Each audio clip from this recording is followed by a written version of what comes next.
Hey everyone, welcome back to Slumber Senpai. Before we dive headfirst into today's exploration of one of gaming's most intricate, layered, and philosophically profound creation myths, I'd genuinely love to know where you're tuning in from and what time it is for you right now in your corner of the world. Are you settling in for the evening, perhaps under a cozy blanket with your headphones on, using this deep dive as your companion into the quiet hours? Or are you starting your day brewing that essential first cup of coffee or tea, letting the aroma fill your kitchen while you prepare to dive into some truly profound Pokémon lore? Maybe you're somewhere in between, catching a lunch break, commuting on a train, finding a peaceful moment in an otherwise hectic afternoon to escape into the mysteries of the cosmos as understood through the lens of these incredible games we all love. Drop your location and current time in the comments below. I'm genuinely, deeply curious about our global community and the different moments in your day when you choose to explore these stories with me. There's something profoundly beautiful about knowing we're all connected across time zones and continents, separated by thousands of miles, yet united in this moment by our shared fascination with the intricate mythologies woven so carefully into the fabric of Pokémon games. Someone in Tokyo might be winding down their evening while someone in New York is just starting their morning commute, and someone in London might be settling into their afternoon tea, yet we're all here together, about to embark on the same journey through the depths of creation itself. Tonight, or this morning, or this afternoon, whatever time it happens to be in your world, we're embarking on something truly exceptional, something I've been meticulously researching, cross-referencing, and preparing for quite some time now. We're going to reconstruct, piece by painstaking piece, the complete creation myth of the Pokémon universe as it exists within the canon of the games themselves. We'll be piecing together fragments preserved in ancient texts found in dusty corners of the Kanalov library, examining the cryptic inscriptions etched with incredible care onto the backs of mysterious stone plates scattered across every corner of the Sinnoh region, carefully analyzing contradictory accounts from different in-game sources and different historical periods, tracing how oral traditions evolved and transformed, and exploring in depth how this grand cosmic narrative has evolved, fractured into competing interpretations, been deliberately or accidentally distorted, forgotten, and then painstakingly rediscovered through the millennia. This isn't merely about reciting facts pulled from a wiki page or quickly summarizing plot points from the games in a surface-level way. What we're doing here is far more ambitious and far more rewarding. We're going to dig deep into the philosophical implications of this creation story, examining what it means for consciousness to be deliberately designed into the universe rather than emerging accidentally from physical processes. We're going to examine the cultural and religious nuances, looking at how different civilizations within the Pokémon world interpreted the same fundamental truths in wildly different ways, leading to schisms, conflicts, and eventual reconciliation. We're going to explore the theological connections, not just within Pokémon, but drawing parallels to real-world creation mythologies, from cultures across Earth, from Hindu cosmology to Shinto beliefs, to Christian Genesis, to the world egg myths, found in countless traditions across human history. We'll trace the evolution of these myths across multiple games and generations, seeing how Game Freak carefully built upon and expanded this mythology from Diamond and Pearl, through Platinum and into Legends Arceus, each edition deepening our understanding while remaining faithful to what came before. And most importantly, we're going to try to understand what this mythology really means. not just within the fictional Pokémon world, but what it might mean for us as players, as humans grappling with our own questions about existence, consciousness, creation, and meaning, in a universe that often seems incomprehensible. The journey we're about to undertake together will span an incomprehensible expanse of time and space. We'll begin from before the concept of before even existed, in a state so primordial that our language literally lacks the words to properly describe it.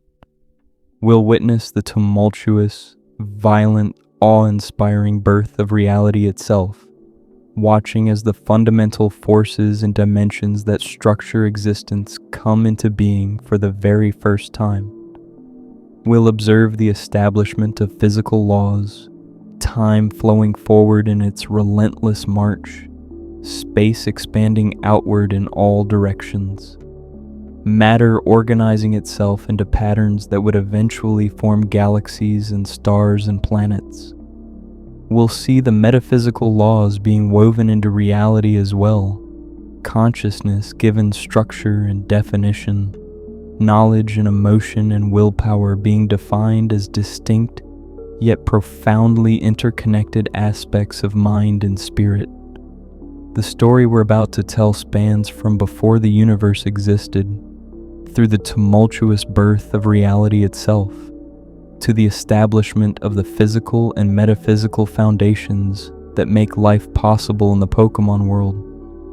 It involves creation deities with power that staggers the imagination, beings that don't just wield immense energy, but that literally embody fundamental aspects of reality itself. It's a story of cosmic battles that threaten to unmake existence, of divine banishment to mirror dimensions, of the delicate balance between order and chaos that must be maintained for reality to remain stable and for life to flourish.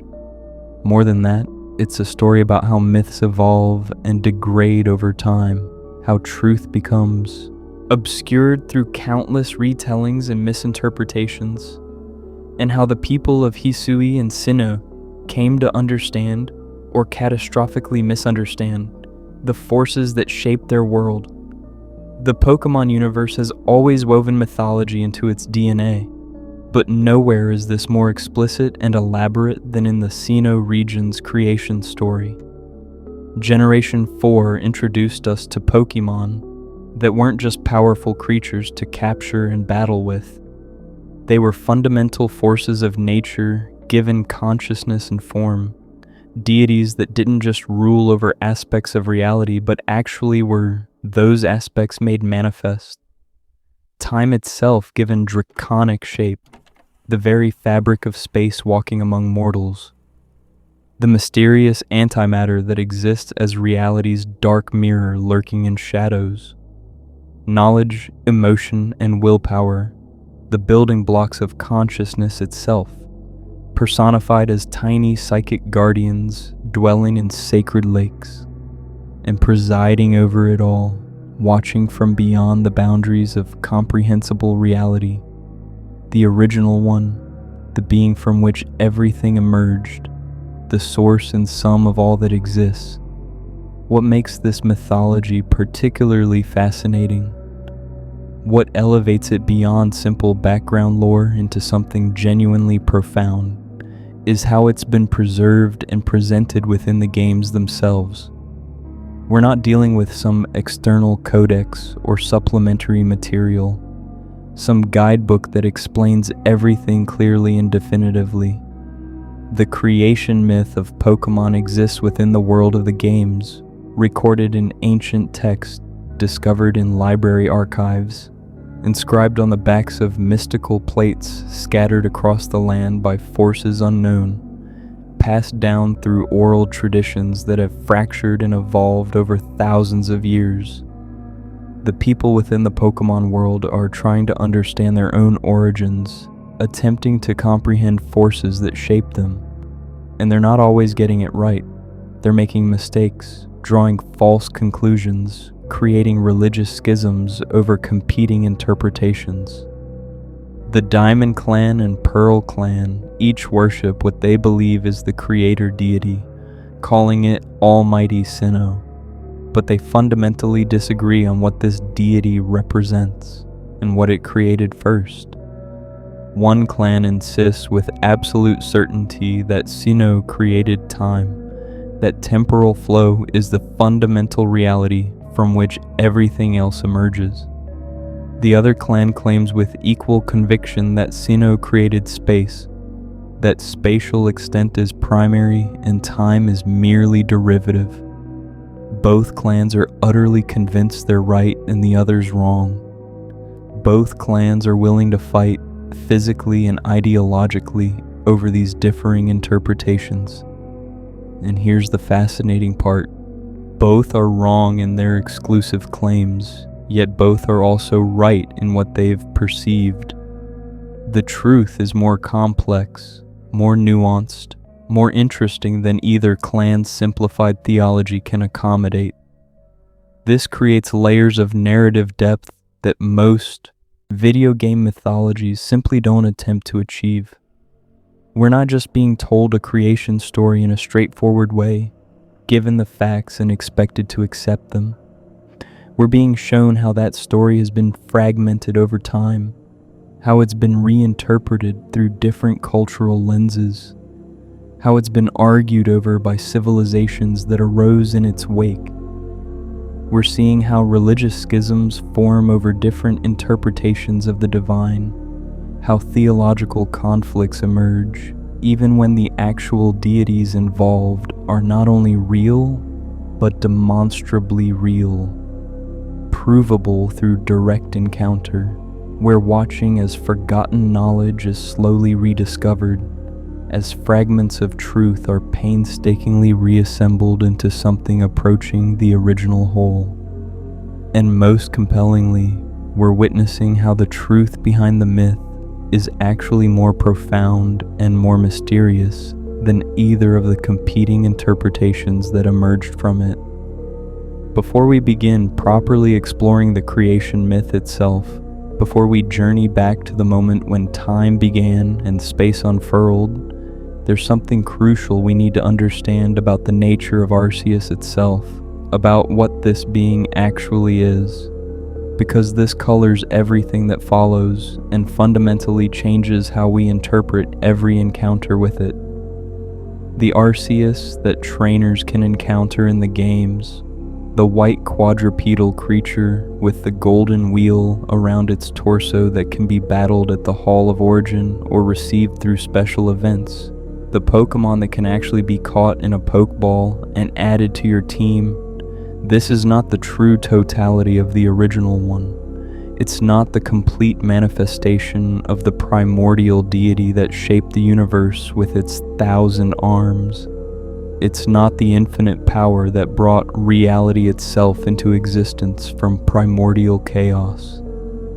Instead, what we encounter, what we can interact with, is described in various sources as an avatar, a fragment, or a piece of the true Arceus.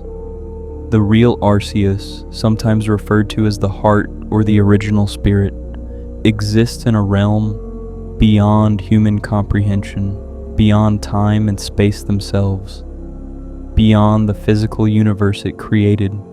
It's a being of such unfathomable magnitude that it cannot be fully contained within the physical universe, cannot be reduced to a form that operates according to the laws it established.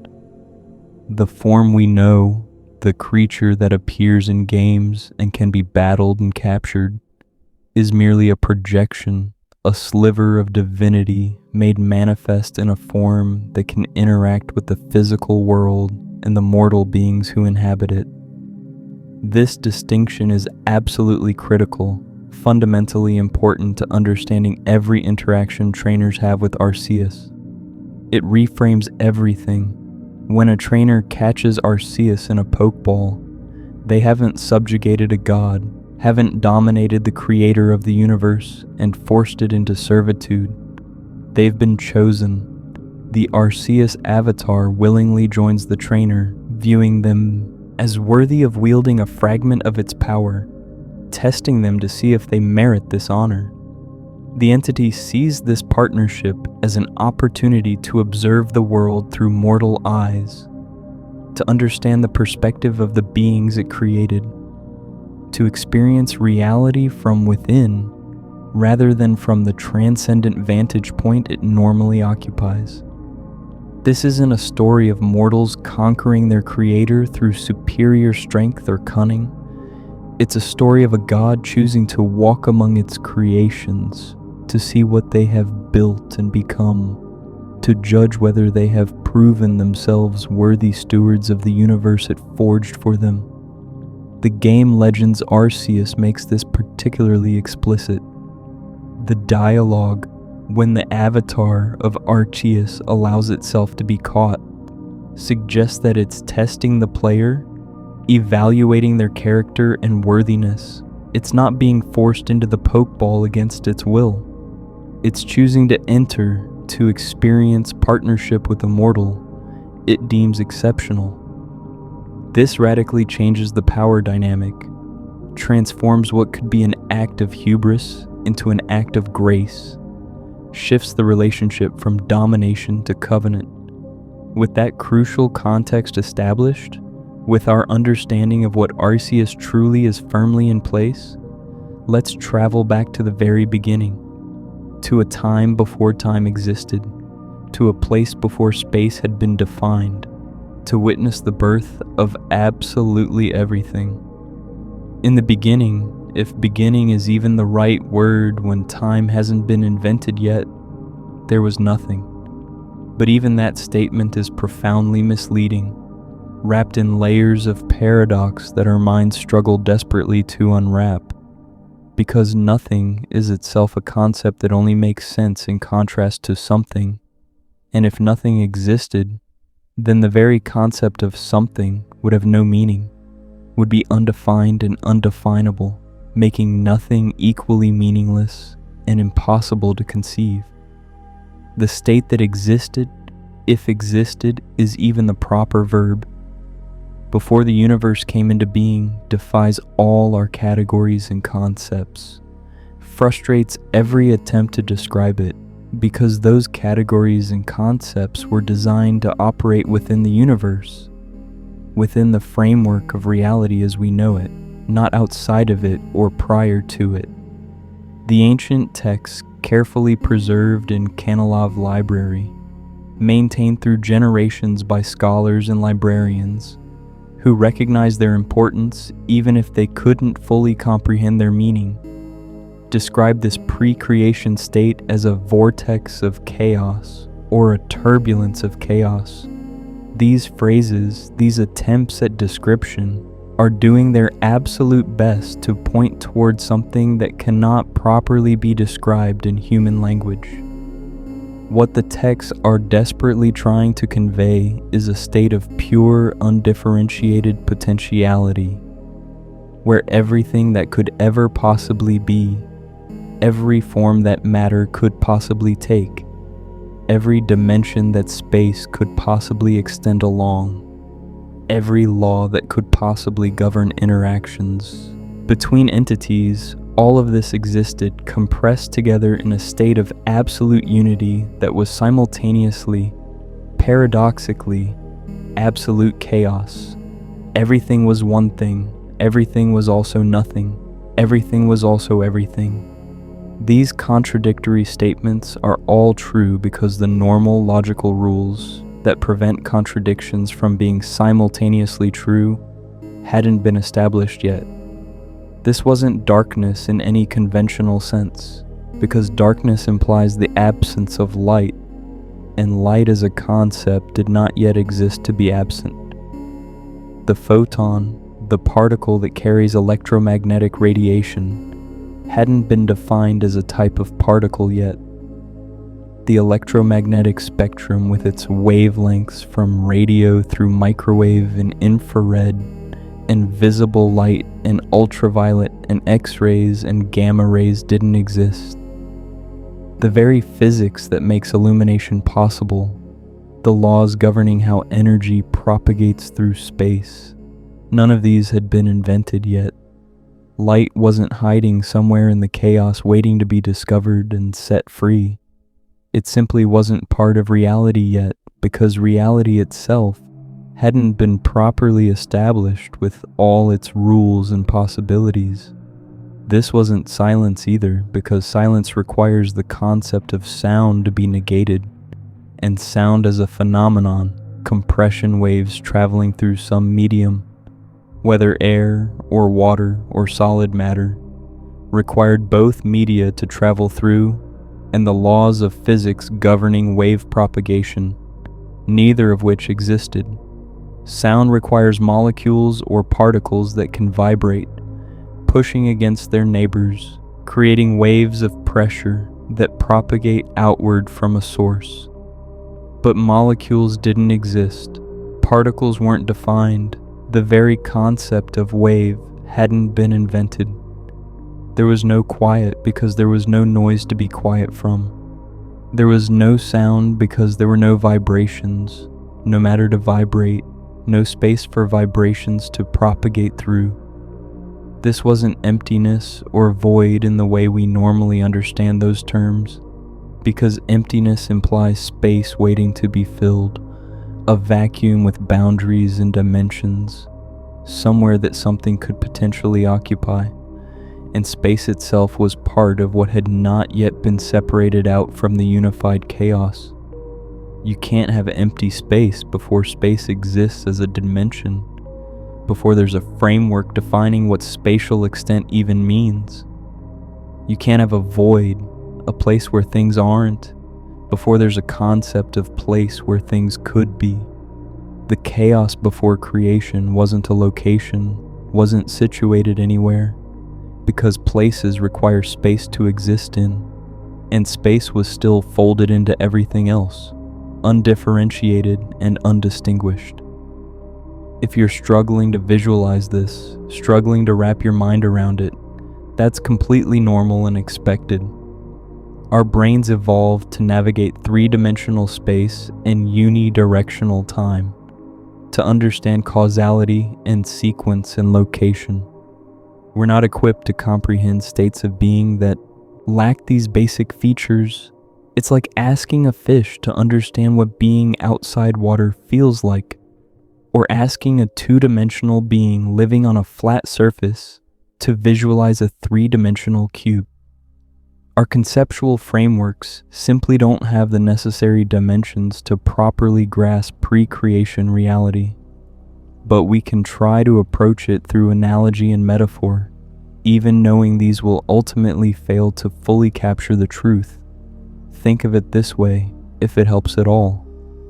Imagine every possibility that could ever exist, all existing simultaneously, not in the sense of a multiverse, where different possibilities branch into different realities, each existing separately in its own timeline with its own history, but in the sense of a singularity where contradictory possibilities are crushed together like matter at the center of a black hole, unable to be distinguished from each other, all occupying the same non-space simultaneously, without any separation or distinction. Hot and cold aren't opposites yet, they're the same thing, both present but neither distinguishable from the other, because temperature as a property doesn't exist to differentiate them. There's no thermodynamics governing heat flow, no molecular motion to be fast or slow, and thus hot or cold. Up and down have no meaning as distinct directions because spatial dimensions haven't been defined. There's no gravity to create a preferred direction in space, no framework to establish what vertical even means, or how it differs from horizontal. Fast and slow are indistinguishable because time isn't flowing to measure change against, to provide a reference frame for determining whether something is happening quickly or gradually. There's no before and after, no cause and effect that says this leads to that, no sequence of events unfolding in order. Everything that will ever happen is compressed into this eternal singular moment. Or perhaps it's more accurate to say there are no moments at all, no division of time into discrete measurable units. Being and non-being are the same, undistinguished and indistinguishable, because existence itself hasn't been properly defined as something distinct from non-existence. What does it mean to exist when there's no framework defining existence? No contrast between being and not being. This primordial chaos wasn't stable in any sense we would recognize stability. It couldn't be stable because stability requires consistent laws that govern how things behave over time. Rules that say when this happens, that follows, and the laws themselves, the fundamental principles that would eventually govern all interactions in the universe, were part of what hadn't yet emerged from the chaos. Stability requires predictability, requires that the universe follow patterns and rules, requires that similar causes lead to similar effects consistently rather than randomly. But in the primordial chaos, there were no patterns to follow, no rules to obey, no consistency to rely on. The chaos might manifest one pattern in one instant and a completely contradictory pattern in the next instant, except there weren't really instants because time wasn't flowing. So these contradictions existed simultaneously in eternal superposition. Instead of stable structure, the vortex churned and roiled and writhed, not in the physical sense of movement through space, because movement requires space to move through and time to measure the movement, but in some more fundamental metaphysical sense that we literally lack words for because our language evolved specifically to describe things that happen within reality, within the framework of time and space and causality, not the pre-reality state before any of those frameworks existed. We can only point at it with inadequate words and hope some understanding penetrates through the fog of linguistic limitation. Potentiality and actuality flickered back and forth, if those terms even apply to a state where the distinction between potential and actual hasn't been established. Proto-patterns would form, brief glimpses of structure emerging from the chaos like faces appearing momentarily in clouds, before dissolving back into shapelessness, without ever becoming fully real or stable enough to persist. These weren't actual structures or entities.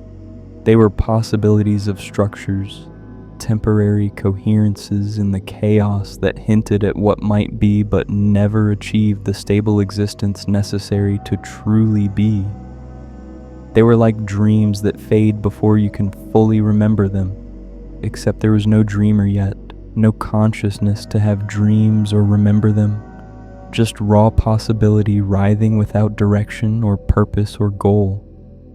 Everything that could possibly be existed in this state, all the matter that would eventually form countless galaxies spanning billions of light years, each galaxy containing hundreds of billions of stars, many of those stars surrounded by planets, some of those planets harboring life.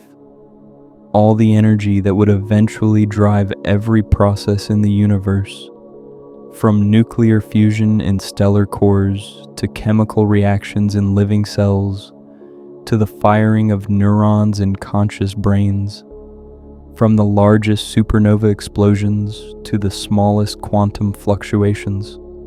All the information that would eventually be encoded in DNA molecules, specifying how to build organisms, in neural networks storing memories and skills, in cultural traditions passing knowledge from generation to generation, in the mathematical laws describing how the universe operates, all the conscious experiences that would eventually be had by thinking beings across billions of years, every thought and feeling and perception, every moment of joy and sorrow, every instant of wonder and confusion, every experience of beauty and horror.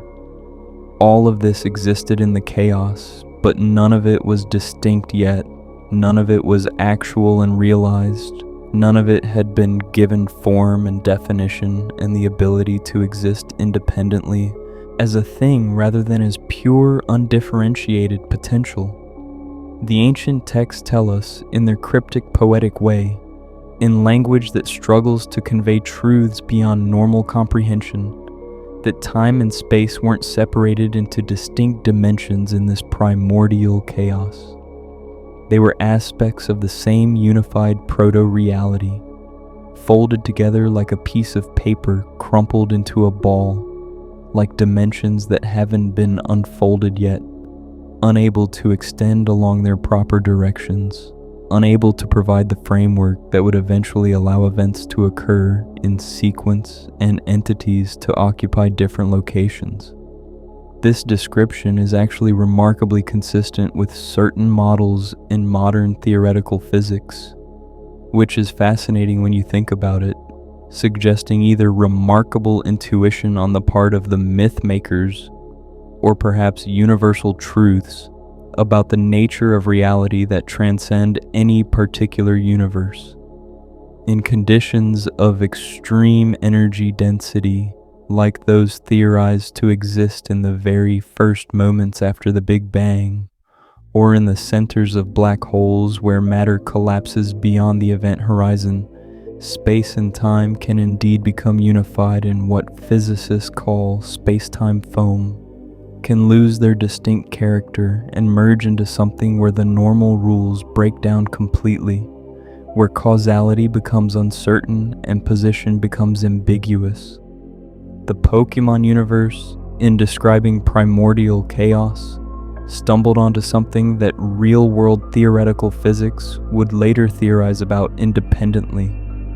Matter and antimatter, concepts that would later need to exist as polar opposites, as fundamental dualities where particles and their antiparticles annihilate each other on contact in bursts of pure energy converting mass back into radiation, were also unified in the chaos. They weren't yet polarized into distinct categories that would define how particles interact with each other, weren't separated into matter that makes up normal things and antimatter that destroys normal things on contact.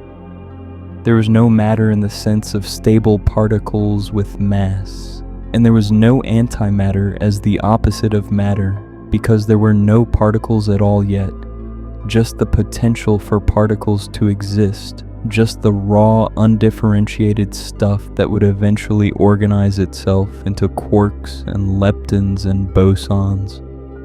The fundamental forces that govern our universe, gravity pulling masses together across vast distances of space, electromagnetism binding atoms into molecules and molecules into materials, the strong nuclear force holding atomic nuclei together, despite the electromagnetic repulsion between protons, the weak nuclear force governing radioactive decay and certain types of particle interactions. These four distinct forces weren't differentiated yet. Whatever proto-force existed in the chaos, whatever UR energy suffused the vortex before the universe properly began, hadn't branched into these separate governing principles with their own distinct characteristics and ranges and strengths. It was all one unified field, one fundamental interaction that contained within itself the seeds of all future forces but hadn't yet split into them, like a tree that exists as potential in a seed but hasn't yet grown branches extending in different directions.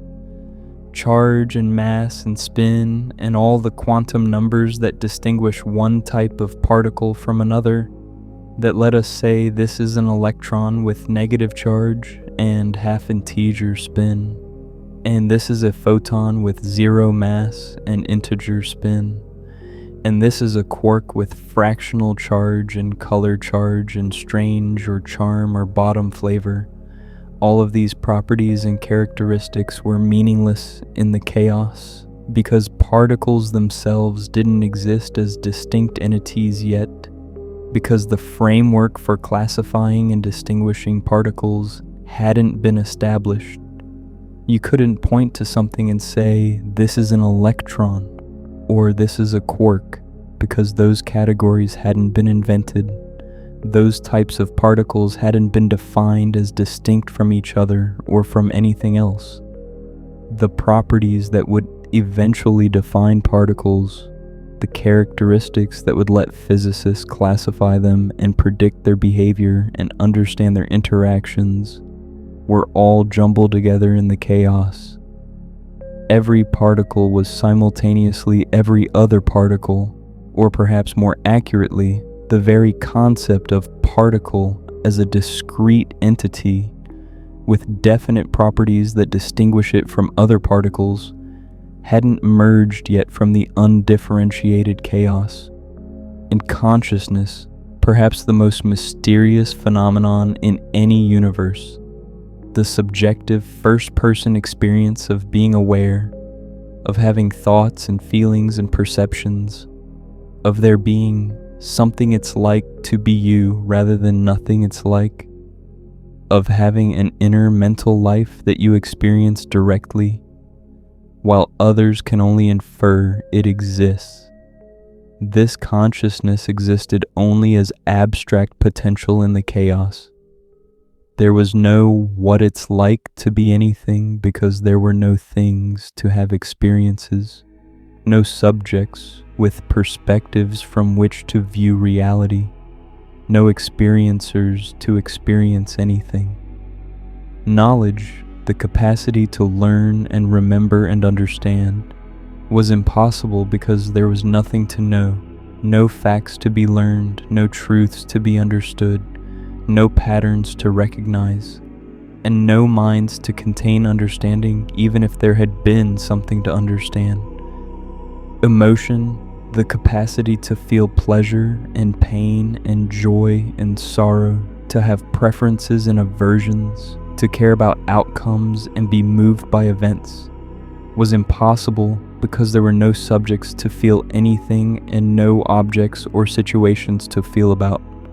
No happiness because there was nothing to be happy about, no fear because there was nothing to fear, no love because there was no one to love and no one to be loved. Willpower, the capacity to make choices and pursue goals, to decide between options and act on those decisions, to resist impulses and persist in the face of obstacles, was impossible because there were no agents to choose, no options to choose between, no decisions to make or actions to take or refrain from taking. An agent requires identity, requires being a distinct self that persists through time, and there were no distinct selves, no persistence through time since time wasn't flowing. The components that would eventually combine to create conscious minds were all present in the chaos in potential form. The capacity for awareness, for processing information, for having subjective experiences, for making choices based on goals and values, all of this existed as possibility, as potentiality waiting to be actualized. But they were undifferentiated, scrambled together with everything else, unable to assemble into actual experiencing subjects, unable to cohere into minds that could think and feel and choose.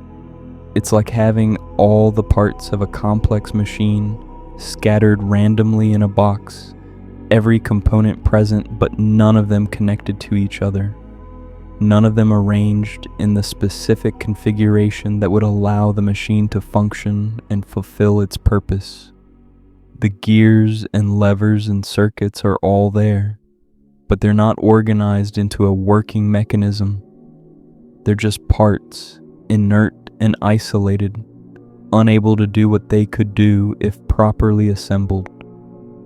Within this state of primordial chaos, this roiling vortex of undifferentiated potentiality, or perhaps we should say as an inevitable consequence of this chaos existing, if existence can even be attributed to something before existence was properly defined, or as the first glimmer of order emerging from disorder, like the first ripple appearing on a perfectly still pond, heralding the beginning of wave patterns that will spread across the entire surface. Something remarkable began to happen. Change occurred, though began and occurred are time words being applied to a state where time didn't exist. So we have to take those words as metaphors, as pointing gestures towards something more fundamental that we lack proper language for. Something that can only be indicated indirectly through inadequate terms. A form started to coalesce from the chaos, not a physical form in the sense of having atoms or molecules or definite boundaries between inside and outside, not a shape you could touch or see because touch requires physical contact and sight requires light reflecting off surfaces, and neither existed yet, but a form in the more abstract sense of a pattern, emerging from patternlessness, a structure arising from structurelessness, an organization imposing itself on chaos through some principle or force we can barely comprehend. This form was an egg, but not an egg in any conventional biological sense. Not something laid by a bird or reptile. Not composed of shell and membrane surrounding yolk and albumin. Not containing a developing embryo growing according to genetic instructions. This was the world egg, the cosmic egg, a symbol and concept that appears with remarkable consistency in creation mythologies, spanning countless human cultures across Earth's history, suggesting either deep commonalities in how humans intuitively understand creation or perhaps universal truths about how something emerges from nothing. The ancient Greeks told of the Orphic egg from which hatched Phanes, the primordial deity of creation and light, whose name means to bring to light or to make appear, who emerged from the egg fully formed and began the work of creating the cosmos. Hindu cosmology speaks of the Brahmanda, the cosmic egg containing the entire universe in potential form, from which Brahma, the creator god, emerged to bring all things into being through his thought and will.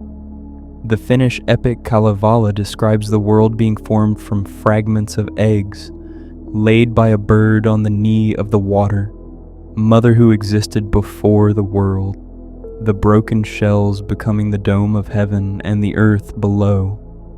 Chinese mythology tells of Pangu, the first being, who emerged from a cosmic egg, where yin and yang were mixed together, and upon hatching, began the process of separating the light from the heavy, creating the heavens and earth that had been fused together in the egg. The pattern repeats across cultures that had no contact with each other, no way to share mythological stories, suggesting this isn't mere cultural borrowing, but something deeper. Either common human psychological patterns in how we imagine beginnings, or perhaps actual universal truths about creation that different cultures independently accessed. The egg is a symbol of potential, of new life, of something complete and self-contained waiting to burst forth, resonates across human consciousness in ways that go beyond simple biology. The world egg in Pokemon's creation mythology represents, both symbolically and perhaps literally in the metaphysics of that universe, all of potential existence compressed into a single germinal form. It's the universe waiting to be born, still in embryonic form but no longer completely chaotic and undifferentiated. Its reality held in a state of organized potential rather than chaotic, undifferentiated possibility. Inside the egg, the chaos wasn't eliminated or banished or destroyed, wasn't converted into something completely different. The egg didn't simply impose order on the disorder and make the chaos vanish into nothingness. Instead, the egg contained the chaos, provided boundaries for it, gave it structure and purpose and direction for the first time since, well, for the first time ever, since the concept of first requires time, and time didn't exist before this moment that wasn't yet a moment. Think of the egg as a crucible, a container where the raw ingredients of reality could be refined and organized, where the alchemical transformation from chaos to cosmos could begin. The chaos was still chaotic within the egg, still turbulent and unformed, still containing contradictions and impossibilities. But now it was chaos with potential direction, chaos that was being shaped towards something specific, chaos with a purpose emerging. The egg was simultaneously part of the chaos, formed from it, condensed out of it like water vapor condensing into a raindrop, and distinct from the chaos, separate from it, having boundaries that the boundless chaos lacked. This paradox, this both and rather than either or quality, is characteristic of cosmogonic myths, of stories about how everything began. The creator is both part of creation and distinct from it, both emerging from the primordial state and transcending it, both immanent and transcendent. This egg existed suspended in the non-space of pre-existence, floating, if float is even the right word when there's no gravity defining up and down and no medium to float in the vortex of chaos that surrounded it. It was distinct from the chaos yet intimately connected to it, formed from it like a whirlpool, is formed from water yet distinct from the water itself, having structure and pattern that the water alone doesn't have, having an identity that persists even as the water constantly cycles through it. The shell of the egg, and it definitely had a shell, some kind of boundary distinguishing inside from outside even though space hadn't been properly defined yet, glowed with a light that was both physical and metaphysical, both material and spiritual. This wasn't photons bouncing off a reflective surface the way light normally works in our universe. This was illumination that came from the raw potential for photons to exist once physics was properly established, and the electromagnetic force was defined and light as a phenomenon became possible. It was the idea of light, the concept of luminosity, the principle of illumination, radiating from something that would eventually give rise to actual light once the proper framework existed for light to be actual rather than merely potential. The egg existed in this state for a duration that cannot be measured, because duration requires time, requires a metric to mark off intervals, and time was still contained within the egg, not yet flowing freely through reality. From our perspective within time, embedded in temporal flow, able to measure duration and sequence events, we might naturally want to ask, how long did the egg exist before hatching? A second, an hour, a year, a billion years? How much time passed between the egg's formation and its hatching?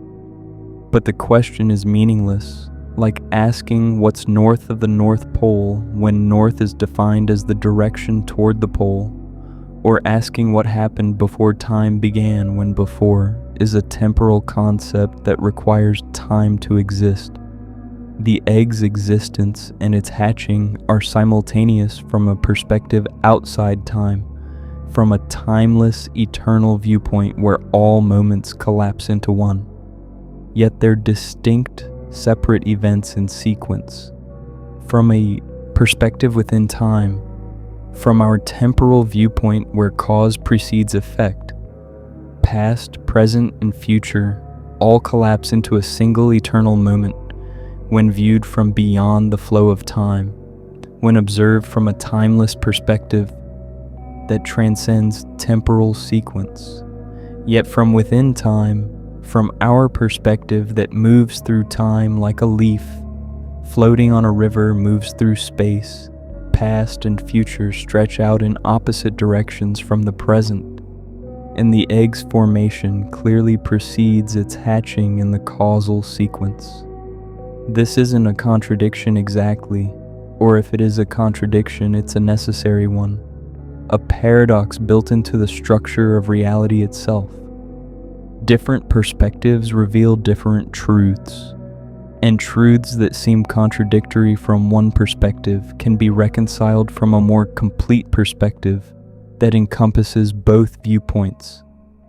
This paradox of time, this simultaneous sequential nature of events viewed from different perspectives, is genuinely mind-bending and impossible to fully visualize or comprehend intuitively. But that's because our minds evolved to navigate reality as it exists after creation, not to comprehend the meta-reality that existed before creation.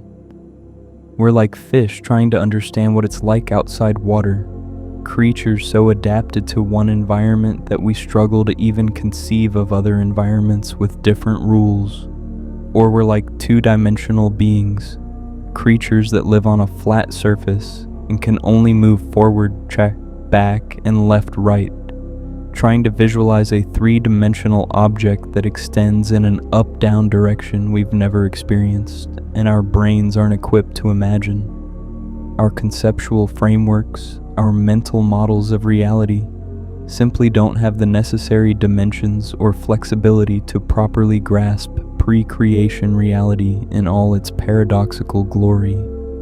But eventually, and I'll keep using time words like eventually, even though they're imperfect and somewhat misleading, because we have no choice, our language having evolved within time specifically to describe temporal phenomena, inevitably, or perhaps timelessly, or perhaps simultaneously, with the egg's existence itself from the eternal perspective.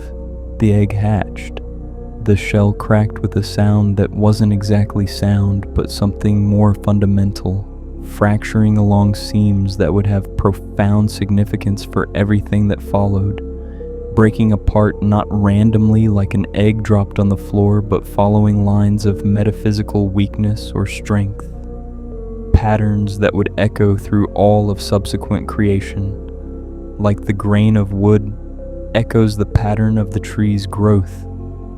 The boundaries containing the chaos began to break down, began dissolving or transforming, but not in a way that released chaos back into complete formlessness, not in a way that undid the progress toward organization and structure that the egg represented, not in a way that simply reset everything back to the initial state of pure, undifferentiated chaos.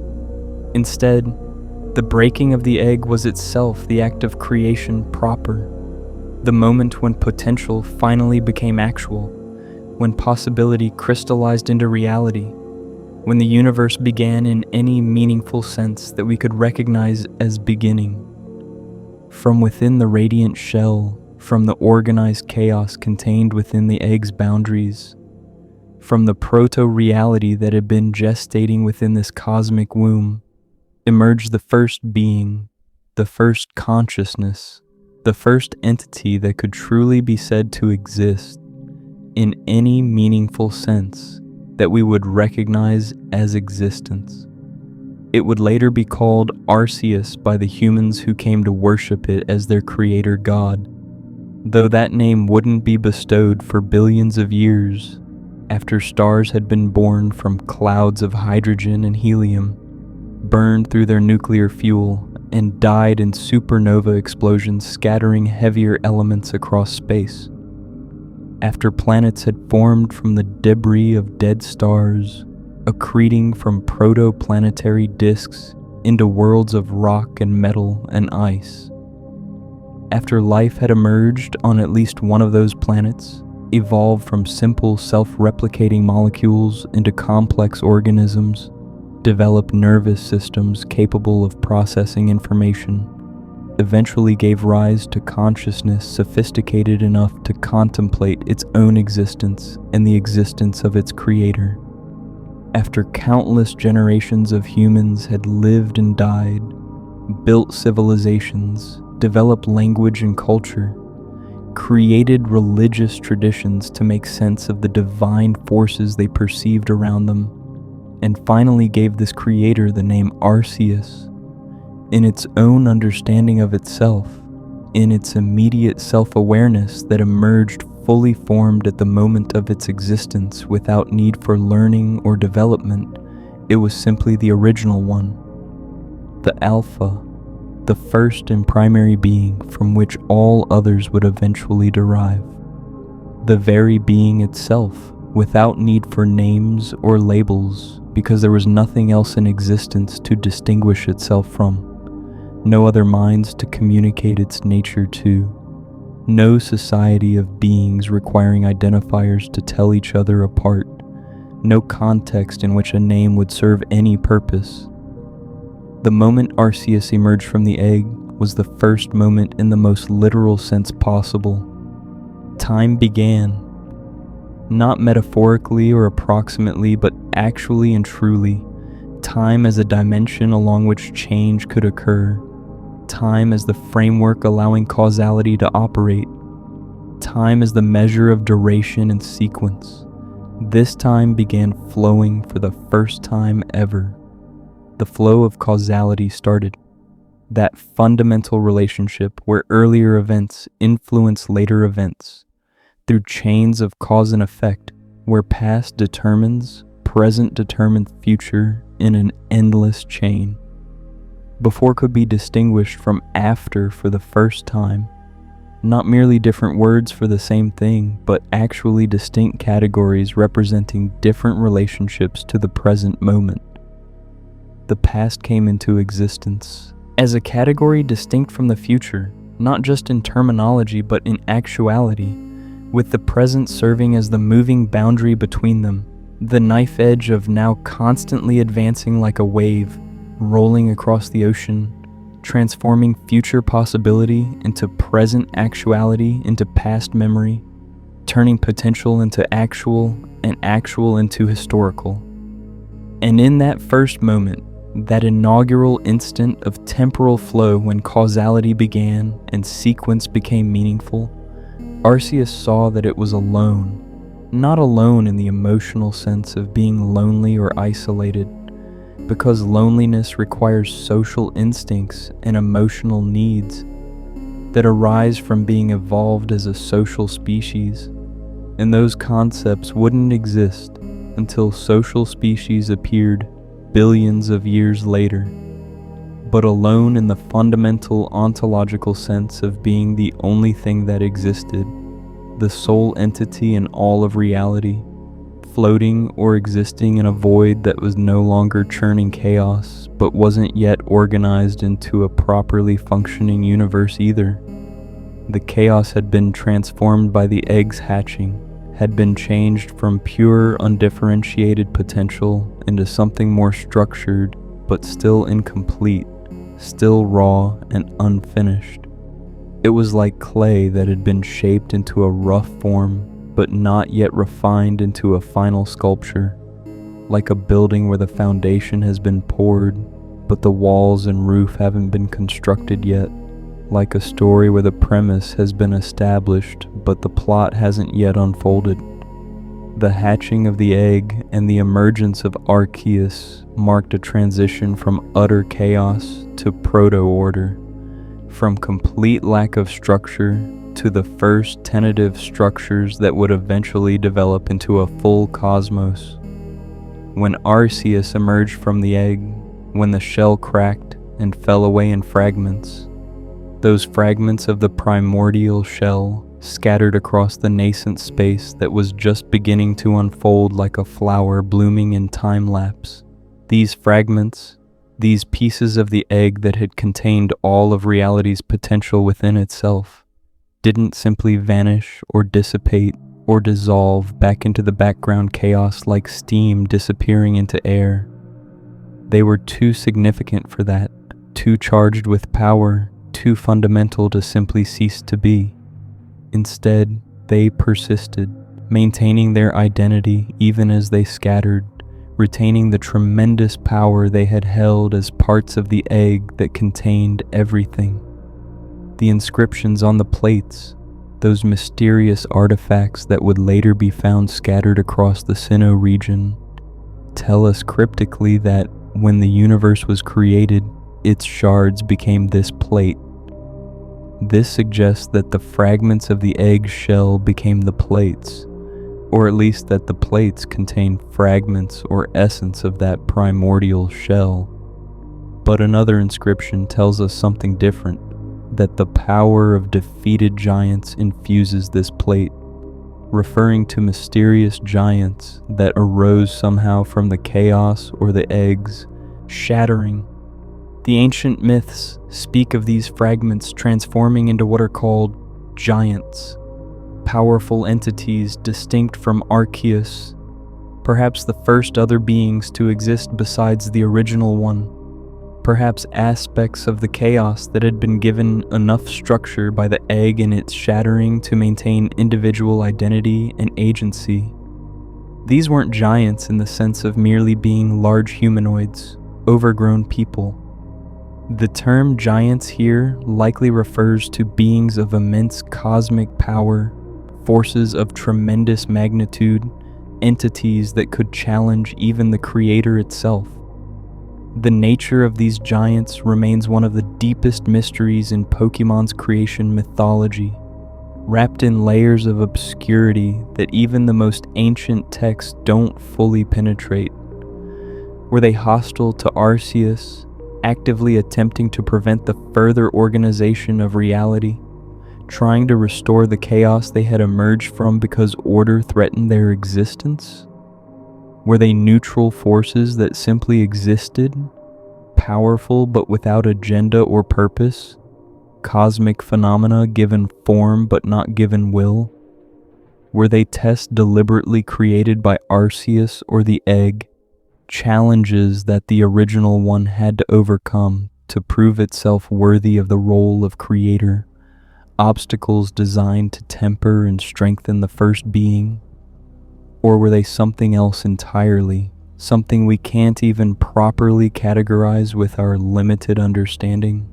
The ancient texts preserved in Kenilov Library don't give us clear answers to these questions. What we do know, what the myths consistently tell us across different versions and sources, is that Arceus had to defeat these giants in a tremendous battle, a conflict that occurred in those first moments after time began, a war that shaped the foundations of what reality would become, that determined whether chaos or order would ultimately prevail. This was the first conflict in all of existence, the primordial battle that set the template for all future conflicts between opposing forces. The details of this primordial conflict are frustratingly lost to us, eroded by time's passage, or perhaps never recorded because there were no witnesses besides the participants themselves, no observers to document what happened and preserve it for future generations, just the creator and the chaos-born giants locked in struggle that shaped the underlying structure of reality. We don't know what form the battle took, whether it involved physical combat as we understand it, or something more abstract and metaphysical. We don't know what weapons or powers were deployed, what strategies were used, what moves and counter-moves occurred in this cosmic chess game. We don't even know for certain what defeating these giants meant in practice, what the victory condition was, what it means to win a battle when the battlefield is pre-reality and the combatants are cosmic forces beyond normal understanding. Were the giants destroyed utterly, unmade, and returned to the formless chaos they came from, their patterns dispersed and their energy dissipated? Were they transformed somehow, their power redirected from destructive to constructive ends, turned from obstacles into tools that could aid in creation? Were they bound and imprisoned, sealed away somewhere in the deep structures of reality where they remain to this day, sleeping or dormant but not destroyed, waiting for some future event that might release them? Were they absorbed into Arceus itself? Their power consumed and integrated, becoming part of the creator rather than remaining separate from it? That intriguing inscription found on one of the plates, the one that says, "The power of defeated giants infuses this plate," provides a tantalizing hint at the answer. It suggests that the giants weren't simply destroyed or sealed away in some prison dimension, but were instead somehow captured or contained, their essence or energy bound within the plates themselves.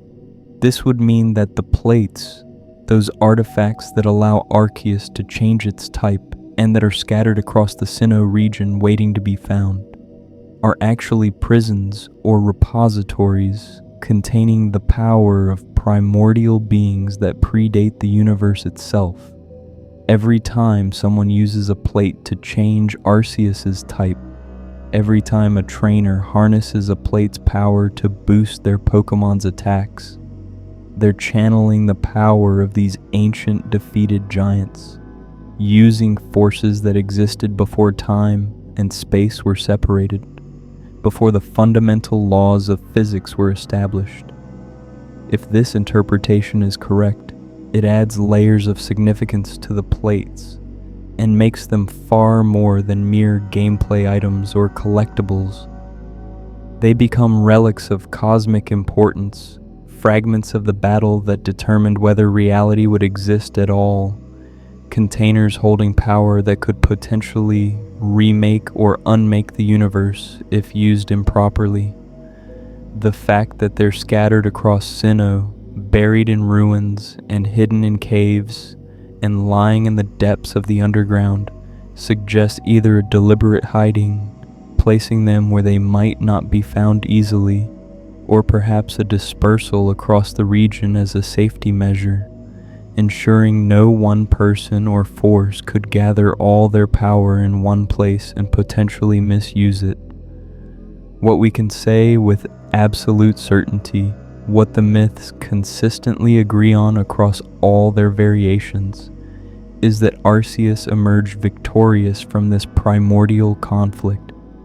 The giants were defeated through whatever means Arceus employed, their threat neutralized however that occurred, and from this victory, from this establishment of the Creator's supremacy over chaos-born opposition, the true work of creation could begin in earnest. The conflict had served its purpose, whether that purpose was testing, tempering, or simply removing obstacles. Now the stage was set for the actual construction of reality. Arceus stood, or floated, or existed in whatever form it took in those early moments, before physical laws were fully established, surveying the chaos that surrounded it on all sides. The chaos was less chaotic now than it had been before the egg formed, before Arceus emerged, before the giants were defeated. The egg's existence and hatching had imposed some organization on the raw chaos, had created directionality and structure, where before there was only random turbulence without pattern or purpose. The defeat of the giants had further refined things, had removed oppositional forces that might have undone the progress toward order. But the cosmos was still far from being the ordered, lawful universe that would eventually develop, still far from being a place where stable matter could exist, where stars could shine, where planets could form, where life could emerge and thrive. Arceus was the first consciousness to exist, the first will capable of making choices and pursuing goals, the first being capable of imposing order on disorder through deliberate action rather than blind chance. And it recognized, with a wisdom that was inherent to its nature rather than learned through experience, since there hadn't been time for experience yet, that the chaotic state of early reality could not continue indefinitely if the Creator's vision was to be fulfilled. For reality to exist in any meaningful sense, for life to eventually flourish across countless worlds, for anything purposeful to occur, rather than random chaos continuing forever, for there to be a universe rather than just a formless void. There needed to be structure and law and principle. There needed to be consistent laws that determined how things interact with each other, rules that say when X happens, Y follows, so that effects could be predicted from causes and patterns could emerge and persist. There needed to be principles that remained constant across space and time, frameworks that organize phenomena into comprehensible patterns rather than leaving everything as incomprehensible chaos. There needed to be forces that could shape chaos into order, that could take the raw potential of the primordial state and actualize it into concrete reality with stable properties and predictable behaviors. But Arceus also recognized the staggering magnitude of the task stretching before it, the enormous complexity of what it was undertaking, to forge a universe from chaos, to establish all the fundamental forces that would govern all of existence, to create the dimensions of space and time that would provide the stage for every future event, to organize matter and energy into the patterns that would eventually give rise to galaxies containing billions of stars, stars surrounded by planets, some planets harboring life, life eventually developing consciousness that could contemplate its own existence and the existence of its creator. All of this was not something that could be accomplished alone, not even by a being of immense cosmic power like the original one. The work was too vast, too multifaceted, requiring specialized focus on different aspects of reality simultaneously. You can't personally oversee the formation of every galaxy in a universe, containing billions of galaxies, while also managing the quantum level interactions of subatomic particles, while also guiding the evolution of life, while also maintaining the flow of time and the structure of space. It would be like trying to build an impossibly complex machine, something with quintillions of moving parts, all needing to work together in perfect synchrony, while simultaneously mining the ore for its components, refining the metal, designing every detail of the blueprint, assembling every single part, and testing every function. One being, even a being of vast power and knowledge, cannot attend to everything at once. Arceus needed assistants, needed lieutenants, needed beings that would embody and control the fundamental aspects of the universe it was about to create. Not servants in the sense of subordinates mindlessly following orders without thought or agency, not tools to be used and discarded, but partners with their own consciousness and will and power, entities that would share in the responsibility and glory of creation, because they would literally be aspects of creation itself, given form and autonomy. The universe was too multifaceted, too complex, too vast for one creator to maintain all of it personally. Different domains needed different guardians, different principles needed different embodiments, different aspects of reality needed different administrators who could focus on their particular area. And so, drawing upon its immense power, the power it had inherited from the egg, and perhaps enhanced by the power it had claimed from the defeated giants, channeling the creative energy that suffused the nascent reality, focusing its will with absolute clarity of purpose, Arceus performed the first act of true creation that went beyond organizing existing chaos. This was creation in the fullest sense, bringing something genuinely new into existence, making beings that had never existed before in any form.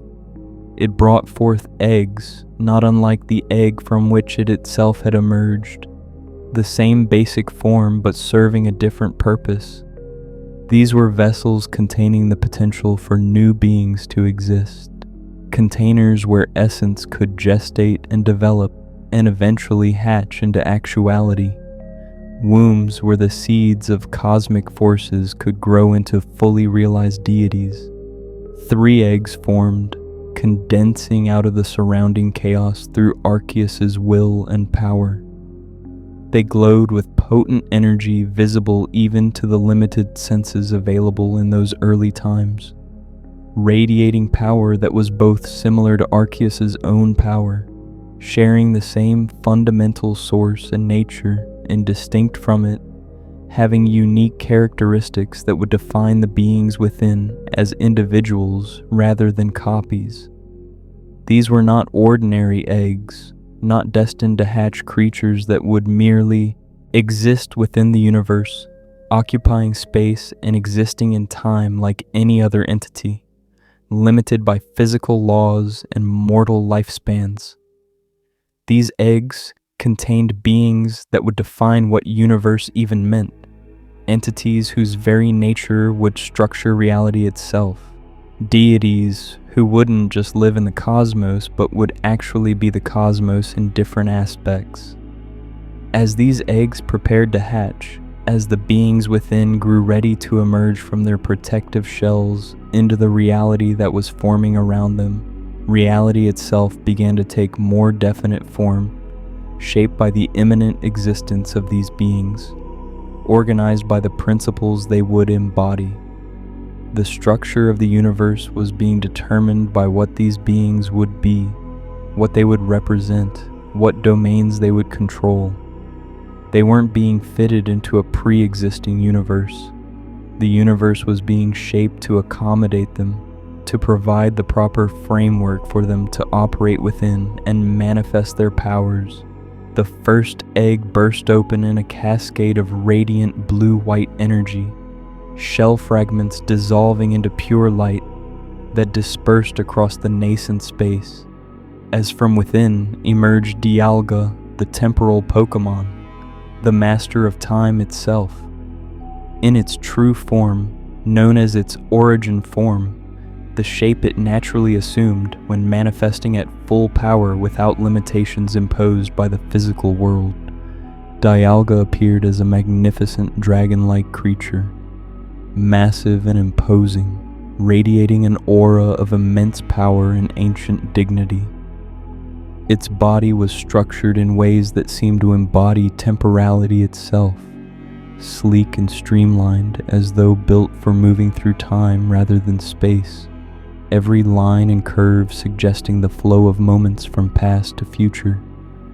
Its coloration was primarily deep blue, the blue of deep ocean depths, where light barely penetrates, the blue of the sky at twilight when day transitions to night, the blue that suggests vastness and depth and the passage of eras. This blue was accented with silver and metallic elements that gleamed and shifted like clock hands catching light, like the gears of an impossibly complex mechanism ticking away the moments. Armor-like plating covered vulnerable areas, not because Dialga needed protection from physical attacks, but because the armor seemed to serve some other purpose, perhaps channeling or focusing its power, perhaps serving as an external manifestation of its role as the guardian and embodiment of time's inexorable flow. But appearance, physical form, was almost secondary to what Dialga truly was on a fundamental level, on a level more basic than matter and energy. Dialga wasn't just a powerful Pokémon that could control time as an ability, the way some Pokémon can control fire or electricity as external forces they manipulate. Dialga was time-given form, the living embodiment of temporal flow, the deity of past and future, the personification of cause and effect, the representation of that relentless march forward from what was to what will be, from possibility to actuality to memory. Every fiber of its being, every aspect of its existence, was intimately tied to the nature of time itself. To encounter Dialga was to encounter time made manifest, to face the fundamental principle that governs all change and development and history. With Dialga's first breath, with the first expansion of those mighty lungs drawing in the proto-air of early reality, air that wasn't quite the mixture of nitrogen and oxygen we breathe today, but something more primordial, something that would eventually organize itself into proper atmosphere. Something revolutionary happened. Something that changed absolutely everything about reality in a fundamental and irreversible way. The first moment occurred as a distinct event, a specific point that could be identified and distinguished from what came before it, and then, following after it with causal necessity, governed by the new rules Dialga's existence imposed on reality, the second moment, and the third, and the fourth, and onwards without end. Time, which had not existed in the chaos before creation except as undifferentiated potential folded into everything else without distinction, suddenly began to flow like water finally released from behind a dam. Past became distinct from future, no longer crushed together in temporal singularity where all moments existed simultaneously in eternal confusion, but separated, spread out along a dimension that extended in both directions from the ever-moving present, each moment occupying its own unique position in the temporal sequence.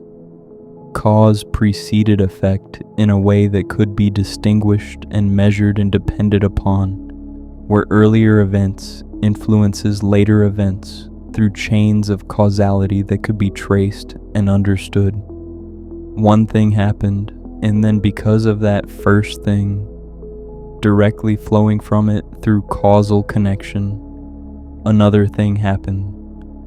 Effects followed from causes with consistency and predictability, rather than randomly or chaotically. Change became possible, not in the sense of mere difference where things are just arbitrarily different from each other, but in the sense of transformation occurring along a temporal axis, states evolving from earlier states according to rules and patterns and principles, development and growth and decay all becoming meaningful concepts. Before Dialga, there is no history because there was no sequence of events to form history from. After Dialga, history became possible.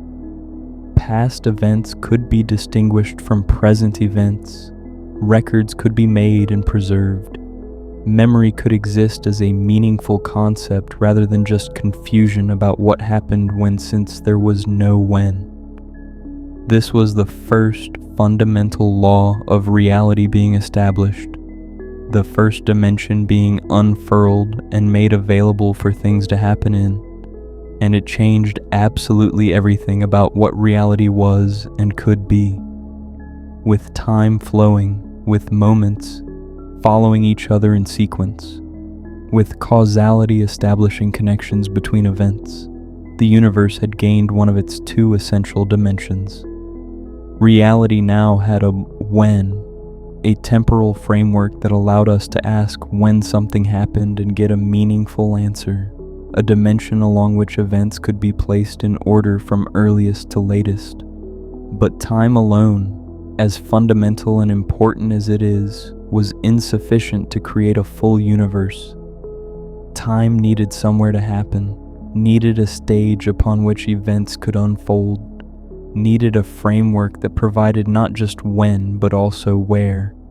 You can't have events occurring only in time without any spatial location. The notion of something happening in time but not in space, occupying a moment but no position, is incoherent and impossible. Time and space are intimately connected, inseparable really, two aspects of a unified four-dimensional framework that physicists call space-time. You need both. And so, almost immediately after Dialga's hatching, so close in sequence that calling them separate events almost feels misleading, the second egg hatched, releasing Palkia into existence with a burst of spatial distortion that rippled outward like waves on a pond. Like its counterpart Dialga, Palkia manifested in its origin form, its true form unconstrained by the limitations of physical embodiment, a being of pearl pink and white with accents of lavender, embodying its dominion with every aspect of its form and presence. Where Dialga suggested streamlined movement through time, Palkia suggested vast extent, suggested the ability to occupy multiple locations simultaneously, suggested the framework that allows different things to be separate from each other. Palkia was space made flesh, or rather, space made into a conscious entity, the physical universe itself given consciousness and will. It was dimension and distance, length and width and height, all the directions in which matter could extend and in which events could occur, all the ways that here differs from there, all the framework that allows location and position to be meaningful concepts. Where Dialga had given reality a temporal dimension, Palkia gave it spatial dimensions, and with spatial dimensions came the possibility of things being in different places at the same time, of events being causally disconnected because they occurred too far apart for light to travel between them in a given time, of the universe having extent and structure and geometry. With Palkia's emergence, with its first cry echoing across the void, the universe expanded in the most literal sense possible. The compressed singularity of pre-existence, where everything was crushed together into a single point without extent, suddenly had somewhere to be. Space unfurled in all directions like a flower blooming in time lapse, like dimensions unfolding from compact forms into their full extent. Dimensions extending outward in a cosmic bloom, 3 dimensions of space, perpendicular to each other, giving reality the framework needed for things to exist in relation to each other. Distance became meaningful, not just as an abstract concept, but as an actual property of reality that could be measured and traversed. Location gained significance, with here and there becoming meaningfully different, with position becoming a property that entities possess, with geography and topology and geometry all becoming relevant. Things could now be separate from each other in a new way, not just happening at different times, but existing in different places, occupying different regions of space. Events could occur simultaneously at the same moment but in different locations, causally isolated from each other if separated by sufficient distance. The concept of travel became meaningful, movement from one place to another across intervening space, journeys that take time to complete because distance must be traversed.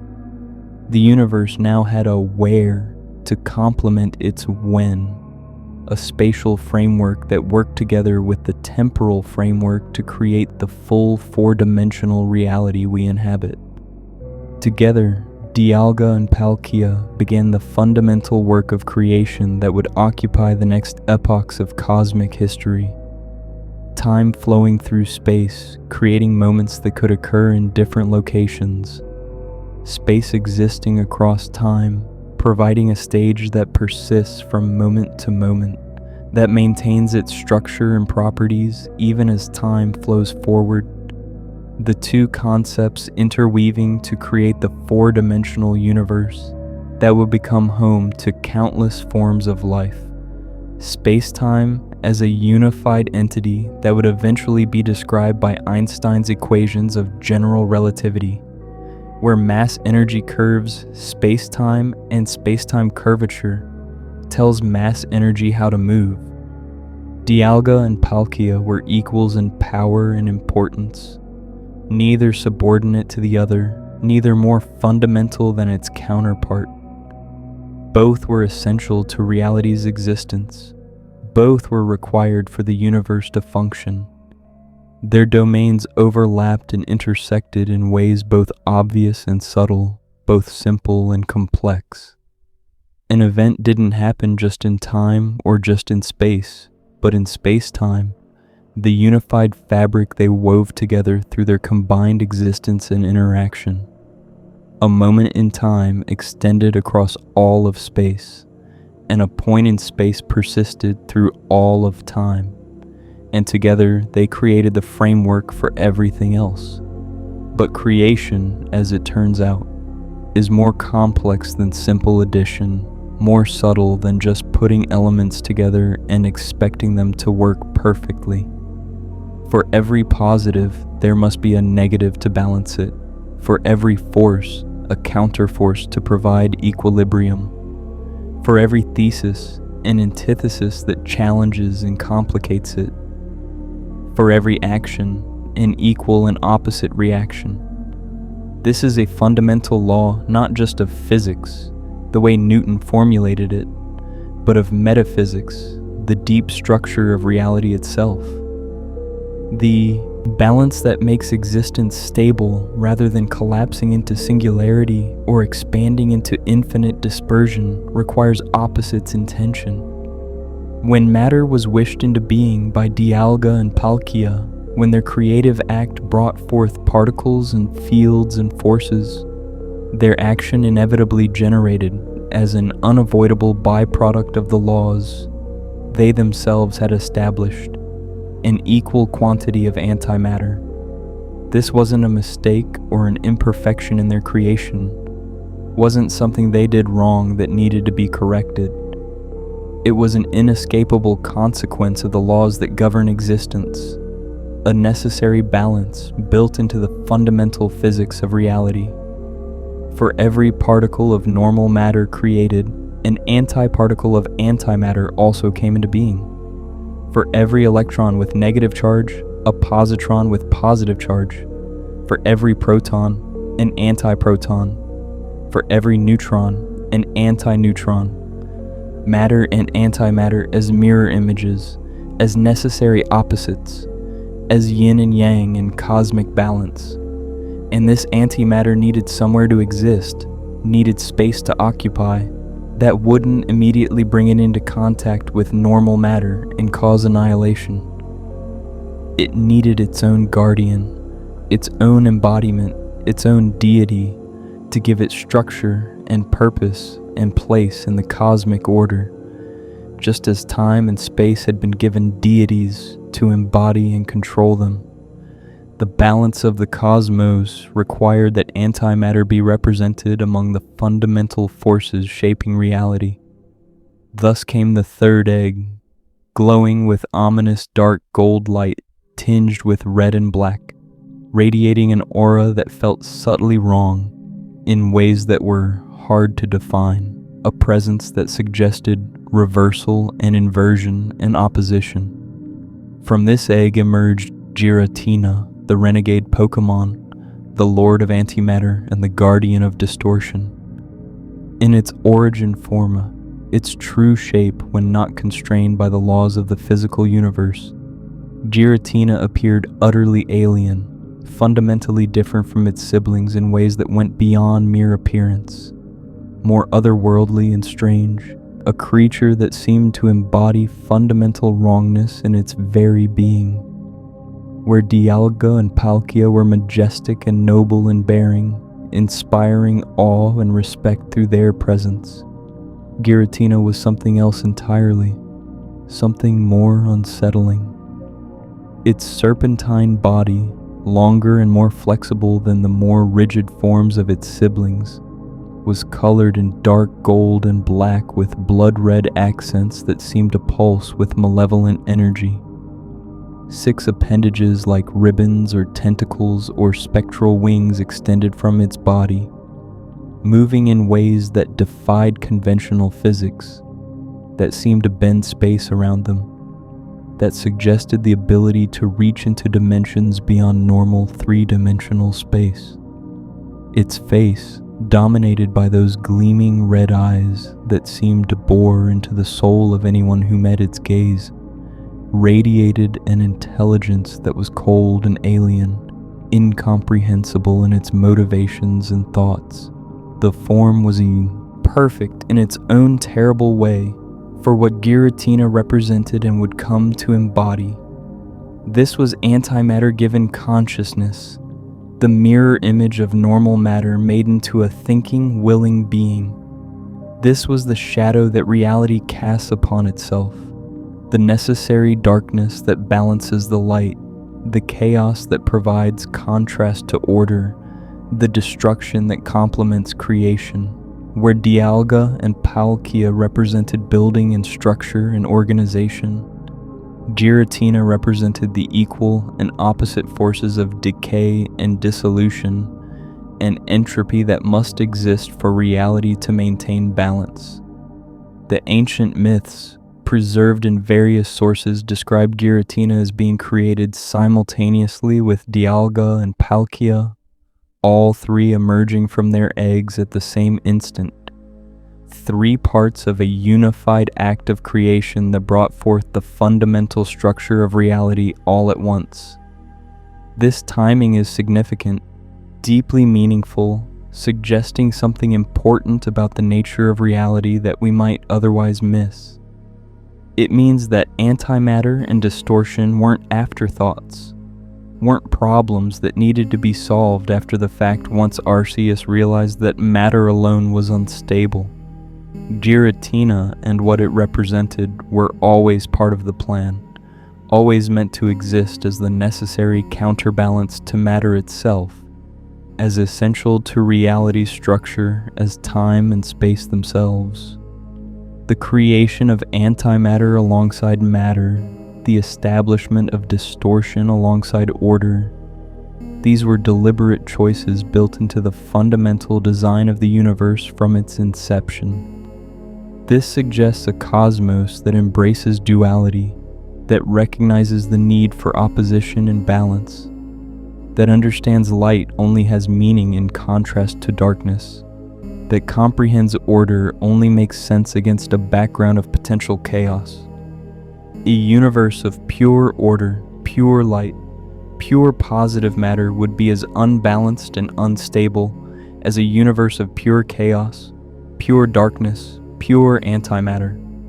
The cosmos needs both poles to function properly, but Giratina's nature was different from its siblings in ways that went beyond its domain and appearance, different in temperament and behavior, different in how it related to the newly forming universe, where Dialga embodied the orderly progression of moments, one following another according to strict causal laws, and where Palkia represented the organized structure of dimensions extending in predictable geometric patterns. Giratina was chaos given form, violation given consciousness. It was the exception to rules, the breakdown of expectations, the distortion that proved reality wasn't as simple or stable as it seemed, the reminder that beneath the apparent order lurked forces that could unmake everything if given the chance. This fundamental difference in nature manifested as a difference in temperament that quickly became impossible to ignore. Giratina was violent in ways its siblings were not, aggressive and territorial, lashing out at perceived threats or challenges with disproportionate force.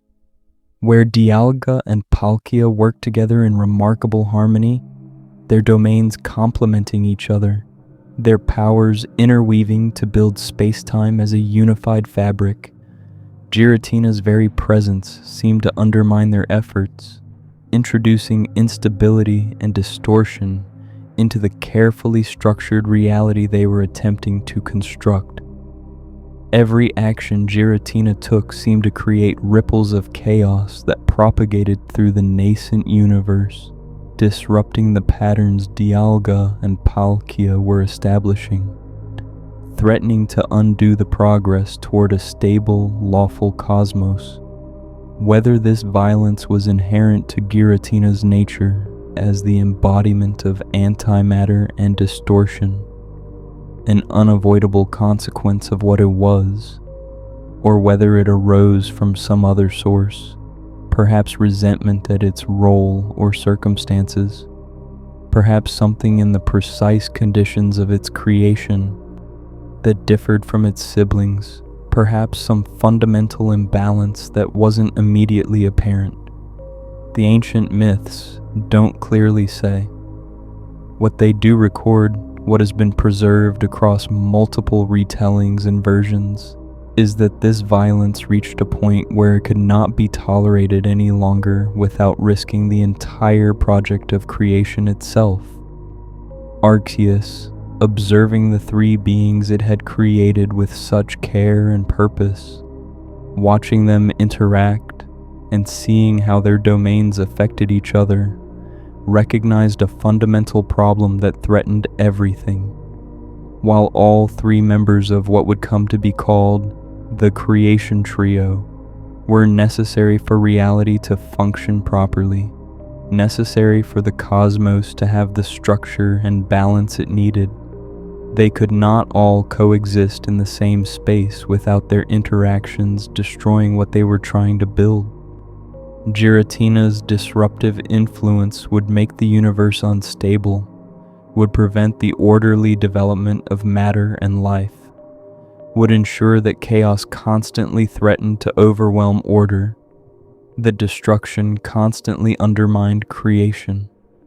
The violent clash between Giratina and its siblings, between antimatter and matter, between distortion and structure, was creating a situation where the universe might tear itself apart before it even fully formed, might collapse back into the primordial chaos it had so recently emerged from. Something had to be done, a decision had to be made, difficult and painful as it might be, to preserve what had been created so far and allow further creation to proceed. The needs of the many, the need for a stable universe where life could eventually flourish, outweighed the preferences of any individual, even an individual as cosmically important as a member of the Creation Trio. And so Arceus made the decision that would shape cosmology for all future ages, that would determine the fundamental structure of reality, that would set a precedent about the relationship between creation and chaos. Giratina would be banished from the primary universe, exiled from the cosmos it had helped create, condemned to dwell in a realm separate from the one its siblings would oversee and maintain. This wasn't a decision made lightly or in anger, wasn't petty revenge or vindictive punishment. It was necessary, a pragmatic choice forced by circumstances, the only way to allow creation to proceed while also preserving the antimatter and distortion that Giratina embodied, since those forces were necessary even if they couldn't be allowed to run rampant in the primary universe. This realm that would become Giratina's new home, its prison and domain and dwelling place for all future time, came to be known by many names over the eons that followed. The Distortion world, suggesting how the laws of physics behave differently there compared to the normal universe. The Reverse world, indicating its mirror-like relationship to primary reality. The Torn world, emphasizing the violence of its creation and the pain of the separation. Giratina itself would simply know it as home, the only place where it could exist at full power without disrupting everything around it, the space carved out specifically to contain what it was and represented. This realm, this dimension, wasn't merely an empty prison cell where Giratina would languish forgotten in isolation, sitting alone in darkness for eternity with nothing to do but contemplate its fate. Arceus wasn't cruel in that particular way, wasn't creating a hell for Giratina to suffer in without purpose or possibility. Instead, what Arceus created for Giratina was a fully realized dimension in its own right, a complete universe running parallel to the primary one but operating according to different rules, following different physics, structured according to different principles. This was a space where Giratina could exist comfortably, where its nature as antimatter and distortion was the norm rather than the exception, where it could be itself without destroying everything around it. The distortion world existed, and still exists, as a mirror of the normal universe, a reflection that inverts and distorts as a shadow that reality casts upon itself. Where the normal universe has stable physical laws that remain consistent across space and time, laws like conservation of energy and momentum, laws governing how forces operate and particles interact. The distortion world's laws are fluid and mutable, changing based on location and circumstance, allowing for phenomena that would be impossible in normal reality. Where the normal universe has gravity that pulls in consistent directions, allowing us to distinguish up from down, floor from ceiling, the distortion world allows beings to walk on walls and ceilings as easily as floors, allows orientation to be personal rather than universal, allows each entity to define its own local down rather than following a universal gravitational field. Where time flows forward in a straight line in the normal universe, where cause always precedes effect and entropy always increases, the distortion world's temporal nature is ambiguous, uncertain, possibly non-linear. Events might not occur in the strict sequence we're used to. Causality might be looser, more flexible. The arrow of time might point in unexpected directions, or might not have a consistent direction at all. Where space in the normal universe follows Euclidean geometry, where parallel lines never meet and the angles of a triangle sum to 180 degrees, the distortion world space might follow non-Euclidean geometry, might curve and twist in ways that allow shortcuts through space-time, might allow two places to be simultaneously close and far depending on the path taken. Floating islands and landmasses drift through this realm without support, hanging suspended in a void without following gravitational attraction, oriented at impossible angles relative to each other. A platform extending horizontally in one region might smoothly transition to being vertical in another region, without any clear point where it rotates, as if different reference frames overlay each other. Waterfalls flow upward or sideways, or in loops that defy our understanding of how fluids behave. Portals open and close spontaneously, connecting distant regions or different points in time, allowing instantaneous travel that would be impossible in normal space.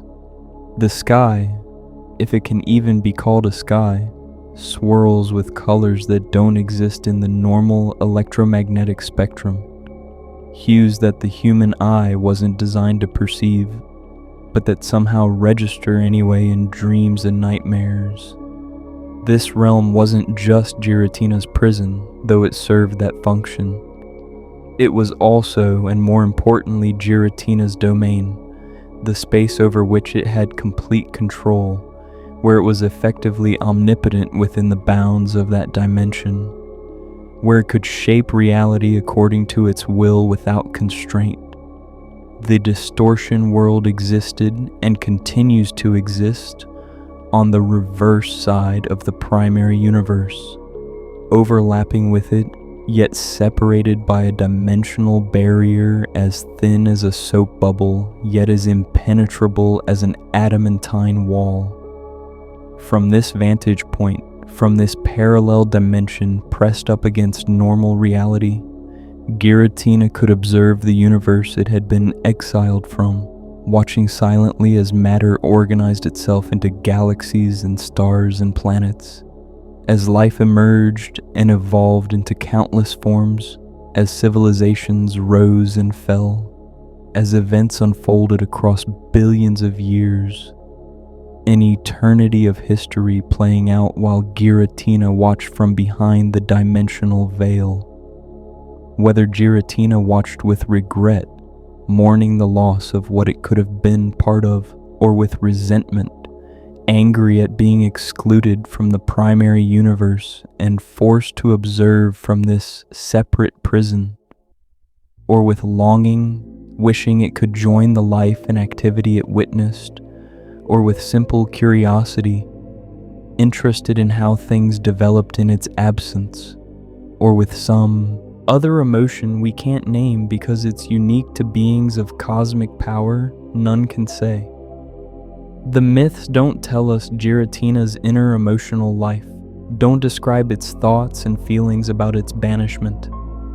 We can only observe its actions in the few instances where it manages to interact with the primary universe and try to infer from those actions what it might be thinking and feeling. But it watched, always, from its world of distorted physics and impossible geometries. From the reverse side of reality, observing the cosmos it had helped create but could no longer fully participate in.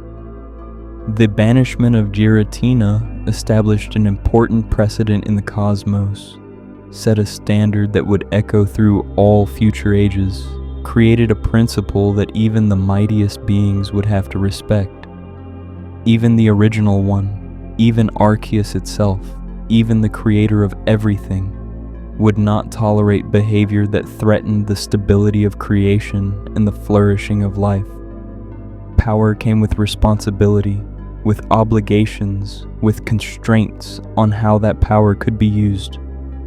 Existence came with rules that applied to everyone, even to gods and cosmic forces. And those who violated these principles, those who threatened the cosmic order through their actions, whether deliberately or through the unavoidable nature of what they were, even those as mighty and important as a member of the creation trio, would face consequences ranging from constraint to exile to worse. This was a lesson that would prove relevant many times throughout the subsequent history of the universe, would be demonstrated again and again when powerful beings attempted to use their might to reshape reality according to their preferences rather than accepting the cosmic order as established. Mortals who achieved godlike power, humans who managed to capture and control legendary Pokémon, entities from other dimensions who invaded seeking to conquer, all would learn that there were lines that could not be crossed without facing divine retribution, boundaries that even the powerful must respect. But the story of the creation trio, the tale of these three beings who embody time and space and antimatter, doesn't end with Giratina's banishment to the Distortion world. While separated physically, existing in different dimensions with a barrier between them, the three remained connected metaphysically, bound together by the nature of what they represented and what they were. Their powers were interlinked in ways that couldn't be undone by mere spatial separation, their fates bound together by destiny and cosmic purpose, their roles in maintaining reality requiring them to exist in balance even when not in proximity. Time and space and antimatter are not independent domains that can be managed separately. They're aspects of a unified whole, parts of space-time as a complete four-dimensional or possibly five-dimensional structure, depending on how you count antimatter as a dimension. This ongoing connection between the creation trio, this metaphysical linkage that transcends physical separation, would become critically important in later ages when various forces would attempt to manipulate or control them. The trio could be played against each other, their domains set into conflict, their powers used to destabilize reality in ways that threatened to tear the fabric of space-time itself. When Dialga and Palkia clash, when time and space war against each other, reality suffers the consequences in the form of rifts and distortions that threaten to unmake everything. When Giratina is provoked or freed from its dimensional prison, when it attempts to merge the distortion world with the normal universe, or to wreak revenge on those who banished it, the resulting chaos can cause disasters across entire regions.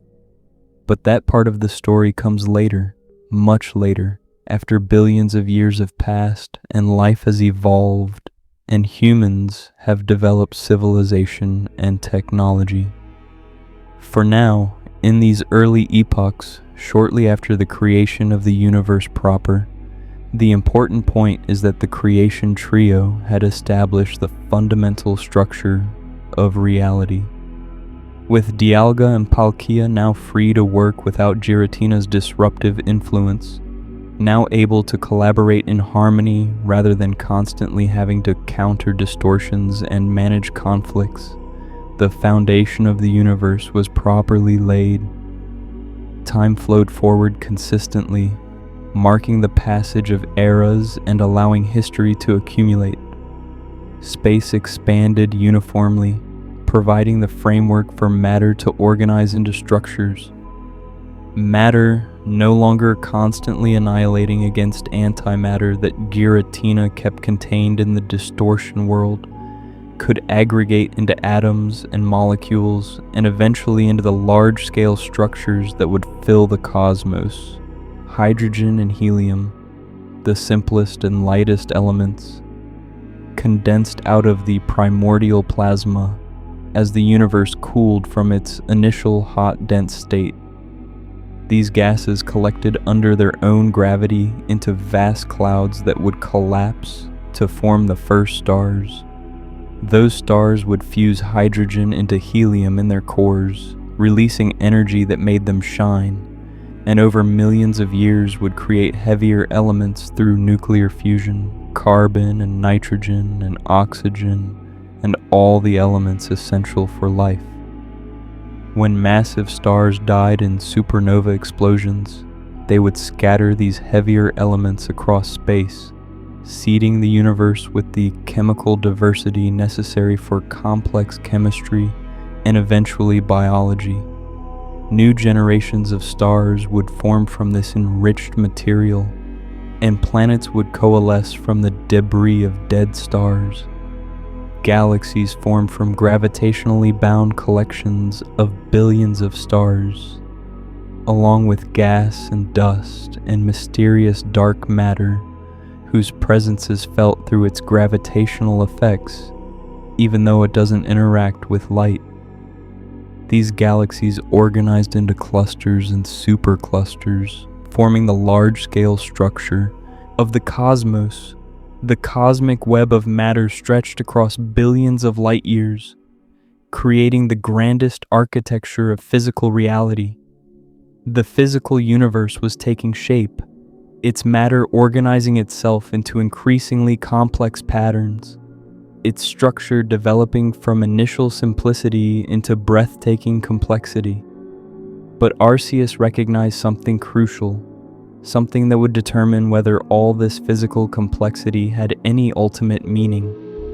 A universe of pure matter, no matter how vast or intricate or beautiful, no matter how many galaxies it contained or how many stars shone within those galaxies, would ultimately be sterile and meaningless if that was all it contained. What gave existence meaning? What made reality worth creating in the first place? What transformed a cosmos from being merely a complex physical system into something with genuine significance and value was not just the existence of objects in space and time following physical laws. It was consciousness, the emergence of beings capable of experiencing and understanding and appreciating what had been created.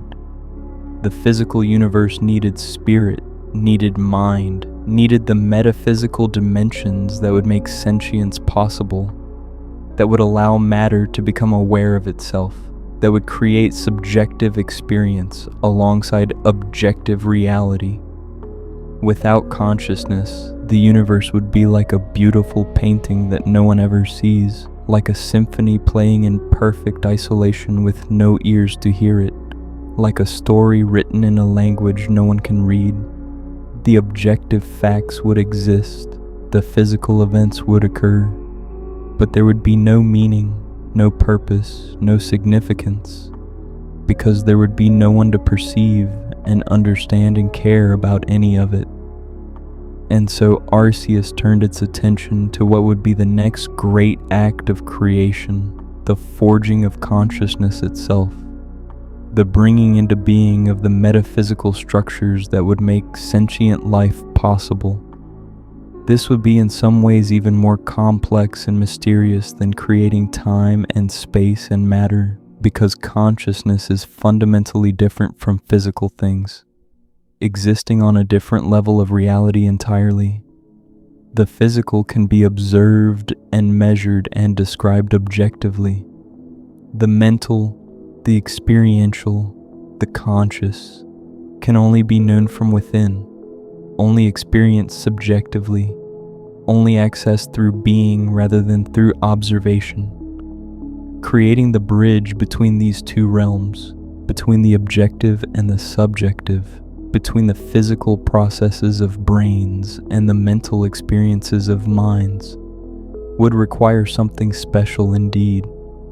To make consciousness possible, Arceus would need to create beings that embodied its fundamental components, deities that personified the aspects of mind and spirit, that distinguish conscious experiencers from mere physical objects that react mechanically to stimuli. These beings would serve a similar role to the creation trio, establishing and maintaining essential features of reality, but operating in the metaphysical rather than physical domain. They would be smaller than the creation trio, less cosmically powerful in terms of raw energy and scale, but no less important for the ultimate purpose of creation. Without them, the universe would be a hollow shell, a stage without actors, a framework without content worth having. And so, drawing once again on its creative power, channeling the forces that had already brought forth time and space and matter, Arceus performed another act of genesis, another divine creation that would shape what the universe could be and become. This time, instead of 3 separate eggs for 3 separate beings, a single egg was formed. But this egg contained not one being, but 3, all gestating together in intimate connection, all interconnected from before their birth in ways that would persist throughout their existence. They were born from the same source, would share a fundamental connection that transcended normal individuality, and together would provide what the universe needed to make sentient life not just possible, but inevitable.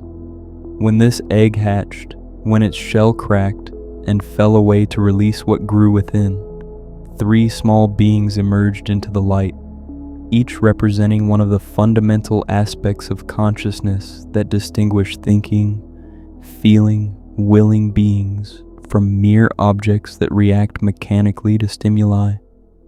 These 3 beings, these tiny deities who would come to be known by many names, but most commonly as the Lake Guardians or the Lake Trio, would serve as the source and foundation of all subjective experience, all inner life, all mental phenomena that make consciousness what it is. Their names were Uxie, Mesprit, and Azelf, and each embodied a different component of the mind and spirit, a different facet of what it means to be conscious. Uxie emerged first from the shared egg, small in physical stature, but immeasurable in significance and power, tiny compared to the creation trio, but no less essential for reality's proper functioning. Its body was primarily yellow, bright and vibrant like sunlight illuminating hidden things, with a head shaped somewhat like a brain, an appropriate visual representation of what it embodied and symbolized.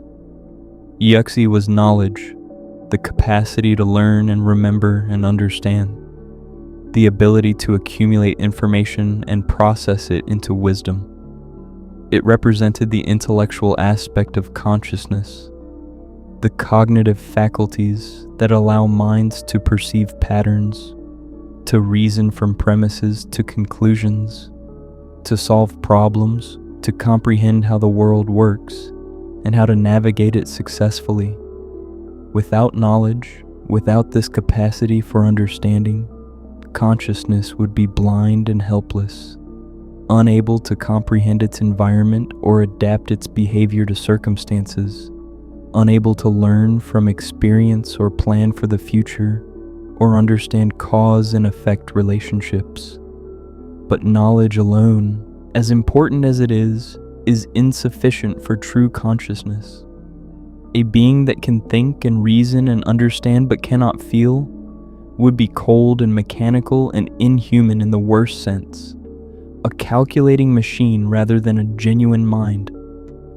Consciousness requires emotional depth, requires the capacity to have feelings that give experience its color and texture and significance, requires that we don't just process information about the world, but care about that information in ways that motivate us to act.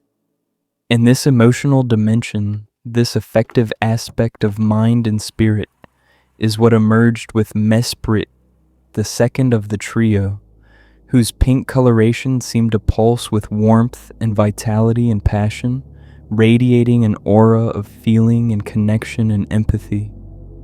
Mesprit was emotion, the capacity to feel pleasure and pain, joy and sorrow, love and hate, hope and despair, all the rich spectrum of feelings that give experience its significance and value.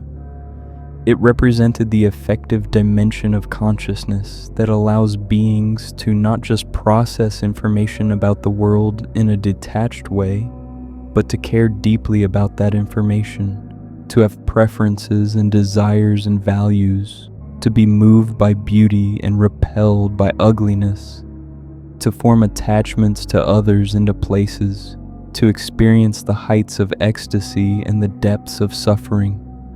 Mesprit taught, according to the myths, the nobility of sorrow and pain alongside the heights of joy, recognizing that the full spectrum of emotion is what makes consciousness rich and meaningful, that a life without sadness would also be a life without genuine happiness, that the capacity to suffer is inseparable from the capacity to experience profound satisfaction and contentment.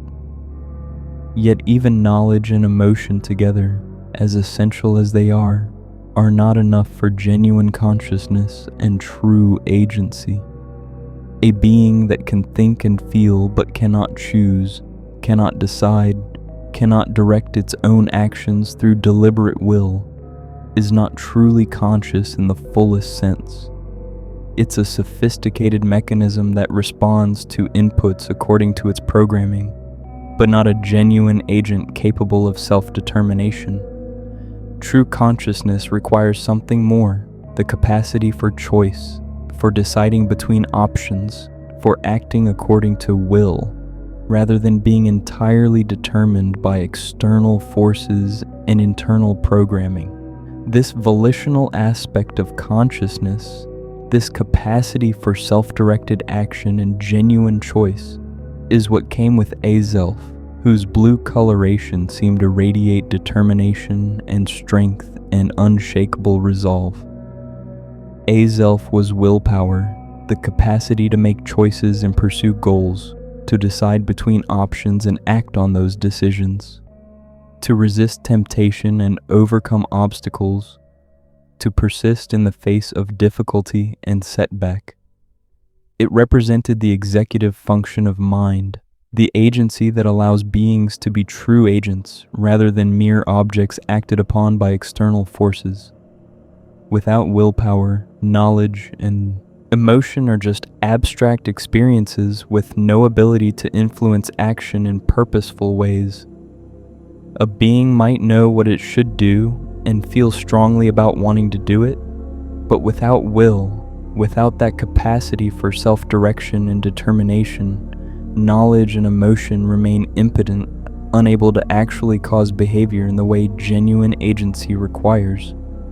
Together, these three beings, these three aspects of consciousness personified and made into independent entities, contained within themselves everything necessary for conscious experience to exist. They were called in the ancient texts preserved in the Kanalov library and inscribed on the plates, the beings who would give spirit to the world. In Japanese, this concept is expressed through the word kokoro, a term that encompasses heart, mind, and spirit all together, recognizing that these aspects cannot truly be separated in any clean way, that consciousness is a unified phenomenon, even though we can analyze it into distinct components for the sake of understanding.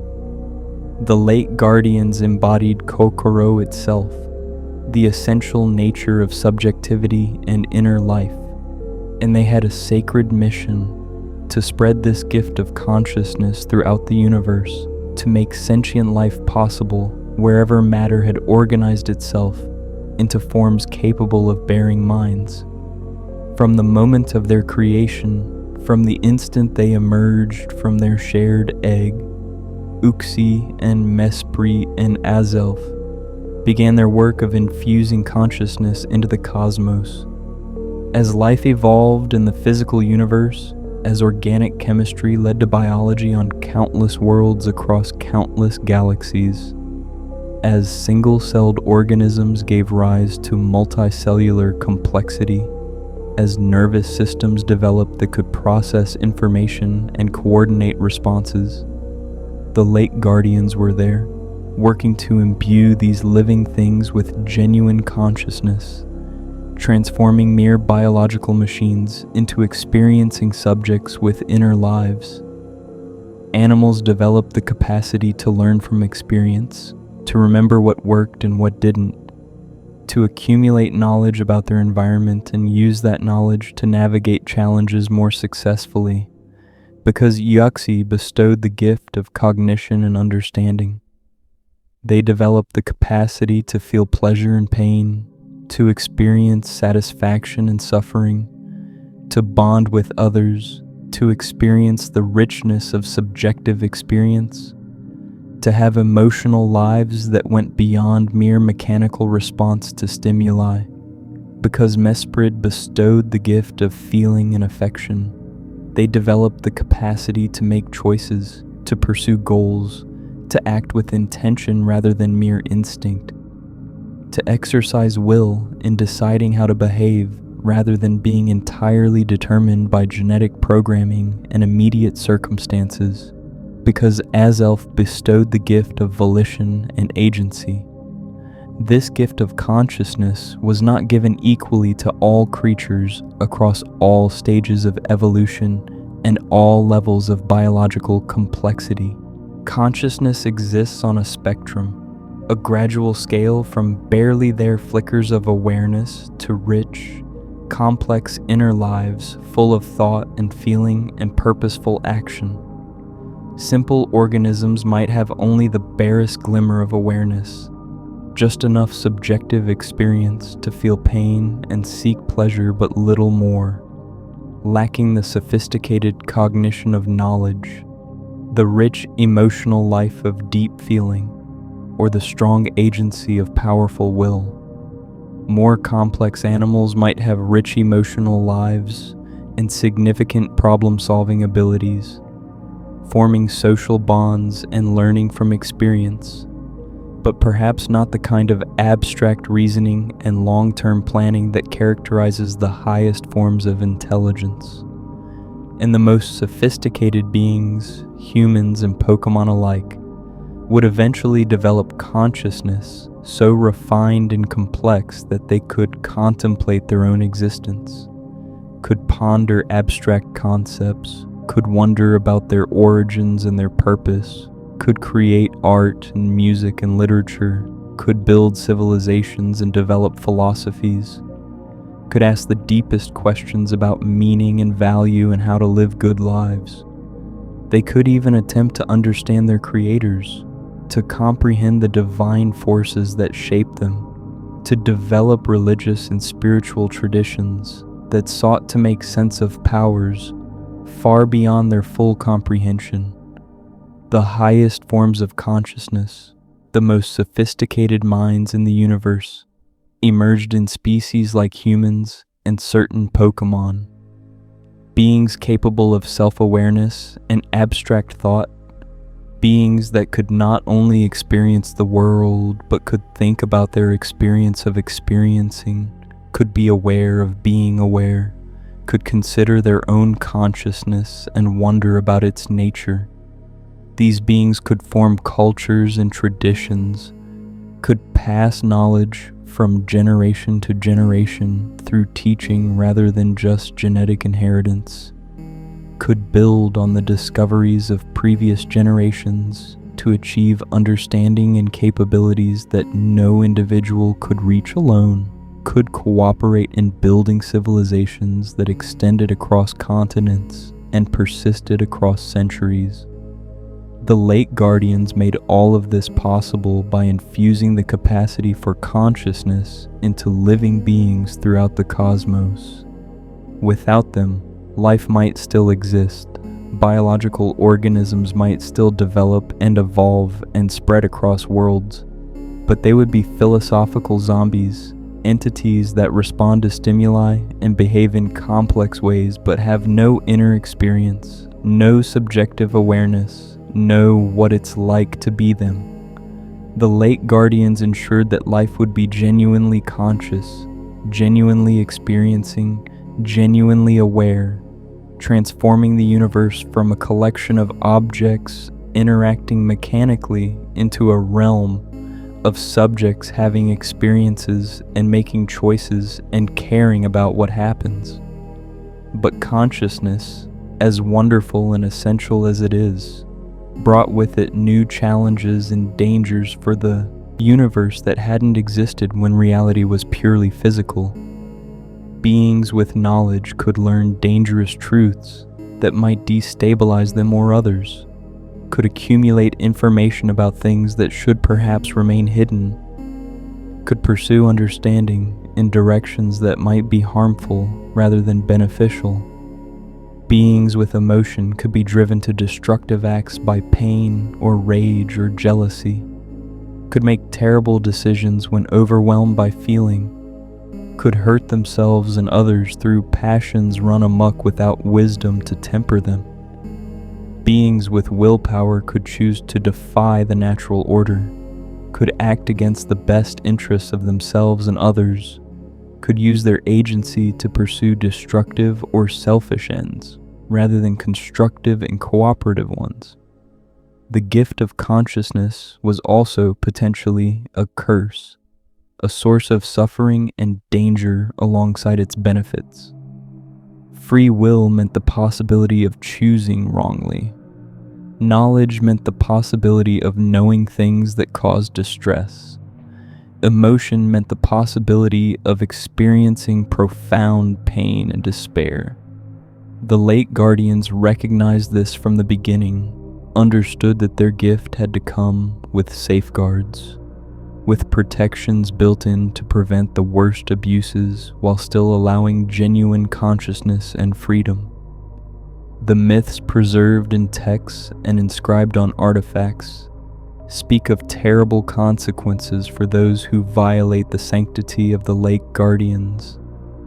Curses that demonstrate their power and their willingness to withdraw their gifts from those who misuse them or threaten their persons. Uxie's eyes remain perpetually closed, never opening under normal circumstances, and for profoundly important reasons.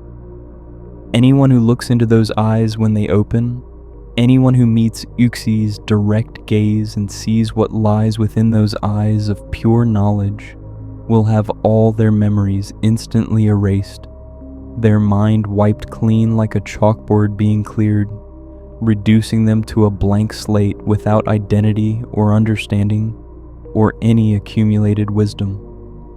All the knowledge they've gained throughout their life, all their memories of people and places and events, all their learned skills and abilities, everything that makes them who they are through their accumulated experience.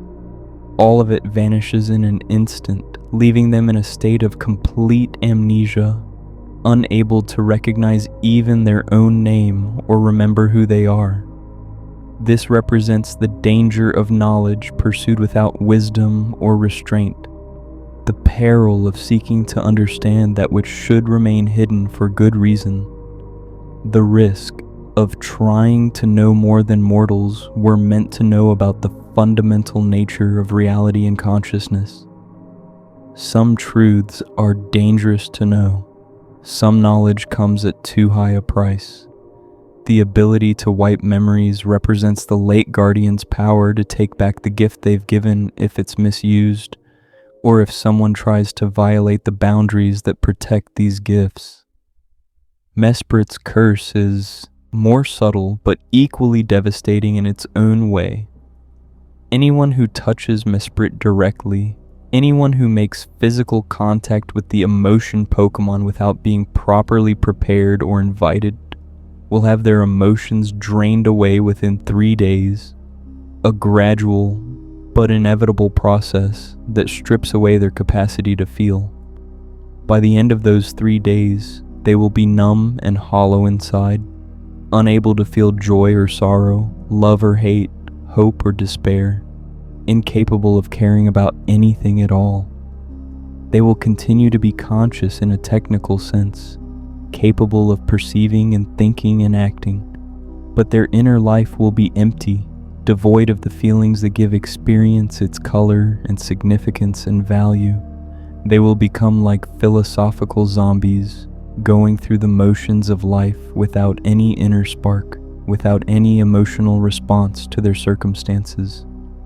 This represents the danger of emotional dependency and attachment, the peril of trying to possess or control the feelings of others, the risk of seeking to own emotions rather than experiencing them authentically.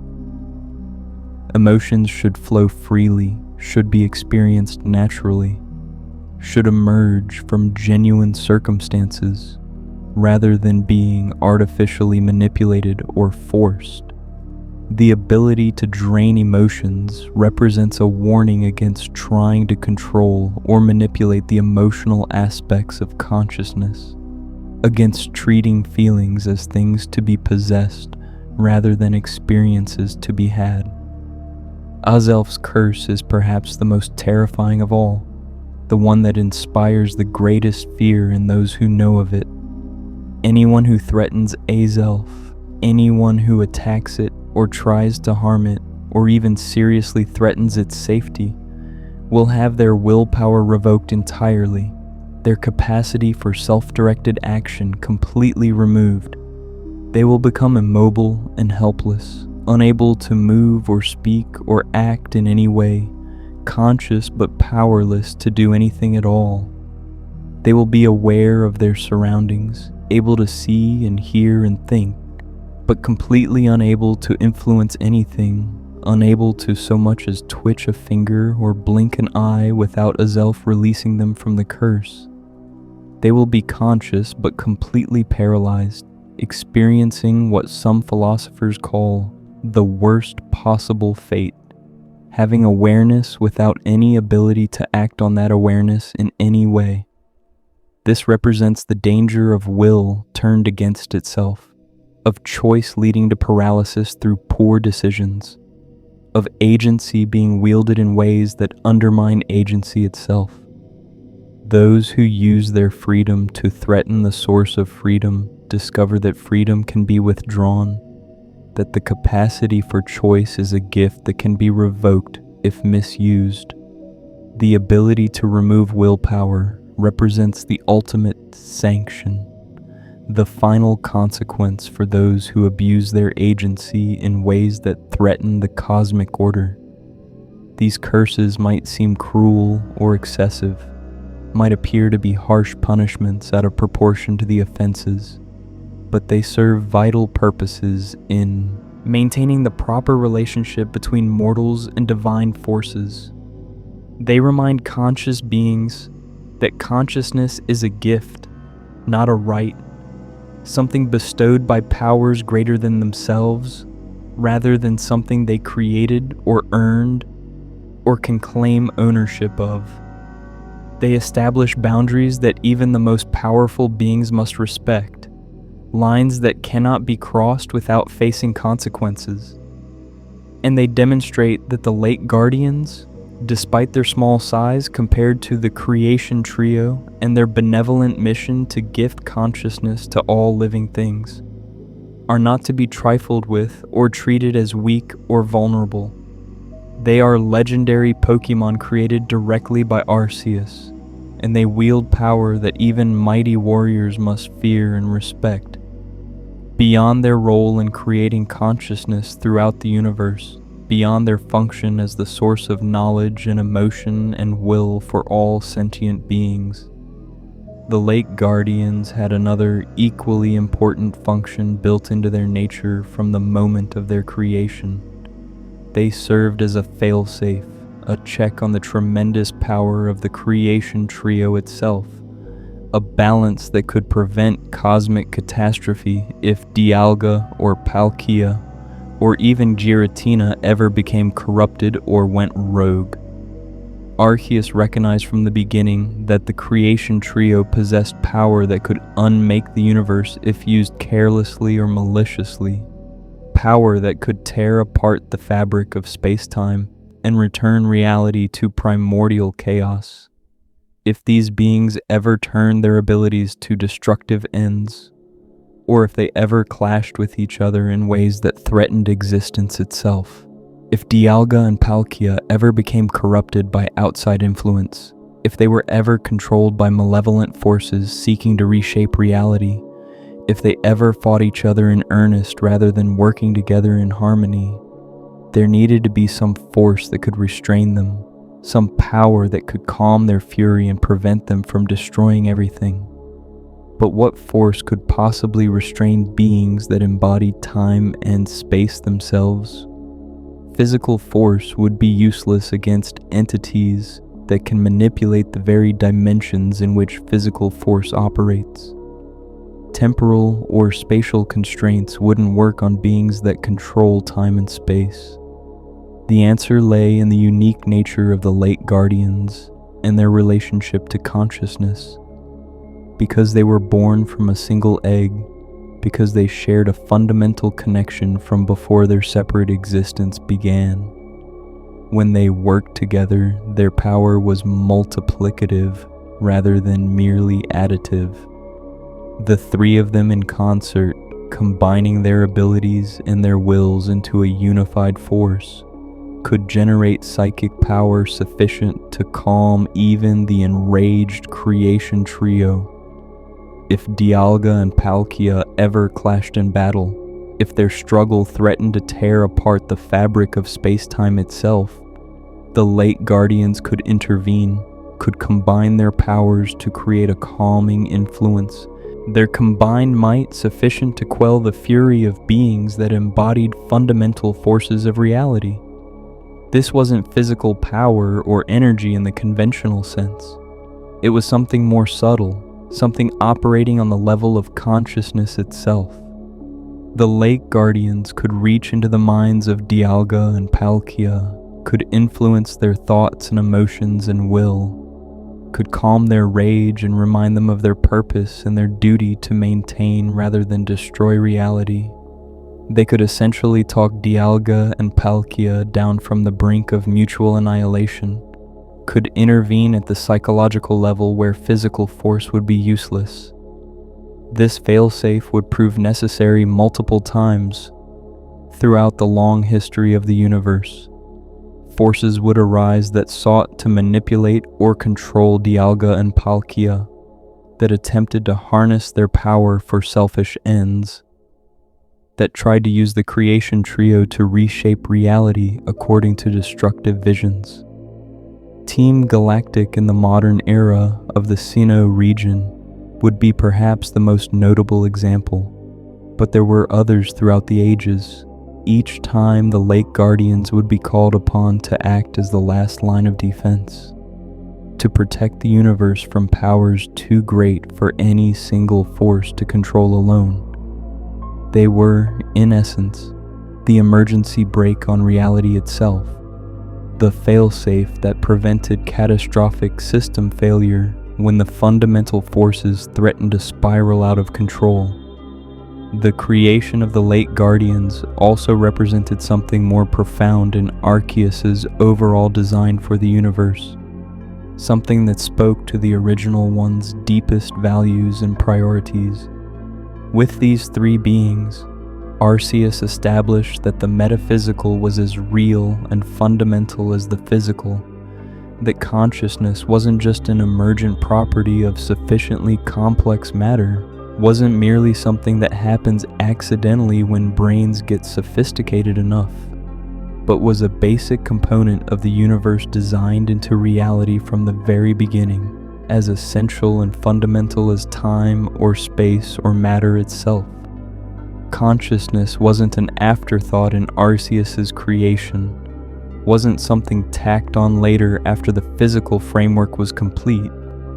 It was always part of the plan, built in from the foundation, given its own divine embodiments, just as time and space had been given divine embodiments. This means the Pokémon universe was never meant to be a cold, mechanical place where minds accidentally arose from mindless particles following blind physical laws. It was always intended to be a universe where spirit was as real as matter, where the subjective experience of consciousness had ontological weight equal to objective physical reality, where inner experience mattered as much as external events. This is what distinguishes the Pokémon universe most fundamentally from purely materialist conceptions of reality, where consciousness is seen as merely an epiphenomenon, a side effect of physical processes without independent reality. In the Pokémon world, there's no ambiguity about this, no room for debate. Consciousness is real, distinct from mere physical processes, even if it requires physical substrates like brains to be implemented in most cases, bestowed by actual deities who embody its components, given ontological status equal to space and time as fundamental features of reality.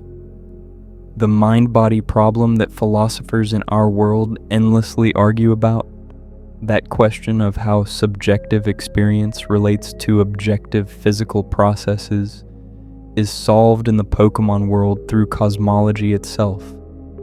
Consciousness is fundamental, not derivative, with the creation trio establishing the physical foundation of the universe, time and space unfurled to provide the framework for events to occur and matter to exist, and with the Lake Guardians infusing reality with spirit and consciousness, with the capacity for subjective experience woven into the fabric of being itself. The stage was finally set for life to flourish in all its glorious diversity.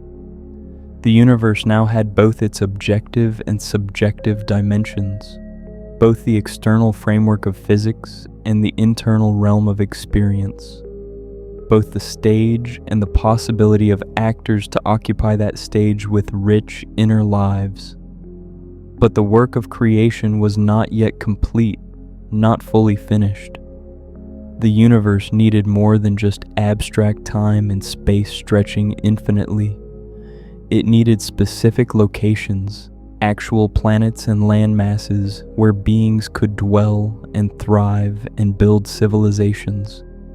It needed the means through which Arceus could maintain influence over the world it had created, tools that would allow the original one to interact with reality even while its true form remained in the transcendent realm beyond normal comprehension.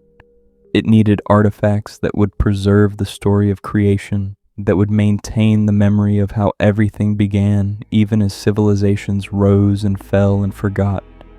It was time for the physical world to take more definite and specific form. for particular locations to be established as especially significant, for the mysterious artifacts known as plates to be forged and scattered across the cosmos. This next phase of creation would bring things down from the cosmic scale of entire dimensions and universal forces to the more local scale of individual planets and regions, would transform the abstract framework into concrete reality where beings would actually live their lives. The transition from cosmic to local, from universal to particular, from abstract principles to concrete places. This transition marked a new phase in the story of creation, one that would eventually lead to the emergence of human civilizations and the religious traditions that would attempt to understand these cosmic origins.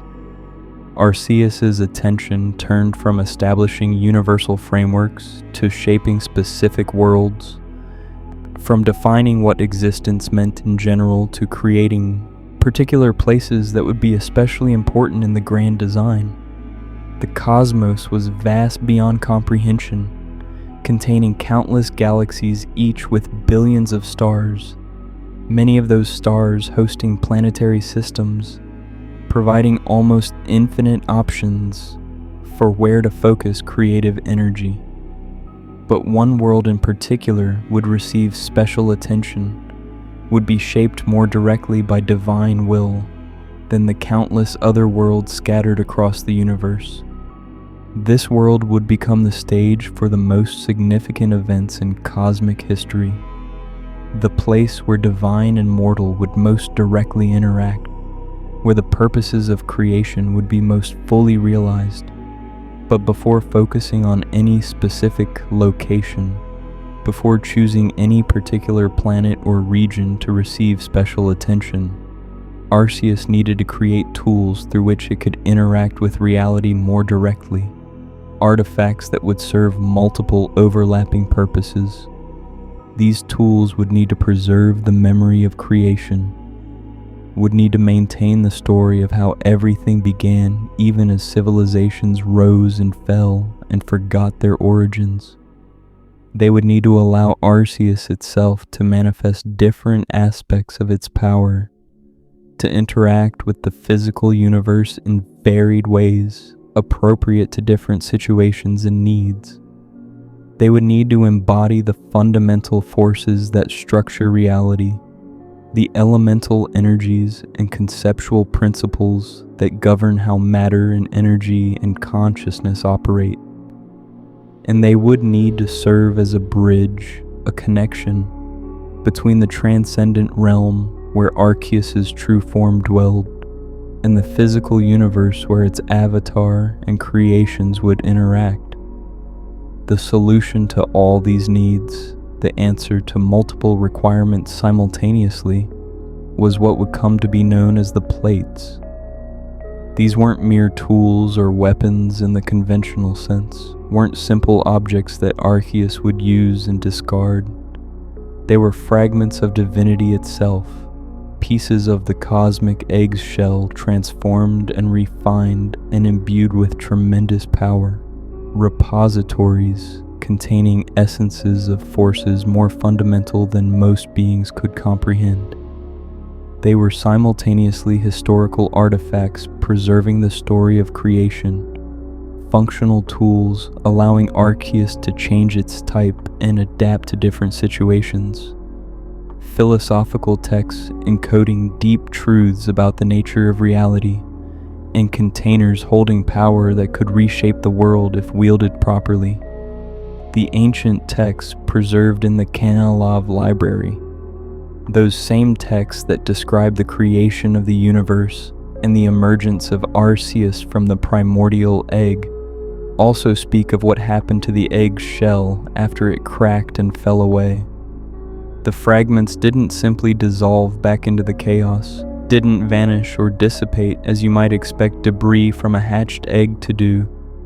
Instead, those pieces of shell, which had contained all of potential reality within their boundaries, which had provided the structure, allowing chaos to be organized into proto-order, which had protected the gestating original one until the moment was right for emergence. These fragments persisted.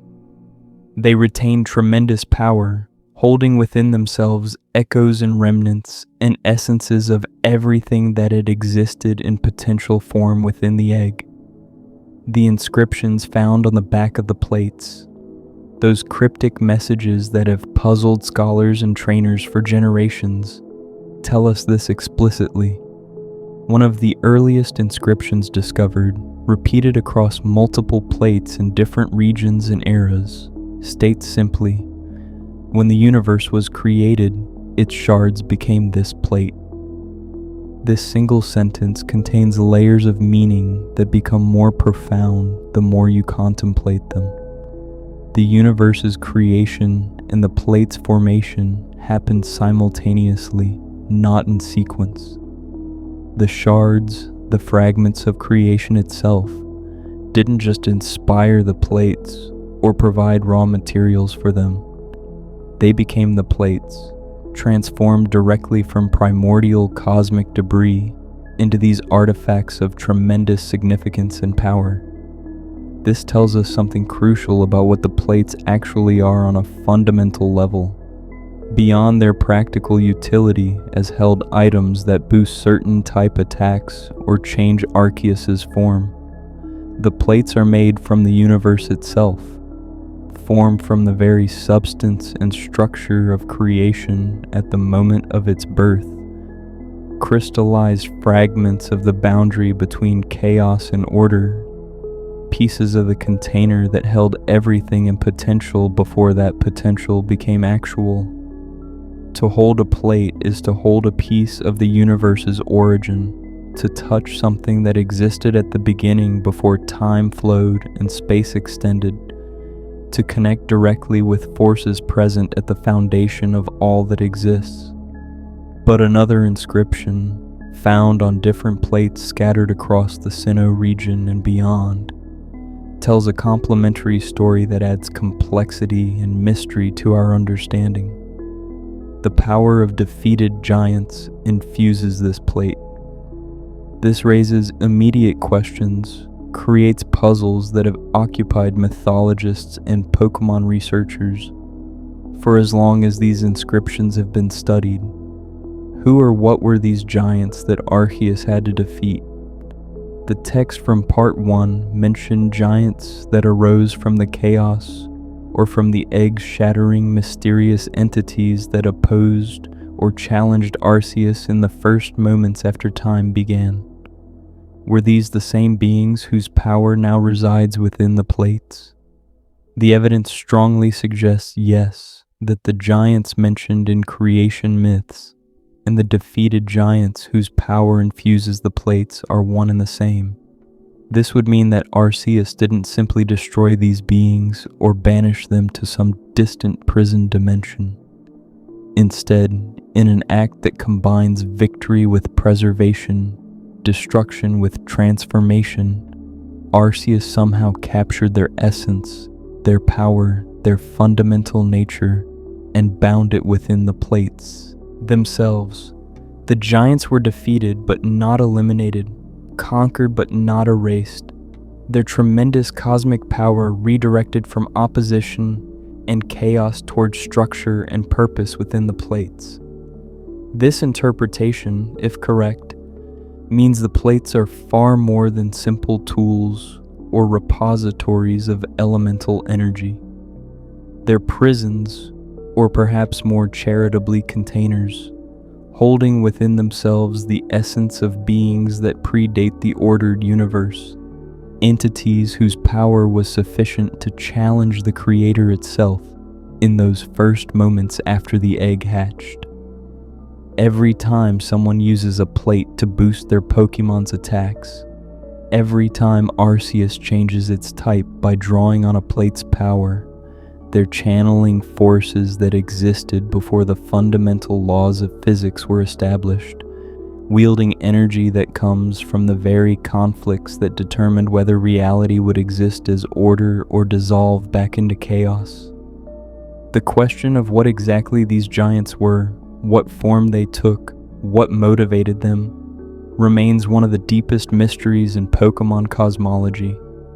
The ancient texts provide tantalizingly few details, just enough to confirm they existed and Arceus had to overcome them, but not enough to paint a clear picture of their nature or origins. Were they aspects of the chaos itself given temporary form and agency by the egg shattering?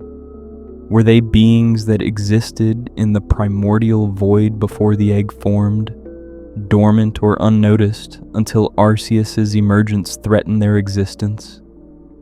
Were they pieces of the egg that gained independence and identity separate from Arceus, fragments that became their own entities with their own wills?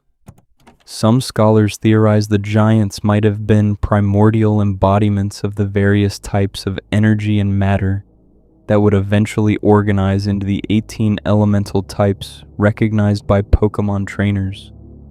Perhaps fire and water and grass and all the other types existed first, as raw chaotic forces personified as giants, and Arceus had to defeat and bind them to bring them under control, to organize them into a coherent system, rather than letting them remain as warring chaotic powers. Under this interpretation, the reason each plate corresponds to a specific type isn't arbitrary or symbolic, but fundamental. Each plate literally contains the bound essence of the giant that embodied that type's raw, primordial power. This would explain why there are specifically 18 plates, not counting the special legend plate and blank plate which serve unique functions, corresponding to the 18 types that structure how Pokémon and their attacks interact with each other. It would explain why the plates don't just grant access to different types, but actually contain genuine power that can be felt and measured, why they're not mere symbols or tools, but genuine artifacts of cosmic significance. And it would explain that cryptic phrase about defeated giants plural, suggesting multiple entities rather than a single opponent, multiple cosmic forces that all had to be overcome separately before they could be unified into a coherent system. The actual process by which Arceus defeated these giants and captured their power within the plates remained shrouded in mystery, lost to the depths of time, or perhaps never recorded because there were no witnesses besides Arceus itself. Did it battle them one by one, conquering fire before moving on to water, then to grass, systematically working through all the primordial forces? Or did it face them all simultaneously in a cosmic clash that reshaped the foundations of reality? A battle so vast and fundamental that our limited minds can barely conceive of what such a conflict would look like. Was the victory achieved through superior strength, through strategic cunning, through some property of Arceus's nature that allowed it to dominate and bind these forces? What we do know, what the evidence clearly shows, is that the result was the creation of the plates as they exist now. 18 distinct artifacts, each corresponding to one of the fundamental types, each containing tremendous power that can be harnessed by those worthy to wield them, each inscribed with messages that tell fragments of the creation story in cryptic, poetic language. These plates serve as physical anchors for Arceus's power, external repositories that allow the original one to manifest different aspects of its nature, to transform and adapt while its true form remains in the transcendent realm beyond physical reality. Let's examine what we know about each specific plate and the type it represents, understanding that each embodies not just an element or energy type, but potentially the bound essence of a primordial giant, a force that existed at the dawn of creation and now serves the purpose of maintaining reality rather than threatening it. We'll explore them not in alphabetical order or by type number, but in a sequence that traces through the fundamental forces they represent. From the most basic physical elements to the more abstract conceptual forces, building our understanding gradually and comprehensively. The flame plate, radiating heat and light even when not actively in use, represents fire, one of the most ancient and primal forces recognized by conscious beings across all civilizations. Fire transforms, consumes, releases energy locked within matter, represents both creation through warmth and life-giving light, and destruction through uncontrolled burning. The giant of fire, if such existed, would have embodied raw combustion and thermal energy in its most chaotic form. Flames that burned without fuel or oxygen since neither existed yet. Heat without source, light without limit. Binding such a force into the flame plate gave Arceus control over thermal energy in all its manifestations, the ability to become fire type and wield flames as a tool, rather than facing them as an uncontrolled threat. The splash plate, cool and flowing, contains the essence of water, equally fundamental to existence. Water flows and adapts, taking the shape of its container, wearing away stone through patient persistence, essential to all life as we know it, covering vast expanses of planetary surfaces. If a giant of water existed in primordial chaos, it would have been formless flood and bottomless ocean, drowning and nurturing simultaneously, overwhelming force that could crush or support depending on how it moved. Contained within the splash plate, water's power became manageable, directable, something Arceus could wield with precision rather than facing as an endless deluge. The meadow plate, green with life energy, embodies grass, representing not just the plant kingdom, but growth and vitality more broadly, the force that turns sunlight and nutrients into living matter, that spreads and propagates and fills ecological niches. A grass giant would have been wild proliferation without limit or pattern, growth for growth's sake, life spawning life in endless fractal recursion without purpose or direction. Bound into the meadow plate, this force became nurtured growth, controlled development, the power to bring forth vegetation and harness nature's energy constructively. These three, fire and water and grass, form a fundamental triangle of interaction that any Pokémon trainer learns early, each strong against one and weak against another in an eternal cycle of balance.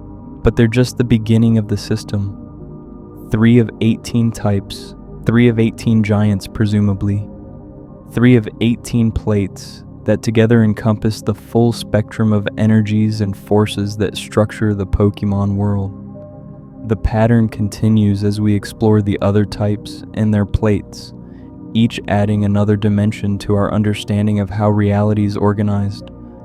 The Zap plate crackles with electrical energy, representing the force that powers nervous systems and storms alike.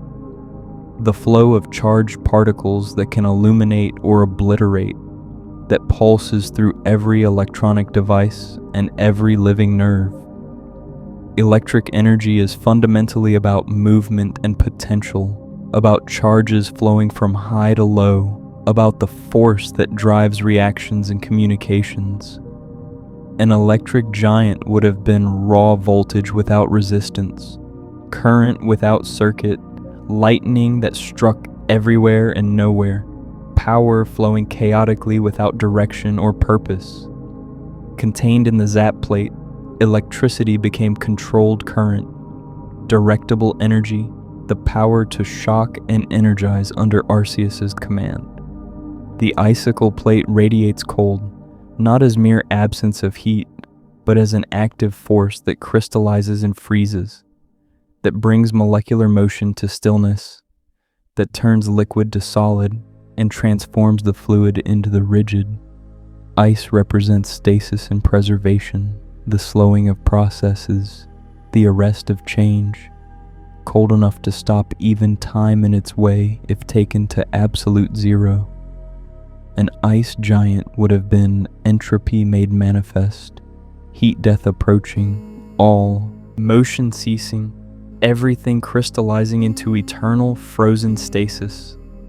Bound within the icicle plate, ice's power became selective freezing, controlled cooling, the ability to halt processes deliberately, rather than letting everything grind to a frozen stop.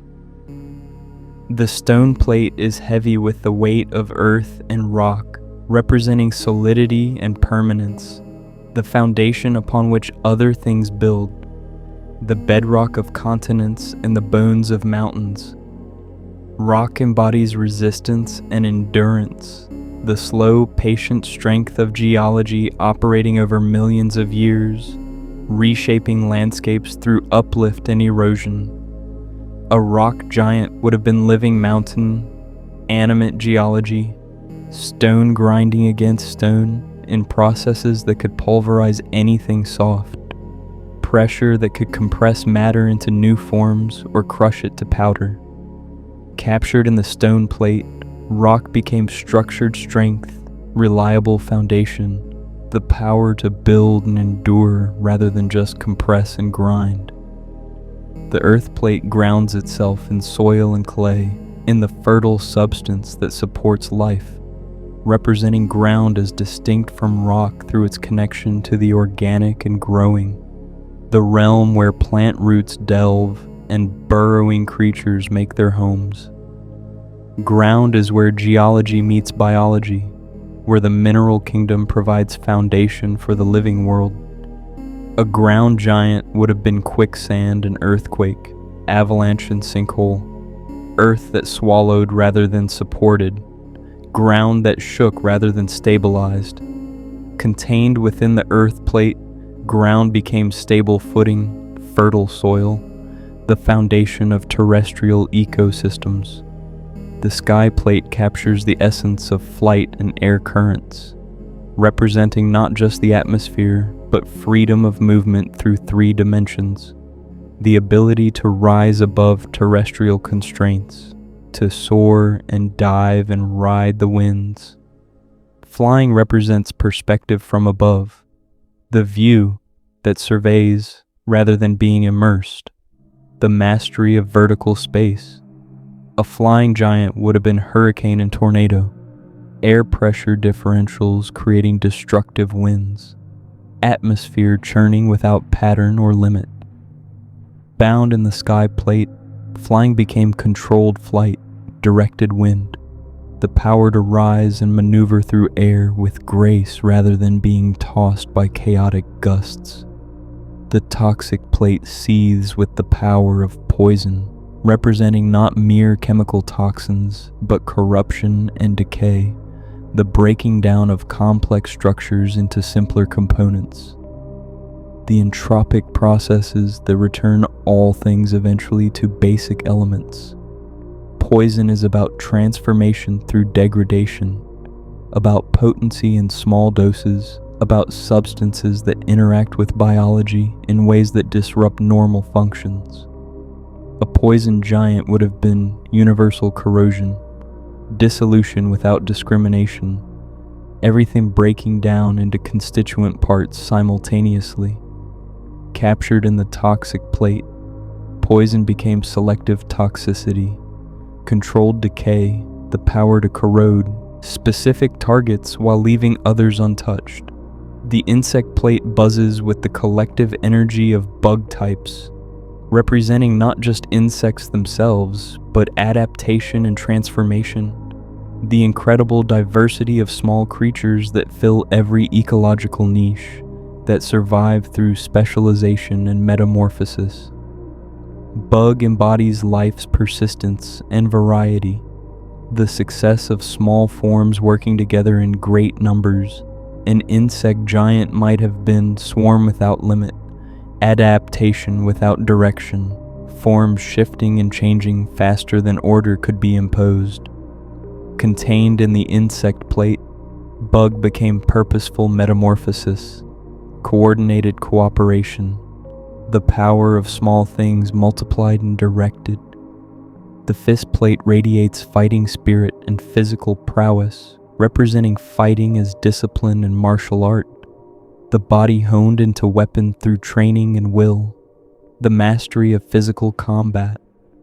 Fighting is about technique overcoming raw strength, about form and skill, about the body and mind working in perfect coordination.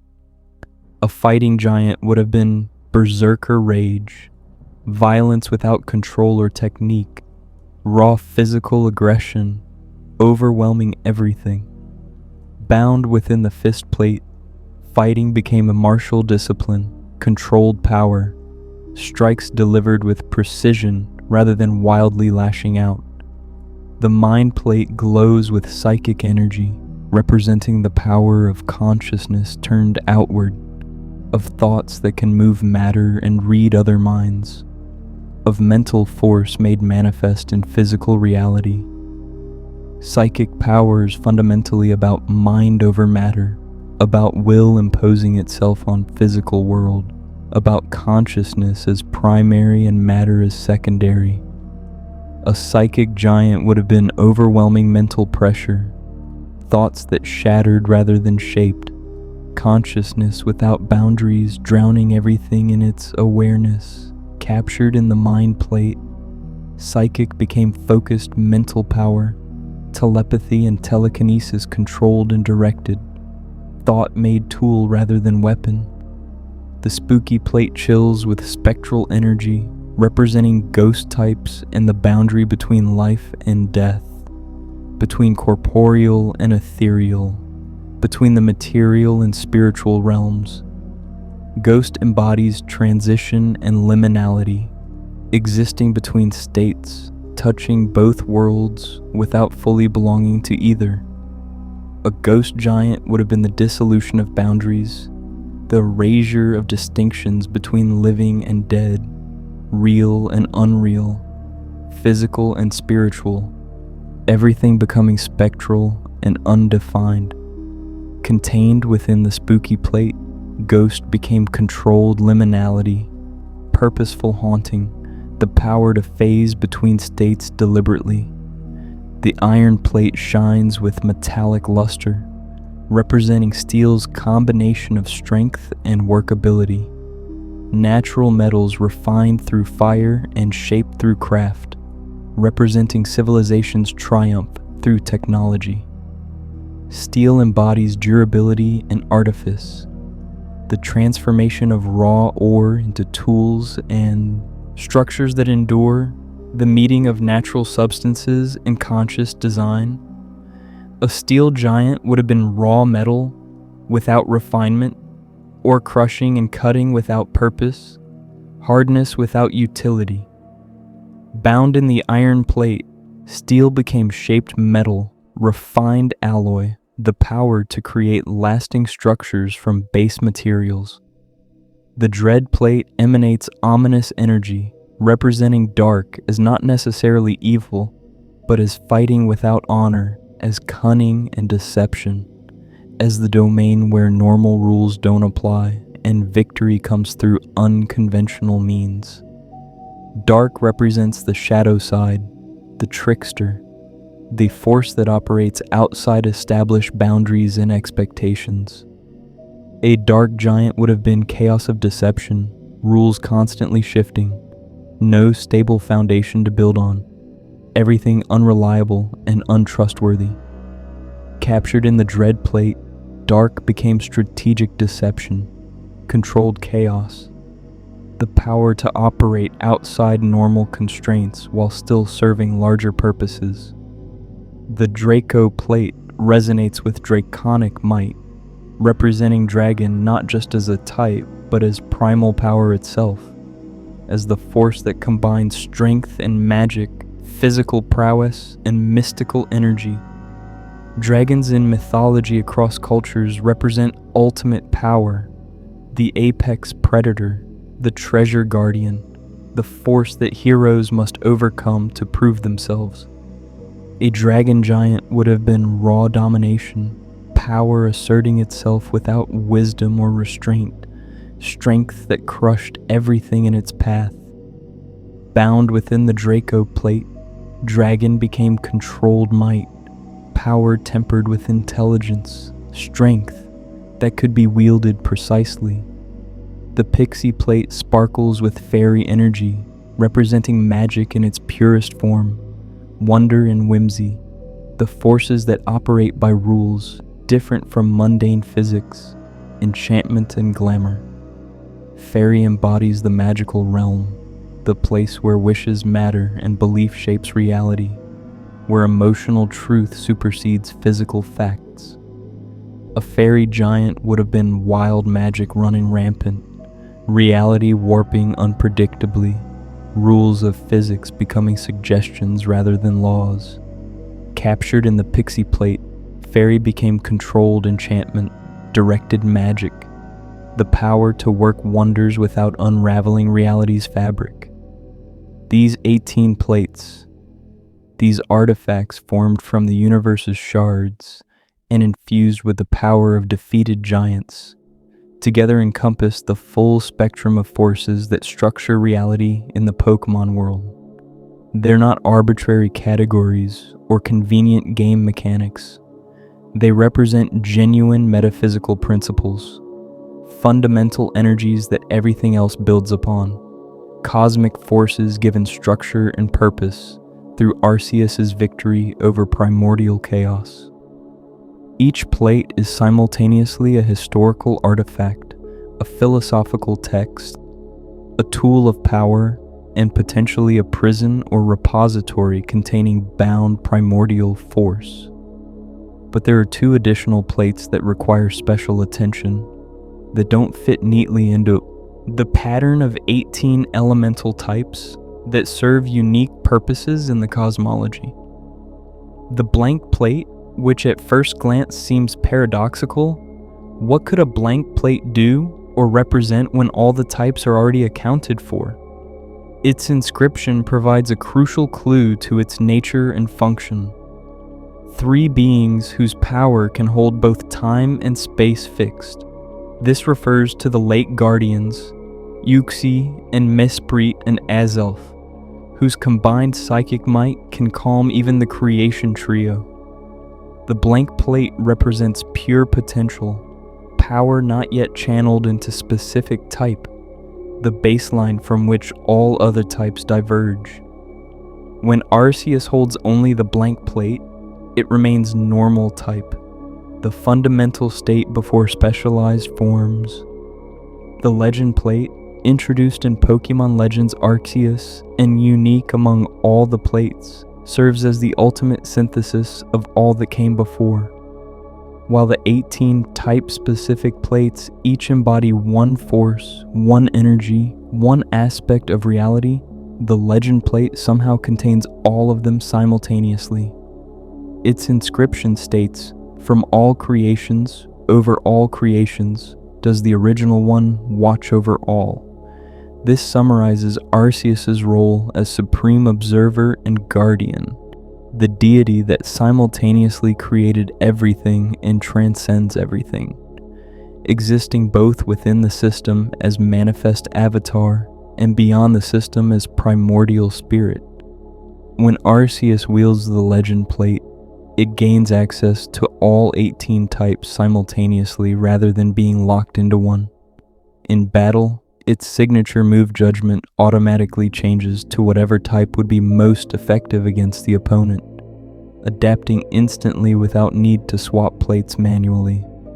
This represents the perfect embodiment of Arceus's nature as supreme being, equally at home with any element, equally capable of wielding any force, master of all types because all types derive ultimately from its power.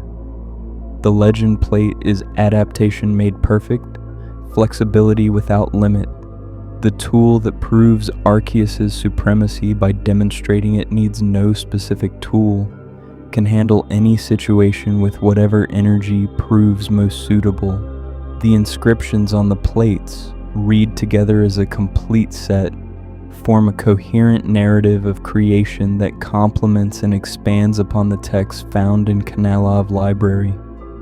They tell the story from a different angle, with different emphasis, revealing aspects that the library texts don't explicitly state.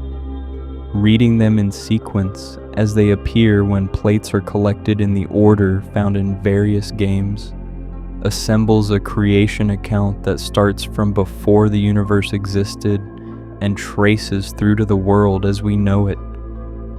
The original one breathed alone before the universe came. This establishes the primordial solitude, the state before time and space when only Arceus existed, breathing in what medium we cannot say since air didn't exist, alone in ways we cannot comprehend since aloneness requires the concept of others to have meaning. It emphasizes that everything begins with the original one, that nothing predates it except perhaps the chaos from which the egg emerged. When the universe was created, its shards became this plate. The moment of creation, the instant the universe properly began as distinct from the chaos, coincided with the formation of the plates from fragments of that process. Creation wasn't just bringing things into existence, but involved transformation, breakdown, the conversion of unified primordial substance into diverse specific materials, the shards of that process becoming these artifacts. The power of defeated giants infuses this plate. The struggle that defined early cosmology, the conflict between emergent order and primordial forces, resulted in power being captured and contained within these artifacts. Defeat didn't mean elimination, but transformation, redirection, the conversion of opposing forces into usable power. Two beings of time and space set free from the original one. Dialga and Palkia emerged from Arceus, were brought forth as separate entities with their own agency and consciousness, given independence rather than being kept as extensions of the Creator. Set free suggests they weren't constrained or enslaved, but granted genuine autonomy to fulfill their cosmic roles. Three beings were born to bind time and space. The late guardians, emerging from their shared egg, had specific purpose built into their nature, serving as failsafe and balance, ensuring the creation trio would never tear reality apart through conflict. Bind doesn't mean enslave, but rather harmonize, connect, prevent from becoming destructively separated. Two make matter and three make spirit, shaping the world. Dialga and Palkia, through their domains of time and space, created the framework for material reality, the stage on which matter could exist and interact. Uxie, Mesprit, and Azelf gave that matter the possibility of consciousness, infused reality with spirit alongside matter, ensuring the cosmos would contain subjects as well as objects, experiencers as well as experiences. The third being raged, raining down bolts of anger, Giratina's violent nature, its inability to coexist peacefully with its siblings, manifested as destructive fury that threatened all Dialga and Palkia had built, threatening to return reality to chaos through sheer violence. The other side of this world was given by the original one to its raging third. Rather than destroying Giratina or forcibly suppressing its nature, Arceus created the Distortion world as separate realm, where Giratina could exist in fullness without disrupting the primary universe, solving the problem through creation rather than destruction. The rift is born of disorder on the other side of this world. The Distortion world exists as consequence of Giratina's nature, its laws shaped by the antimatter and chaos it embodies, operating according to different principles than the normal universe specifically because it must accommodate what the normal universe cannot. That which fills the other side of the world can shape the rage and mold it. The Distortion world doesn't just contain Giratina, but actually influences it, providing an environment where its nature can be expressed without becoming destructive. Channeling rage into purpose, transforming potentially destructive force into guardian of balance. It gathers power from the plates, listening for the flute song. Arceus, when it manifests in physical form, draws upon the plates to change type and adapt to circumstances, responding to the Azure flute's call when trainers prove themselves worthy of encountering the divine. Where all creation was born, that is the being's place of origin. The Hall of Origin, that transcendent space accessed through special means, represents the point where Arceus connects to physical reality, the place where the boundary between divine and mundane is thinnest.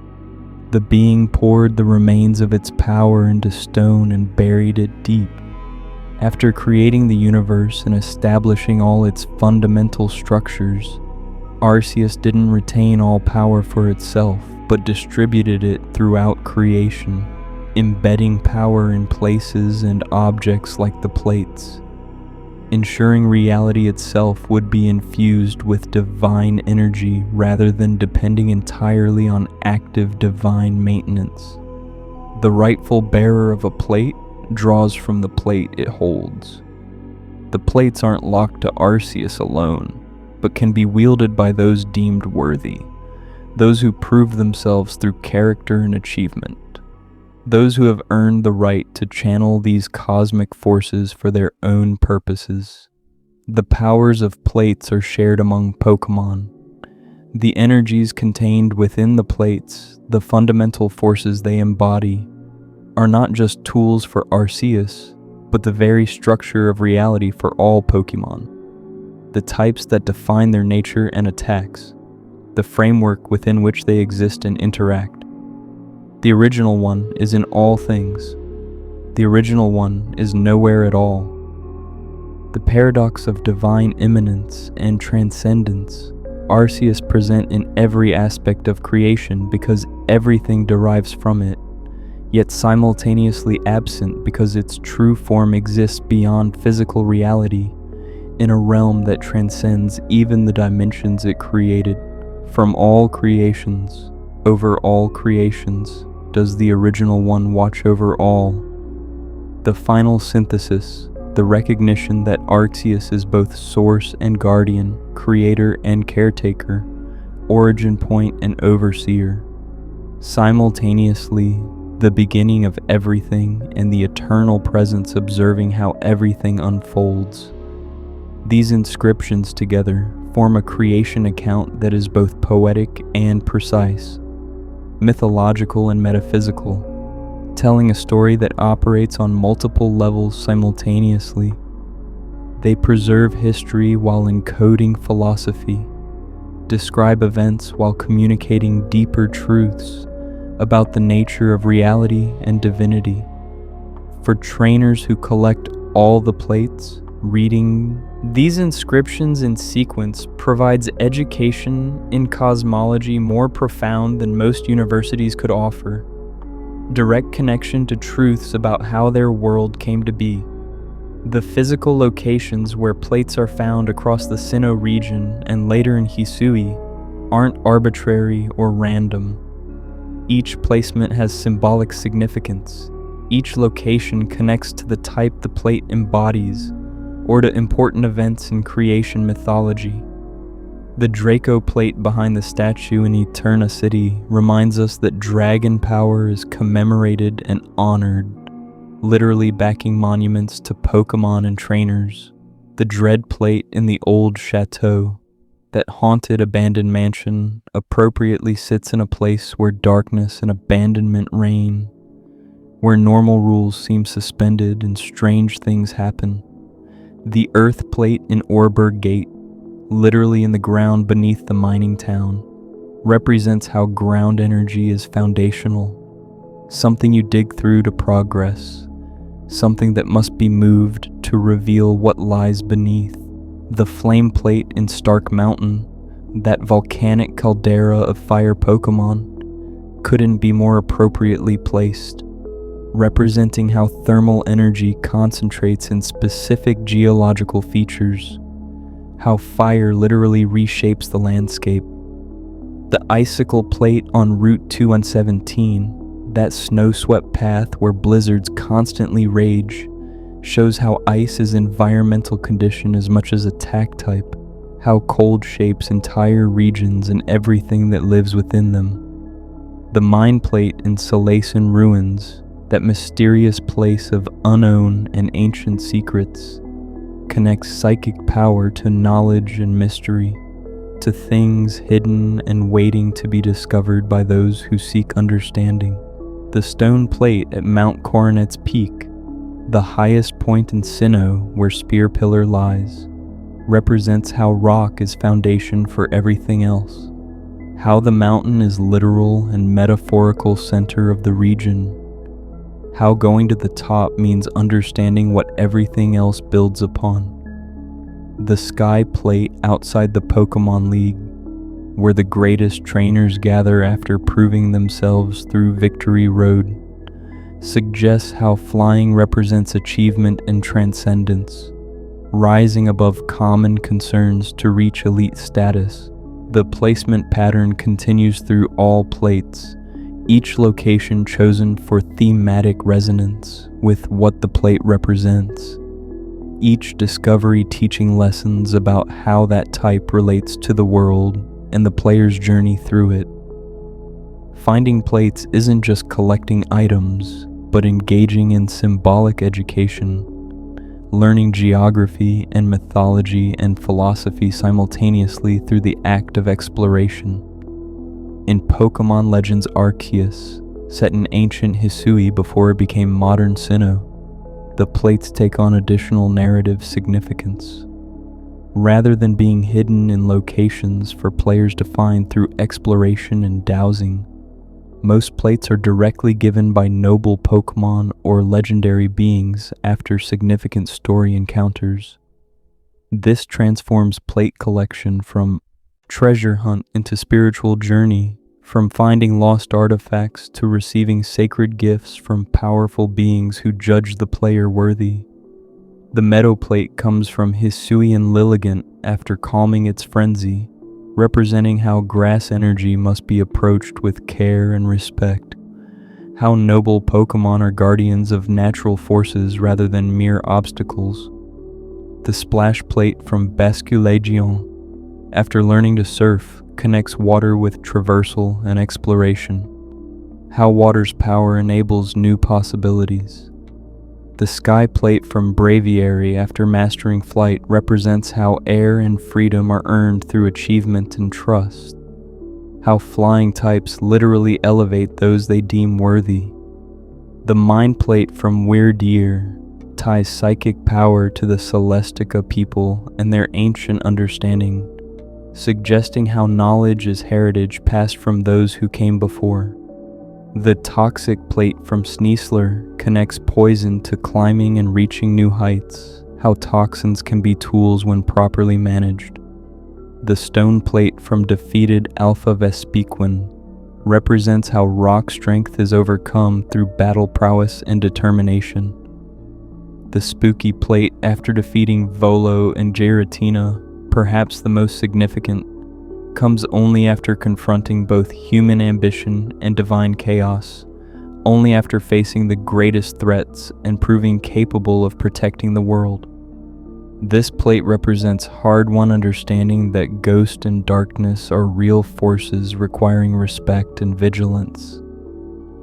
The Legend Plate Ultimate Prize is received directly from Arceus itself after completing the Pokédex and proving worthy, representing how the supreme power recognizes and rewards those who fulfill their purpose completely. This pattern of receiving plates as gifts rather than finding them as treasures transforms their meaning and significance. In ancient times, plates weren't just artifacts lying around waiting to be discovered. They were sacred objects in the keeping of powerful beings. only given to humans who proved themselves through action and character. The plates were tests and rewards simultaneously, ways for divine and noble forces to evaluate mortals, and, when satisfied, to grant them tools to fulfill greater purposes. The practical function of plates, beyond their mythological and philosophical significance, lies in how they allow Arceus to manifest different types, to adapt its form and abilities to suit different situations and opponents. This adaptability is crucial to understanding Arceus's nature as supreme being. Many powerful Pokémon excel in specific domains, have tremendous strength in particular types or strategies, but are weak or vulnerable in other situations. Arceus transcends this limitation through the plates, which allow it to be equally at home with any energy or strategy, to transform as needed rather than being locked into single approach. When holding the flame plate, Arceus becomes fire type, its appearance subtly shifting to reflect this, the wheel, around its body glowing with reds and oranges, its eyes taking on fiery hue. Fire attacks gain tremendous power, fueled by the bound essence of the fire giant, the primordial thermal energy contained within the plate.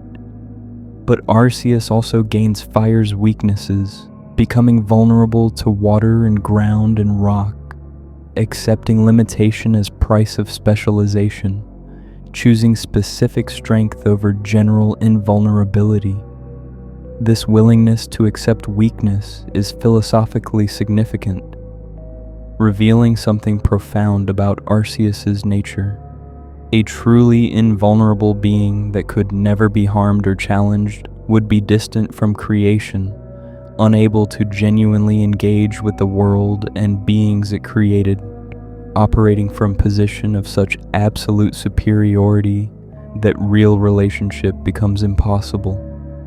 By taking on specific types and their attendant weaknesses, Arceus makes itself vulnerable, opens itself to potential defeat, creates conditions where mortal Pokémon and trainers could conceivably challenge it on something approaching equal terms.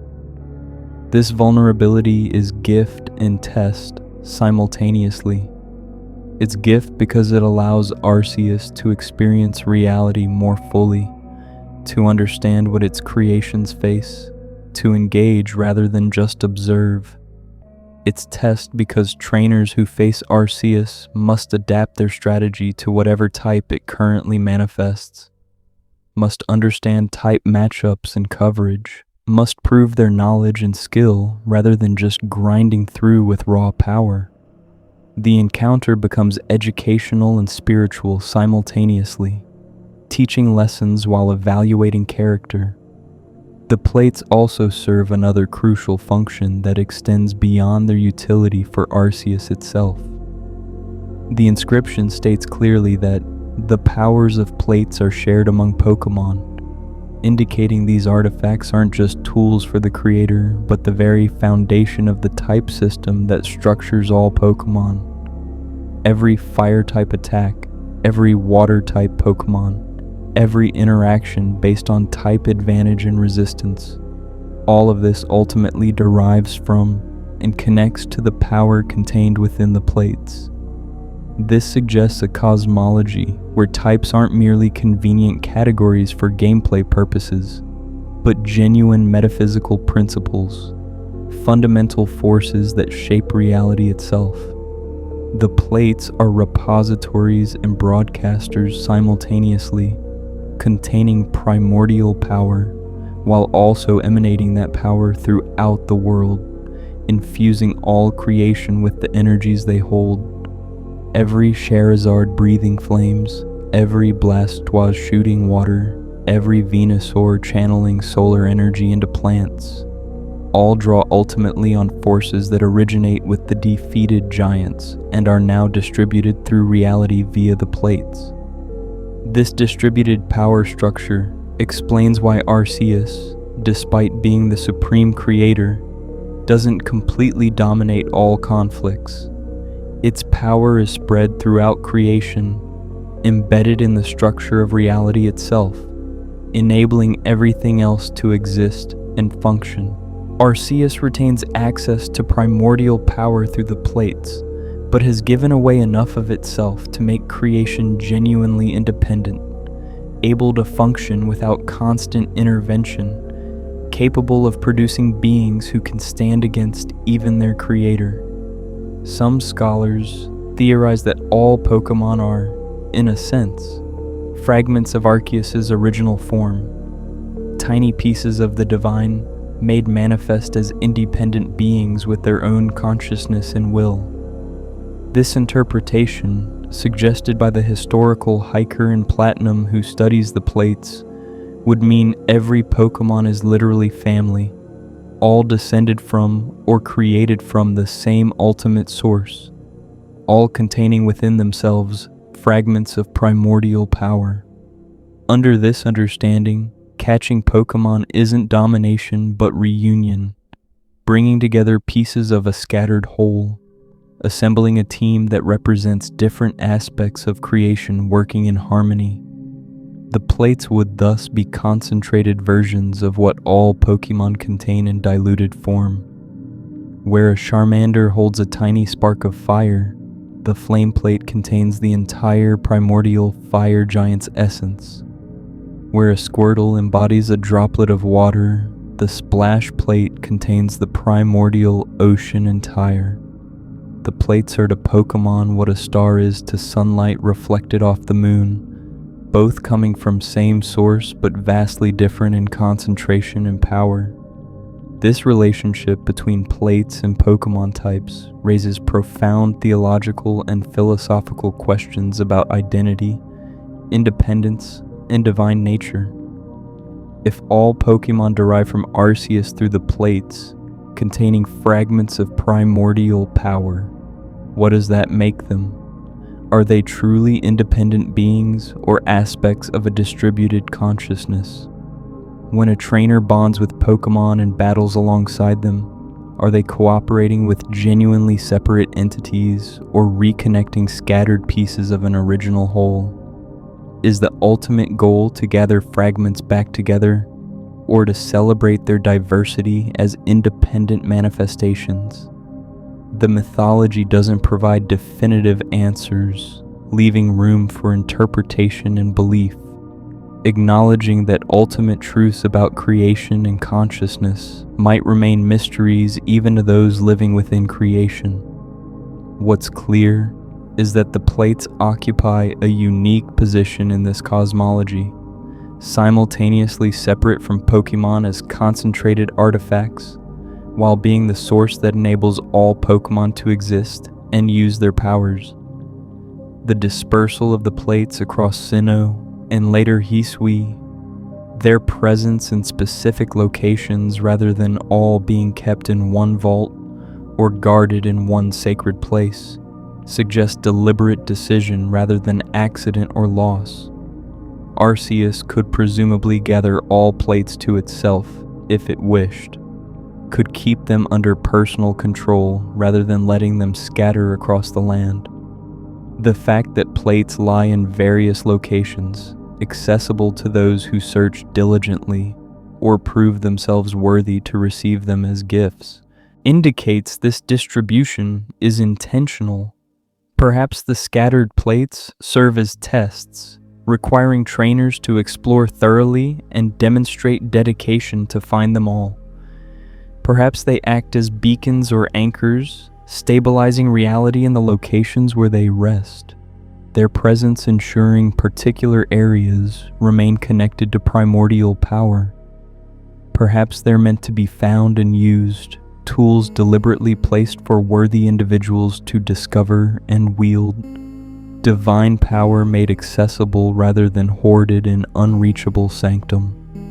The fact that plates can be dug up in the underground in Sinnoh, found as items rather than being guarded by powerful beings, suggests they're more common than true unique artifacts. Perhaps what we call the plates are actually copies or echoes of true original plates, replicas that contain real power but aren't the sole existing examples. This would explain why multiple trainers can each have full sets of plates rather than competing over single unique artifacts that only one person could possess. Alternatively, the plates might be partially atemporal, existing across time in multiple places simultaneously. The same plates manifesting in different eras and locations through means beyond normal causality. This would fit with their nature as fragments of creation itself, pieces of the moment when time began, potentially able to be present at multiple points in time's flow, since they predate that flow's establishment. The plates represent one of Pokémon mythology's deepest mysteries, artifacts whose full significance and nature may never be completely understood by mortal minds. Their simultaneously historical record, philosophical text, practical tool, metaphysical anchor, and potentially prison or repository for primordial forces. They connect trainers directly to creation, allowing humans to wield fragments of the power that shaped the universe, to command energies that existed before time began. They prove that the divine isn't entirely distant, but has left pieces of itself scattered through the world, accessible to those who seek with proper dedication and intention. For Arceus itself, the plates serve as the bridge between transcendent true form and manifest avatar, the tools that allow the original one to interact with physical reality while its essence remains in realm beyond comprehension. They allow adaptation without compromising identity, specialization without limiting potential, vulnerability without weakness. Through the plates, Arceus can experience all aspects of creation, can understand what it means to be fire or water or any type, can walk through the world it made, experiencing it from within, rather than only observing from without. The story of the plates is ultimately a story about how divine power is distributed and managed, about the relationship between creator and creation, about how ultimate force is made accessible to mortal beings without overwhelming them. It's about the decision to scatter rather than hoard, to share rather than control, to enable independence rather than enforce dependence. The plates exist as proof that Arceus chose to make its power available, chose to create tools that others could use, chose to embed itself in creation rather than remaining forever separate and untouchable. As trainers collect plates throughout their journey, as they read the inscriptions and ponder their meanings, as they use these artifacts to change Arceus's type or boost their own Pokemon's attacks, they're participating in something much larger than simple gameplay mechanics. They're connecting to creation mythology, handling fragments of cosmic history, wielding power that traces back to the first moments after the universe began. Every plate is a window into origins, a connection to forces that shaped everything, a reminder that even in modern times, the echoes of creation remain present and accessible to those who seek them with proper respect and dedication. The plates ensure that the story of creation remains not just abstract myth or dusty library book, but living reality, present in physical form, available for interaction, genuine rather than merely historical. They guarantee that each new generation of trainers can engage directly with their world's origins, can hold pieces of the beginning, can experience for themselves the weight and significance of these primordial forces. And they demonstrate that in the Pokémon world, the boundary between mundane and divine is permeable, that humans aren't forever separated from the powers that shape them, but can, through effort and worthiness, touch and wield those powers themselves. With the fundamental structures of reality established, with time and space unfurled, and consciousness infused throughout creation. With the plates forged and scattered to serve their multiple overlapping purposes, Arceus turned its attention to something more specific than universal frameworks, something more focused than cosmic scale architecture. The universe was vast, containing countless worlds where life could potentially emerge and flourish. Billions of planets orbiting billions of stars across billions of galaxies. But one world, one region, would receive special attention, would be shaped more directly by divine will than anywhere else in all of existence, would become the literal birthplace of the physical world and the stage where the most significant events in cosmic history would unfold. This place would be known by many names across the ages. In ancient times, before human civilization developed written language or built permanent structures, it would simply be the place where everything began, a concept understood intuitively, even if it couldn't yet be expressed in words. When humans finally arrived and began building their cultures and mythologies, when they started asking questions about their origins and developing religious traditions to explain the divine forces they perceived around them, they would call this land Hisui, a name meaning jade, referring to the precious green stone, suggesting something valuable and beautiful carved by natural forces over incomprehensible spans of time.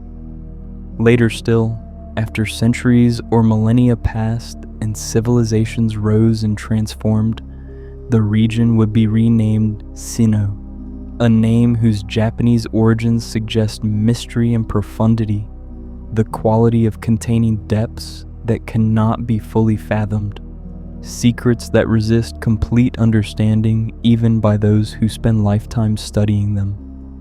But before any names, before humans existed to give names, before language evolved as a tool for expressing concepts and sharing knowledge, there was simply the place itself, raw geography waiting to be shaped by divine intention into something with cosmic significance. And at the heart of this place, the focal point around which everything else would be organized, the axis upon which the world would turn both literally and metaphorically, Arceus would create a mountain unlike any other in all of existence. This mountain would be called Mount Coronet, and it would be nothing less than the physical manifestation of where creation itself began, the literal birthplace of the material world, the point where the transcendent realm of pure divinity touched and shaped physical reality. The ancient texts and myths preserved in Kenilov Library, those same sources that tell us about the egg and the chaos and the emergence of Arceus, are explicit and unambiguous about Mount Coronet's significance and origin. After creating the universe itself, after establishing time and space and matter through Dialga and Palkia, and the banishment of Giratina, after bringing consciousness into existence through the Lake Guardians, Arceus descended from the transcendent realm to interact more directly with physical reality. And the first thing it created in the physical world, the first specific geographical feature, rather than universal principle, was Mount Coronet itself. The mountain didn't form through normal geological processes, didn't emerge gradually over millions of years through volcanic activity or tectonic uplift. It was brought forth fully formed by Arceus's will, shaped deliberately with specific purpose and intention, created to serve functions both practical and symbolic. The myths tell us that at Mount Coronet's peak, at the very highest point of this newly created mountain that would become the tallest peak in the entire Pokémon world, surpassing every other summit on every other continent across the globe, Arceus performed acts of creation that would determine the fundamental nature of physical reality. Here, at this specific location that would never lose its cosmic significance even as eons passed and civilizations rose and fell, Arceus created the 3 eggs that would hatch into Dialga, Palkia, and Giratina. This means the creation trio weren't created in some abstract metaphysical realm or in the formless void before reality existed. They were created here, at this specific geographical location, given their eggs on this mountain that would become forever associated with the act of creation itself. The significance of this cannot be overstated, cannot be emphasized too strongly. Mount Coronet isn't just a mountain that happens to be tall or happens to have historical importance. It's the literal point where universal principles became physically instantiated, where metaphysical concepts took material form, where the abstract forces that would govern all of reality were brought into being as actual entities with physical presence.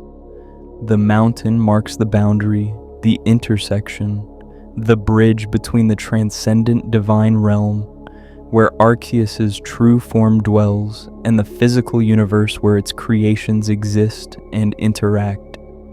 It's the place where heaven touches earth, where eternity intersects with time, where the infinite becomes finite. After creating the creation trio at Mount Coronet's peak, after these fundamental deities emerged from their eggs and began their work of structuring reality in more detailed and specific ways, Arceus continued its acts of focused creation, using what the myths describe as its 1,000 arms, a phrase that might be literal or might be metaphorical for vast creative power operating in countless ways. Simultaneously, Arceus shaped the rest of what would become Hisui and eventually Sinnoh. Starting from Mount Coronet as origin point and center, the land spread outward in all directions, geography organizing itself according to divine intention rather than random geological chance. Rivers carved their courses not through erosion over millions of years, but were placed deliberately, water flowing along paths designed to support life and create beauty. Lakes formed in locations chosen for both practical and mystical significance, their waters pure and deep and filled with meaning beyond mere hydration. Forests grew in patterns that would provide homes for countless Pokémon and eventually humans, trees rising and spreading according to designs that balanced ecological function with aesthetic beauty. Plains stretched where they needed to stretch, providing open spaces for certain types of Pokémon to thrive. Mountains rose where they served purposes, creating barriers and microclimates and elevated perspectives. Coastlines shaped themselves to create bays and harbors that would eventually welcome seafaring peoples who hadn't yet emerged, but whose coming Arceus already knew. This process of shaping Hisui from Mount Coronet outward established the region's fundamental geography, the basic structure that would remain largely unchanged even as climate shifted and ecosystems evolved and eventually humans arrived and built their civilizations. But more than just creating physical landscape, Arceus was embedding spiritual significance into the geography itself, making certain locations into sacred spaces, places where the boundary between mundane and divine would always remain thinner than elsewhere, where Pokémon and eventually humans would naturally be drawn to seek connection with forces greater than themselves. Mount Coronet itself became not just a single peak, but an entire mountain range, a vast spine of stone and snow extending from the northern wilderness down to the southern tip of the region, effectively splitting Sinnoh into 2 distinct halves, an eastern and western portion separated by this geographical divide, that no one could ignore or easily cross. This wasn't mere coincidence or accident of geology. The mountain range served deliberate purposes, multiple functions that would prove important throughout all of subsequent history.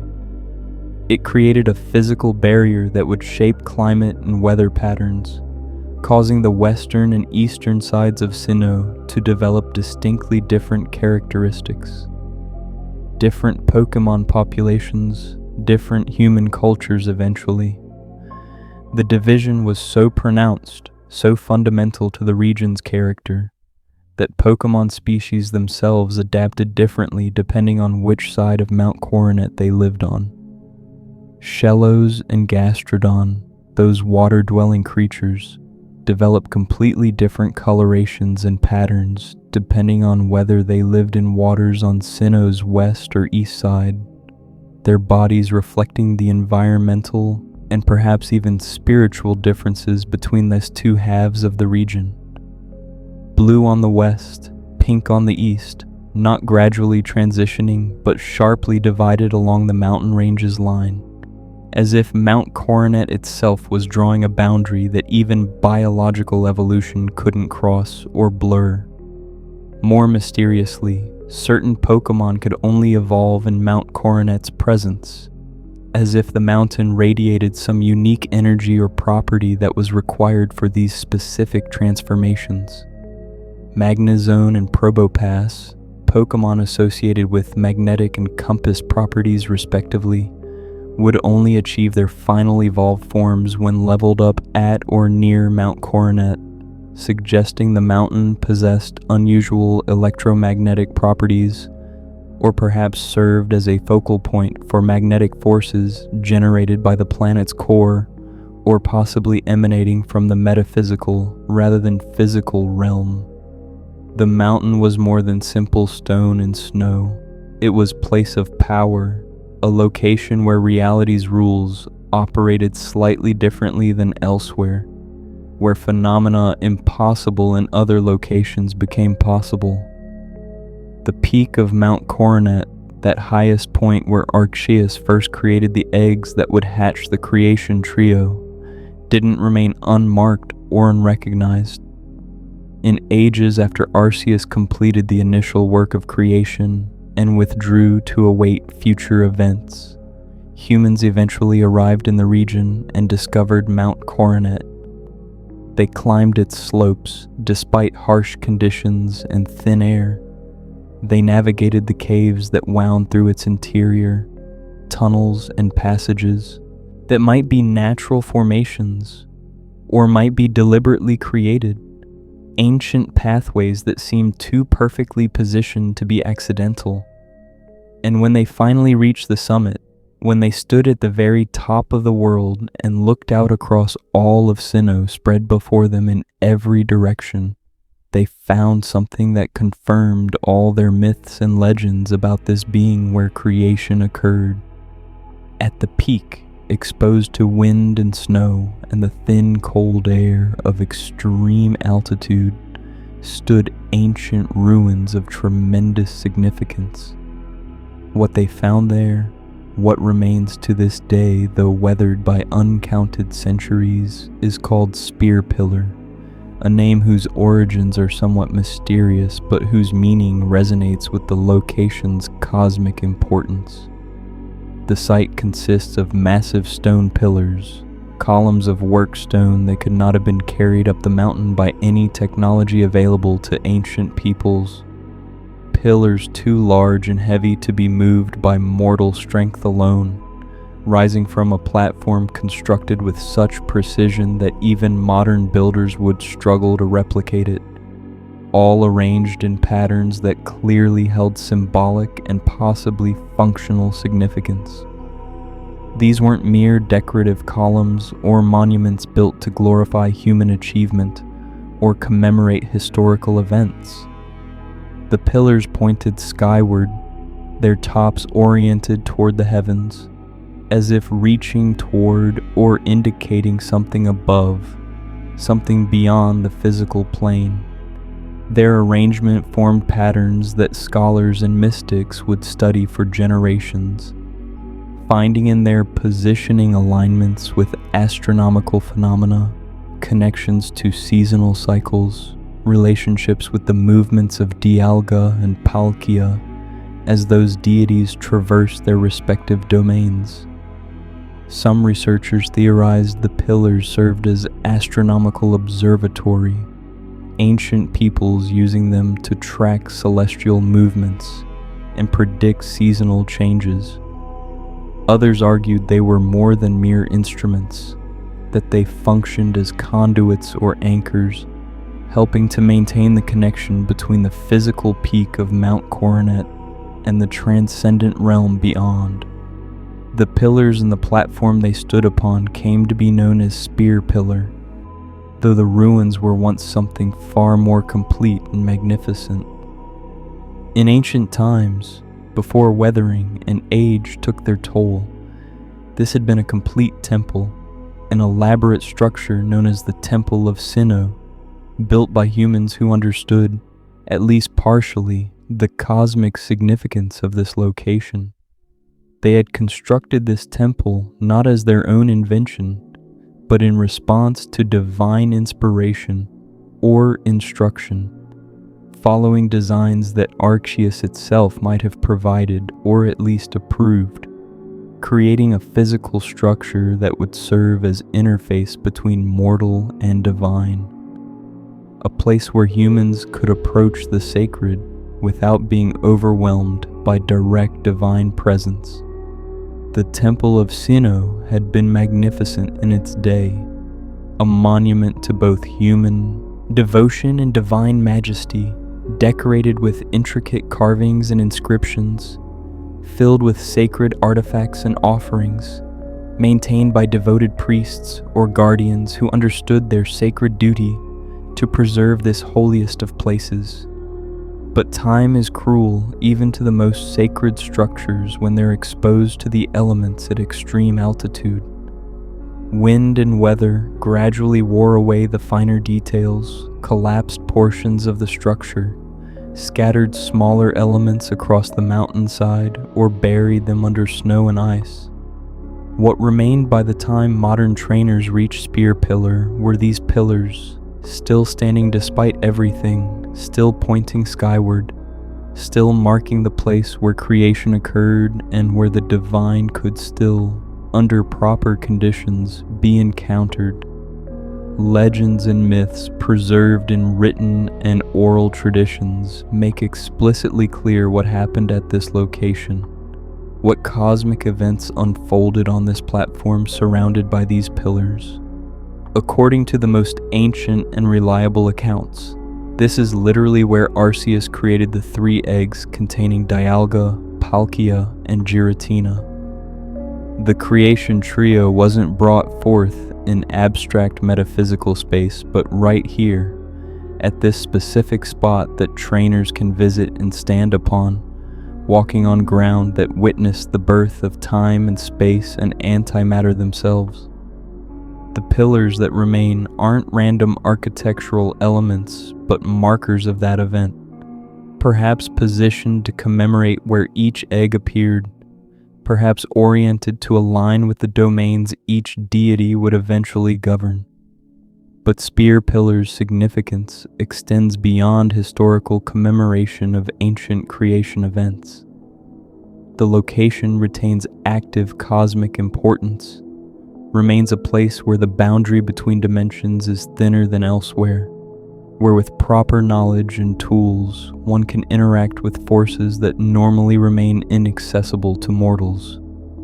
Throughout Sinnoh's history, from ancient times through the modern era, individuals and groups seeking to summon or control the creation trio have been drawn inevitably to Spear Pillar, understanding somehow that this location is where such entities can most easily be reached, where the barriers separating their domains from the physical world become permeable enough for contact to be established. This property of the location proved both blessing and curse throughout Sinnoh's history. On one hand, Spear Pillar allowed humanity to occasionally interact with divine forces, to witness firsthand the majesty of the creation trio, to understand more deeply the nature of reality and their place within it. On the other hand, it made Spear Pillar a target for those with ambitions to control rather than merely encounter these beings, individuals or organizations who sought godlike power for themselves, and recognized that Spear Pillar provided the best opportunity to achieve their aims. Team Galactic, in the modern era of Sinnoh's history, would use Spear Pillar as the location for their attempt to summon both Dialga and Palkia simultaneously using the Red Chain, forged from the essence of the Lake Guardians, an act of hubris that would nearly destroy reality itself before being stopped.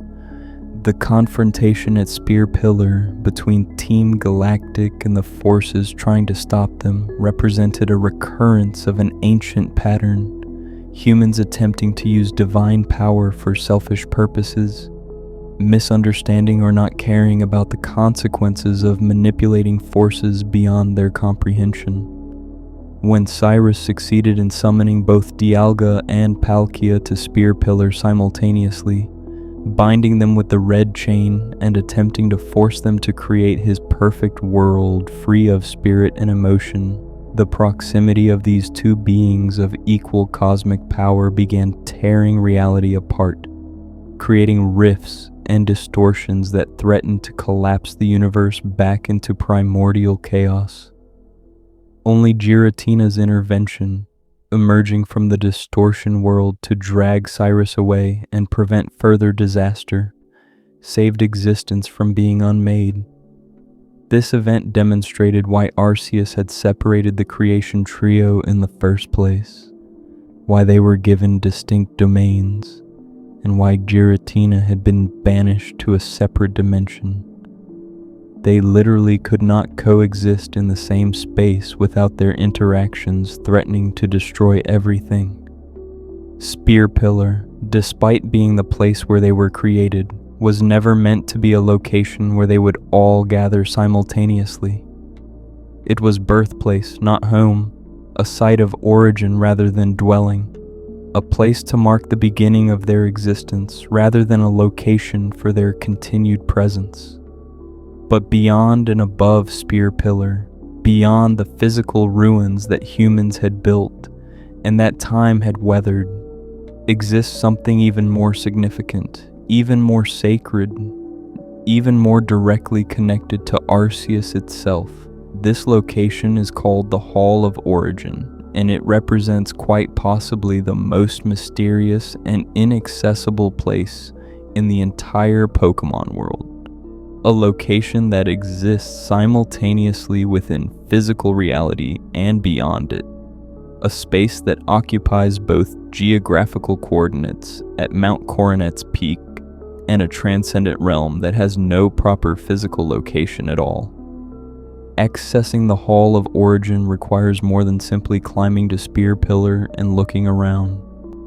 The location is dimensionally sealed, hidden behind barriers that prevent casual discovery, protected by metaphysical locks that cannot be picked through mere physical force or even through most Pokémon abilities.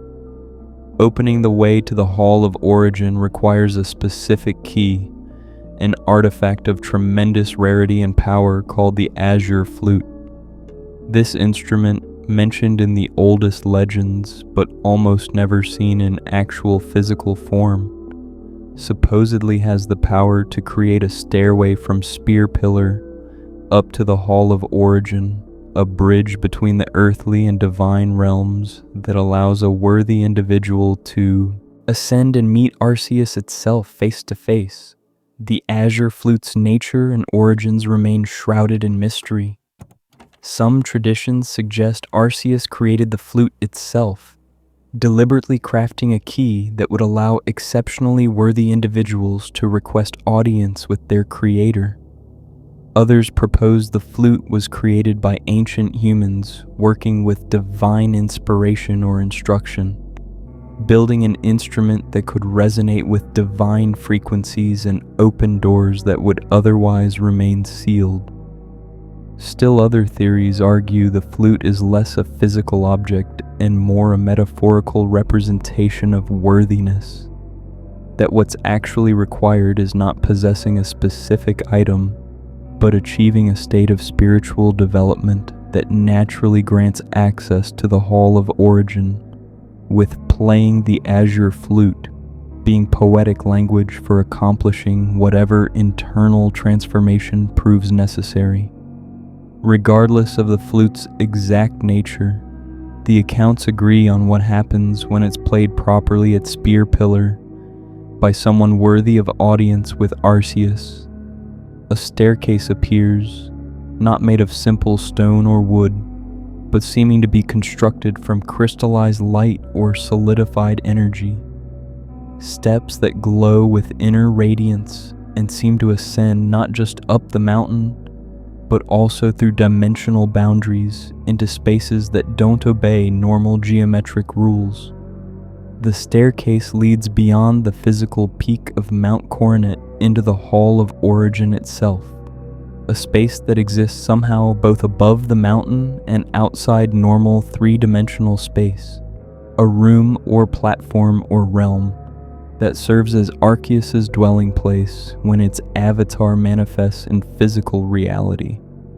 The Hall of Origin's appearance defies easy description, partly because it seems to change based on who views it, or perhaps based on Arceus' will at any given moment, and partly because human language and perception struggle to properly process a location that exists partially outside normal reality.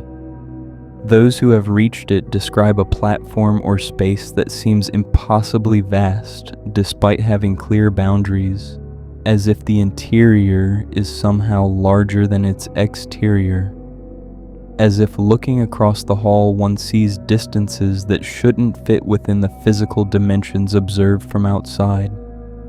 The area glows with otherworldly light that has no obvious source, illumination that seems to emanate from the space itself, or perhaps from Arceus' presence, brightness without harshness, clarity without shadows, light that seems to reveal rather than merely illuminate.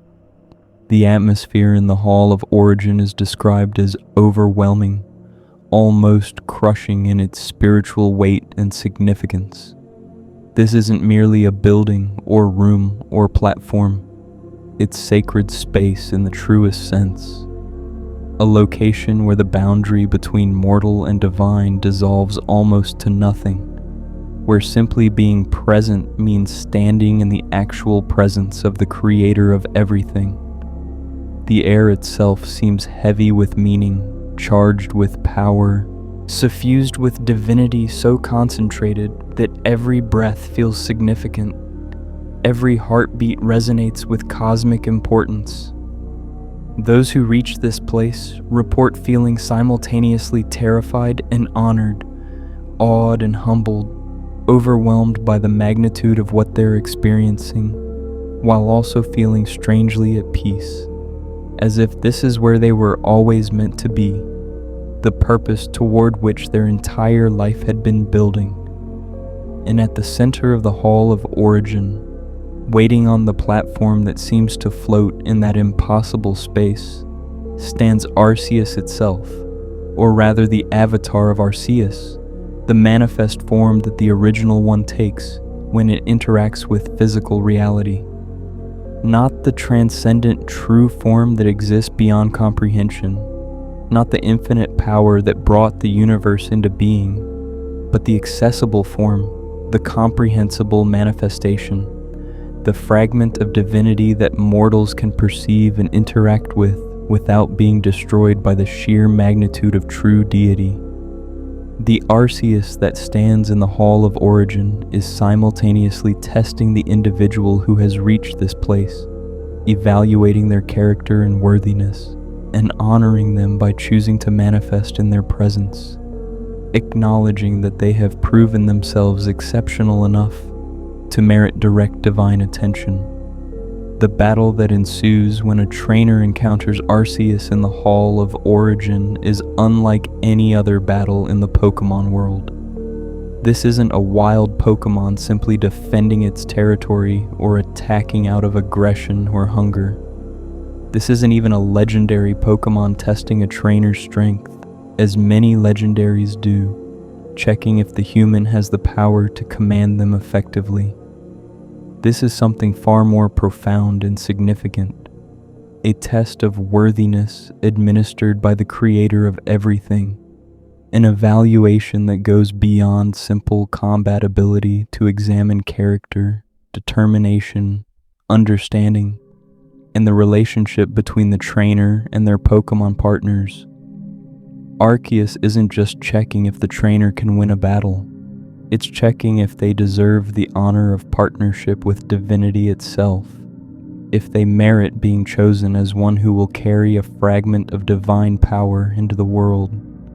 When the battle concludes, assuming the trainer proves victorious, or perhaps simply demonstrates sufficient worthiness regardless of technical outcome, Arceus doesn't simply allow itself to be caught as wild Pokémon do. The dialogue that occurs, the interaction between trainer and deity, makes clear that this is a choice, a deliberate decision by Arceus to join this trainer, rather than a forced subjugation. Arceus chooses to enter the Pokeball, chooses to become partner to this mortal it has deemed exceptional, chooses to grant them access to a fragment of divine power and to experience reality through their eyes, to observe the world it created from the perspective of those who live within it. The Hall of Origin thus serves as ultimate destination for the most accomplished trainers, the place where exceptional achievement and exceptional character meet divine recognition, where mortal and deity establish partnership based on mutual respect rather than domination or submission. It's the culmination of everything Mount Coronet represents, the bridge between physical and transcendent, the meeting point of mortal and divine, the place where creation's story continues through new chapters written by the partnership between Arceus and those it chooses to walk alongside. But Mount Coronet and its peak aren't the only locations in Sinnoh with deep cosmic significance, aren't the sole places where geography and mythology intertwine into sacred space. The region contains other sites of tremendous spiritual importance, places that Arceus chose deliberately when shaping the land, locations that would serve essential functions in maintaining the balance between physical and metaphysical aspects of reality. 3 in particular stand out as fundamentally important. 3 bodies of water that aren't merely lakes in the ordinary sense, but are rather dwelling places for the lake guardians, sacred repositories where the deities of knowledge and emotion and willpower have made their homes since ancient times. These 3 lakes, Lake Verity and Lake Valor and Lake Acuity, are positioned across Sinnoh in a pattern that can't be coincidental, arranged in geographical relationship to each other and to Mount Coronet that suggests deliberate planning and symbolic meaning. They form a triangle across the region, 3 points that, along with Mount Coronet at the center, create a geometry of cosmic significance, a pattern that mirrors or possibly helps maintain some deeper metaphysical structure underlying reality itself. The lakes aren't equal in size or identical in character, each having unique properties and symbolism, but together they fulfill a unified purpose that transcends any single lake's individual function. Lake Verity sits in southern Sinnoh, located near Twin Leaf Town, where many trainers begin their journey into the wider world beyond their homes. The lake is particularly associated with truth and emotion, its very name deriving from verity, meaning truth. while in Japanese, its name Shinji Lake connects to emotional truth, the idea that genuine feelings represent authentic reality regardless of how external circumstances might appear. Lake Verity serves as home to Mesprit, the being of emotion, that pink guardian of emotional truth and effective experience, whose presence in the lake ensures that the capacity for genuine feeling remains available to all life throughout the region and perhaps beyond. The lake holds special significance as a starting point for many trainers' journeys, the place where their adventures truly begin, where they receive their first Pokémon and take their first steps toward becoming skilled trainers and mature individuals. This isn't coincidence or mere convenience of game design. Lake Verity being a starting location reflects its thematic association with emotional truth and genuine feeling. The idea that true journeys begin when one acknowledges authentic feelings and desires, when emotional truth about what one genuinely wants becomes clear enough to motivate action. Beginning at Lake Verity means starting one's journey from a place of emotional authenticity, setting out with genuine passion, rather than merely following expected paths. The cavern at Lake Verity's center, accessed by surfing across the lake's calm waters and entering the island that rises from its middle, contains Verity Cavern, where Mesprit dwells when not flying across Sinnoh. The cavern's atmosphere differs markedly from the ordinary caves and tunnels scattered throughout the region. There's a quality of emotional intensity to the space, a sense that feelings become heightened and clarified here, that the usual emotional fog or confusion that plagues everyday life dissipates when one approaches Mesprit's domain. Joy feels more joyful, sorrow cuts more cleanly, love burns brighter, and anger becomes more focused, as if proximity to the being of emotion purifies effective experience, strips away the muddiness and ambiguity that normally complicates human feelings. Lake Valor stands in the central southern portion of Sinnoh, a large body of water that becomes site of significant drama and conflict throughout the region's history. The lake represents courage and willpower, valor being the quality of bravery in the face of danger, the determination to act rightly despite fear or uncertainty. Its Japanese name, Rishi Lake, connects to determination and resolve, the will to persist regardless of obstacles. Lake Valor serves as home to Azelf, the being of willpower, whose blue form embodies determination and agency, the capacity to make choices and act on them regardless of difficulty or danger.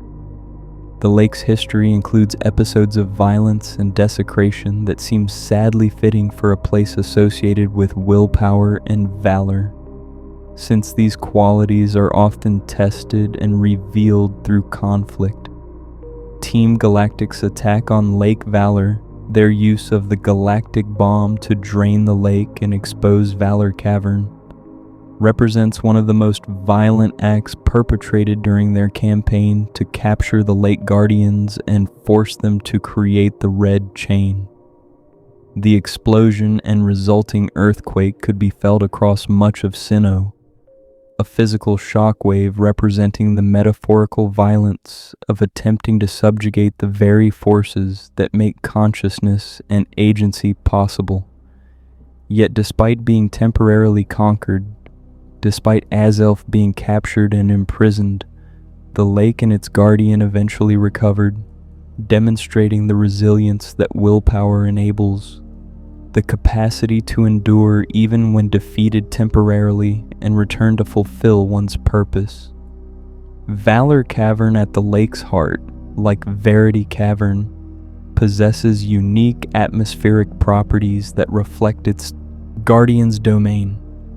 The air feels charged with potential energy, with the sense that action is possible and indeed inevitable, that decisions must be made and choices have consequences that cannot be avoided or postponed. Approaching Azelf in its cavern means confronting one's own agency directly, facing the reality that one possesses will and must exercise it, that neutral passivity isn't available as an option when divine forces offer or demand response.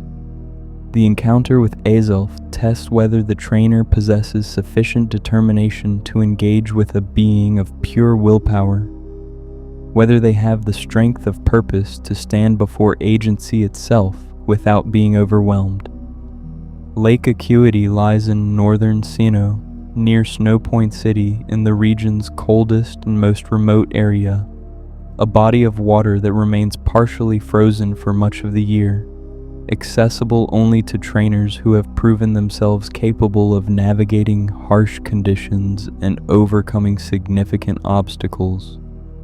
The lake represents knowledge and wisdom, acuity being the quality of sharpness in perception and understanding, keenness of insight and intellectual precision. Its Japanese name, Aichi Lake, explicitly means Wisdom Lake, connecting directly to its guardian's domain. Lake Acuity serves as home to Uxie, the being of knowledge, whose yellow form embodies cognition and understanding, the capacity to learn and remember and comprehend reality's patterns. The lake's remote location and harsh climate isn't arbitrary, but reflects something essential about knowledge and its acquisition. Wisdom cannot be obtained casually or effortlessly, cannot be given as simple gift or inherited without effort.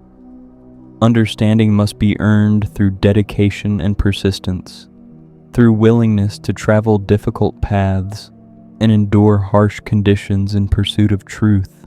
That Lake Acuity sits in the cold north, accessible only to trainers who have already accomplished much and proven their determination, symbolically reinforces that genuine knowledge requires serious effort, that the deepest understanding becomes available only to those willing to work for it. Acuity Cavern, like its counterparts at the other lakes, possesses atmospheric qualities that reflect its guardian's nature. The space feels crystalline and clear, as if physical confusion and mental fog cannot exist in Uxie's presence, as if proximity to the being of knowledge sharpens perception and understanding, makes patterns more visible and relationships between ideas more apparent. The very air seems to clarify thought, organizing previously chaotic impressions into coherent understanding, revealing connections that had remained hidden under normal conditions. Approaching Uxie means encountering knowledge itself in personified form, standing before cognition as an active force rather than passive accumulation of facts, facing the reality that true understanding is living and powerful rather than merely inert information stored in databases or books. These three lakes, together with Mount Coronet, form the sacred geography of Sinnoh, the pattern of metaphysically significant locations that define the region's spiritual character and cosmic function.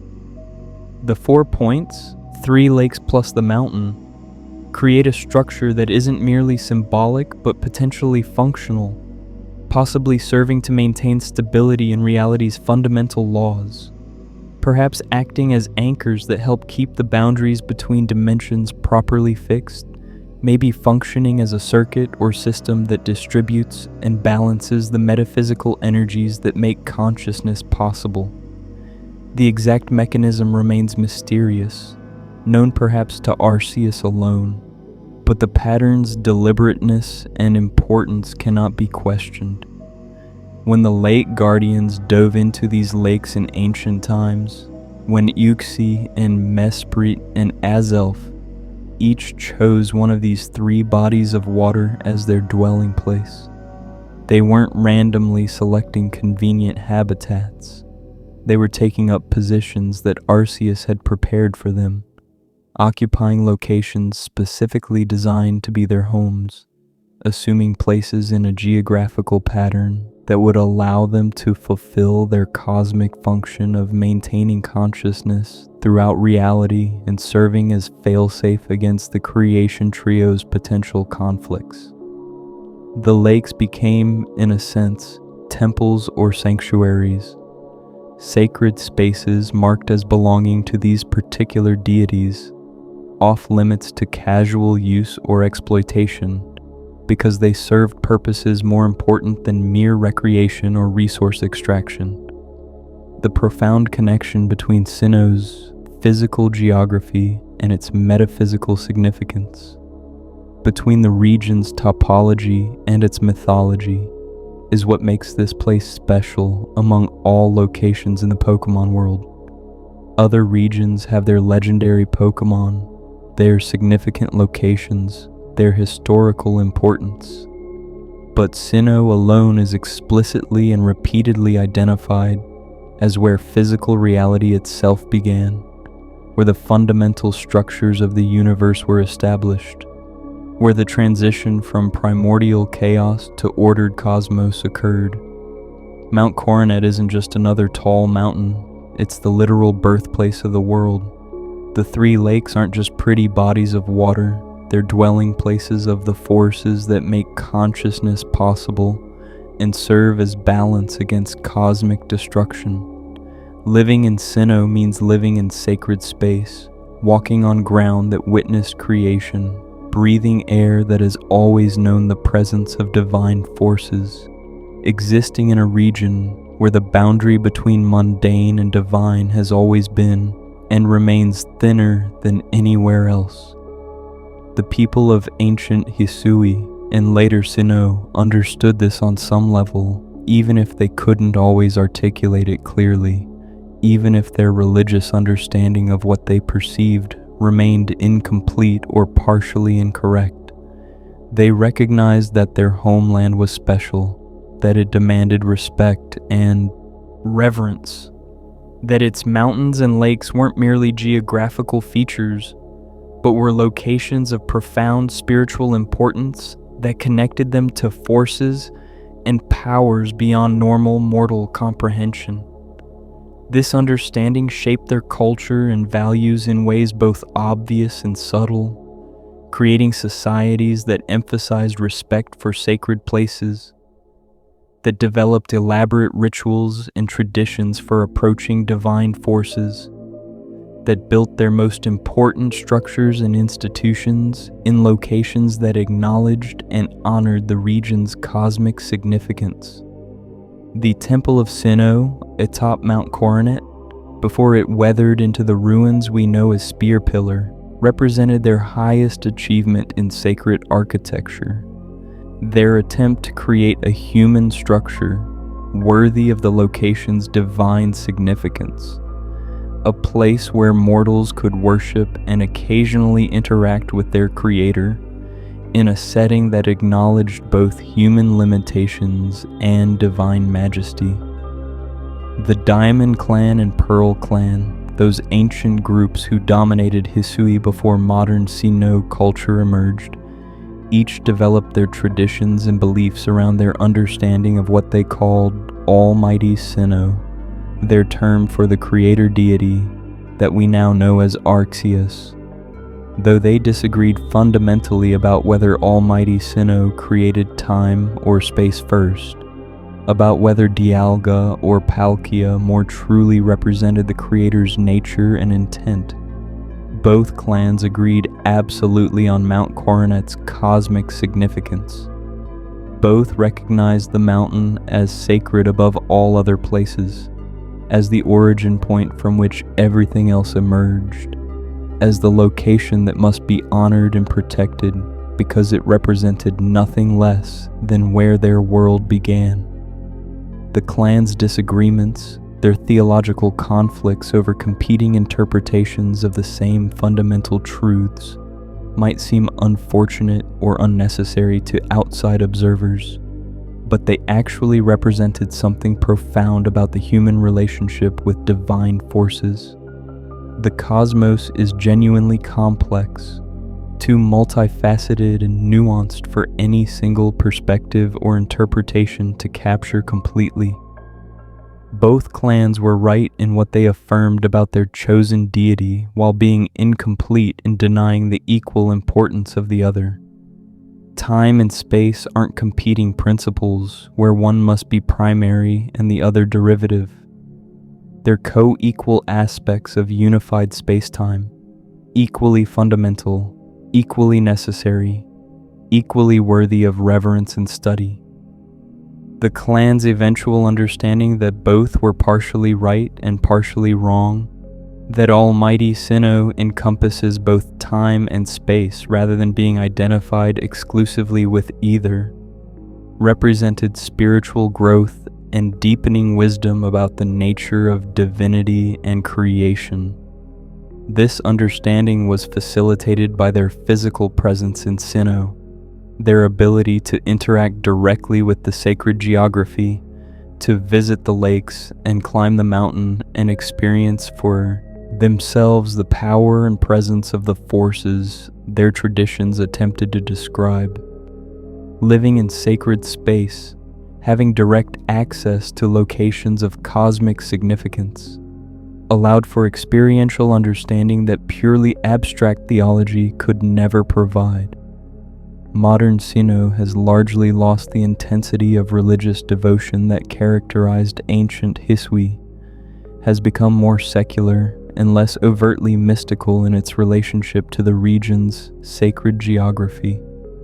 Mount Coronet is now primarily known as a geographical feature to be crossed during travels between eastern and western Sinnoh, a challenging route that requires multiple hidden machines and considerable effort, but is ultimately just another location on the map rather than the sacred center of reality.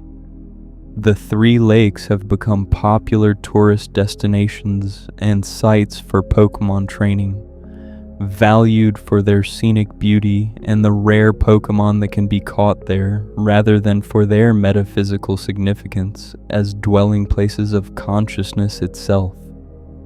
Yet even in this more secular modern age, even when explicit religious understanding has faded, Sinnoh retains its character as place where the divine remains more accessible than elsewhere. Trainers who climb Mount Coronet still sometimes report feeling watched or sensing presence beyond what can be seen or heard, experiencing something they can't quite name or explain. People who visit the lakes, even knowing nothing of the myths or legends, often describe feeling emotional or contemplative or clear-headed in ways that seem disproportionate to simply being in pleasant natural surroundings. The region preserves its sacred character even when that character goes unrecognized, maintains its function as bridge between worlds, even when those crossing it don't understand what they're crossing. And occasionally, very occasionally, when conditions align and individuals of sufficient worthiness emerge, when the Azure Flute's song sounds across Spear Pillar, or when other mechanisms allow access to what should remain sealed, the full significance of Sinnoh's sacred geography reveals itself. A trainer climbs Mount Coronet not merely to cross from one city to another, but to ascend to the Hall of Origin. A lake guardian emerges from its dwelling not merely as powerful Pokémon to be caught, but as living deity offering partnership to one it has judged worthy. The boundary between mundane and divine dissolves momentarily, and Sinnoh reveals its true nature as place where creation occurred, and where Creator remains present, watching, waiting, occasionally choosing to manifest and interact with the beings it brought into existence so long ago in a chaos before time began. With the foundational geography of Sinnoh established, with Mount Coronet rising as the axis upon which reality itself had been born, with the three sacred lakes carved into the landscape to house the guardians of consciousness, Arceus's work of shaping specific locations reached a critical juncture.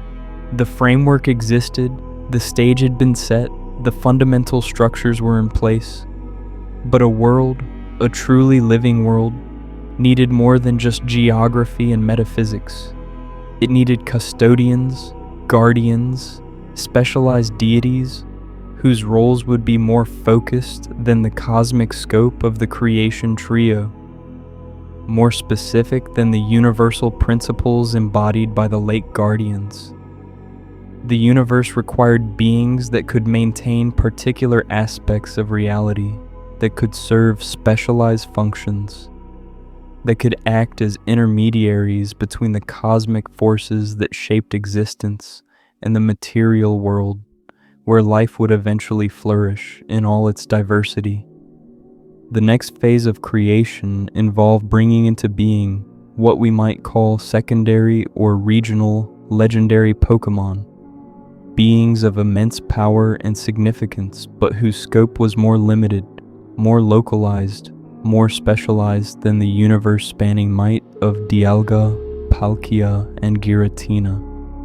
These Pokémon would not govern fundamental aspects of reality like time, or space, or antimatter. Instead, they would maintain specific elements of the world's functioning, would guard particular locations, would embody more focused concepts and forces. They would be less powerful than the creation trio, certainly, but within their spheres of influence they would be nearly absolute authorities, beings whose power exceeded anything that would come later, entities that commanded respect and even worship from those who would eventually discover their existence. Among the first of these specialized deities was Heatran, a being whose origins are deeply intertwined with the volcanic forces that shape the physical world. The ancient texts and myths don't provide extensive detail about Heatran's creation, but they consistently place its emergence at the same time as Mount Coronet's formation, suggesting that Heatran came into being as a byproduct, or perhaps a necessary consequence of Arceus's world-shaping activities. When Arceus created the mountain range that would split Sinnoh in half, when it formed the volcanic systems that would provide heat and minerals, and the raw geological activity necessary for a living planet, the tremendous energies involved in these acts of creation manifested as a being, a Pokémon formed from magma and steel, from molten rock and metallic compounds fused together by temperatures that would vaporize nearly anything else. Heatran represents something fascinating in the hierarchy of divine Pokémon, something that speaks to how creation works in this universe. It's not a being that Arceus specifically designed and intentionally created like the creation trio or late guardians. Instead, it arose naturally, almost spontaneously, from the processes of world building themselves. When you release tremendous volcanic energy, when you shape continents through seismic forces, when you create systems of fire and earth interacting with such intensity, consciousness can emerge from that interaction. Heatran is that consciousness, the awareness that developed from the planet's molten core, the living embodiment of volcanic fury and metallic resilience, a being that exists at the intersection of fire and steel, of destruction and endurance. The legends say that Heatran was born at the moment Sinnoh came into being, emerging from the erupting volcano on what would later be known as Stark Mountain. This wasn't a gentle birth or peaceful emergence. It was violent, explosive, matching the nature of the forces that created it. The mountain erupted with such force that it could have devastated the newly formed region, could have rendered the land uninhabitable before life even had a chance to take root. But Heatran's birth also brought balance, created a being that could regulate volcanic activity, that could prevent catastrophic eruptions through its very presence, that embodied the destructive power of fire and earth, but also contained it, channeled it, prevented it from running completely wild. Heatran made its home deep within volcanic chambers, dwelling in places where the heat would kill any other creature, where molten rock flowed freely and gases toxic to normal life filled the air.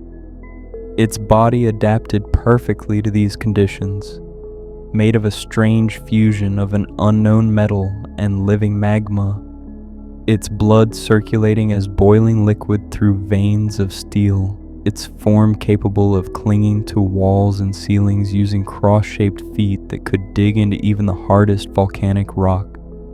The Magma Stone, an artifact created alongside Heatran, or perhaps by Arceus to control it, served as both a seal and a regulator, keeping Heatran's tremendous power in check, preventing it from causing the very destruction its existence was meant to prevent. The people of ancient Hisui and later Sinnoh would come to understand Heatran as the incarnation of the volcano itself, the living spirit of Stark Mountain. They developed legends about how Heatran saved Snow Point City from destruction when a volcano threatened the northern settlement, how it worked alongside other beings to halt an eruption that could have buried entire regions under ash and lava. These stories, whether entirely accurate or embellished through countless retellings, speak to a fundamental truth about Heatran's role in the world. It wasn't a creator deity like Arceus, wasn't a fundamental force like the creation trio, but it was essential nonetheless, a guardian of volcanic stability, a being whose presence meant the difference between productive geological activity and catastrophic devastation. Heatran's unique nature among legendary Pokémon extends to its biology as well. Unlike most legendary Pokémon, which exist as single entities beyond concepts like biological sex, Heatran can manifest as either male or female, suggesting that there might be multiple Heatran, or that this being operates under different rules than other legendary Pokémon. Perhaps because it arose from natural processes rather than deliberate creation, it retained characteristics more similar to regular Pokémon. Perhaps its connection to the earth itself means it can reproduce, can create offspring, can maintain a population even if that population is extremely small. The mythology doesn't clarify these details, leaving scholars and trainers to wonder whether the Heatran they encounter is the original being from creation or a descendant, whether it's a species or an individual, whether it represents a bridge between the truly unique legendary Pokémon and the more numerous regular Pokémon that would populate the world. The significance of Heatran in the grand scheme of creation lies not in its raw power, though it possesses tremendous strength and the ability to use devastating fire and ground attacks that embody the fury of volcanoes.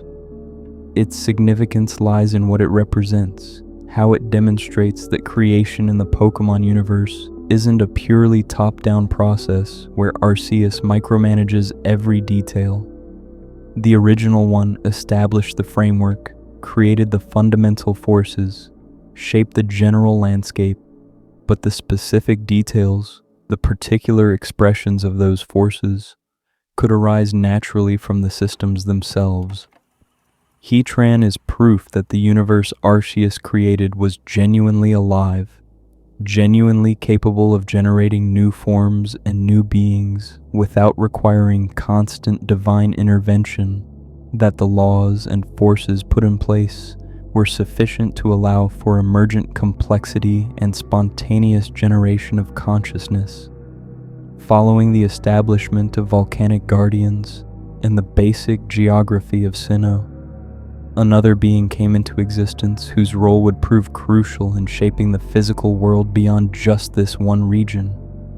Regigigas, known as the Colossal Pokémon, the master of the legendary Titans, represents one of the most physically powerful beings ever to exist in the Pokémon universe.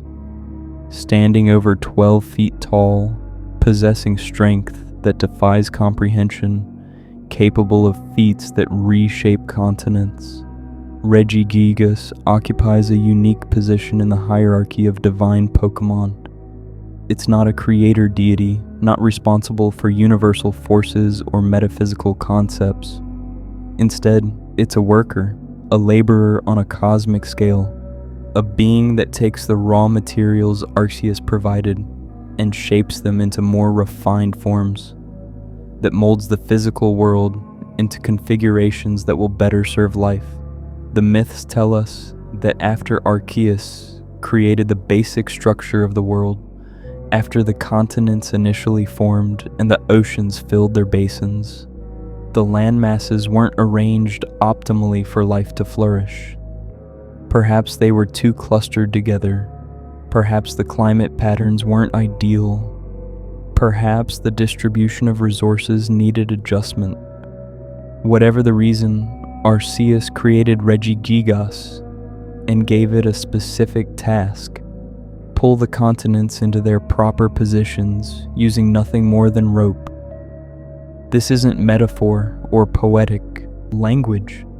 The legends explicitly state that Regigigas literally towed land masses across the planet's surface, using incredible strength to drag entire continents through the ocean, repositioning them according to some grand design that would create the optimal arrangement for the world Arceus envisioned. Think about what this means, what it implies about Regigigas's power. Moving continents isn't like pushing furniture across a room. The forces involved are geological in scale, requiring strength sufficient to overcome plate tectonics, to drag billions of tons of rock through water and across the ocean floor, to resist the planet's rotation and gravitational pull. No normal being, no matter how strong, could accomplish this. Even the creation trio, with all their reality warping power, don't typically operate on such a directly physical level. Dialga and Palkia manipulate time and space, can create universes with thought, but Regigigas is different. It doesn't warp reality or bend fundamental forces. It simply possesses such overwhelming physical strength that it can accomplish through sheer brute force what others would need reality manipulation to achieve. But Regigigas didn't work alone. The legends speak of how it created servants, constructs fashioned from the basic elements of the physical world to assist in its labors. From rocks gathered from mountains, Regigigas formed Regirock, a golem of pure stone endowed with life and consciousness. From ice taken from frozen peaks, it shaped Regice, a being of crystalline frozen water that could never melt. From magma drawn from volcanic depths, it forged Regis Steel, a creature of living metal harder than any natural substance. These three beings, the original legendary titans, weren't born like other Pokémon. They were crafted, deliberately assembled from raw materials, given life through whatever spark Regigigas possessed, imbued with consciousness that would make them loyal servants and capable assistants. The creation of the legendary titans represents something important about how consciousness works in the Pokémon universe. If Regigigas could take inanimate matter, rocks and ice and metal, and transform them into living, thinking beings, this suggests that consciousness isn't solely the domain of the Lake Guardians, that the spark of awareness can be created or transferred or imbued through means beyond what Uxie, Mesprit, and Azelf provide. Perhaps Regigigas itself was created with a portion of the Lake Guardian's power, specifically so it could create these servants. Perhaps the act of shaping matter with sufficient skill and intention naturally calls forth consciousness in the Pokémon world. The mythology doesn't fully explain the mechanism, but the result is clear. Regirock, Regis, and Registeel emerged as genuine beings with their own awareness, their own wills, even if those wills were primarily dedicated to serving their creator's purposes. Together, this quartet of colossal beings worked to reshape the physical world.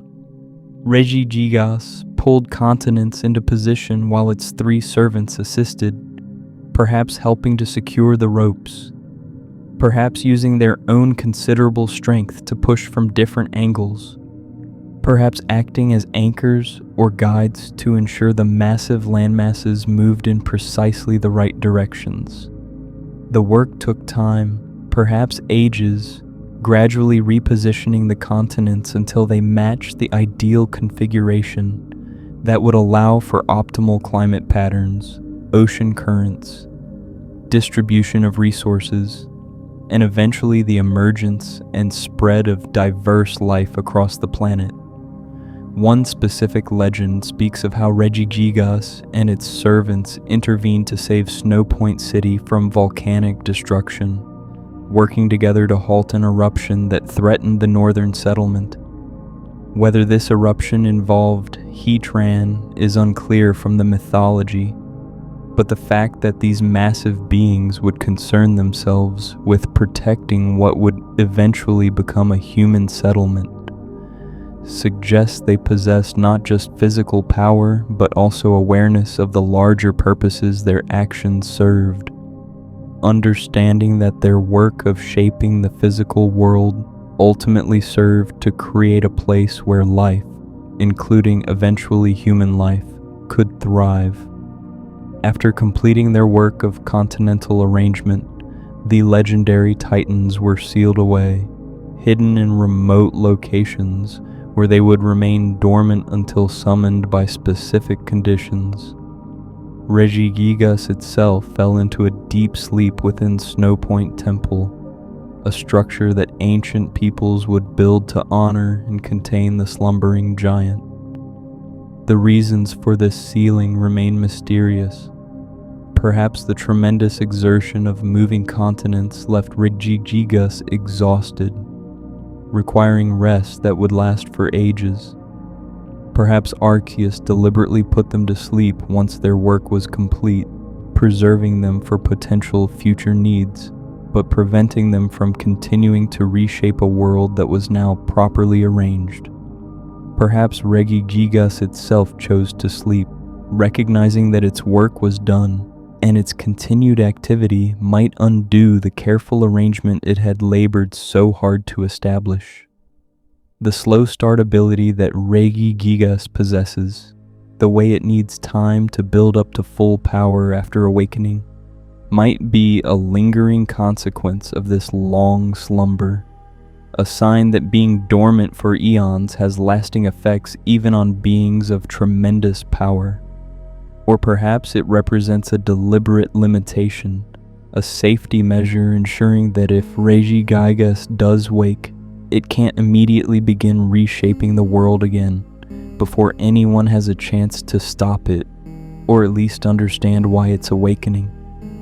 The mythology hints at these possibilities without confirming any specific explanation, leaving the true reason for Regigigas's limited initial power as another of the many mysteries surrounding the ancient legends.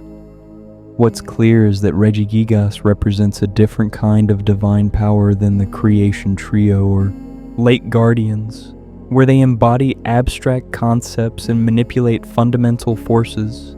Regigigas operates through direct physical action, through strength and endurance, and the patient labor of moving massive objects across vast distances. Its divine power expressed through work, through effort, through the application of force to accomplish specific practical tasks. This makes Regigigas perhaps more relatable to mortals in some ways, a god that doesn't just think reality into new configurations, but actually rolls up its metaphorical sleeves and does the hard physical work of building and arranging and positioning.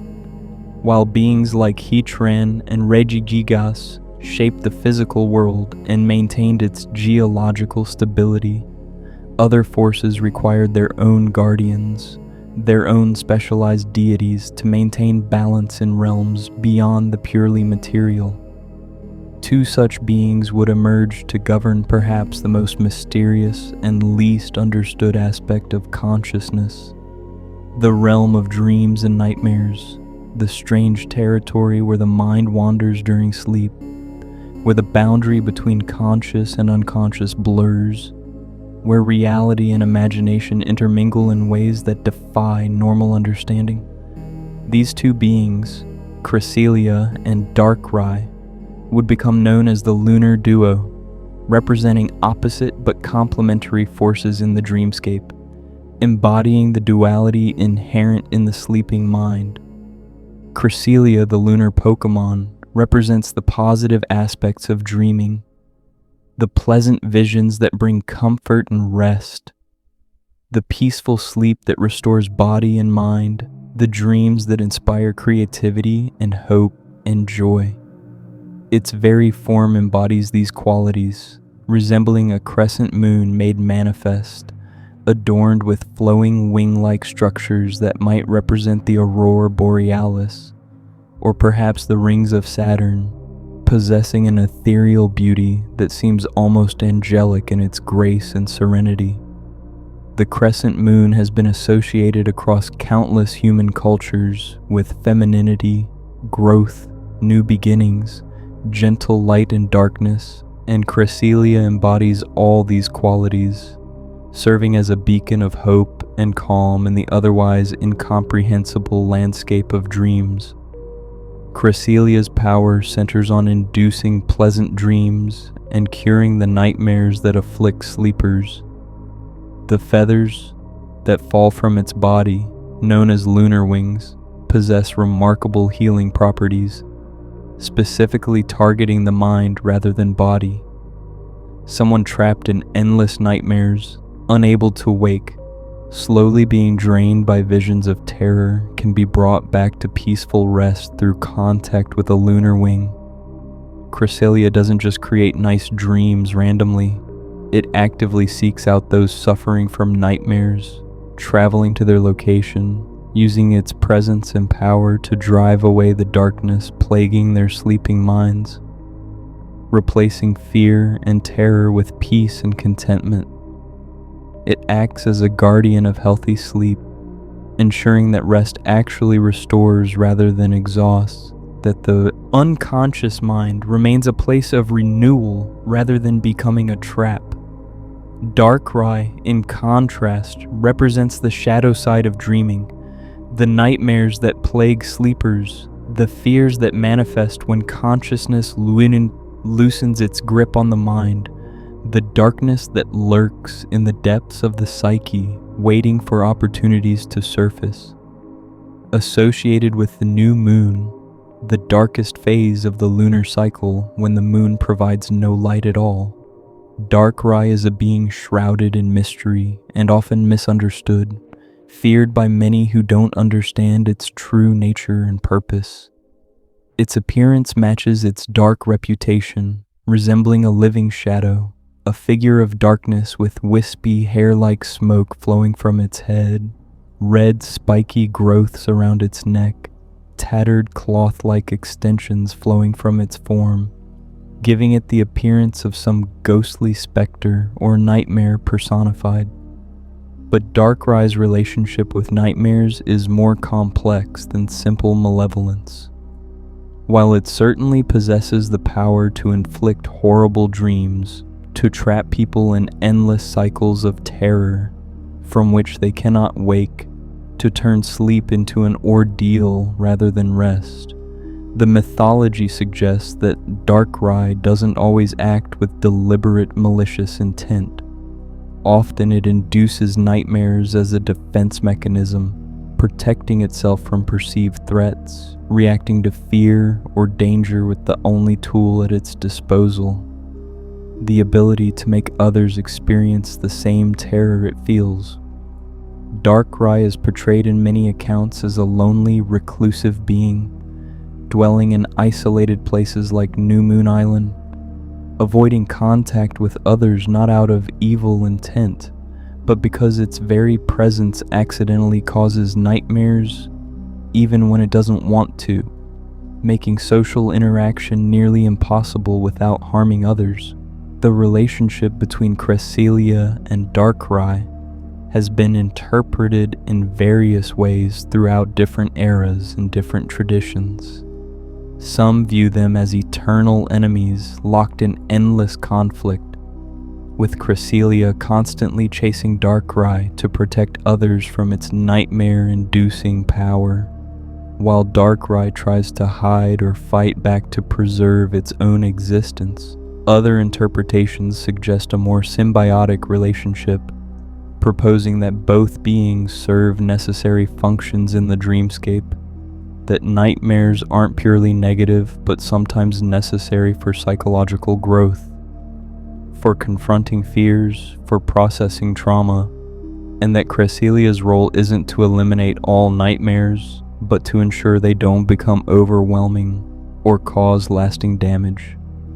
One particularly beautiful interpretation of their relationship, found in some ancient myths that survived in fragmentary form, suggests that Cresselia and Darkrai might actually care for each other, might be connected by bonds beyond their opposing natures, might represent a love story where two beings drawn to each other are forever separated by the harmful effects their powers have when they come together. These myths speak of how once per year, Arceus itself intervenes to temporarily suppress both their abilities, allowing them a single night together without fear of Cresselia accidentally inducing drowsiness or Darkrai accidentally creating nightmares, granting them a brief moment of peace and companionship before they must return to their separated existence. Whether this represents literal truth or romantic embellishment by storytellers is impossible to determine from the fragments that remain, but it adds a layer of tragedy and depth to what might otherwise seem like a simple good versus evil dichotomy. The lunar duo's influence extends beyond individual dreamers to the very fabric of how consciousness operates during sleep.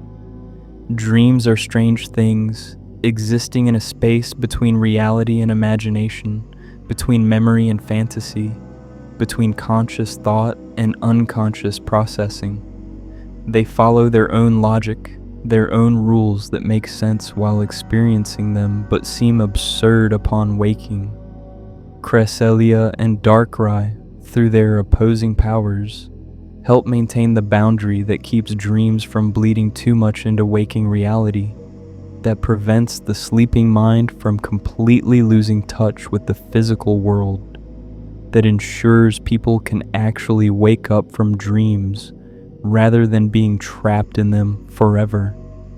They're guardians of the threshold between consciousness and unconsciousness, maintaining the cycle of sleep and waking that allows minds to process experience, consolidate memories, work through emotions, and prepare for the challenges of the next day. Their presence in the world adds another layer to the metaphysical architecture that Arceus established. The creation trio govern time, space, and antimatter. The late guardians embody knowledge, emotion, and willpower, and the lunar duo maintains the dreamscape, the mental space that exists during sleep, the interior landscape where consciousness goes when the external world fades from attention. Together, all these forces create a complete system, a universe that functions on multiple levels simultaneously, where physical reality, conscious thought, and dream space all coexist and influence each other, where beings exist to maintain each layer and ensure the whole system remains stable and functional. Beyond the volcanic depths, where Heatran dwells, and the dreamscape patrolled by the lunar duo, another specialized deity came into being, whose role would prove essential for the flourishing of life on the surface.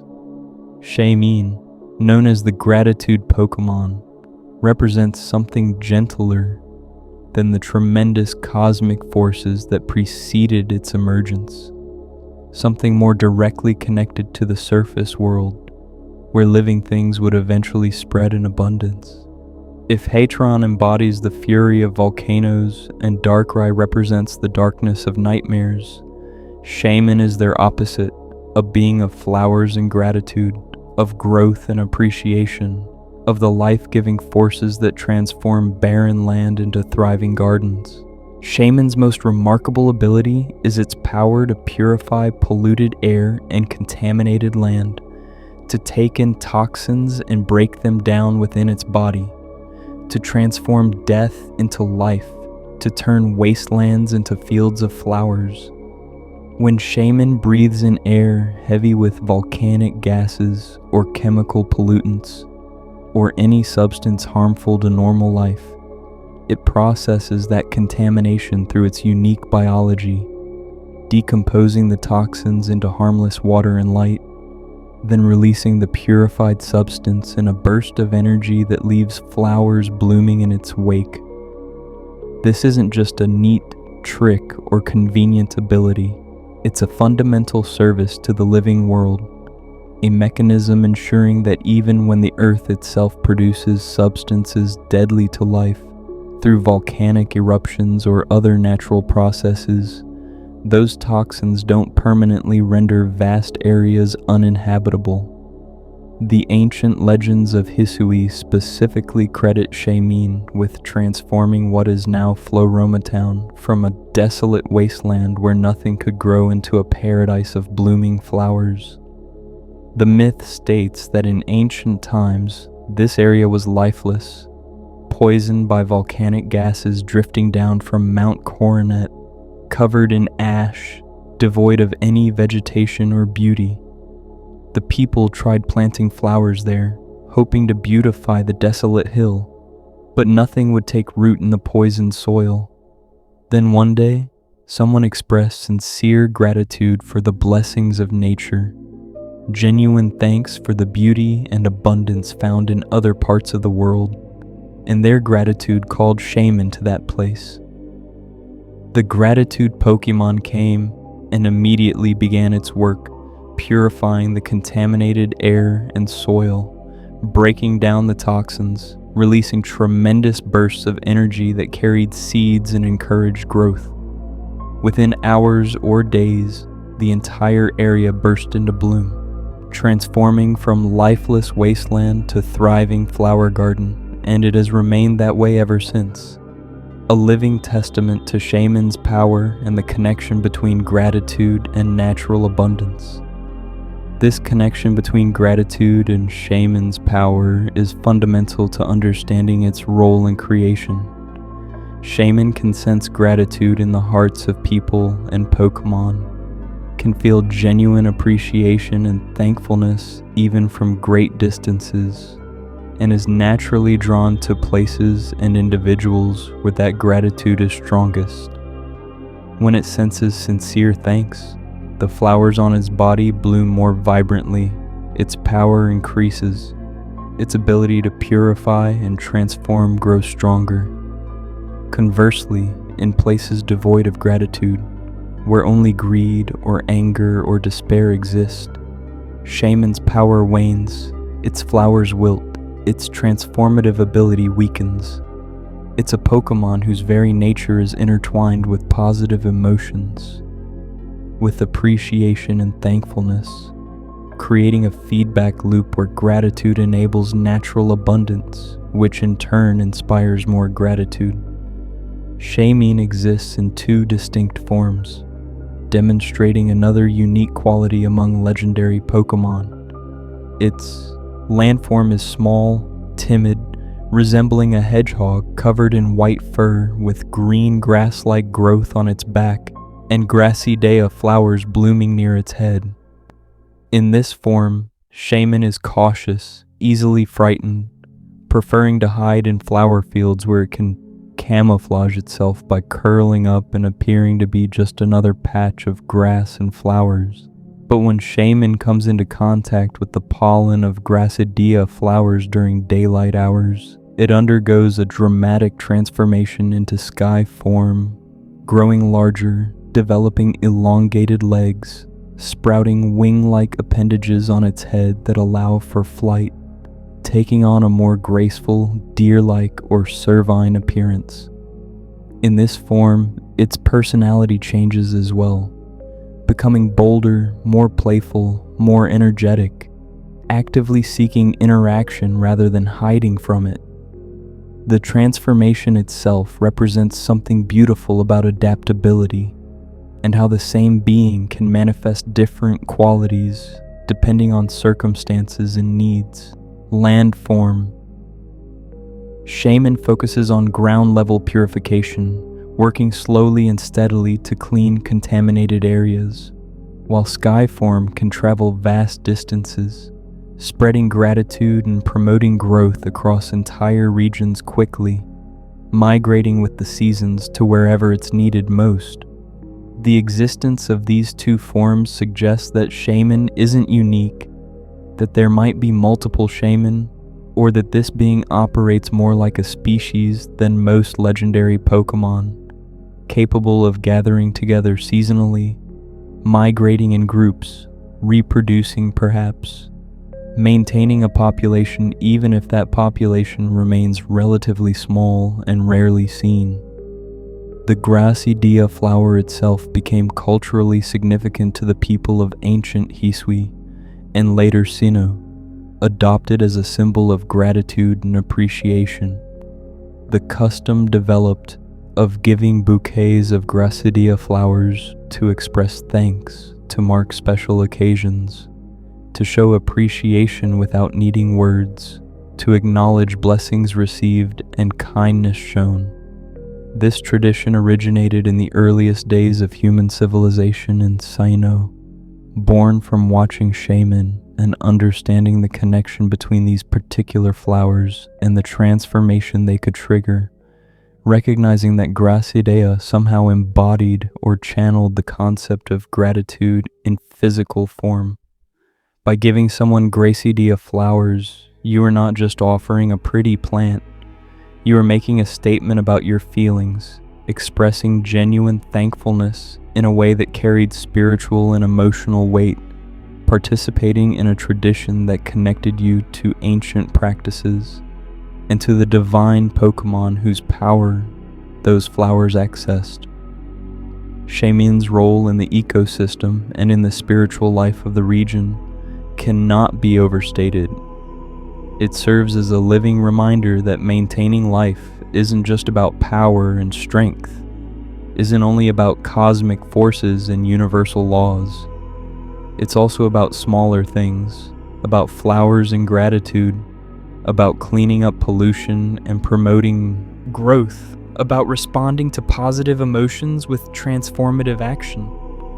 Shaman proves that even beings of divine origin can be gentle, can be small and shy, can focus on beautifying the world rather than imposing their will through force. It represents a different model of divinity, one based on service and purification and responding to the emotional needs of the living world rather than commanding it from a position of untouchable power. In the waters surrounding Sinnoh, both in the cold, deep trenches near the seafloor and in the warm surface currents where life flourishes, another being came into existence whose nature remains mysterious and whose exact relationship to the broader cosmology is still debated by scholars. Manaphy, known as the Prince of the Sea, possesses a unique position among mythical Pokémon, being the only one capable of breeding, able to produce offspring called Phione that share some, but not all of their parents' characteristics.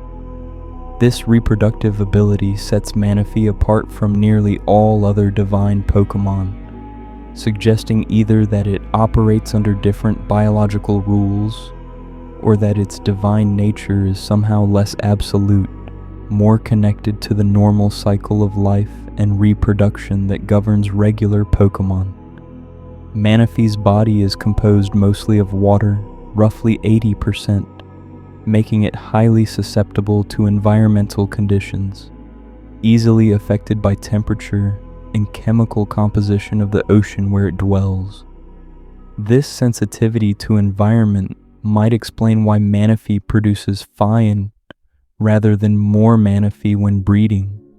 The theory suggests that Manaphy can only be born in very specific conditions, perhaps the extreme cold and pressure of the deep ocean floor near areas of particular purity or spiritual significance.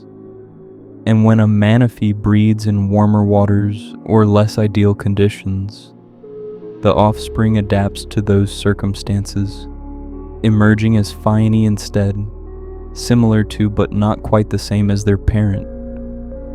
Faiany inherit the basic form and some abilities of Manaphy, but lack its full power, cannot learn certain moves unique to their parent, cannot themselves transform into Manaphy no matter what conditions they experience, representing a permanent separate state rather than a juvenile form that might eventually mature into full Manaphy status. The exact origins of Manaphy remain unclear in the ancient texts. Unlike the creation trio, which were explicitly created by Arceus at Mount Coronet's peak, or the late guardians whose emergence from a single egg is well documented, Manaphy simply appears in the mythology without detailed explanation of how or why it came to exist. Some scholars theorize it might have emerged naturally from the oceans themselves, consciousness arising from the waters much as Heatran arose from volcanic forces, representing the life-giving properties of the sea made manifest. Others suggest Manaphy might be connected to other ocean-dwelling legendary Pokémon like Kyogre, perhaps a lesser echo or derivative of that greater being's power, created to serve as a guardian of specific waters, while Kyogre governs the oceans as a whole on a planetary scale. What is clear from the mythology is Manaphy's unique power to bond with any Pokémon, to form connections that transcend normal barriers of species or type or nature. It was born with this ability, emerging from its distinctive egg, which, unlike normal Pokémon eggs, features a blue coloration with yellow dots and a red gem-like center that matches Manaphy's own appearance, already possessing the capacity to reach into the hearts of other beings and establish genuine emotional bonds. This power extends even to humans, allowing Manaphy to understand and communicate with people in ways that go beyond what most Pokémon can achieve, sometimes even learning and speaking human language if given enough exposure and motivation. It can switch perspectives between beings, allowing individuals to see through each other's eyes, to understand each other's viewpoints literally rather than just metaphorically, promoting empathy and understanding in ways that pure communication alone cannot accomplish. Manaphy is also known for its incredible navigational abilities, always able to find its way back to its birthplace no matter how far it travels through the vast ocean, somehow maintaining a connection to the specific location where it first emerged that allows it to navigate unerringly across thousands of miles of open water. This behavior suggests Manaphy possesses some form of geomagnetic sense, or perhaps a psychic connection to locations of spiritual significance, using mechanisms beyond normal sensory perception to guide its movements. The legends speak of how Manaphy migrates across oceans, visiting the coastal waters of various regions, including ancient Hisui, occasionally accompanied by small groups of Faiany, making rare appearances that are considered blessings by those fortunate enough to witness them. In the mythology of ancient Hisui, a text known as the Sea's Legend tells a story that has puzzled scholars for generations. It speaks of a Pokémon known as the Prince, who would meet with a human accompanied by 3 specific Pokémon companions, Mantike, Buizel, and a Quillfish with large spikes, describing how this meeting would occur at a specific location during particular times when conditions aligned properly. This legend clearly refers to Manaphy, using its title as Prince of the Sea, and suggests that even in ancient times, people understood there were specific procedures or rituals for encountering this mysterious being, that it wouldn't simply appear randomly but required proper respect, proper timing, proper companions to create the right conditions for the meeting to occur.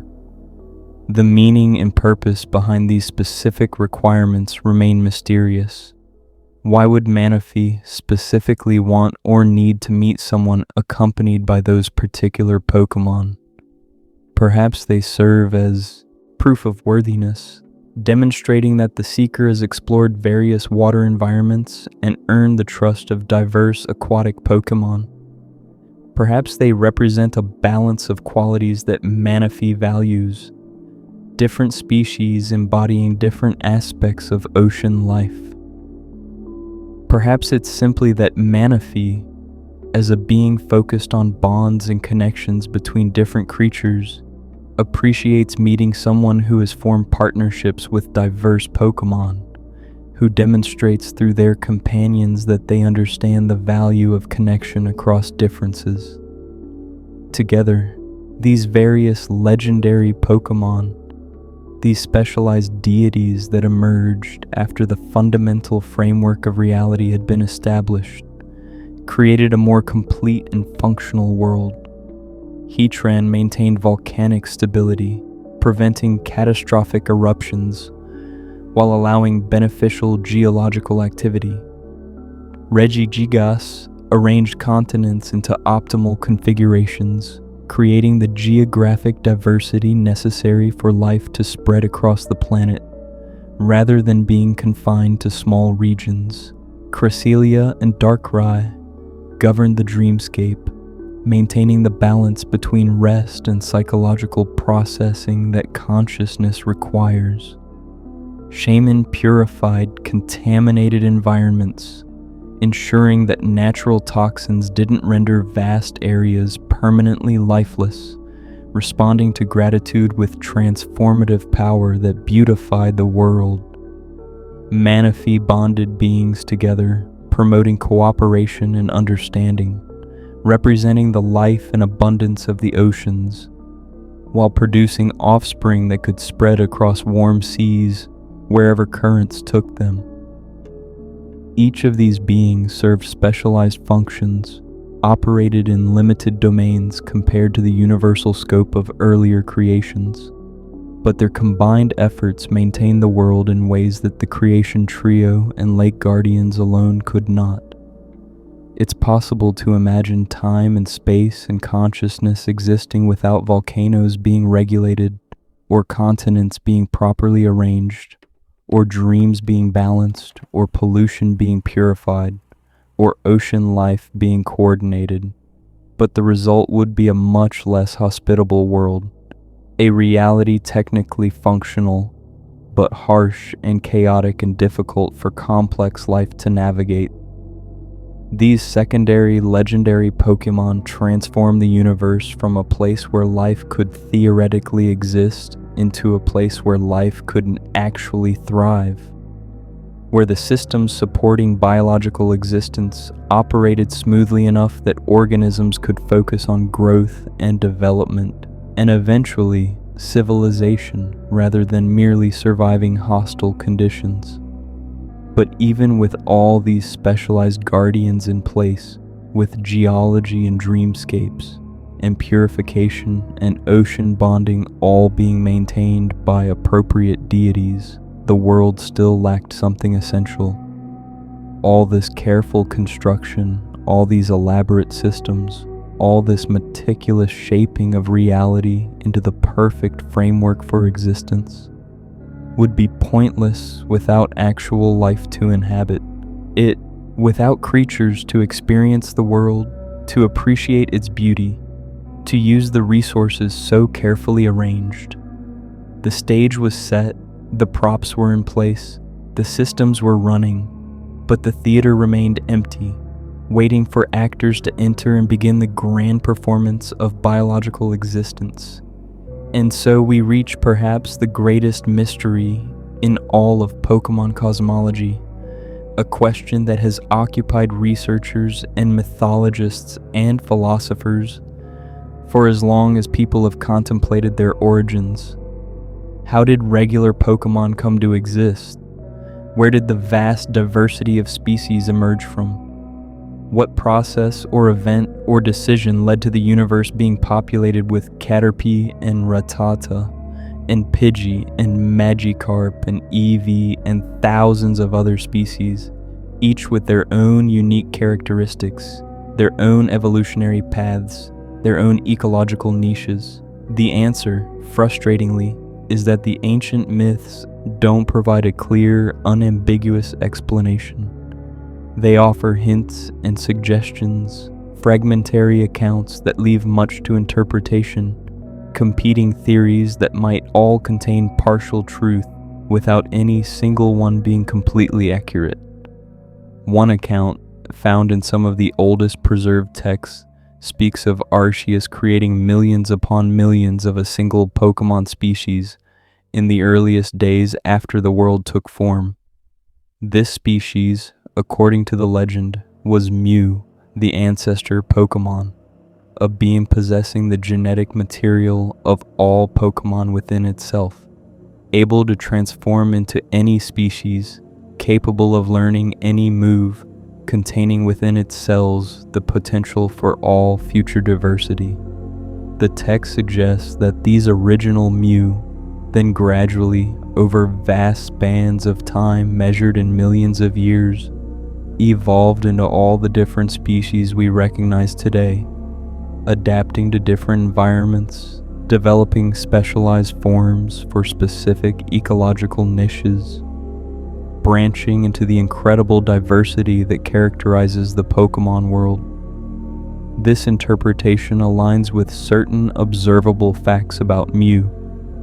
It can indeed learn any move through technical or hidden machines, can transform into any Pokémon using its transform ability, and its cellular structure at the microscopic level contains information that appears related to all other Pokémon species, suggesting a genuine ancestral connection. If this account is true, it would mean that every Pokémon from the mightiest dragon to the smallest bug shares Mew as a common ancestor, that all the diversity we see represents different evolutionary paths taken from a single starting point, that the tree of life in the Pokémon world has a single root rather than multiple independent origins. But this explanation raises its own questions and problems. If Arceus created millions of Mew, where are they now? Mew is famously rare, almost never encountered, considered mythical even by researchers who spend their entire lives studying Pokémon. Did the vast majority of the original Mew population evolve into other species, leaving only a tiny remnant that maintained the ancestral form? If so, why did some Mew evolve while others didn't?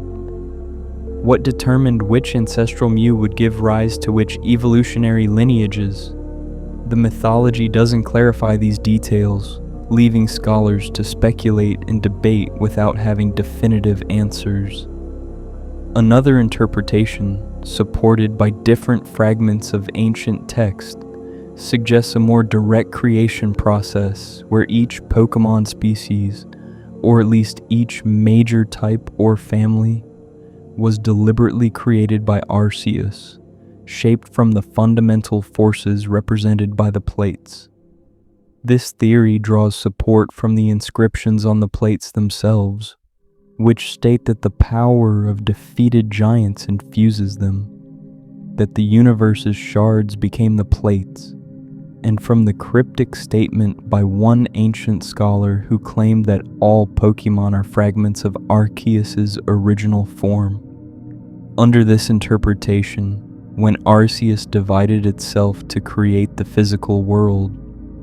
When it took its primordial unity and shattered it into multiplicity, those fragments didn't just become inanimate matter, they became living beings, Pokémon, each one containing a tiny piece of the divine essence, each one reflecting some aspect of the original one's nature and power.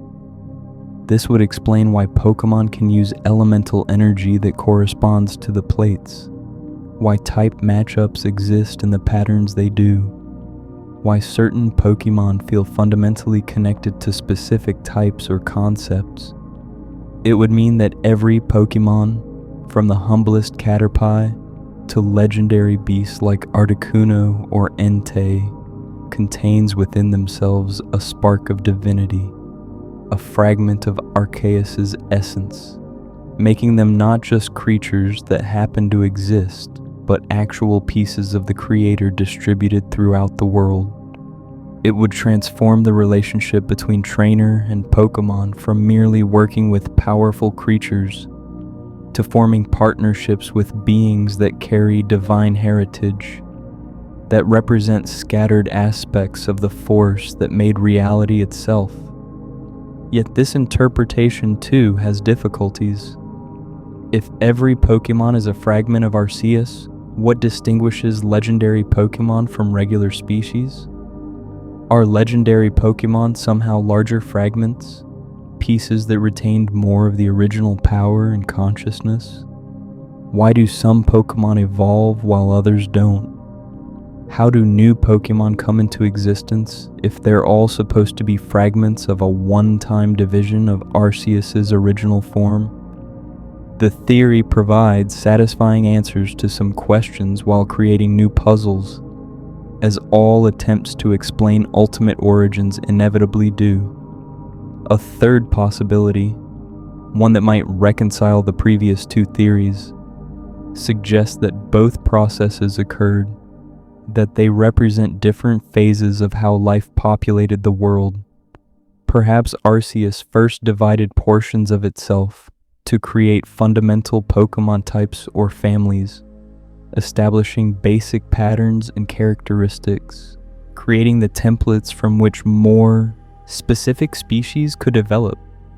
Then these original Pokémon, these first examples of each type, reproduced and diversified, evolved and adapted, split into countless variations through natural processes, filling ecological niches, and developing the staggering biodiversity that characterizes the Pokémon world.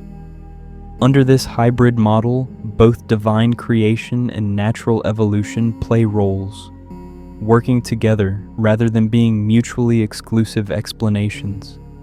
This interpretation has the advantage of allowing for both the clear design and purpose visible in Pokémon types and characteristics, suggesting intentional creation, while also explaining the obvious evidence of evolutionary relationships between species, the gradual changes that occur through adaptation and natural selection. It acknowledges that creation in the Pokémon universe might not have been a single event but an ongoing process, combining divine intervention at key points with natural mechanisms that allow for continued development and change. The ancient texts provide one more intriguing hint about this mystery, in a statement that suggests human beings and Pokémon are fundamentally related, possibly descended from common ancestors, or created through similar processes. This idea is both profound and troubling in its implications. If humans and Pokémon share origins, if we're both products of the same creative act or evolutionary process, what justifies the relationship where humans catch and train Pokémon? Why would beings of common origin exist in such asymmetrical relationship to each other? The mythology doesn't resolve this tension, acknowledging it through the late Guardian's role in giving humans knowledge, emotion, and willpower, qualities that distinguish them from Pokémon and enable them to become partners and leaders rather than equals. Whatever the exact mechanism of their origin, whether through evolution from common ancestors, through direct divine creation, through fragmentation of Arceus's essence, or through some combination of these processes, regular Pokémon began to populate the world Arceus had so carefully prepared for them. They spread across the continents that Regigigas had arranged, occupying every possible niche from deep ocean trenches to mountain peaks, from volcanic chambers to frozen tundra, from dense forests to open plains.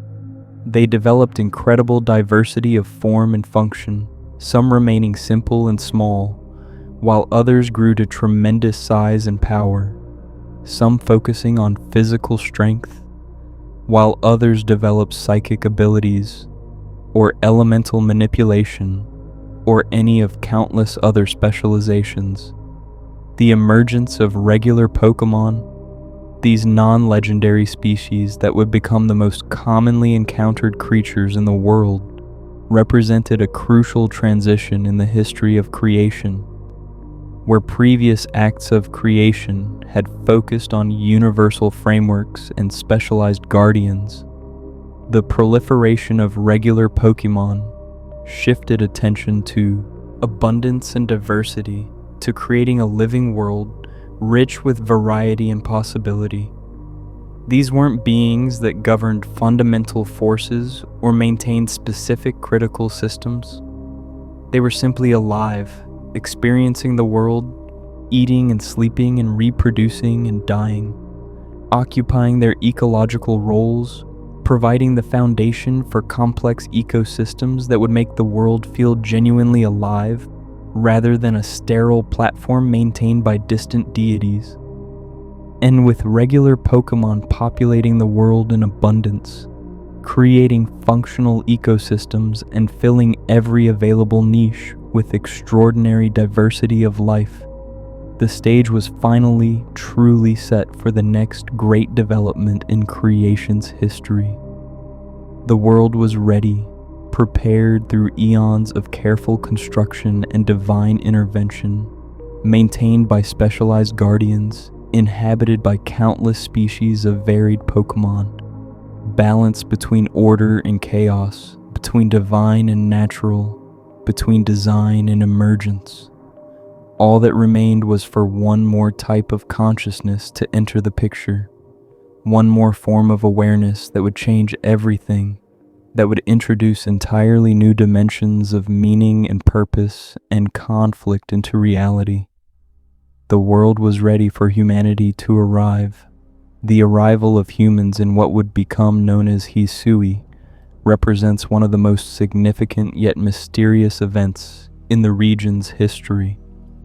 Unlike the creation of cosmic forces or legendary Pokémon, which are extensively documented in ancient myths and religious texts, the emergence of humanity receives surprisingly little attention in the most archaic sources. The late guardians gave knowledge, emotion, and willpower to humans at the moment of the trio's birth, according to the myths, but this statement raises more questions than it answers. Did humans already exist when the late guardians emerged, requiring only the spark of full consciousness to distinguish them from other Pokémon-like ancestors?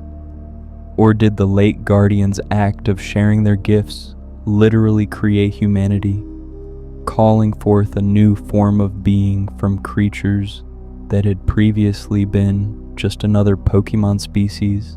The earliest human inhabitants of Hisui, according to the few sources that mention them, lived perhaps 1,000 or 2,000 years before the era when the Diamond and Pearl clans would arrive from across the sea. These first peoples, often referred to as the ancient Sinnoh people or sometimes associated with a group called the Celestica, developed a sophisticated culture centered on worship of Arceus. They understood, better than any civilization that would come after, the true nature of the original one. They recognized that Arceus was the creator of everything, that Dialga and Palkia were servants or creations of this higher deity rather than being ultimate themselves, that the entire cosmos owed its existence to a single transcendent source. This understanding shaped their entire civilization, informing how they built their structures, organized their society, developed their relationship with Pokémon, and passed down knowledge to subsequent generations. The physical evidence of this ancient culture remains scattered across Sinnoh to the present day, surviving as ruins and relics that modern people barely understand. The Celestica ruins, with their mysterious writing and underground chambers, Snow Point Temple with its massive structure designed to contain and honor the slumbering Regigigas, the ancient Celestic ruins, the weathered remains of what was once the Temple of Sinnoh atop Mount Coronet before it crumbled into the ruins known as Spear Pillar. All these structures bear witness to a civilization that possessed both advanced knowledge and deep spiritual understanding. The architecture combines elements that seem to draw from various real-world traditions, featuring designs that might remind observers of Greek temples or other ancient Mediterranean styles, suggesting that the Celestica people either had contact with cultures beyond Hisui or independently developed similar aesthetic approaches to expressing sacred architecture. One of the most significant legends from this earliest era speaks of an ancient hero who lived during a time of crisis when lightning struck across Hisui and Pokémon were driven into frenzied states, threatening the stability of human settlements and the balance of the natural world. This crisis bears remarkable similarity to events that would occur again in later eras, suggesting either that such calamities are cyclical, occurring at regular intervals, or that there's something about Hisui's nature as the birthplace of reality that makes it perpetually vulnerable to space-time distortions and reality-threatening events. The ancient hero responded to this crisis by traveling across Hisui, seeking out 10 specific Pokémon that had been blessed by Arceus and given special status as noble Pokémon, beings whose descendants would continue to be revered and protected by future generations.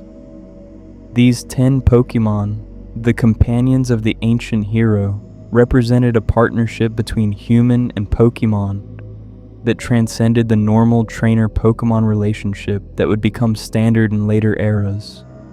They were equals, partners working together toward a shared goal, rather than a human commanding and Pokémon obeying.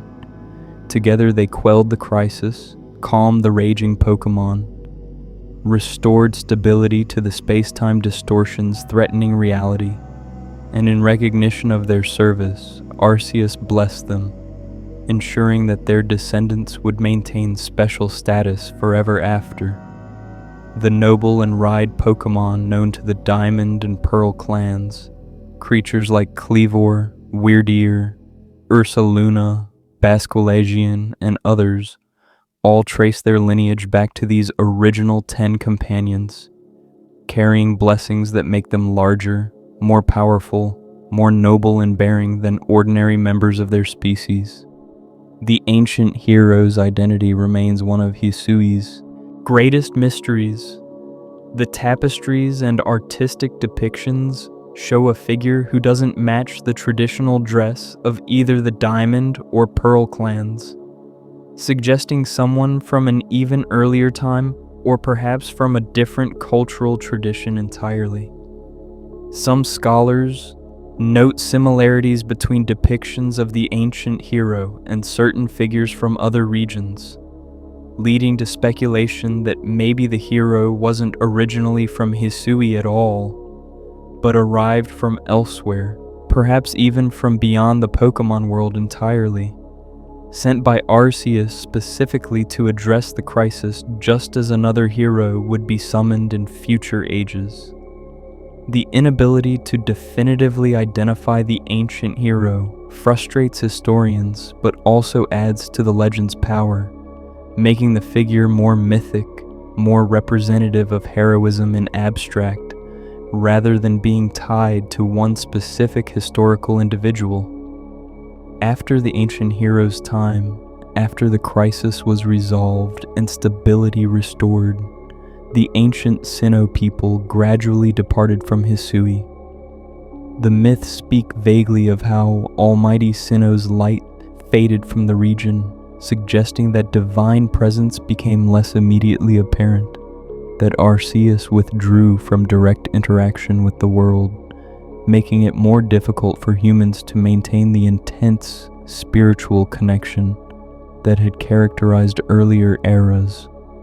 Perhaps this withdrawal was intentional, Arceus deliberately stepping back to allow humanity to develop independently, rather than remaining perpetually dependent on direct divine guidance.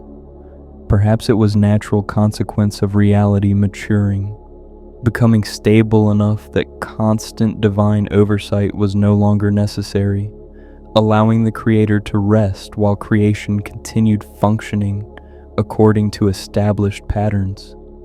The departure of the Celestica people wasn't total or sudden. Some remained in Hisui, becoming ancestors of families that would persist for generations, maintaining fragments of ancient knowledge and worship practices, even as the broader culture dispersed or transformed.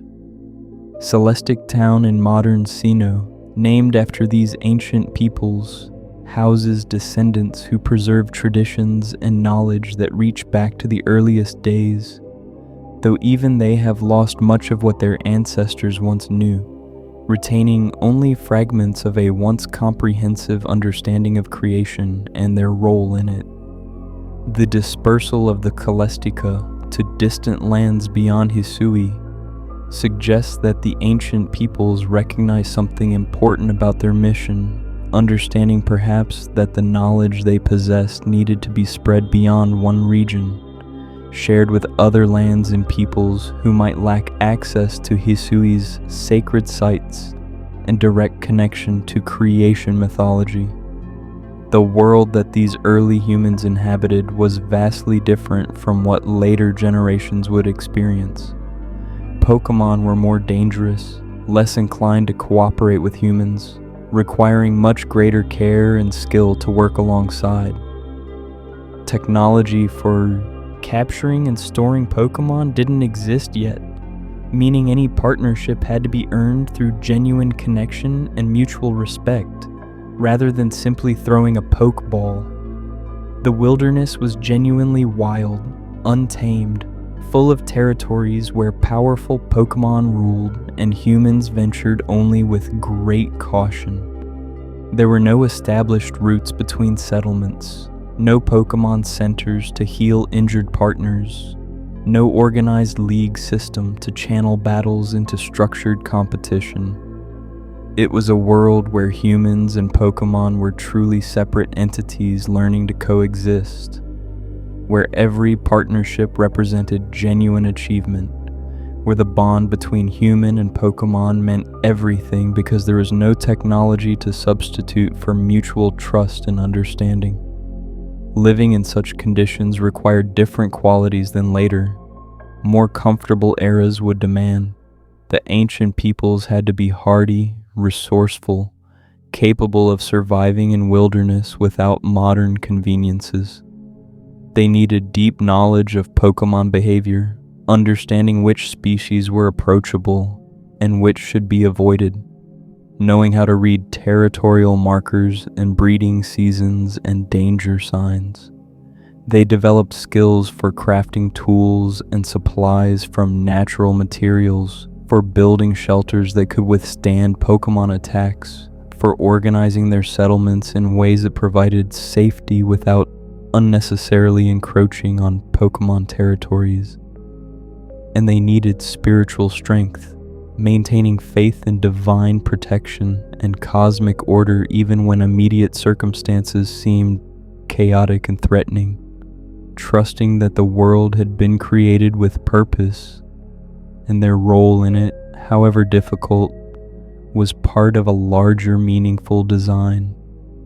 The relationship between these first humans and the Pokémon they encountered slowly evolved from mutual wariness to tentative cooperation to genuine partnership. Humans discovered that certain Pokémon responded positively to respectful treatment, that offering food or assistance could build trust, that some species seemed naturally inclined towards social bonding even across species lines.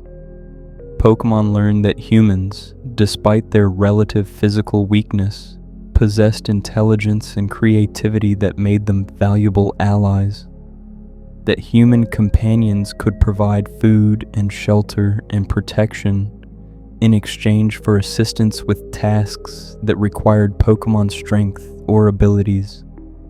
This gradual mutual recognition of complementary capabilities, this slow building of trust across the species divide, laid the foundation for everything that would come after, for the entire structure of human Pokémon cooperation that would eventually characterize the world.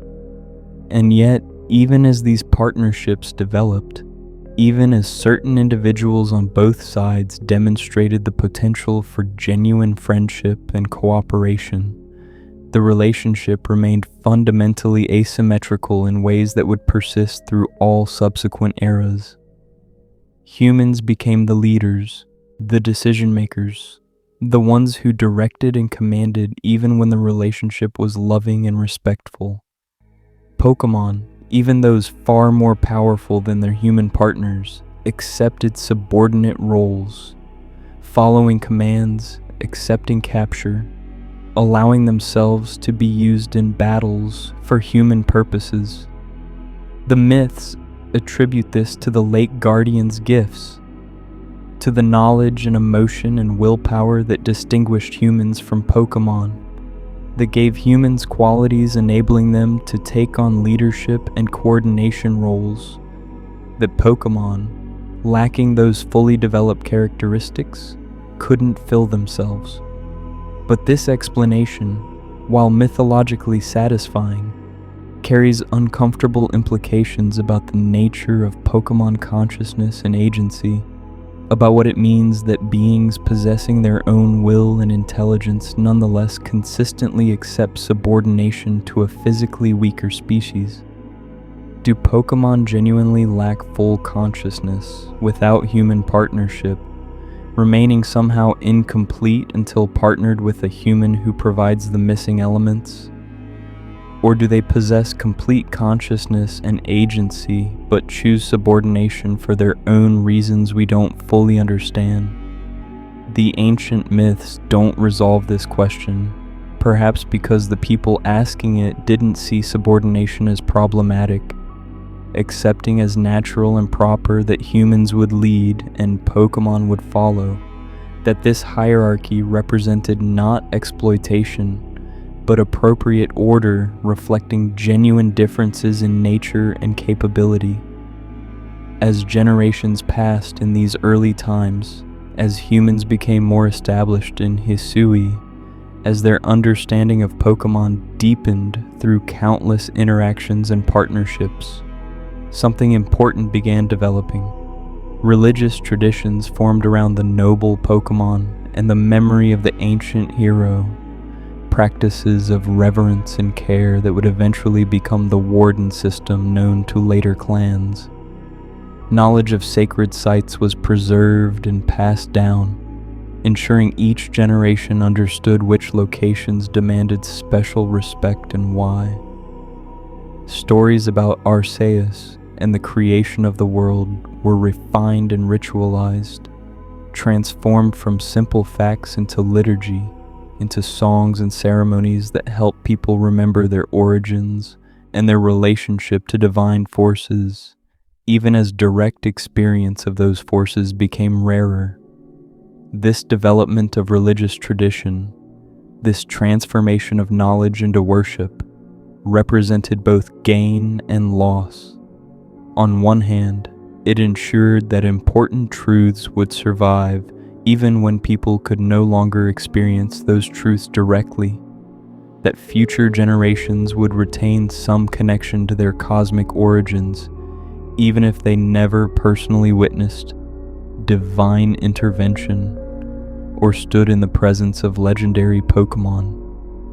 Religious tradition provided structure, gave communities shared practices that reinforced social bonds, offered individuals comfort and meaning in difficult circumstances, maintained awareness that the world had purpose beyond mere survival. On the other hand, ritualization inevitably introduced distortion, the gradual degradation of truth that occurs whenever messages pass through countless retellings and reinterpretations. Details became symbolic, literal facts transformed into metaphor. Precision eroded as people emphasized what seemed spiritually significant while forgetting technical specifics that didn't obviously relate to immediate moral or social concerns. The ancient Sinnoh people understood Arceus as the one true creator, source of everything, with Dialga and Palkia as servants or emanations rather than independent ultimate powers. But this understanding would not survive intact through the coming ages. As the Celestica departed and new peoples arrived, as direct knowledge of creation gave way to received tradition, as religious understanding fragmented along with the dispersal of populations, the clear, monotheistic vision of one creator, giving rise to all reality, would blur. Future generations would worship Dialga and Palkia themselves as ultimate, calling them Almighty Sinnoh, and forgetting or losing certainty about the higher power they represented. They would debate whether time or space was more fundamental, developing rival traditions that each emphasized one aspect of creation while downplaying the other, losing sight of how both emerged from a more profound unity that preceded them. This degradation of knowledge, this forgetting of truth even while maintaining traditions that pointed toward it, would characterize much of Hisui's subsequent history. The world was prepared, shaped by divine intention through eons of careful construction. Life flourished in abundance, Pokémon filling every ecological niche with extraordinary diversity. Humans had arrived, established themselves, developed initial understanding of their place in creation and their relationship to Pokémon and to divine forces. The foundations were laid for everything that would follow, for the rise and fall of civilizations, for the development of deeper partnerships between humans and Pokémon, for the gradual uncovering and forgetting and rediscovering of truths about reality's origins. The stage was set for history to truly begin, for the story of mortal beings living in a divinely created world to unfold in all its complexity and contradiction, its nobility and tragedy, its moments of profound understanding and periods of devastating ignorance. The world Arceus had created was no longer empty, no longer merely a framework waiting to be filled. It was alive, vibrant with biological diversity and conscious beings capable of appreciating and questioning their existence. The age of creation, that vast span when fundamental reality came into being and the framework of existence was established, was ending. What would follow was something different, the age of living, when the focus shifted from building the world to inhabiting it, from establishing systems to working within them, from creating the possibility of meaning to actually pursuing it. The story of how divinity touched materiality was transitioning into the story of how mortals responded to living in a world shaped by forces beyond their complete comprehension, how they would build their civilizations on the foundation that divine power had laid, how they would discover and forget and rediscover the truths about their origins over countless generations. Before we move forward into those later ages and explore how human civilization developed and degraded, how knowledge was preserved and distorted, how different groups interpreted the same fundamental truths in contradictory ways, let's take a moment to appreciate what had been established. From absolute nothing, from chaos without form or meaning, through the mysterious emergence of an egg containing infinite potential, reality came into being. The original one shaped that primordial possibility into actual existence, creating time and space in the dimensions that structure experience, banishing antimatter and establishing consciousness as fundamental rather than derivative. It shaped specific geography, placing special emphasis on Sinnoh as the literal birthplace of the physical world. It created or allowed the emergence of specialized deities to maintain volcanic systems, arrange continents, govern dreams, purify corruption, coordinate ocean life. It filled the world with countless Pokémon species through whatever mechanism produced such extraordinary biodiversity, and it called forth or shaped or enabled the arrival of humanity, beings given knowledge and emotion and willpower, capable of partnership with Pokémon, and eventually of contemplating their own existence and seeking understanding of where everything came from. This is the inheritance we've received, the world we inhabit, shaped by forces and decisions and events occurring over incomprehensible spans of time, constructed with intentionality even if we can't always discern the exact purposes behind specific features. Every trainer who catches a Pokémon, every researcher who studies evolutionary lines, every person who stops to appreciate a sunset or a flower, or the sheer improbability of existence itself, participates in the ongoing story of what Arceus created. We are not separate from creation mythology, not outside observers looking at ancient history that has no relevance to present experience. We are part of it, living within systems established at the beginning, benefiting from the careful arrangement of geography and balance of forces, and specialized guardians maintaining aspects of reality, ourselves carrying fragments of divinity if the myths about Pokémon being pieces of Arceus contain truth. But that's a topic for our next exploration, where we'll examine how human understanding of these cosmic origins developed and fractured, how the Diamond and Pearl clans emerged and came to worship Dialga, and Palkia as ultimate despite their subordinate status, how knowledge degraded through time while being partially preserved in traditions and ruins in the memories of those few who maintained connection to ancient wisdom. We'll see how the story continues, how creation mythology remained relevant throughout history, influencing everything that came after even when people no longer understood clearly what they were inheriting and building upon. This world, now fully prepared and populated, was finally ready for human history. The promise of partnership between humans and Pokémon, established by the ancient hero, now had to be put into practice. Our exploration, therefore, is not over. We must now turn to those first generations who inherited this world, those who lived in the aftermath of the hero's triumph. We will see how this first civilization, the Celestica, understood the truth with a clarity that would eventually be lost, and how, in an attempt to preserve that truth, they built a monument to their creator that would become the very symbol of their rise and their future tragic disappearance. The generations that followed the ancient hero's triumph lived in a world profoundly shaped by that legendary figure's accomplishments, a world where the memory of direct divine intervention remained fresh, where the blessings bestowed upon the 10 companions had created a permanent class of noble Pokémon whose descendants would forever after possess special status and power, where the achievement of one individual had established patterns and precedents that would influence how humans and Pokémon interacted for centuries to come.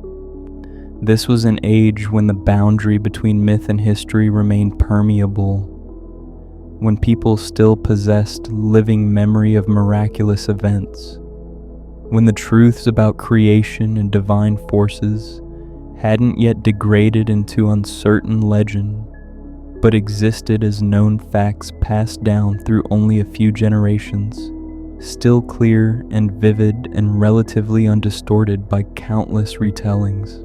The Celestica people, those earliest inhabitants of Hisui, who had witnessed or at least stood close in time to the ancient hero's deeds, understood with remarkable clarity what their world actually was, how it had come to exist, what forces governed it, and what their relationship to those forces should be.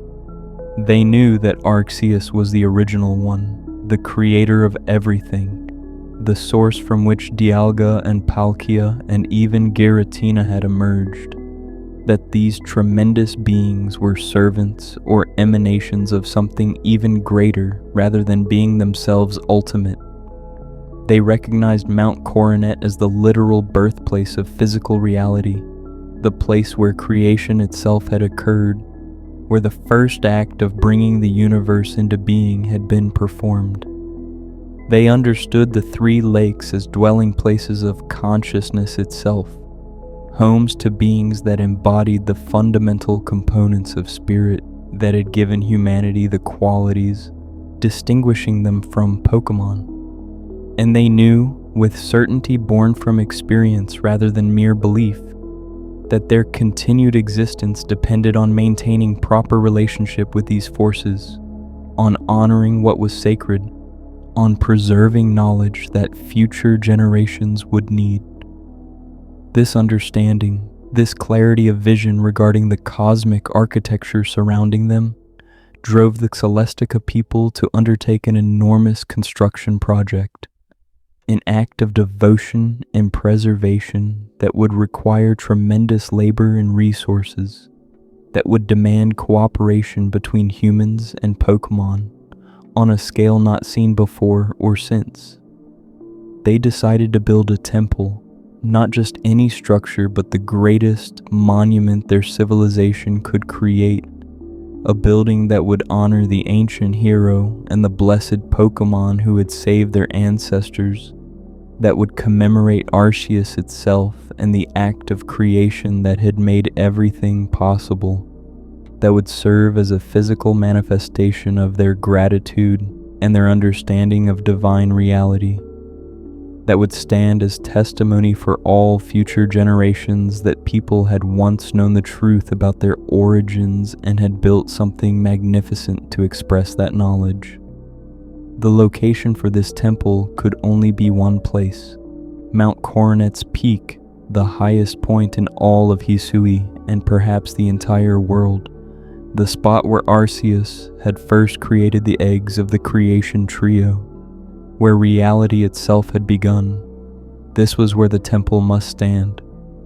Building at such an elevation presented extraordinary challenges, requiring the transportation of massive quantities of material up treacherous mountain paths, demanding work in conditions where the air was thin and temperatures brutal, where storms could strike without warning and the terrain offered little hospitality to sustained human presence.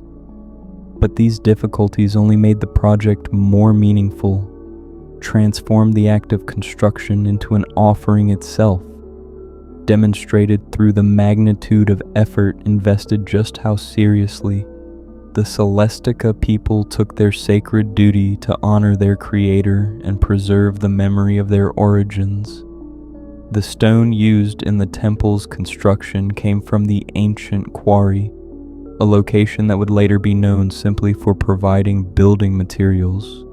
but that in this era possessed its own sacred significance, representing the Earth's willingness to provide for this holy project, the mountain itself offering up its substance to be shaped into monument and memorial.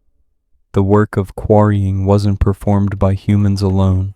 Pokémon assisted, using their strength and abilities to break stone from the mountain's heart, to shape rough blocks into usable materials, to transport impossibly heavy loads along paths that would have defeated any purely human effort. This cooperation between species in creating the temple reflected and reinforced the relationship that the ancient hero had established, demonstrated that humans and Pokémon could work together towards shared goals, that their partnership benefited both and enabled achievements neither could accomplish separately. The old verses, those ancient texts that would survive in fragmented form into later ages, preserve memory of this construction, speaking of how people and Pokémon mined stone together, but noting that the final artistic work, the carving of statues depicting the ancient heroes, 10 blessed companions, was performed by human hands. This division of labor reflected different capabilities and appropriate roles. Pokémon provided strength and endurance, moving materials and performing heavy labor that human bodies simply couldn't accomplish. Humans provided artistic vision and skilled craftsmanship, shaping raw stone into representations that captured not just physical form, but spiritual significance, that transformed blocks of rock into images that would inspire reverence and preserve memory across generations. The temple took form slowly over years, or perhaps decades of sustained effort, growing from foundation to walls to roof, from basic structure to ornate decoration, from functional building to sacred space that embodied in its very architecture the cosmology it was designed to honor. At the entrance, 10 statues were carved and positioned, each representing one of the ancient heroes' blessed companions, each marking the entrance with reminders of what these Pokémon had accomplished, what they had sacrificed, how their descendants continued to serve as protectors and partners to humanity. Wyrdeer stood proud, representing nobility and grace. Kleavor embodied strength and precision, its axe-like arms forever frozen in stone, yet still conveying lethal capability. Ursaluna's massive form communicated raw power tempered by gentleness. Hisui and Lilligant brought elegance and beauty to balance the more martial figures surrounding it. Basculegion, marked by the souls of fallen companions, spoke to sacrifice and the continuation of purpose beyond individual existence. Hisui and Arcanine represented loyalty and protective fury. Sneasler's wicked claws and lithe form conveyed cunning and adaptability. Hisui and Electrode's sphere-like body and explosive potential reminded viewers that power came in unexpected forms. Hisui and Braviary's wings, spread wide, spoke of freedom and perspective gained through elevation, and Hisui and Avalug's mountainous presence communicated endurance and the patient strength of ice and stone. These statues weren't merely decorative or symbolic, they served practical purpose, marking the entrance to the temple while establishing who was honored within, creating a threshold between ordinary space and sacred ground that visitors crossed by, passing between the blessed Pokémon who guarded this place even in stone form.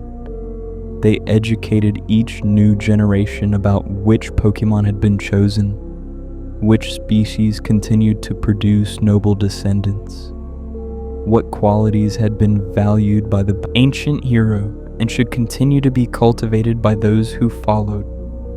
And they preserved in permanent form memory that might otherwise fade, ensuring that even if all other records were lost, The statues themselves would testify to what had occurred and who had been involved. The temple's interior reflected Arceus's nature through its design elements. The golden cross-like wheel that represented the creator's distinctive silhouette appeared throughout the architecture, emblazoned on walls and ceilings, woven into decorative patterns, incorporated into structural elements. The effect created by these recurring symbols was one of omnipresence, of the divine pervading every aspect of the space, of no corner existing outside Arceus's attention and influence. When visitors entered the temple and saw these symbols multiplied throughout, they were reminded constantly that they stood in a place belonging to the Creator, that every surface had been shaped with divine purpose in mind, that the building itself functioned as a three-dimensional representation of truths about cosmic structure and divine nature. The temple's position at Mount Coronet's peak meant it existed perpetually at the boundary between earth and sky, between the world of living things and the higher realm where Arceus dwelled, between normal reality and the Hall of Origin that would someday be revealed beyond the final veil. Clouds often obscured the mountain's summit, wrapping the temple in mist that made it appear ethereal, half present in physical reality and half existing in some other dimension. On clear days, visitors who made the arduous climb to the peak found themselves standing above the world, able to see vast distances in all directions, gaining perspective on Hisui's geography that made plain why this location was special, how the mountain truly did stand as the center from which everything else radiated outward, how appropriate it was that creation had begun here, at this nexus point where all the region's features connected. The Temple of Sinnoh became more than just a building. It became the spiritual center of Hisui, the place people oriented themselves toward in their devotions, the destination of pilgrimages undertaken to demonstrate commitment and earn blessings, the site where the most important religious ceremonies were conducted, where leaders came to seek divine guidance in times of crisis, where knowledge was preserved and transmitted from one generation to the next. Maintaining the temple required dedicated effort, ensuring that structures weathering constant assault from mountain storms remained sound, that the statues didn't erode beyond recognition, that paths leading to the summit stayed passable, that the sacred space continued to function as designed rather than falling into decay and losing its power to inspire and educate. The Celestica people organized their society around this sacred center, with religious leaders and scholars forming a class dedicated to preserving knowledge and conducting proper worship, with artisans specializing in creating objects and art that expressed and explored theological understanding, with everyone expected to participate at least occasionally in pilgrimages and ceremonies that connected them to their cosmic origins. This religious organization wasn't separate from practical life. It infused everything, shaped how decisions were made, influenced which activities received encouragement and which were discouraged, provided framework for understanding why things happened and how to respond appropriately, offered comfort in difficult times through certainty that suffering had meaning within larger divine plan. The worship practices developed by the Celestica people reflected their sophisticated understanding of what they were actually dealing with. They didn't make the mistake of treating Dialga and Palkia as independent ultimate powers, didn't elevate these tremendous beings above the creator they served.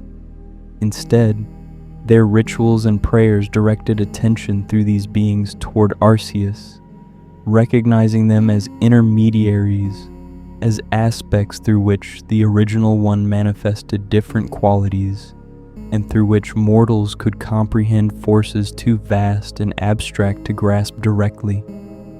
When they honored time, they ultimately honored the one who created time.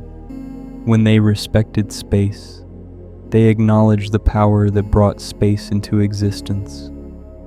This theological sophistication, this ability to maintain proper hierarchy, even while recognizing the genuine power and importance of beings below Arceus in the cosmic order, represented wisdom that would not survive intact into later ages. The Celestica people also developed deep understanding of the late Guardian's role and nature.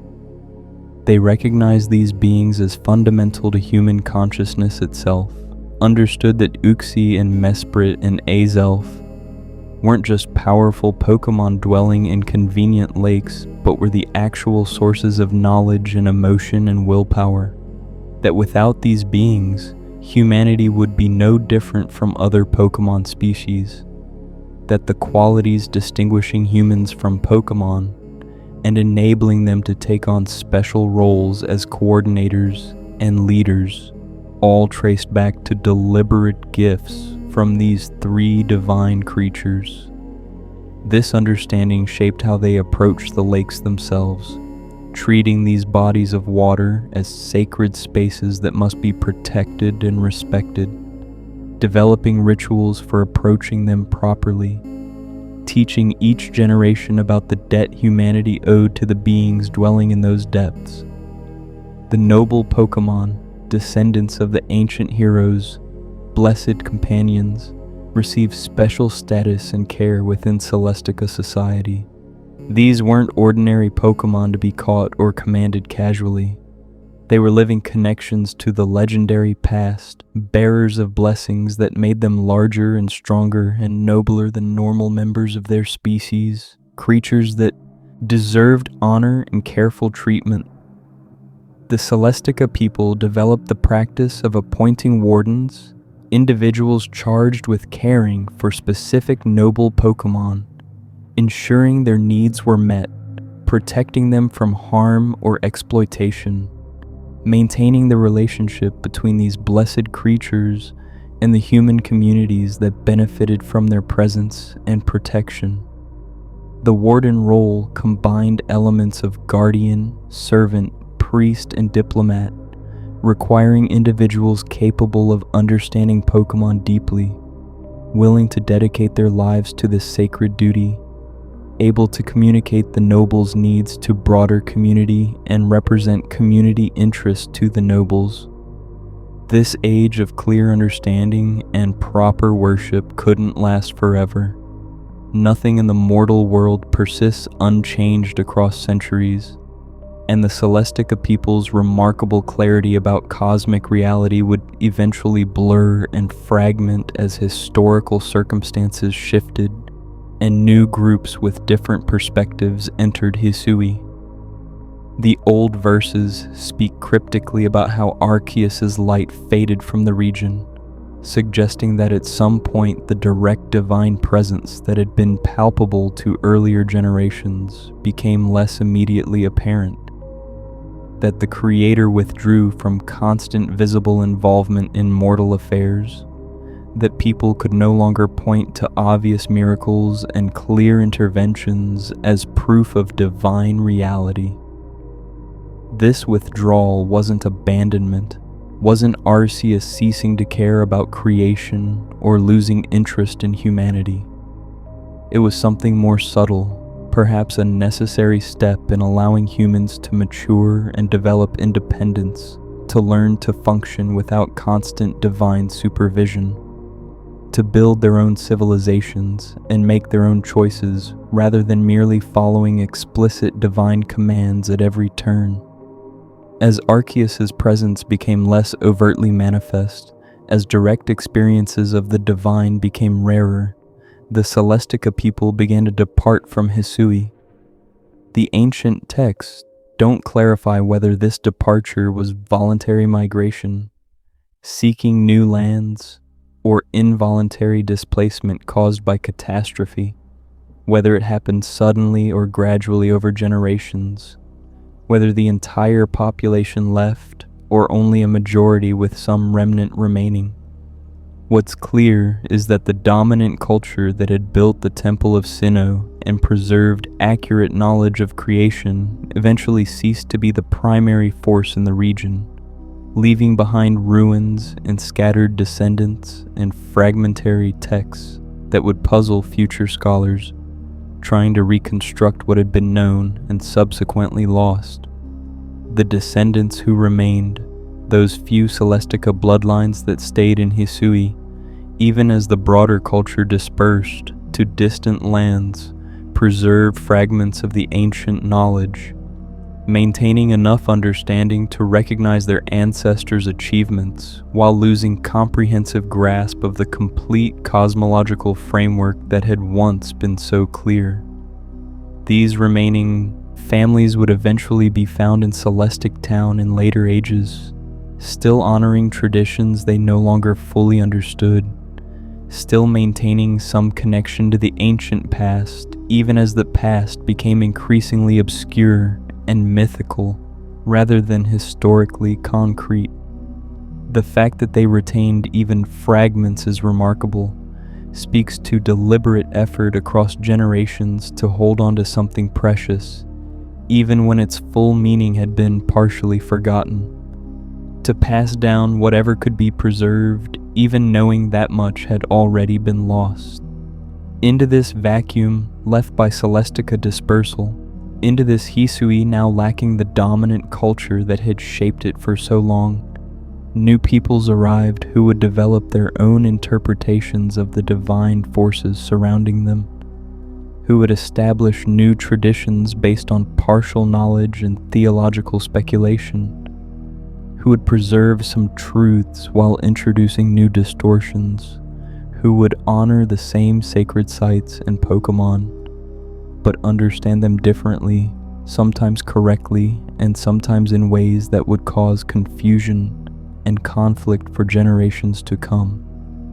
These new peoples were the Diamond Clan and Pearl Clan, and their arrival would mark a new chapter in Hisui's religious and cultural history, one characterized by passionate devotion, mingled with incomplete understanding, by fierce dedication to preserving traditions, even while those traditions had already diverged from original truth.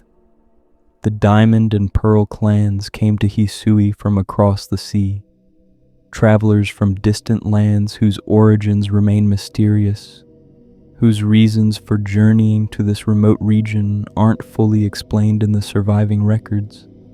They arrived not as conquerors or invaders, but as settlers seeking new homes, as refugees perhaps fleeing troubles in their original lands, as adventurers drawn by legends of a sacred place where creation itself had occurred, as seekers hoping to discover or rediscover connections to divine forces that seemed less accessible in their homelands. When they arrived and began establishing themselves in Hisui, they found a land rich with evidence of previous habitation, ruins and structures built by peoples long gone, noble Pokémon whose descendants still carried ancient blessings, sacred sites whose significance couldn't be denied even if their full history had been forgotten. The newcomers did what humans always do when encountering evidence of earlier, greater civilizations. They attempted to connect themselves to that past, to claim inheritance of the previous occupants' achievements and knowledge, to establish themselves as rightful heirs to traditions and sacred sites that had been established by others. Both the Diamond and Pearl clans claimed to be the Celestica people, insisted that they represented direct continuation of the ancient civilization, that the temple and ruins and noble Pokémon should be considered their responsibility and inheritance. These claims were false, demonstrated by basic historical and cultural evidence showing the clan's arrival was recent and their connection to the Celestica purely aspirational rather than genealogical, but the claims served important psychological and social functions, helping the newcomers establish legitimacy, giving them framework for understanding the sacred geography surrounding them, allowing them to develop practices and traditions that felt meaningful, even if based on historical misunderstanding. The Diamond and Pearl clans shared many cultural features despite their differences.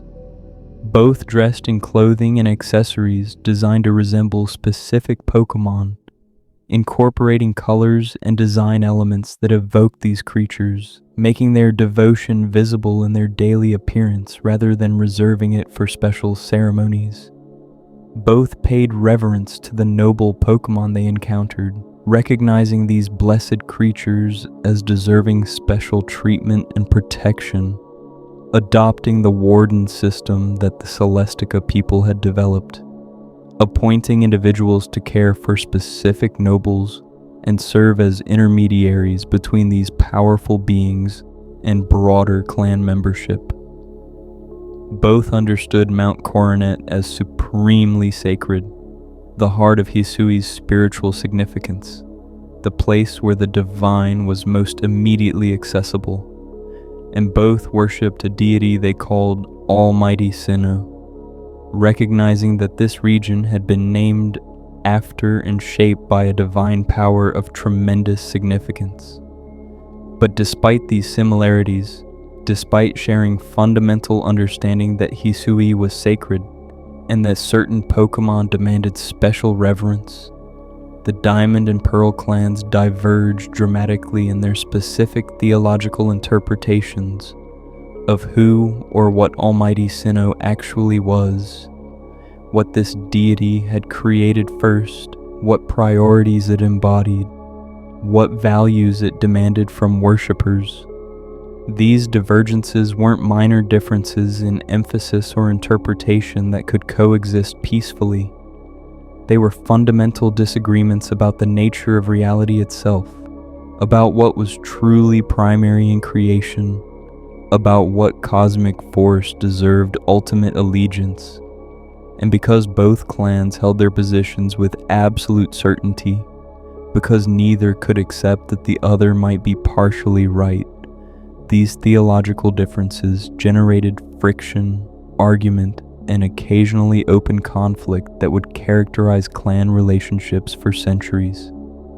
The Diamond clan, led in the era when our story takes its closest focus, by a young man named Adaman, whose very name referenced the adamant crystal associated with Dialga, believed with unwavering conviction that Almighty Sinnoh was fundamentally connected to time, that temporal flow represented the most basic and primary aspect of creation, that everything else emerged from or depended upon the existence of time as foundational framework. They valued living in the present moment, cherished each instant as it occurred, believed that wasting time was perhaps the greatest sin one could commit because time was the supreme gift, the essence of existence itself. Their philosophy emphasized action and decisiveness, making choices quickly and moving forward without excessive hesitation, trusting that the importance of now outweighed perfect planning for the future. They wore blue and silver, colors echoing Dialga's distinctive appearance, and structured their practices and values around the concept that time was sacred above all other considerations. This theological position wasn't simply adopted arbitrarily or chosen for aesthetic reasons. It reflected genuine spiritual intuition, responses to experiences and insights that felt true and profound to Diamond Clan members. When they contemplated existence and tried to understand what made reality possible, they recognized that without time nothing could happen, that causation itself required temporal sequence, that growth and change and development all depended on time flowing forward rather than remaining static. They observed that all living things existed within time, that consciousness itself seemed structured around temporal experience, with memory of past and anticipation of future, distinguishing aware beings from unconscious objects. They concluded that time must be more fundamental than space, because you could imagine things existing without spatial extent, pure duration without location, but you couldn't imagine anything existing or occurring without time in which to exist and occur.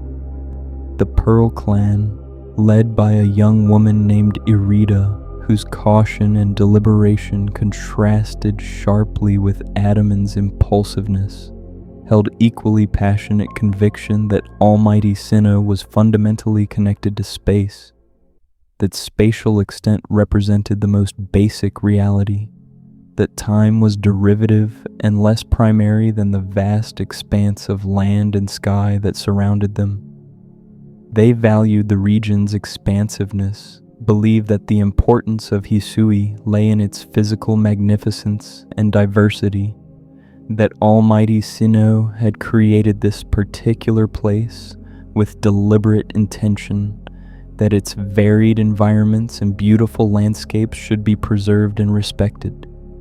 Their philosophy emphasized caution and careful consideration, taking time to observe and plan before acting, valuing thoroughness and foresight over quick decision-making, trusting that proper respect for the space they inhabited required thoughtful relationship rather than hasty intervention. They wore white and magenta, colors reflecting Palkia's distinctive appearance, and organized their practices around the belief that space was the supreme reality that made everything else possible. This theological position also reflected genuine insight and spiritual understanding rather than arbitrary choice. When Pearl Clan members contemplated creation and tried to identify what was truly fundamental, they recognized that without space, nothing could exist at all, that everything required location, even if that location changed over time, that the universe was fundamentally a spatial thing extended in 3 dimensions, even if those dimensions contained temporal duration. They observed that consciousness was always consciousness of something, that experience required objects and environments to experience, that the mind needed the world's spatial extent to contain and organize the phenomena it perceived and responded to. They concluded that space must be more primary than time, because you could imagine a static, eternal moment, a spatial configuration that simply existed without changing. But you couldn't imagine time flowing through absolute void without any spatial framework to contain or structure that flow. Both positions contained truth. Both clans had identified genuine insights about fundamental reality. Time and space are indeed both essential, both primary in different ways, both necessary for the universe to function and life to exist. The problem wasn't that either clan was entirely wrong, couldn't be entirely wrong given how much sophisticated thought they'd invested in developing and defending their positions.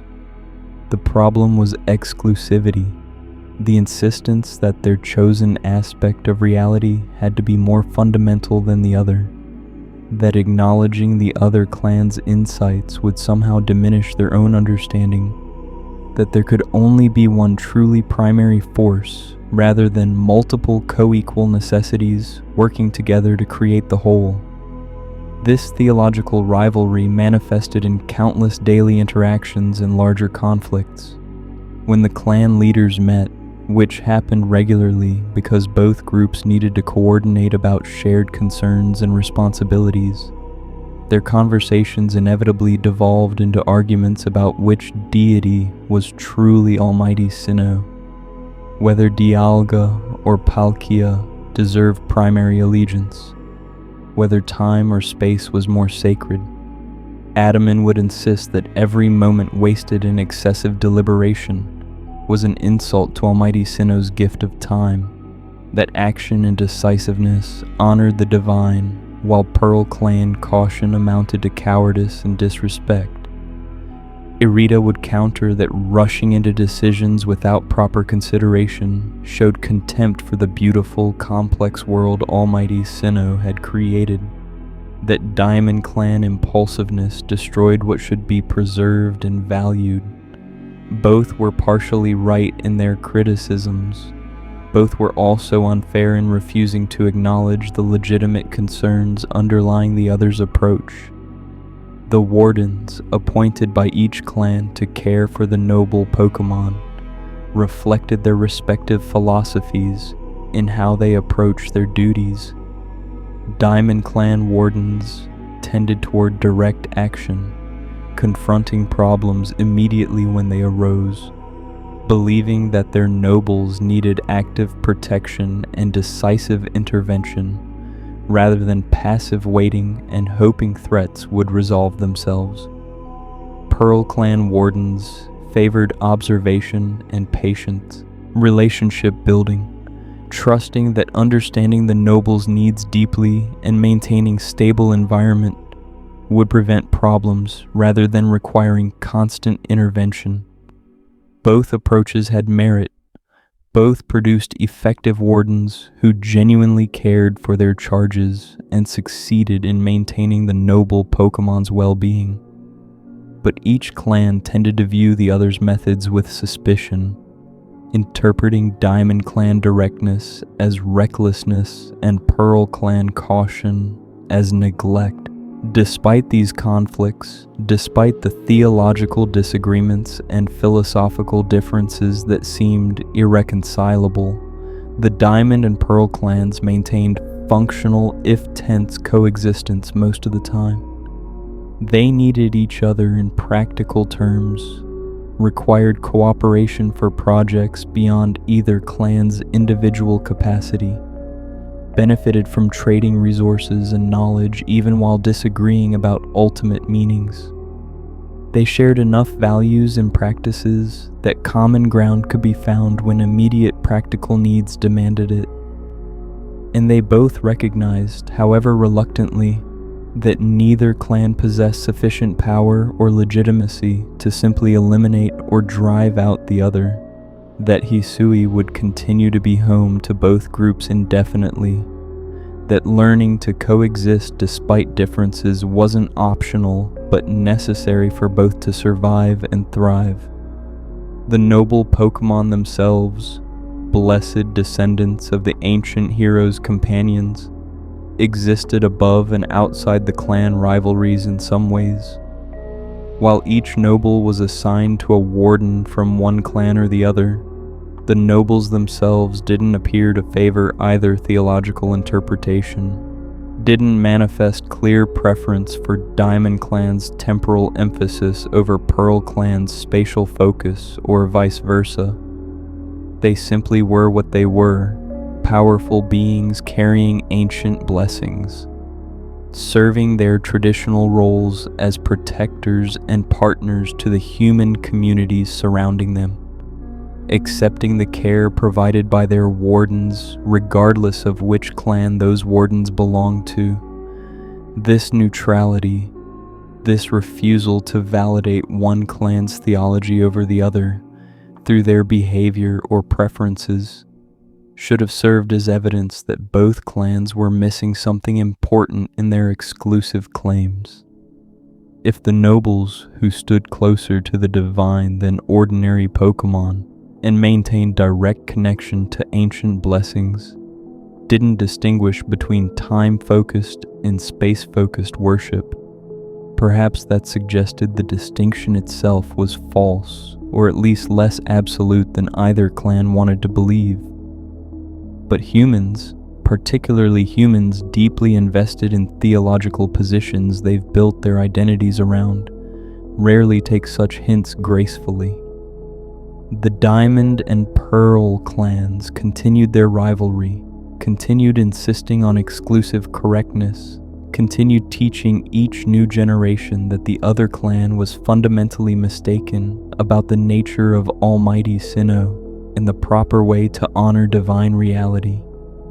this perpetuation of conflict across generations, this transformation of what might have been resolved through dialogue into inherited tradition that children absorbed before they could think critically about it, ensured that the theological schism would persist far longer than necessary, would become part of each clan's identity rather than being recognized as mistake that could and should be corrected through better understanding. The relationship between the clans and the Celestica descendants who remained in Hisui added another layer of complexity to the religious landscape. These families, bearing the blood and fragmentary knowledge of the people who had built the Temple of Sinnoh and worshipped with clarity before theological confusion set in, recognized that both Diamond and Pearl clans were partially right and partially wrong, that the deity they called Almighty Sinnoh encompassed both time and space rather than being exclusively identified with either. Some Celestica descendants, like the mysterious Cogita who would encounter travelers in later ages, attempted to share this more complete understanding, tried to explain that Dialga and Palkia were both emanations of a higher power, both aspects of Arceus manifested in specific forms. But this wisdom, coming from individuals who couldn't fully prove their authority or demonstrate direct experience of the divine realities they described, tended to be dismissed by clan members as confused thinking or deliberate attempts to undermine proper worship. The Temple of Sinnoh itself stood witness to all of this. The ancient structure built with such care and devotion by people who had understood what they were honoring, now visited by clans who misunderstood the very deity they came to worship, its original purpose partially preserved in practices that continued even as their meaning had shifted.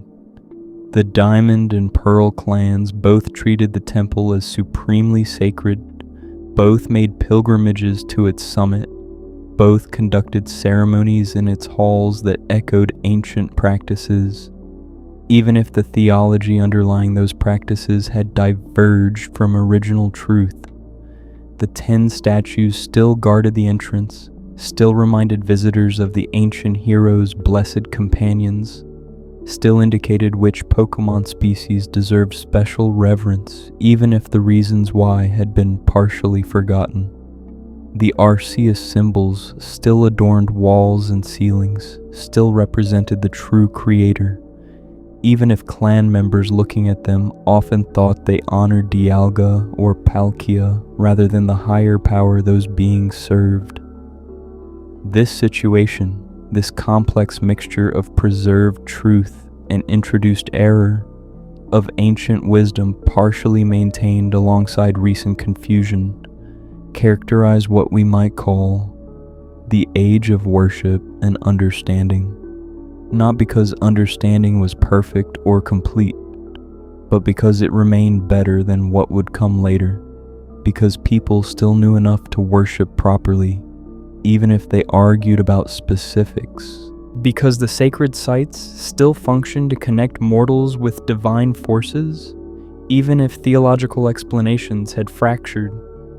The lake guardians still dwelt in their respective lakes, still served their function as balances against cosmic disaster, still maintained consciousness itself as fundamental aspect of reality, even if humans no longer understood clearly that Uxie and Mesprit and Azelf were the actual sources of knowledge and emotion and willpower.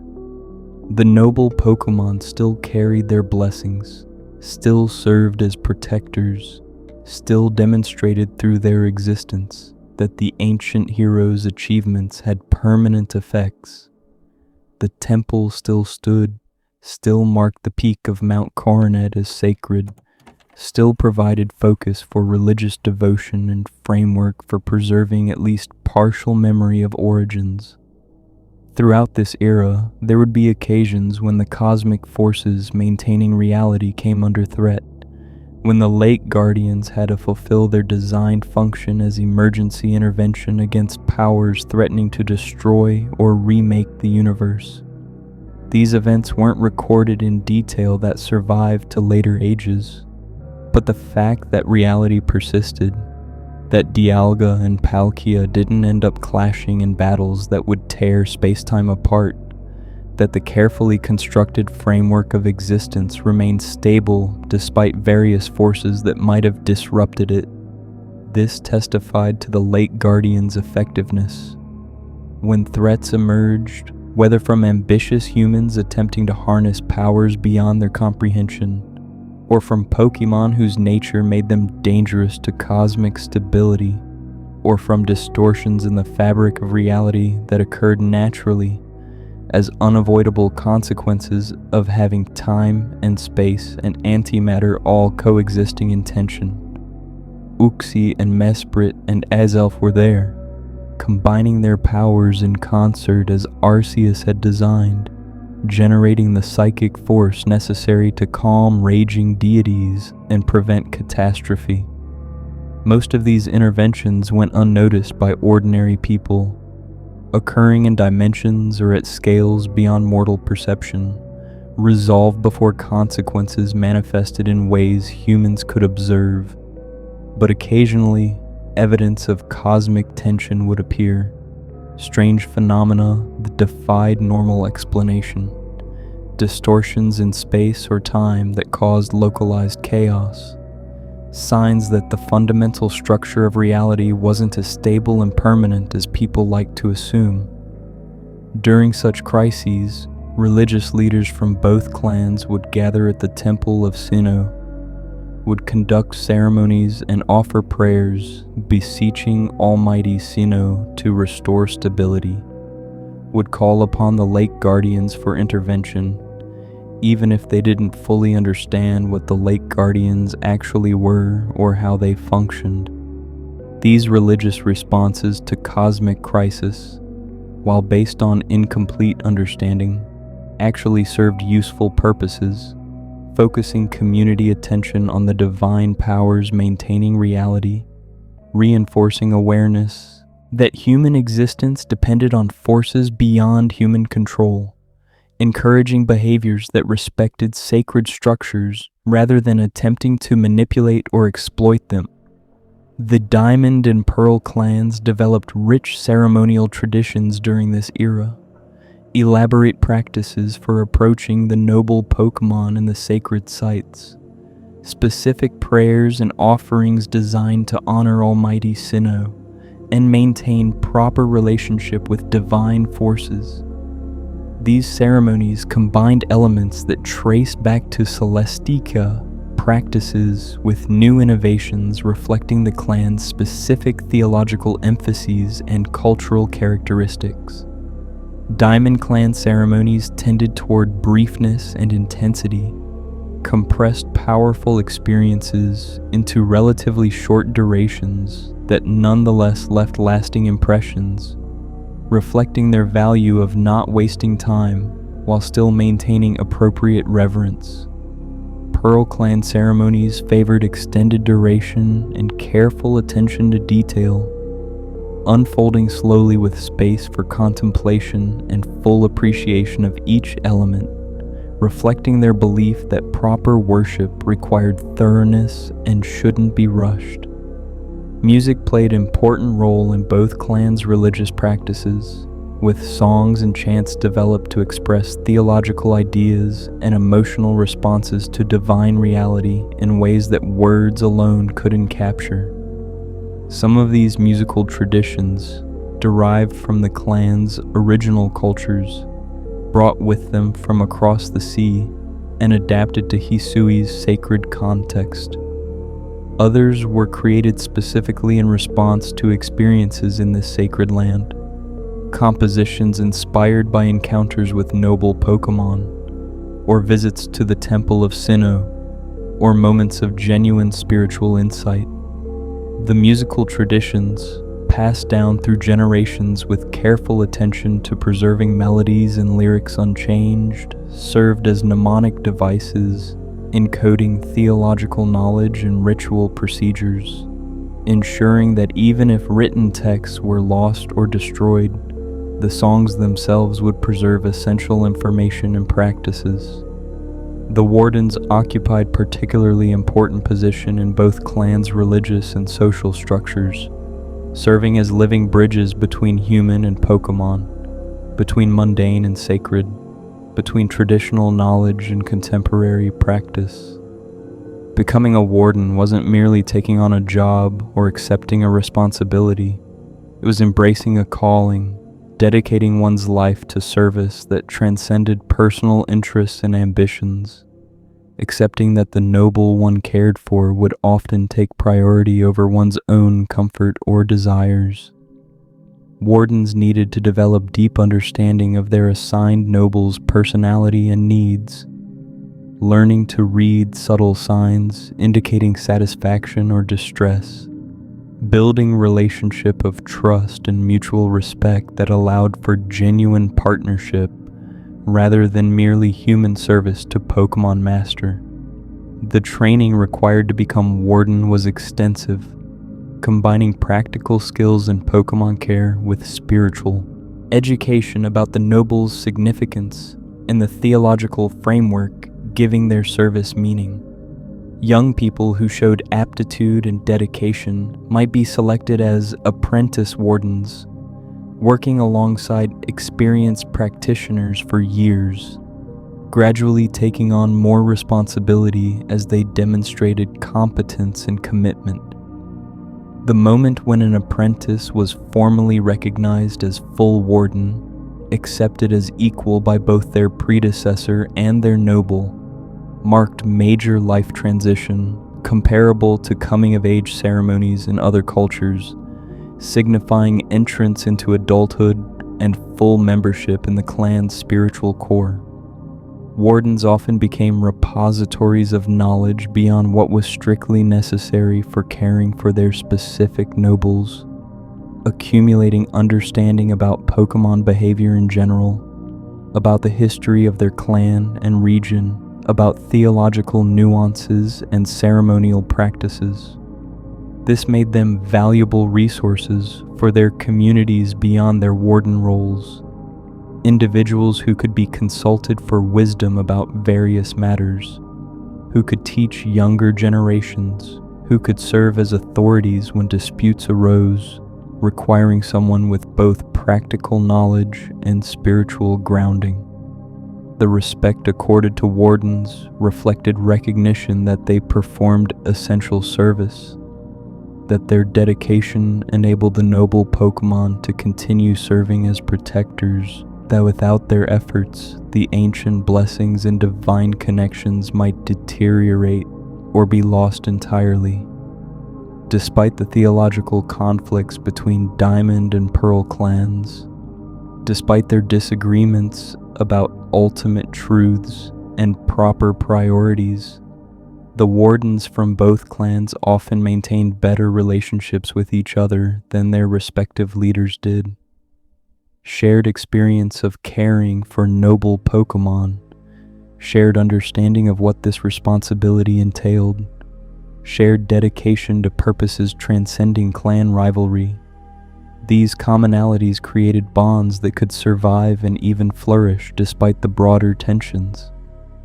Wardens would share information about their nobles' behavior and needs, would offer assistance when one clan's noble was experiencing difficulties beyond that clan's capacity to address alone, would sometimes gather together for ceremonies or celebrations that honored the nobles collectively rather than focusing on clan-specific theology. These cross-clan connections, while not eliminating the rivalry, at least prevented it from becoming absolute, maintained channels for cooperation and communication that might prove crucial during crises requiring unified response. The gradual loss of direct contact with Arceus during this era happened so slowly that no single generation could point to the moment when everything changed. It wasn't that divine presence suddenly vanished. or that Arceus explicitly announced withdrawal from active involvement in mortal affairs.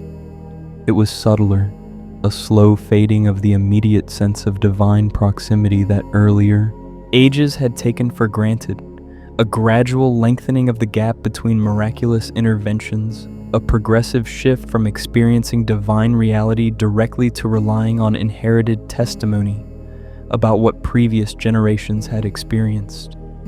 People still prayed and received answers, still sometimes witnessed events that seemed providential or miraculous, still felt presence and power when visiting sacred sites or encountering noble Pokémon.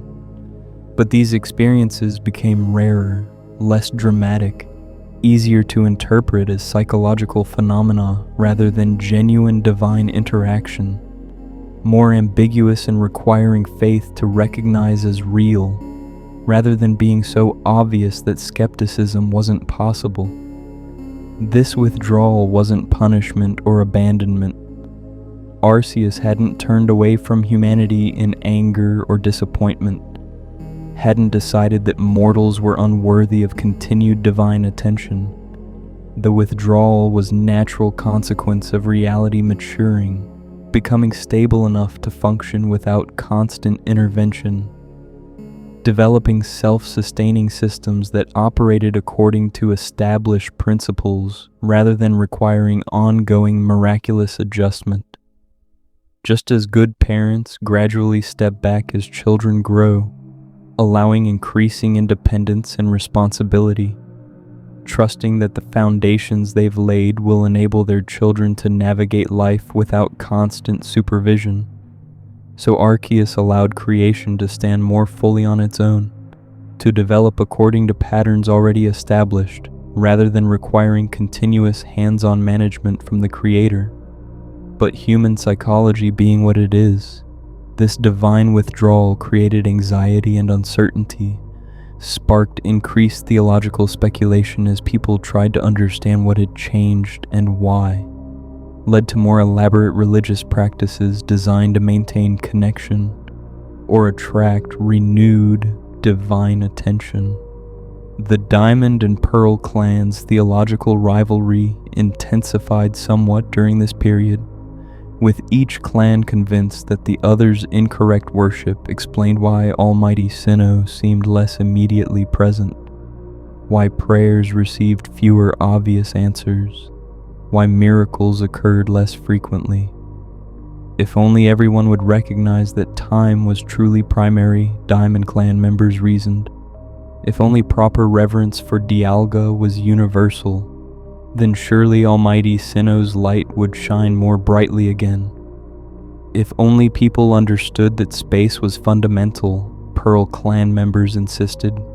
If only Palkia received the honor due to the creator of vast Hisui, then divine presence would return with the clarity their ancestors had known. Both clans were wrong in these assumptions.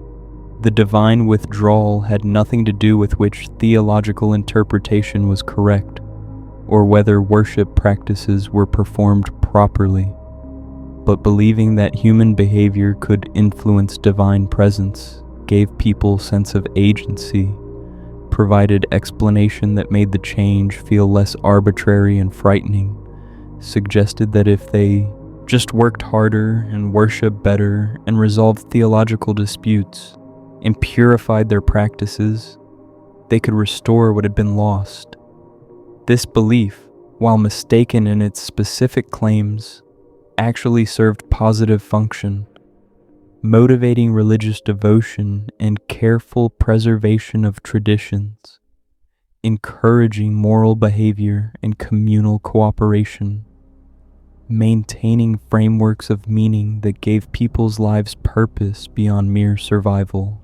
The Temple of Sinnoh remained the physical center of religious life throughout this era, the one place where divine presence still felt most accessible, where the boundary between mortal and sacred seemed thinnest, where people could stand and feel with certainty that something greater than themselves had shaped this place with intention and purpose. Maintaining the temple became increasingly important as divine presence became less immediately obvious elsewhere, as if preserving this sacred structure could preserve the connection to Creator and creation that it represented.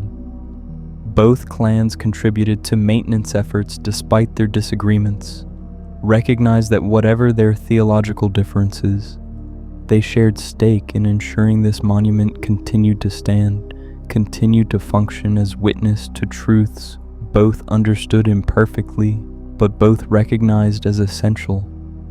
As centuries passed and generations succeeded one another, as the Celestica people's original clear knowledge receded further into past and became myth rather than history, as the Diamond and Pearl clans established themselves more permanently in Hisui, and their theological rivalry became traditional conflict passed from parents to children as simply the way things were, the age of worship and understanding gradually transitioned towards something different.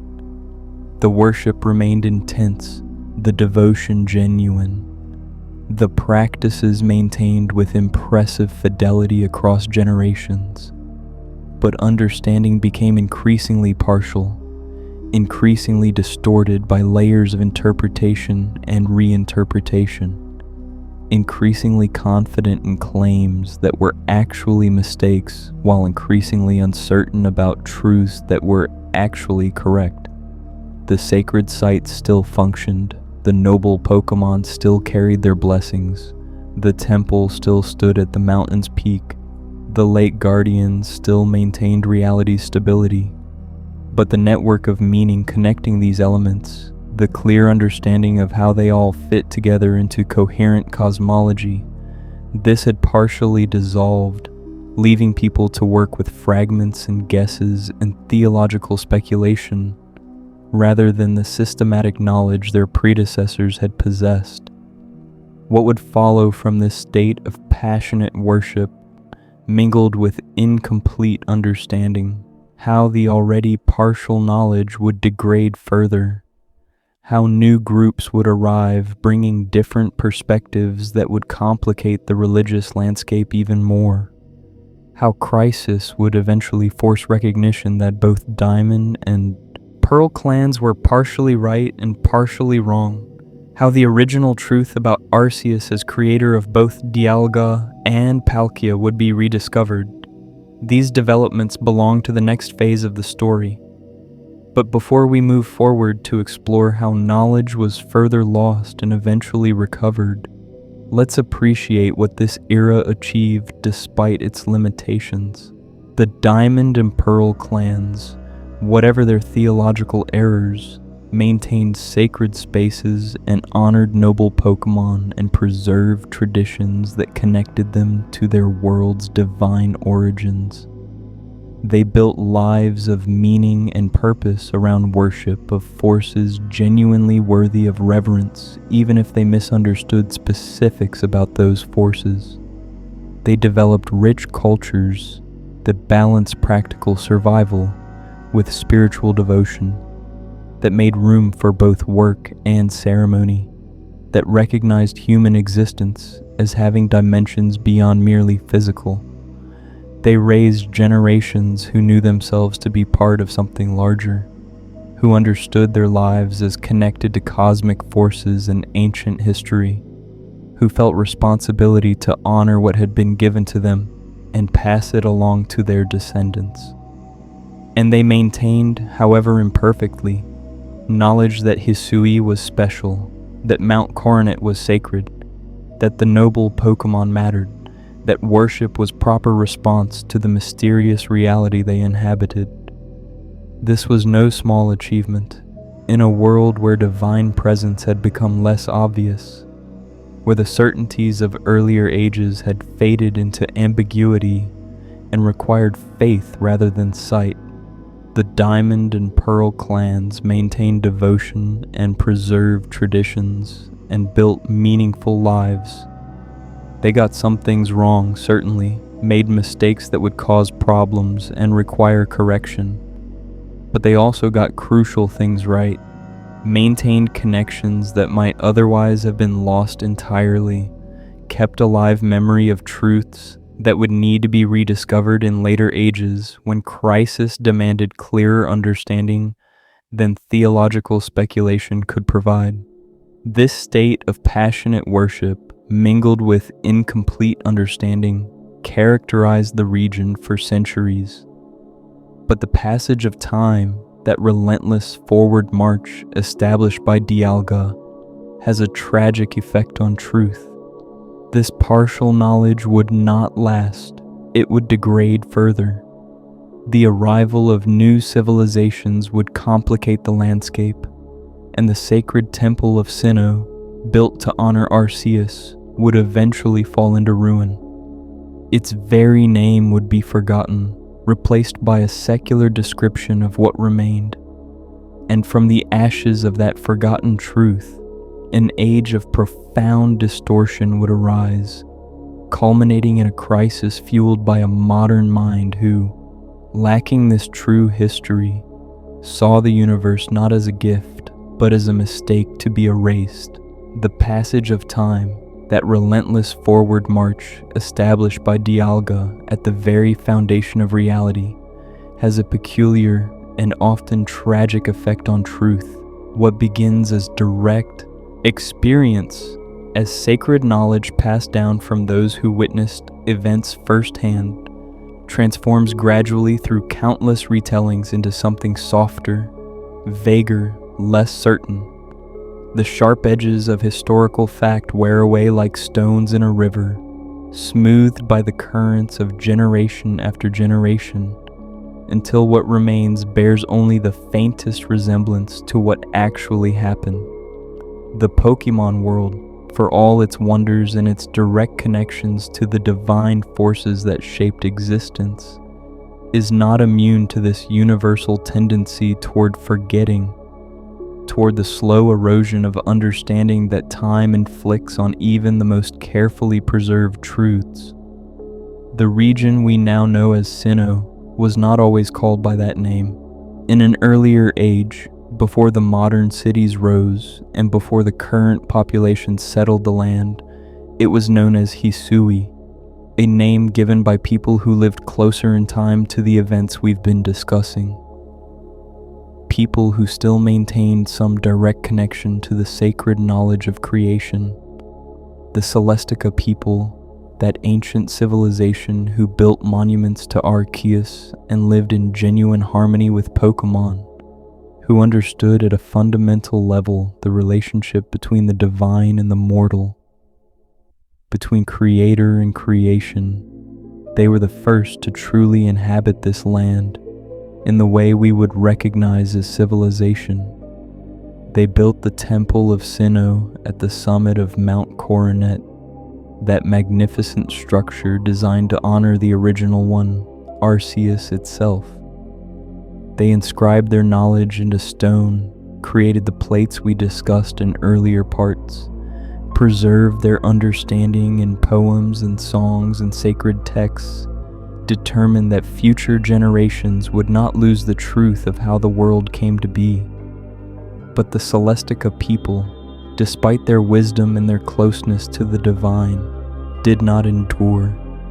The old verses, ancient poems discovered buried across the Hisui region, speak with heartbreaking clarity about what happened to this once great civilization. The light of Arceus, which had shone so brightly upon them, granting them understanding and prosperity, eventually faded. Whether this fading represented some cosmic cycle, some necessary withdrawal of the divine presence to allow humanity to develop independently, or whether it resulted from some failure on the part of the Celestica themselves, remains ambiguous even in their own accounts. What is clear from these ancient texts is that when Arceus's presence diminished, when the direct connection they had enjoyed weakened and finally broke, the Celestica people found themselves unable to continue in the land they had called home for so long. One of the old verses records this departure with devastating simplicity. Long and longer yet ago, Celestica was here, but folk and town alike, both did disappear. They left Hisui, scattered to lands unknown, seeking perhaps to rediscover that connection they had lost, searching for Arceus in other places, or simply accepting that their time in this particular part of the world had ended. A few remained behind, descendants like Cogita and Volo, keepers of ancient knowledge who would survive into the era of Legends Arceus, living witnesses to a civilization that had vanished. The magnificent temple of Sinnoh stood empty at the mountain's peak, its purpose forgotten by most, its significance reduced to ruins that later peoples would encounter with wonder and confusion, but without understanding.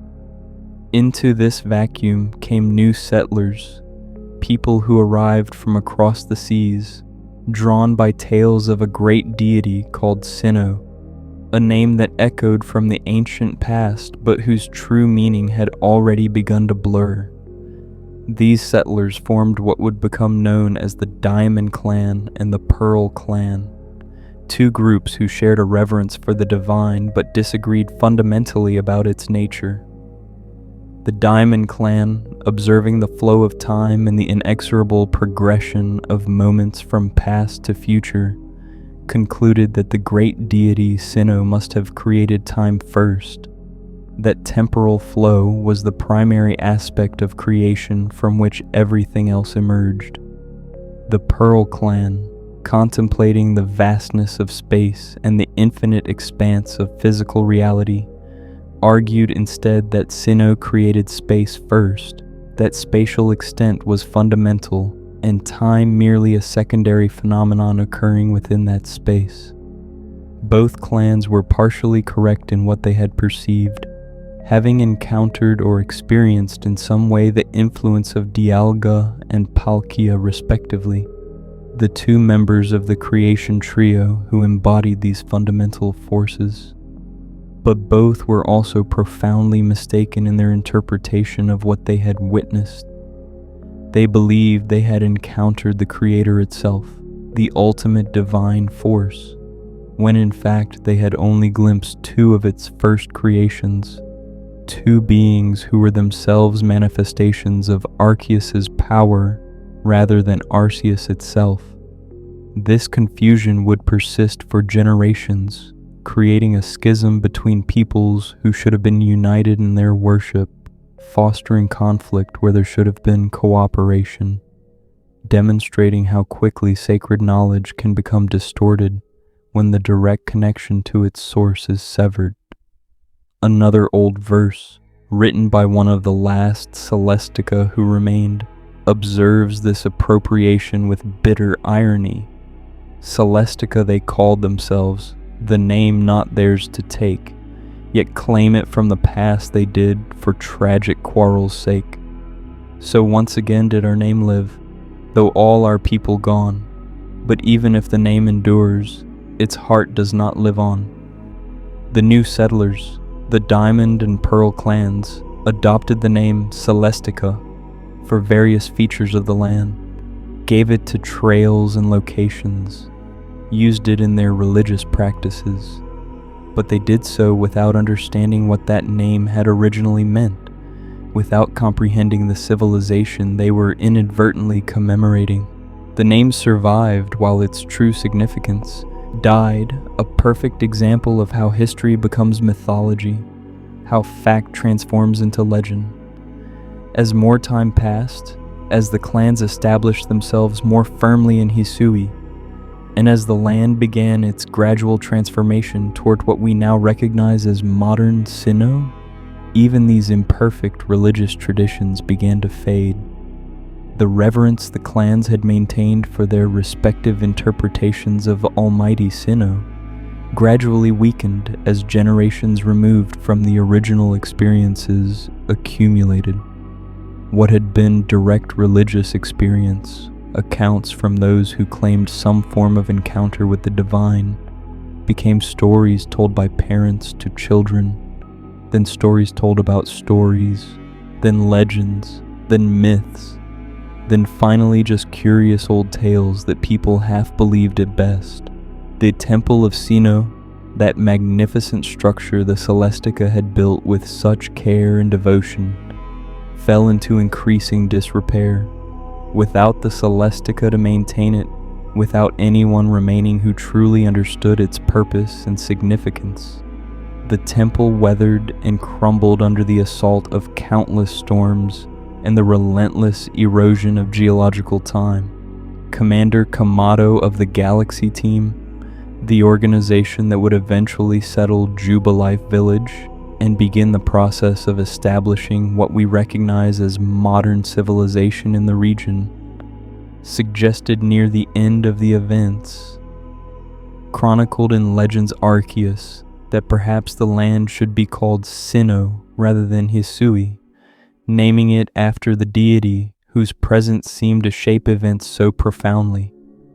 Whether this suggestion was adopted gradually or officially decreed, whether it represented genuine religious sentiment or merely convenient marketing for a newly established region, we cannot say with certainty. What we do know is that the name stuck, that Hisui became Sinnoh, and in that transformation something essential was lost, even as something new was gained.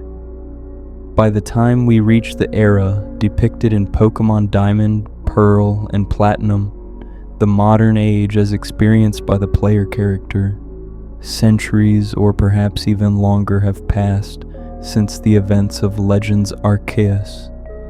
The sacred knowledge of creation, once preserved so carefully by the Celestica, once partially understood even by the Diamond and Pearl clans despite their disagreements, has degraded to the point where it exists primarily in fragments, scattered references in old texts found in the Kanalav library, inscriptions on plates whose significance most people don't understand, myths and legends that most modern Sinnoh residents treat as interesting folklore rather than actual history. The Temple of Sinnoh no longer exists in any recognizable form. What remains at the summit of Mount Coronet are ruins, weathered pillars pointing skyward like spears, the original structure so thoroughly destroyed that even its name has changed. People now call this place the Spear Pillar, a name that describes what can be seen rather than what the location originally meant, a name that demonstrates perfectly how completely the sacred has been secularized, how thoroughly the connection to divine purpose has been severed. Most people in modern Sinnoh, if they think about the creation myths at all, treat them as exactly that, myths. Interesting stories from an earlier time when people supposedly believed such things, but which no serious person would accept as literally true. Professor Rowan studies these legends academically, examining them as cultural artifacts and sources of insight into how ancient peoples thought. But even he doesn't seem to fully grasp that these myths are actually historical accounts of real events, that Arceus truly did create the universe, that Dialga and Palkia genuinely do embody time and space, that the Lake Guardians actually exist and play essential roles in maintaining cosmic balance. Cynthia, the champion of Sinnoh and someone deeply interested in mythology and history, comes closer to understanding the truth than most, but even she treats the ancient accounts with a certain scholarly distance, approaching them as fascinating subjects for study, rather than as living truths that continue to shape the world. This widespread skepticism, this tendency to dismiss the ancient accounts as primitive superstition rather than preserved knowledge, creates a dangerous vulnerability. When sacred truth becomes secularized myth, when the actual mechanisms of cosmic stability are forgotten and dismissed as fairy tales, when people lose their understanding of the real forces that maintain reality's coherence, they become susceptible to catastrophic misuse of powers they no longer comprehend. Someone who encounters genuine divine power without understanding what it represents, without knowledge of the safeguards and systems built into creation to prevent its misuse, without awareness of the terrible consequences that can result from tampering with fundamental forces, such a person can cause damage on a scale that threatens existence itself. Enter Cyrus, the leader of Team Galactic, a man who exemplifies perfectly the dangers inherent in this age of forgetting and distortion. Cyrus grew up in modern Sinnoh, in Sunny Shore City specifically, in an era when the old knowledge had been almost completely lost, when the myths were treated as children's stories rather than truth. He was a brilliant student, excelling academically, preferring the company of machines to people, finding in technology and logic a certainty and predictability that human relationships never provided. But his home life was troubled, his parents' expectations impossible to meet despite his considerable abilities, their emotional distance leaving him feeling rejected and incomplete no matter what he accomplished. This childhood experience, this feeling of never being good enough combined with the pain of emotional isolation, led Cyrus to a dark conclusion about the nature of reality. He decided that emotions themselves, that the entire human capacity for feeling and connection and subjective experience, represented not a feature of existence, but a flaw, a weakness, an incompleteness that caused all the suffering and conflict he observed in the world around him. Standing at Mount Coronet early in the Diamond, Pearl, and Platinum storylines, he expresses this philosophy to the player character with chilling clarity. According to one theory, Mount Coronet is where the Sinnoh region began. In a newly created world, a world where only time flowed and space expanded, there should have been no strife. But what became of that world? Because the human spirit is weak and incomplete, strife has spread. This world is being ruined by it. I find this state of affairs deplorable. Cyrus's solution to the problem of human emotion and spirit was as radical as it was horrifying. He would use the power of the legendary Pokémon, those beings that ancient myths spoke of as gods or creators, to destroy the current universe and create an entirely new one in its place. A world without spirit, without emotion, without any of the messy, subjective experience that he blamed for all suffering and conflict. He would make himself the god of this new reality, the sole conscious being in a perfectly ordered cosmos where everything functioned with the predictable precision of a well-designed machine. That he could conceive of such a plan, that he could work toward it with ruthless determination, gathering resources and followers and researching the ancient legends for any knowledge that might help him achieve his goal, demonstrates both his brilliant intellect and his profound lack of understanding about what those legends actually meant. Cyrus formed Team Galactic ostensibly to pursue new energy sources and advance human civilization. But this public mission was merely a cover for his true purpose. Most of his followers believed they were working toward a better world in the general sense, towards solving Sinnoh's energy problems, or advancing technology, or protecting natural resources. Only his commanders, Mars, Jupiter, and Saturn, knew even parts of the real plan, and even they didn't fully understand the scope of what Cyrus intended. He manipulated them brilliantly, giving each enough information to feel trusted and important, while withholding the full horrifying truth that he intended to destroy everything and everyone, including his loyal followers, to create his perfect spiritless world.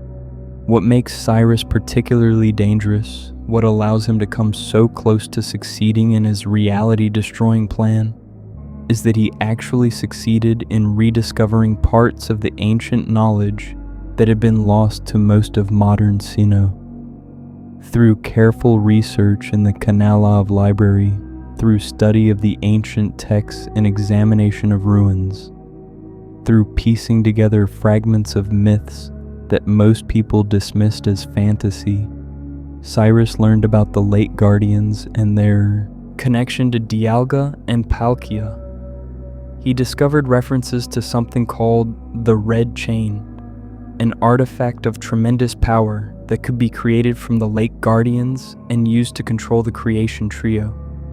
He figured out that the ruins at the summit of Mount Coronet, the place called Spear Pillar, was where Dialga and Palkia could be summoned and bound. The Red Chain, as Cyrus learned from his research, was the key to everything he planned. The ancient accounts, preserved in various sources, described how crystals could be extracted from Uxie, Mesprit, and Azelf, from their very essence as embodiments of knowledge, emotion, and willpower, and how these crystals could be forged into chains of tremendous power.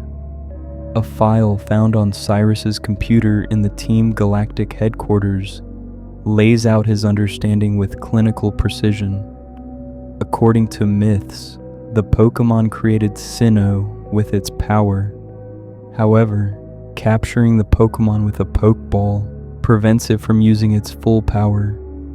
But with the Red Chain, the Pokémon can be shackled, and its power can be used without restraint. From the Pokémon of the lakes, crystals can be extracted to create a Red Chain. This knowledge, this understanding that the lake guardians could be exploited to create tools for controlling gods, represents perhaps the most dangerous piece of information Cyrus uncovered. In the ancient era, during the time of Hisui, the Red Chain was created cooperatively by the late guardians themselves to help stabilize Dialga and Palkia when they became enraged, serving as a tool of balance and restoration rather than control and domination. In Legends Arceus, the player receives materials willingly given by Uxie, Mesprit, and Azelf, a claw, a plume, and a fang respectively, which the Guardians then craft into the chain specifically to calm the space-time distortions threatening Hisui. But Cyrus's version, his forcible extraction of crystals from captured Guardians, perverts the Red Chain's original purpose entirely, transforming a tool of cosmic maintenance into an instrument of cosmic tyranny. Team Galactic's operations across Sinnoh, which seems scattered and random to most observers, all serve Cyrus's ultimate plan to create the Red Chain and summon the creation trio. They capture the Lake Guardians through a coordinated assault on the three lakes, using advanced technology and overwhelming force. They bring Uxie, Mesprit, and Azelf to their headquarters in Veilstone City, where Karin, the team scientist, extracts the necessary crystals from the Guardians' tails, causing them tremendous pain in the process. The extraction complete, Karin and his team fashion the crystals into a chain, bringing Cyrus's plan one crucial step closer to fruition. In Pokémon Diamond and Pearl, Cyrus creates one Red Chain from the Guardians' crystals. In Platinum, understanding that he needs to control both Dialga and Palkia simultaneously to achieve his goal of universal destruction and recreation, he has his scientists create a second chain artificially, a technological duplicate of the first. This distinction becomes important at the Spear Pillar, where the strength of the chains and the number of Creation Trio members summoned determines whether the Lake Guardians can successfully intervene, or whether reality itself hangs in the balance. When the player character storms the Team Galactic headquarters and defeats Cyrus there, he shows no concern about his defeat, or about the player freeing the lake guardians.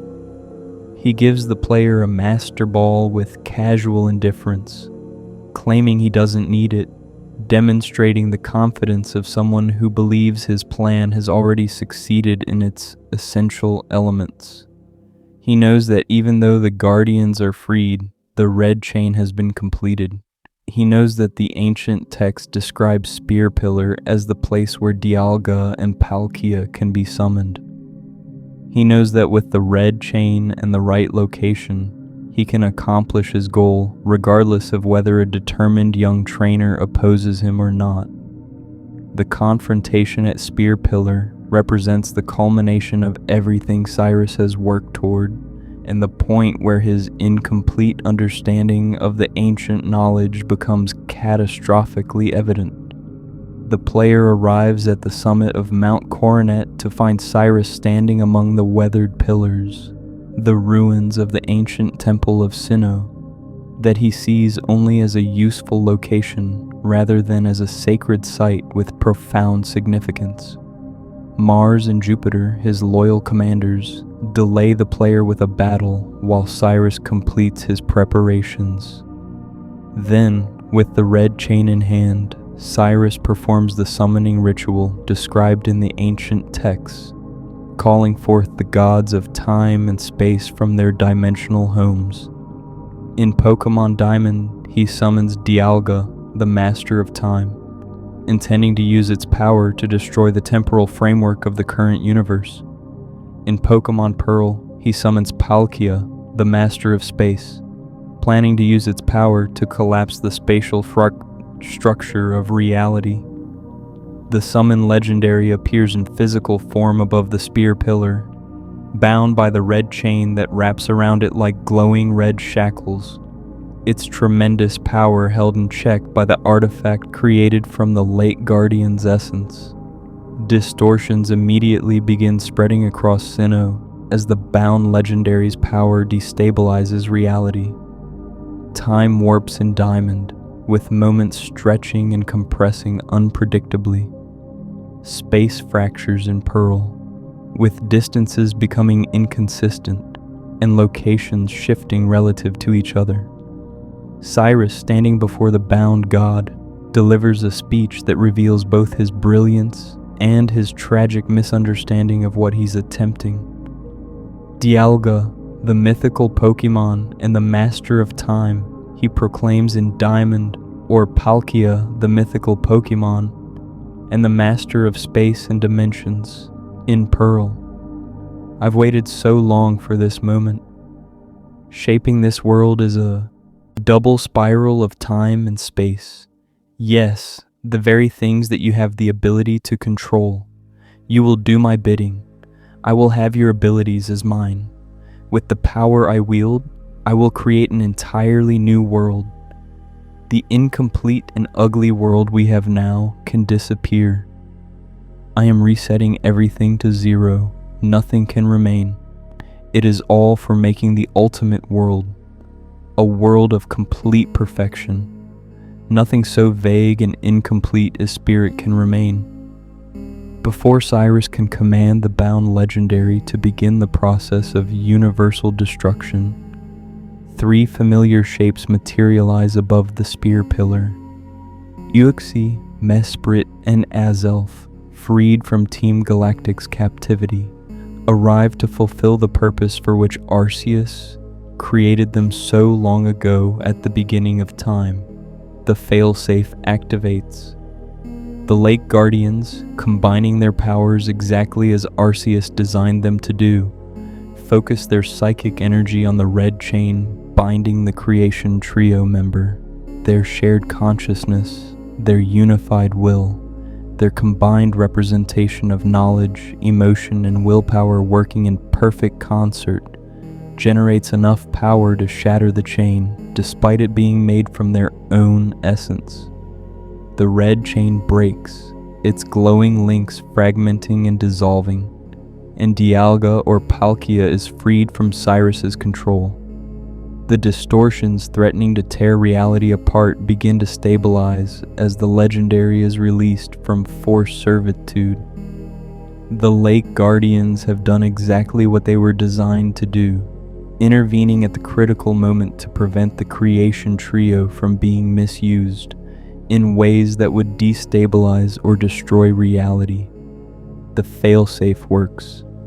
The emergency brake on existence itself activates successfully.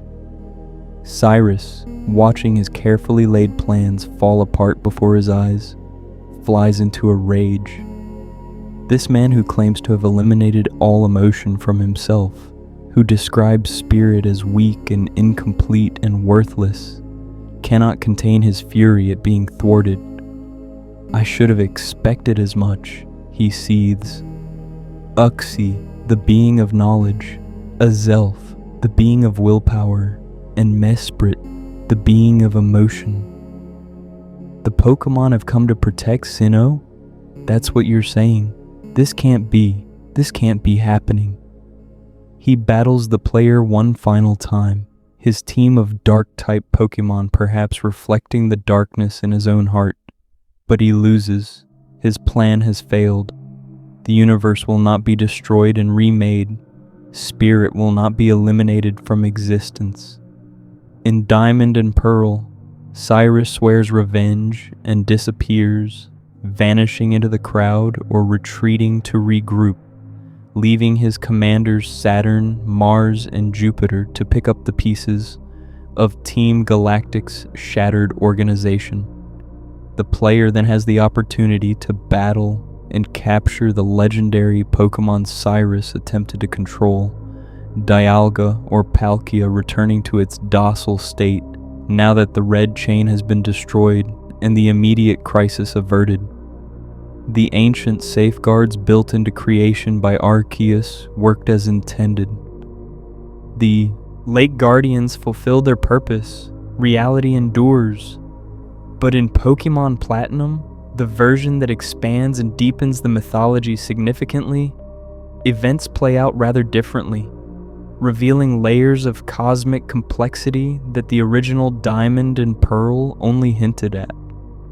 Cyrus, understanding from his research that he needs both Dialga and Palkia working together to achieve true universal destruction and recreation, summons both of them to Spear Pillar simultaneously, using both the original red chain and the artificially created duplicate. When the Lake Guardians arrive to intervene, they face a problem their creators perhaps didn't fully anticipate. Their combined power is sufficient to balance out one member of the creation trio, to calm and control a single enraged deity of time or space. But when both Dialga and Palkia are present, and both are being forced to use their reality warping abilities simultaneously, the Guardians' power proves insufficient. They try to maintain equilibrium, to calm both legendaries at once, but they cannot generate enough psychic force to overcome two red chains, controlling two members of the creation trio, acting in concert. Reality begins to fracture in ways far more severe than anything seen in Diamond or Pearl alone. Time and space, both destabilized simultaneously, start to collapse into each other, creating paradoxes and impossibilities, threatening not just the destruction Cyrus intended, but a fundamental unraveling of the universe's structure that could leave nothing behind. Not even Cyrus's desired new world, just the chaotic void that existed before creation began.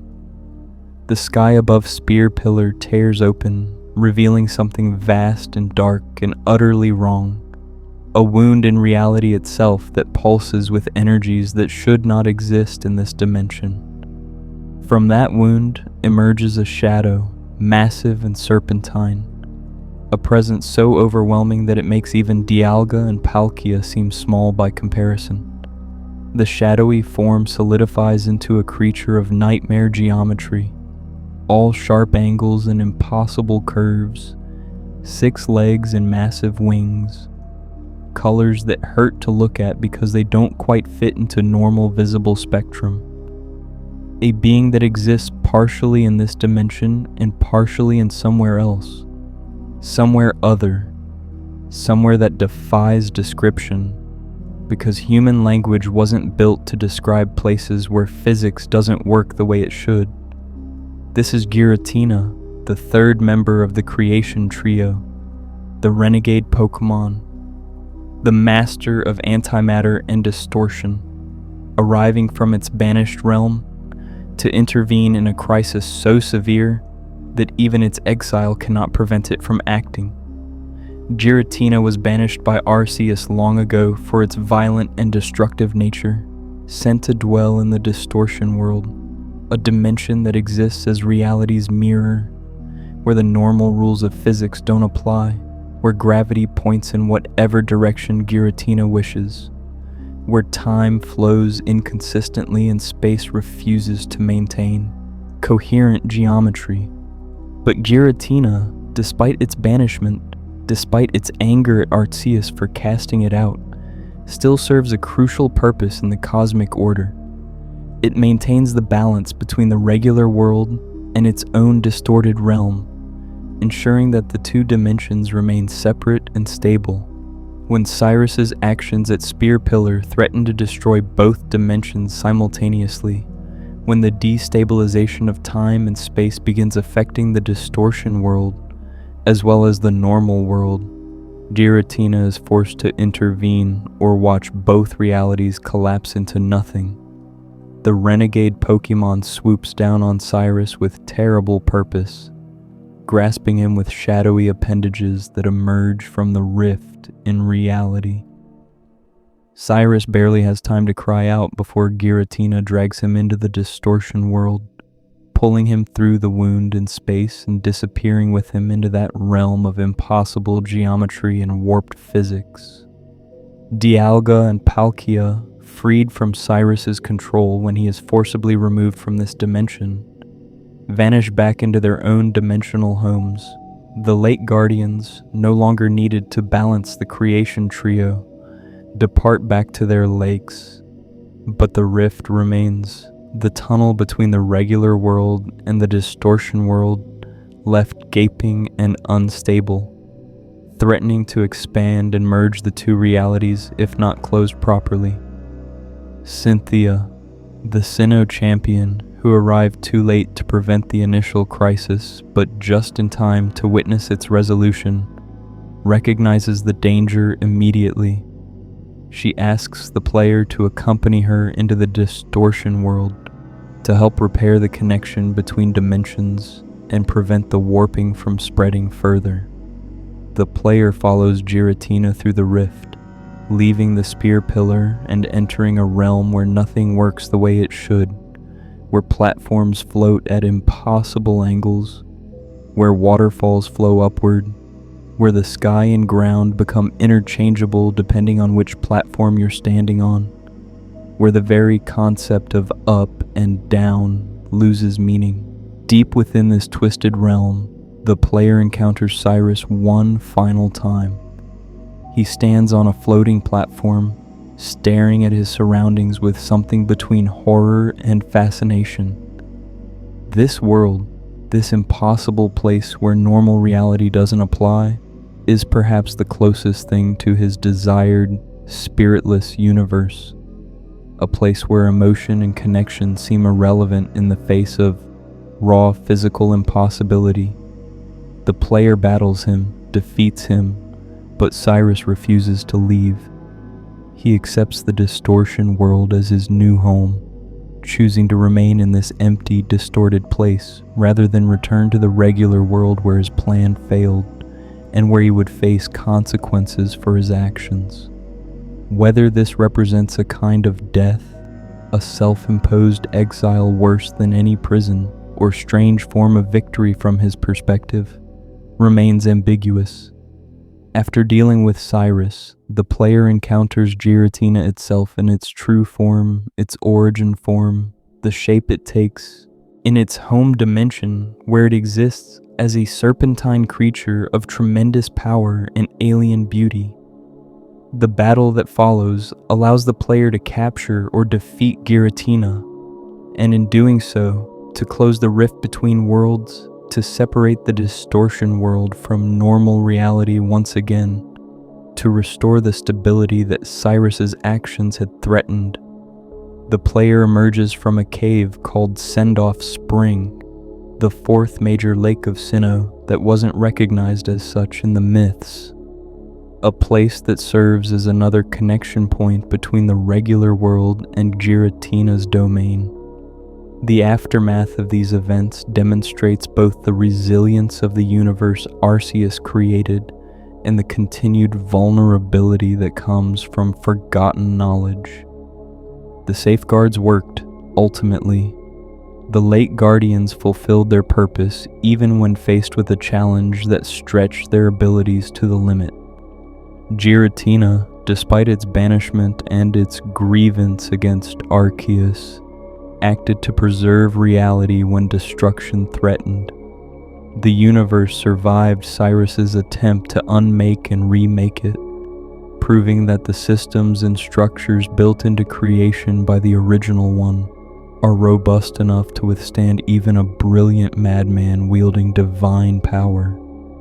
But the crisis never should have been possible in the first place. If the sacred knowledge of the Celestica people had been preserved rather than lost, if the Diamond and Pearl clans had maintained accurate understanding of the creation trio rather than worshipping misidentified aspects of Sinnoh, if modern society had treated the ancient myths as historical truth rather than interesting folklore, then Cyrus would have understood the terrible consequences of his planned actions. He would have known that Dialga and Palkia weren't mere powerful Pokémon to be controlled, but fundamental forces of reality whose misuse could unravel existence itself. He would have known that the late Guardians existed specifically to prevent such misuse.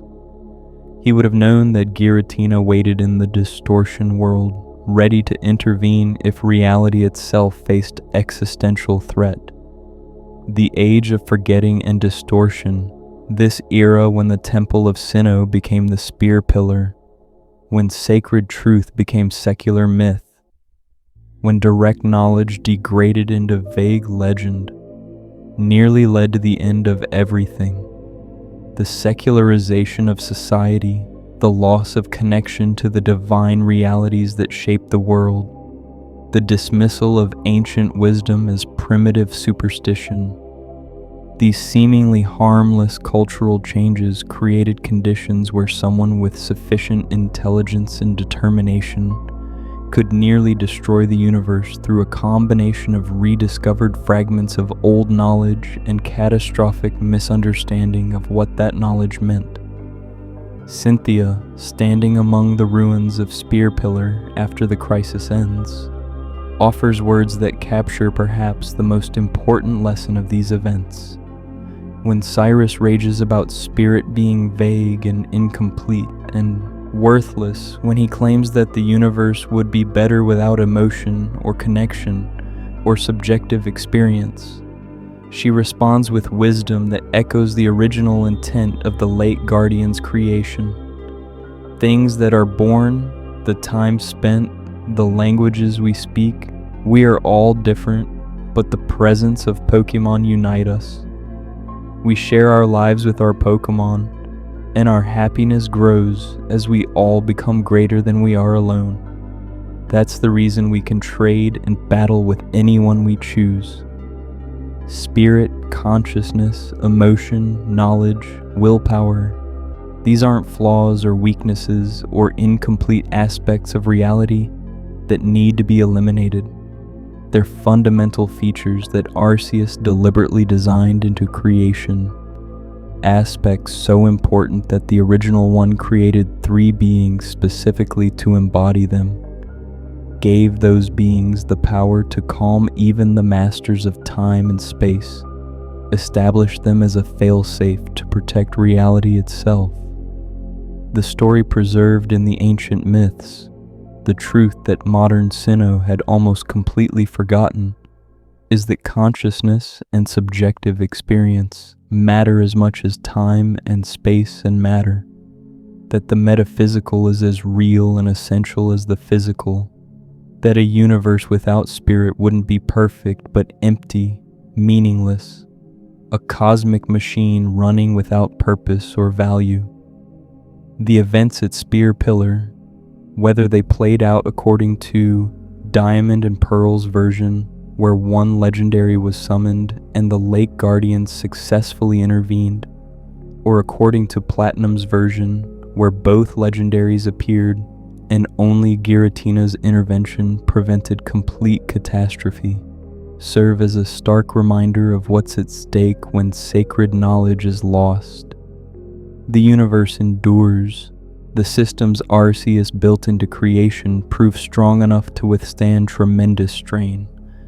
But the margin between stability and destruction, between continued existence and absolute annihilation, proves frighteningly narrow when people forget the truths their ancestors knew and dismiss as fantasy the very real forces that shaped their world. The universe proved resilient that day at Spear Pillar, robust enough to withstand even a brilliant madman armed with fragments of divine power and a catastrophic misunderstanding of what those fragments truly meant. The systems Arceus built into creation held firm when tested to their absolute limits.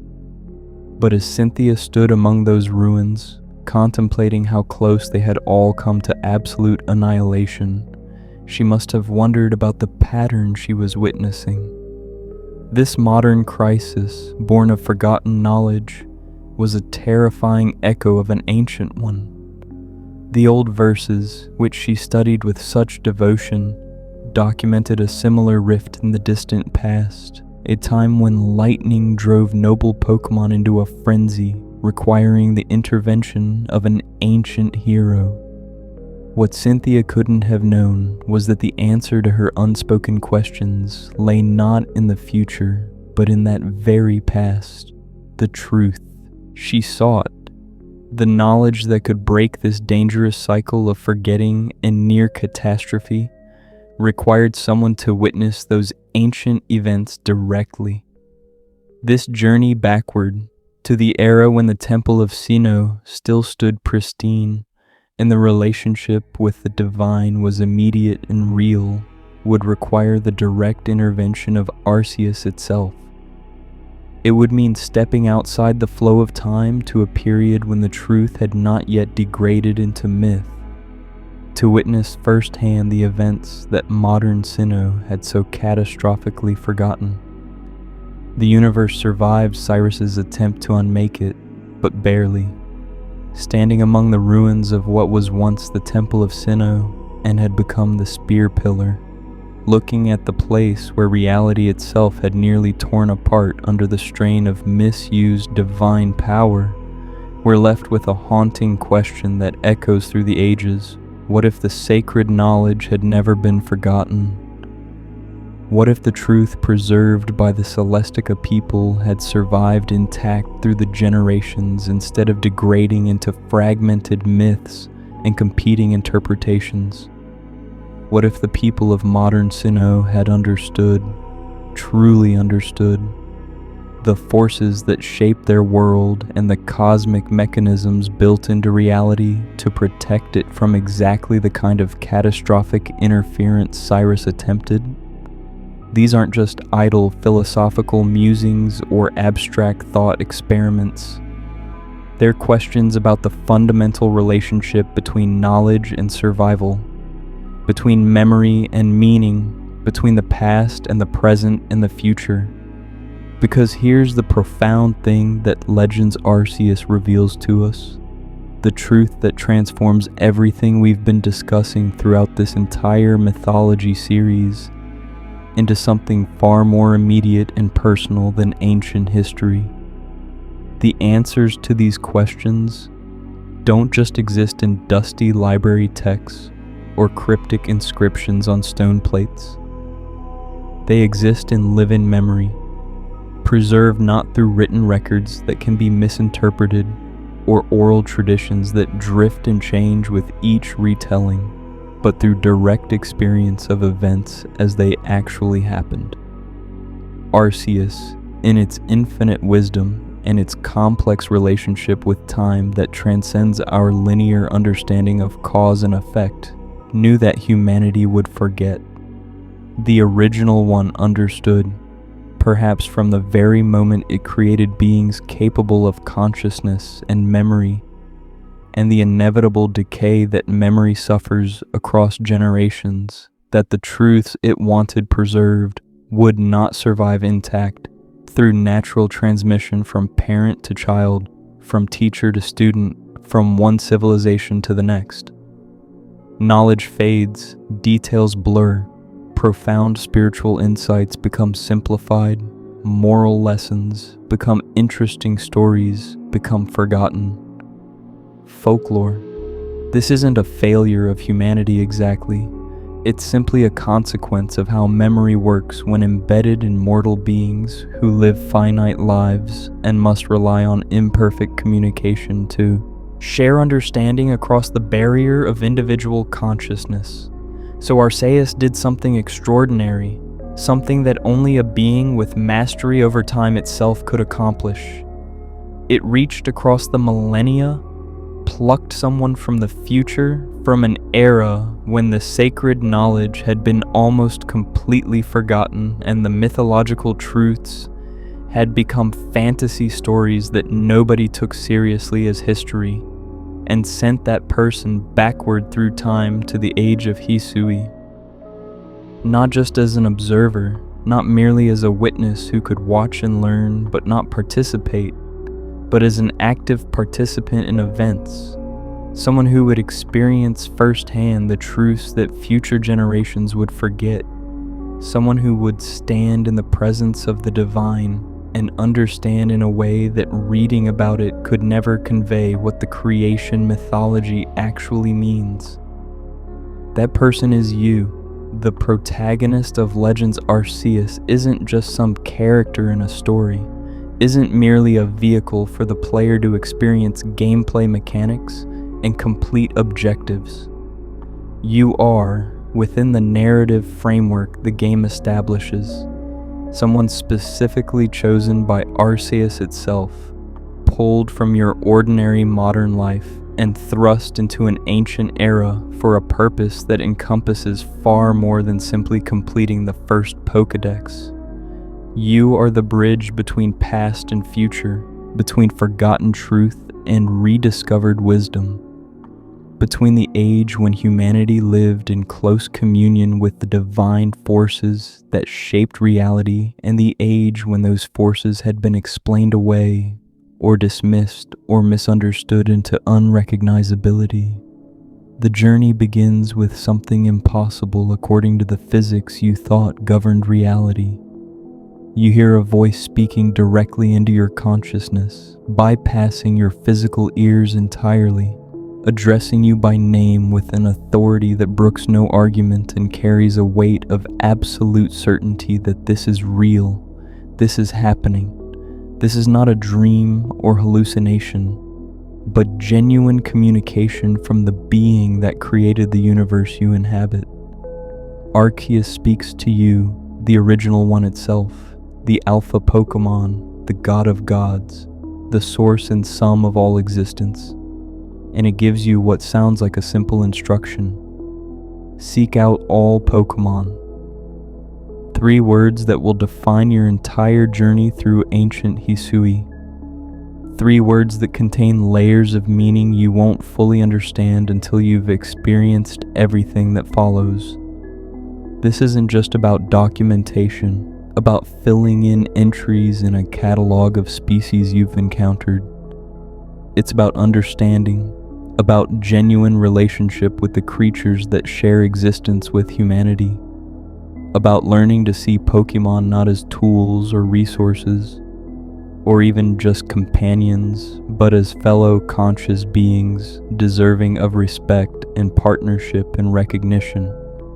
It's about proving something fundamental about humanity's capacity for growth and change and compassionate connection across the barrier of species.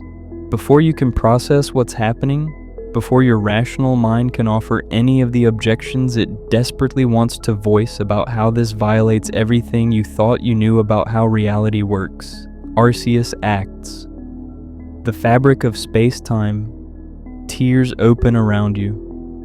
Not metaphorically, not in some spiritual or symbolic sense, but actually and physically, the fundamental structure of reality literally splitting apart in your immediate vicinity.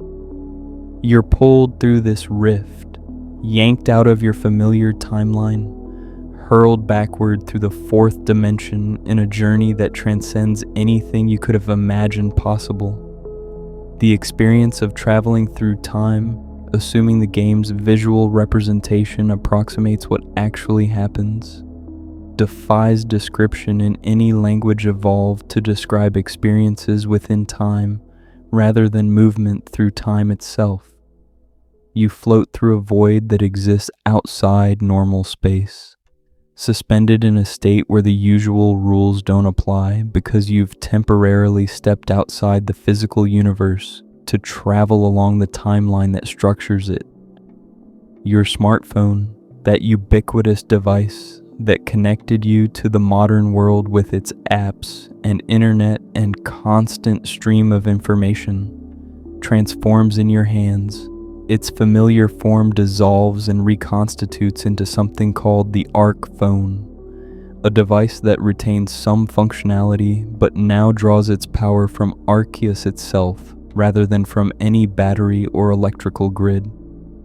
You're still wearing your modern clothes during this impossible journey, garments that clearly mark you as not belonging to the era you're traveling toward. Your male protagonist wears what appears to be a shirt from the Kalos region. Your female protagonist something evoking Alola, as if Arceus deliberately chose to mark you as an outsider from a different time, rather than trying to make you blend seamlessly into the past. This detail matters more than it might initially seem, because it emphasizes your unique status as someone who exists between eras. Someone who brings perspective from the future to events in the past. Someone who will never quite fit into ancient Hisui, but whose outsider status proves essential to everything that follows. The journey culminates with you emerging from what the people of this ancient era call a space-time rift, a dimensional tear in the sky above Mount Coronet that has been growing progressively larger and more unstable, causing increasingly severe disruptions to the region. You fall from this rift, plummeting toward the ground far below in what should be a fatal drop but somehow isn't, landing on a beach that will one day be remembered as Prelude Beach, in a region that, in this distant past, is known as Hisui rather than Sinnoh. The very name carries significance, derived from jade green colors that characterize the landscape, a name given by people whose relationship with the land is immediate and intimate in ways that modern urban civilization can never quite recapture. Professor Laventon discovers you there, this strange person wearing impossible clothing, speaking with an accent he can't quite place, carrying a device he's never seen before, unconscious on the sand. He brings you to Jubilife Village, a small settlement that represents humanity's tenuous foothold in this wild region, where Pokémon vastly outnumber people, and where the relationship between the two species hasn't yet evolved into the harmonious partnership you knew in your own time. The Galaxy Expedition team that runs this village, a group of explorers and researchers who've come from distant lands to study Hisui and its inhabitants, views you with deep suspicion initially. Captain Celine, whose descendant will one day become a member of the villainous Team Galactic in the events we discussed in earlier parts of this series, questions whether allowing someone who literally fell from the sky to remain in their settlement is wise or safe. But Laventon vouches for you, insists that you've demonstrated an unusual affinity for Pokémon despite your mysterious origins, and eventually Celine agrees to let you join the Survey Corps on a probationary basis.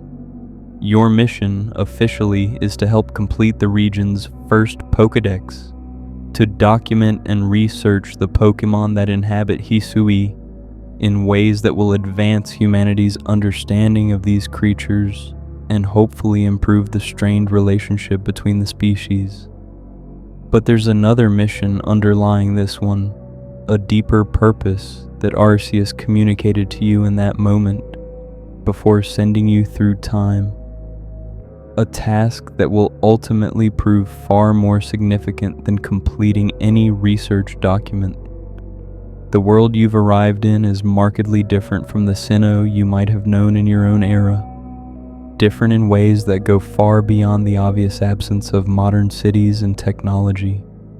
The people here are genuinely afraid of Pokémon in a way that modern humans who've grown up with these creatures as partners and friends find almost incomprehensible. Wild Pokémon attack unprovoked, viewing humans as threats or prey rather than potential companions. The very act of catching a Pokémon in a Pokeball, something so normalized in your time that children do it safely, is seen as dangerous work requiring training and courage. People die or are seriously injured in encounters with aggressive Pokémon far more frequently than you ever imagined possible. This fear has roots in genuine danger, but it also perpetuates a cycle that makes the danger worse. Because people fear Pokémon, they approach them with hostility or retreat from them in terror, which causes the Pokémon to respond with aggression, which reinforces the human fear, which leads to more hostile encounters, and around in a vicious spiral that prevents the formation of the bonds that will eventually characterize the Pokémon world you knew. Your presence in this era, your knowledge from the future about what the relationship between humans and Pokémon can become, your ability to approach these creatures with respect and partnership rather than fear or exploitation, represents the beginning of a change that will ripple forward through generations. But there's a much more immediate crisis demanding attention, a disruption that threatens not just the people of Hisui, but potentially the stability of reality itself. The space-time rift you fell from, that tear in the sky above Mount Coronet, isn't getting better. It's growing larger, more unstable, pulsing with energy that doesn't belong in normal space-time, occasionally disgorging things that shouldn't exist in this era at all. Strange Pokémon appear that don't match any species the people of Hisui have ever encountered, creatures that seem to have been pulled from other times or other places, displaced by the rift's reality warping effects. Technology appears that won't be invented for generations, anachronistic items scattered across the landscape by temporal distortions.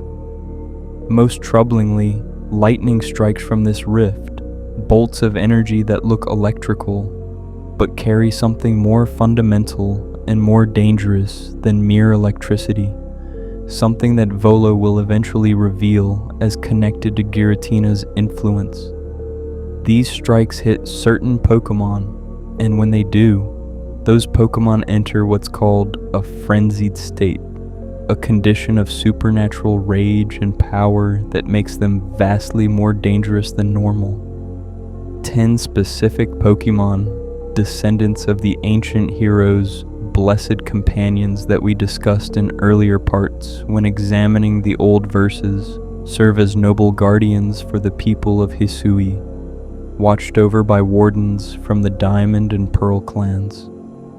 These noble Pokémon, when struck by the rift's lightning, become frenzied lords and ladies, rampaging across their territories, threatening everyone and everything nearby with their enhanced power and uncontrollable fury.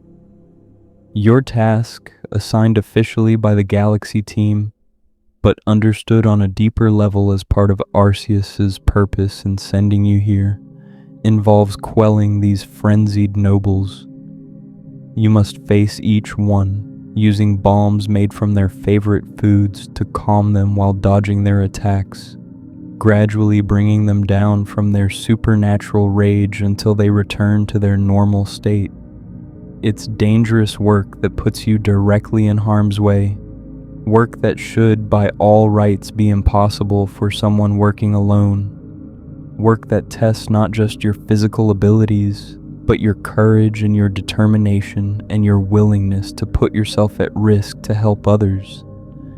As you travel across Hisui quelling frenzied nobles, you encounter the Diamond and Pearl clans properly, meeting their leaders Adaman and Irida, and gradually learning about their conflicting beliefs regarding what they call Almighty Sinnoh. Both clans worship the same ultimate divine force, or so they believe, but they disagree fundamentally about its nature. Adaman and the Diamond Clan emphasize time, believing that temporal flow is the primary aspect of creation, arguing that Almighty Sinnoh must have created time first, from which everything else emerged. They value efficiency and forward momentum, hate wasting time, structure their entire worldview around the inexorable progression from past through present to future.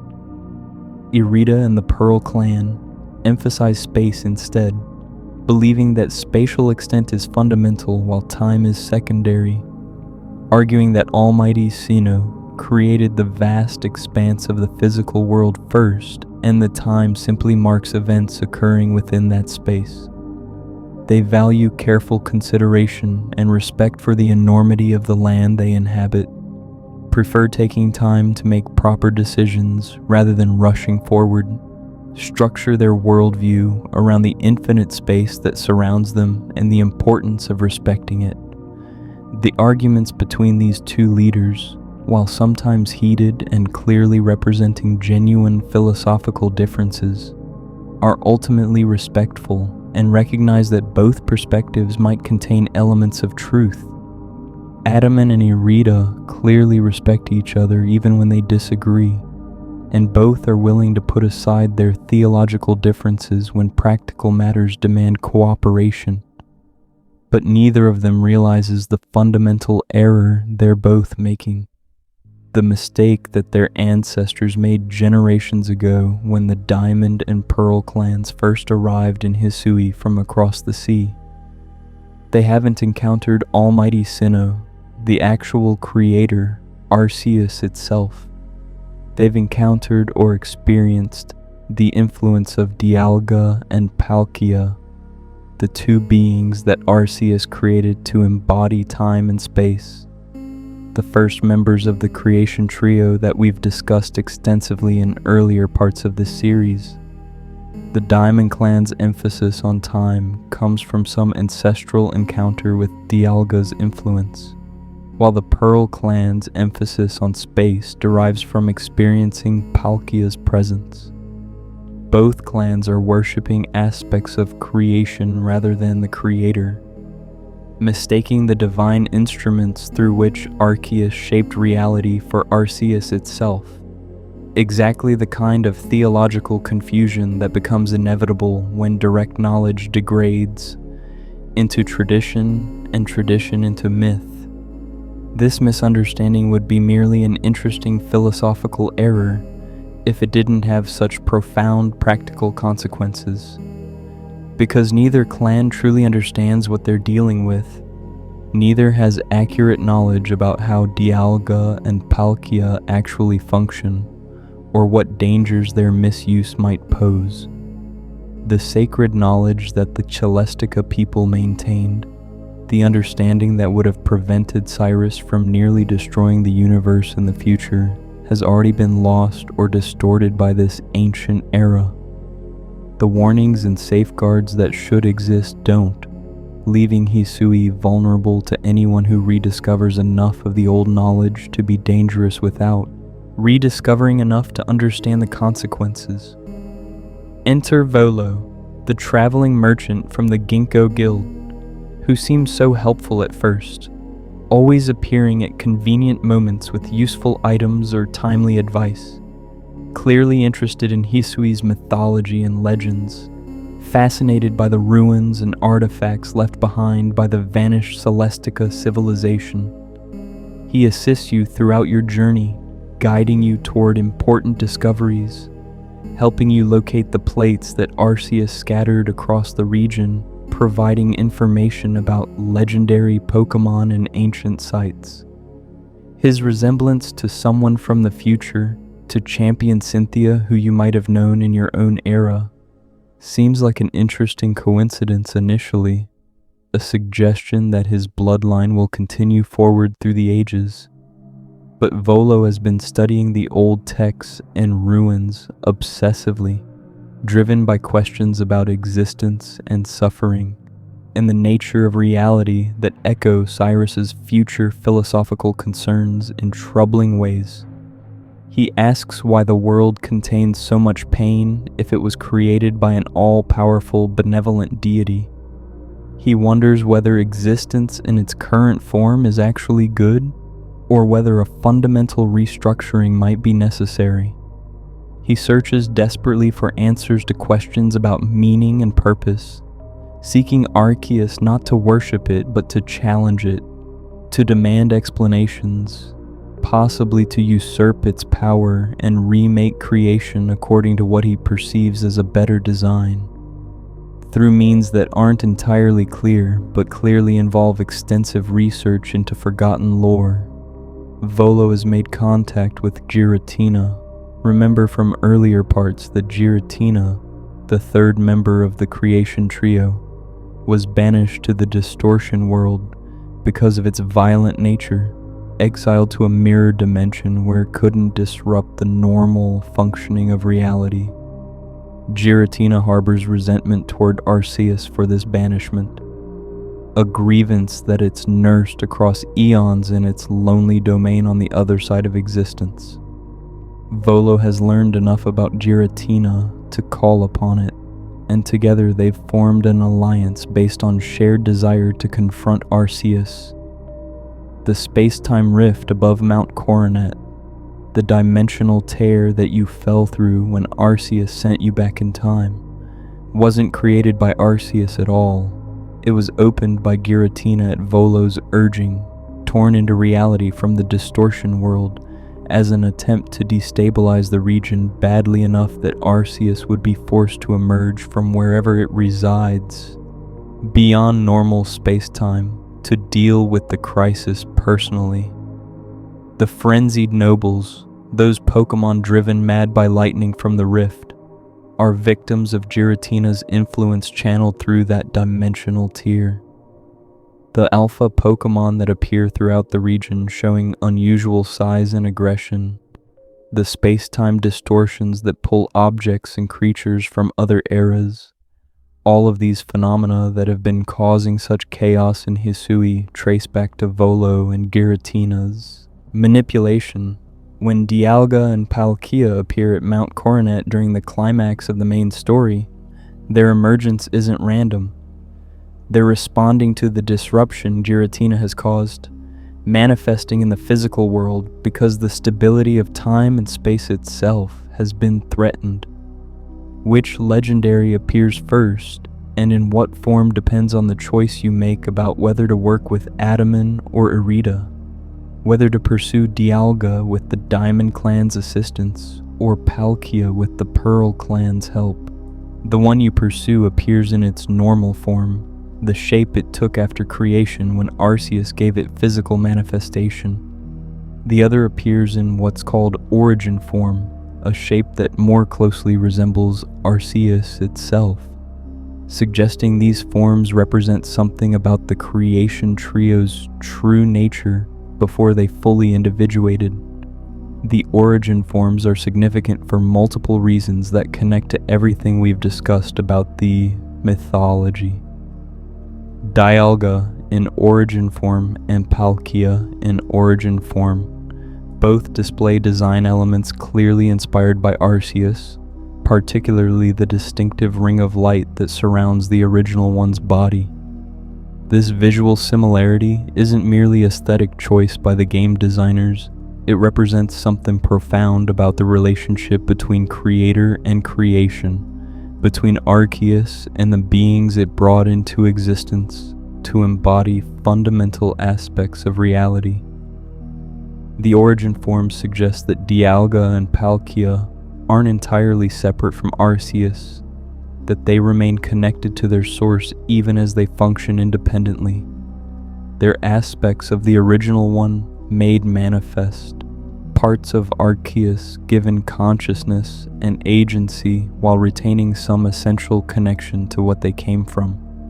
When they assume these forms, they're not exactly becoming Arceus, but they're revealing their nature as expressions of Arceus's will and power, showing the family resemblance between creator and creation, demonstrating that they are of Arceus, even as they are distinct from it. This has profound theological implications that resolve some of the apparent contradictions in how different texts and traditions describe creation. Is Arceus one being or multiple? Did the original one create the universe directly or through intermediaries? Is Dialga literally time itself or a being that controls time? Is Palkia actually space or merely a Pokémon with power over spatial dimensions? The origin forms suggest that these aren't either or questions, that the answer is somehow both or neither, that divine nature at this level transcends the categories our language evolved to describe. Through careful effort and with help from the Diamond and Pearl clans who are finally starting to suspect their understanding of Almighty Sinnoh might be incomplete, you managed to calm Dialga and Palkia, to forge the red chain using materials from the late Guardians, to capture these mighty beings in the Origin Ball and convince them to cease their rampage. The space-time rift closes. The crisis appears to have ended. The region can finally return to peace. The frenzied nobles are all calmed. The alpha Pokémon aggression subsides, and everyone celebrates what seems like the conclusion of a dangerous chapter in Hisui's history. But Volo isn't finished. His goal was never just to cause chaos for its own sake, never merely to disrupt the region, or even to summon Dialga and Palkia. Those were means to an end, steps in a larger plan to force Arceus itself to appear. When the calming of the legendary Pokémon doesn't accomplish this, when Arceus remains hidden wherever it dwells beyond normal reality, Volo changes tactics. He reveals that he's been collecting the plates, those stone tablets inscribed with ancient knowledge that we discussed in earlier parts. The fragments of Arceus that carry its power and contain its wisdom.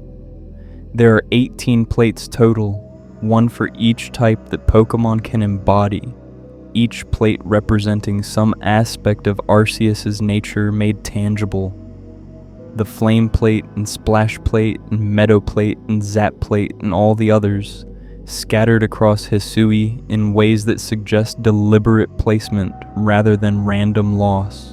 Hidden but not impossibly so, waiting to be discovered by someone determined enough and knowledgeable enough to seek them out. Volo has found 17 of them through obsessive searching and research into ancient texts. He's been guiding you throughout your journey to help him locate the ones he couldn't find alone, using your unique status as someone chosen by Arceus to access places and knowledge he couldn't reach himself. The 18th plate, the spooky plate representing ghost type and carrying special significance because of its connection to the supernatural realm where Giratina dwells, Volo has saved for this moment. He reveals it after you've collected the others, after you think the crisis is over, after you've helped quell all the nobles and captured Dialga and Palkia and restored stability to the region. He meets you at the Temple of Sinnoh, that magnificent structure the Celestica people built at Mount Coronet's summit to honor Arceus, and there he drops his friendly merchant facade completely, his true purpose becomes horrifyingly clear. He wants to collect all the plates, all 18 fragments of Arceus, scattered across the physical world, and use their combined power to draw Arceus out of hiding. Not to worship it, not even to ask it questions, but to challenge it with Giratina's assistance, to battle the creator itself, to potentially defeat it and claim its power for himself. His motivations are complex, mixing genuine philosophical anguish about suffering and meaning with tremendous arrogance about his capacity to improve upon Arceus's design, combining elements of curiosity and resentment and ambition in ways that echo but also differ from Cyrus's later attempts to remake reality.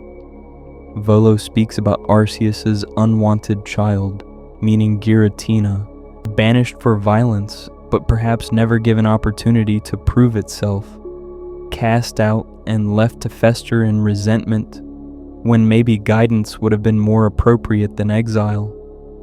He identifies with Giratina's rejection, feels kinship with this powerful being deemed too dangerous or problematic to be allowed normal reality.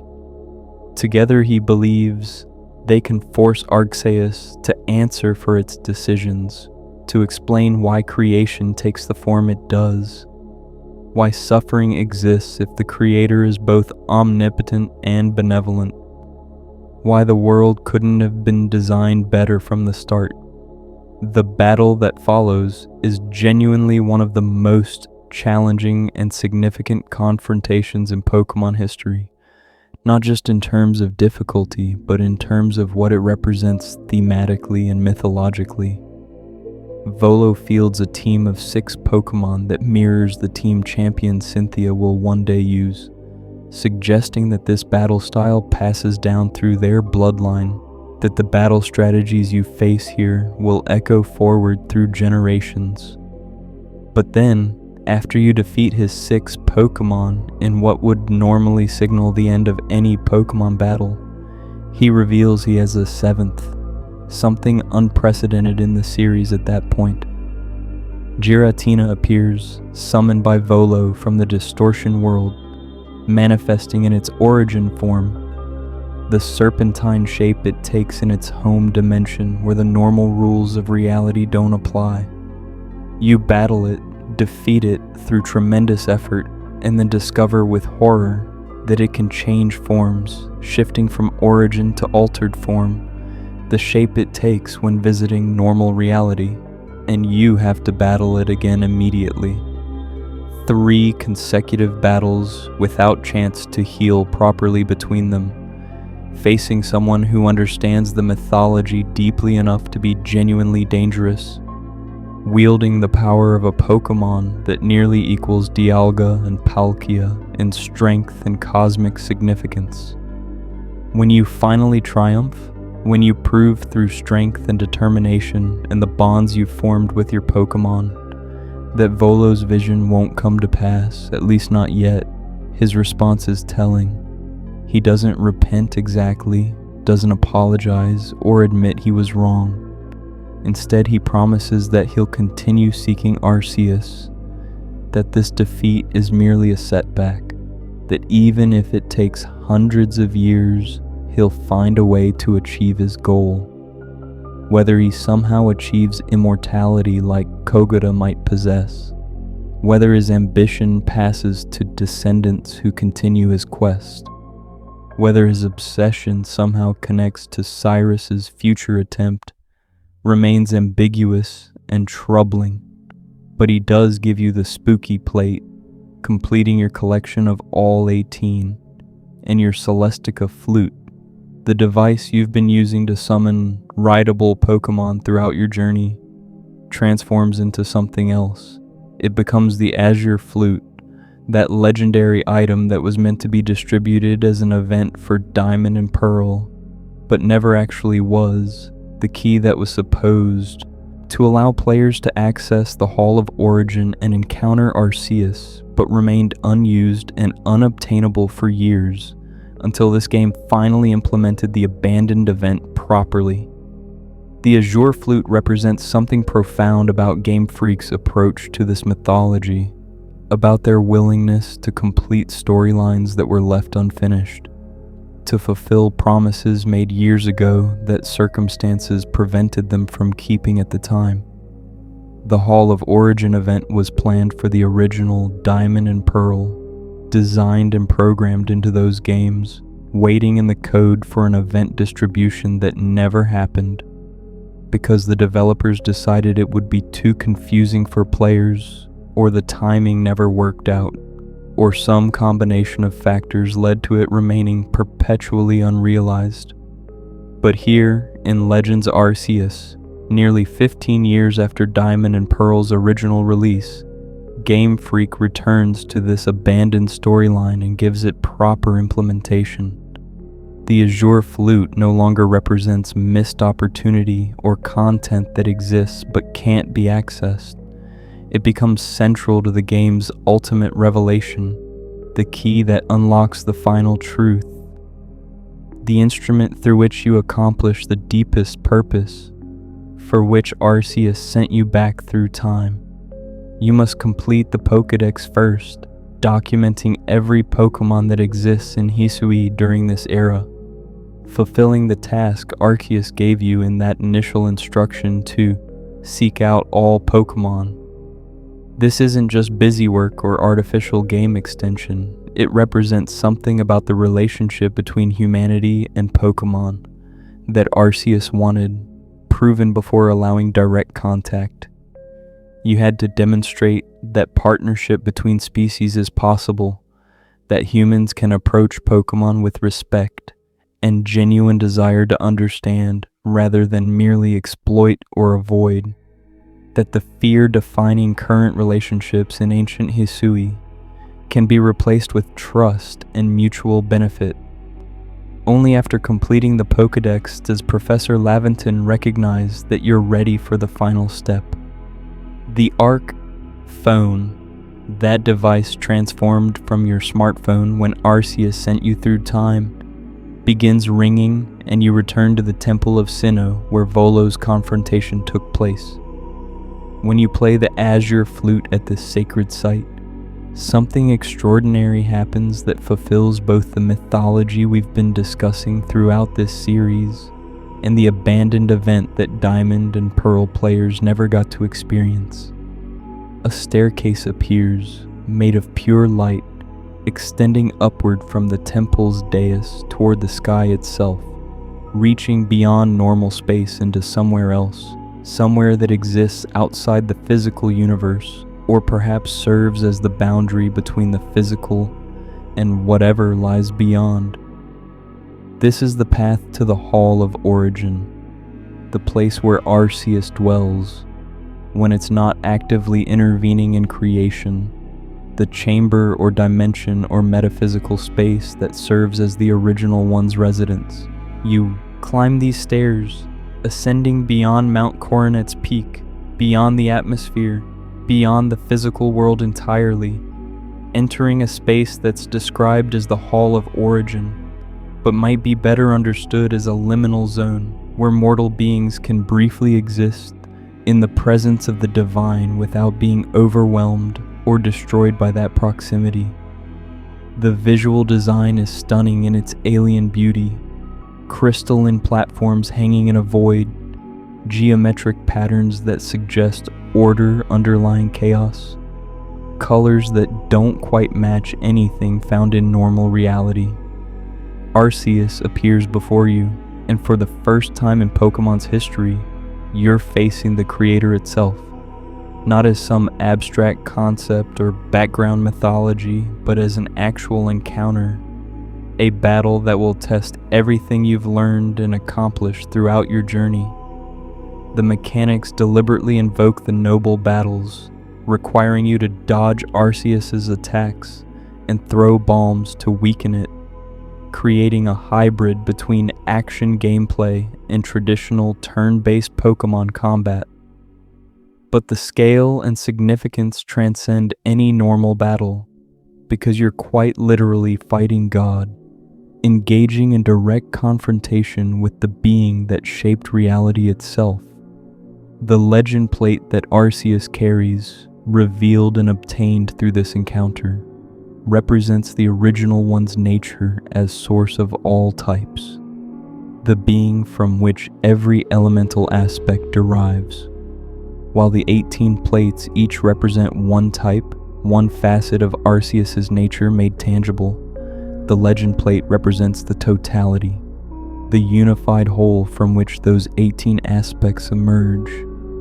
Arceus can use the legend plate to change its type in the middle of battle, demonstrating the fluidity and completeness of its divine nature, showing that it isn't limited to any one aspect but encompasses and transcends them all.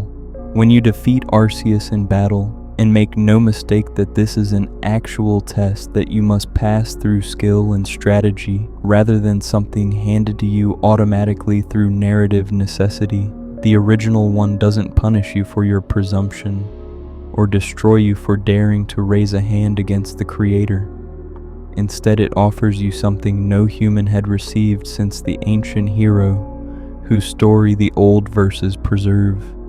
It gives you a part of itself, allowing itself to be captured, choosing to accompany you and work alongside you, recognizing that you've proven something important about humanity's potential and worthiness through everything you've accomplished in ancient Hisui. This gift represents the complete inversion of how deity-mortal relationships usually function in mythology.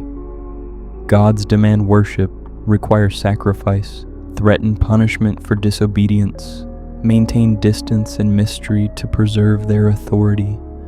But Arceus, having tested you thoroughly through sending you to this ancient era, having watched you quell frenzied nobles and unite quarreling clans and defeat someone who wanted to misuse divine power, having seen you complete the Pokédex and prove that genuine partnership between humans and Pokémon is possible, responds not with demands, but with partnership of its own. The implications ripple outward in ways that transform our understanding of the entire mythology. Arceus created beings with consciousness and agency and free will, specifically because it wanted partners, not slaves or worshippers or automatons that merely follow programming.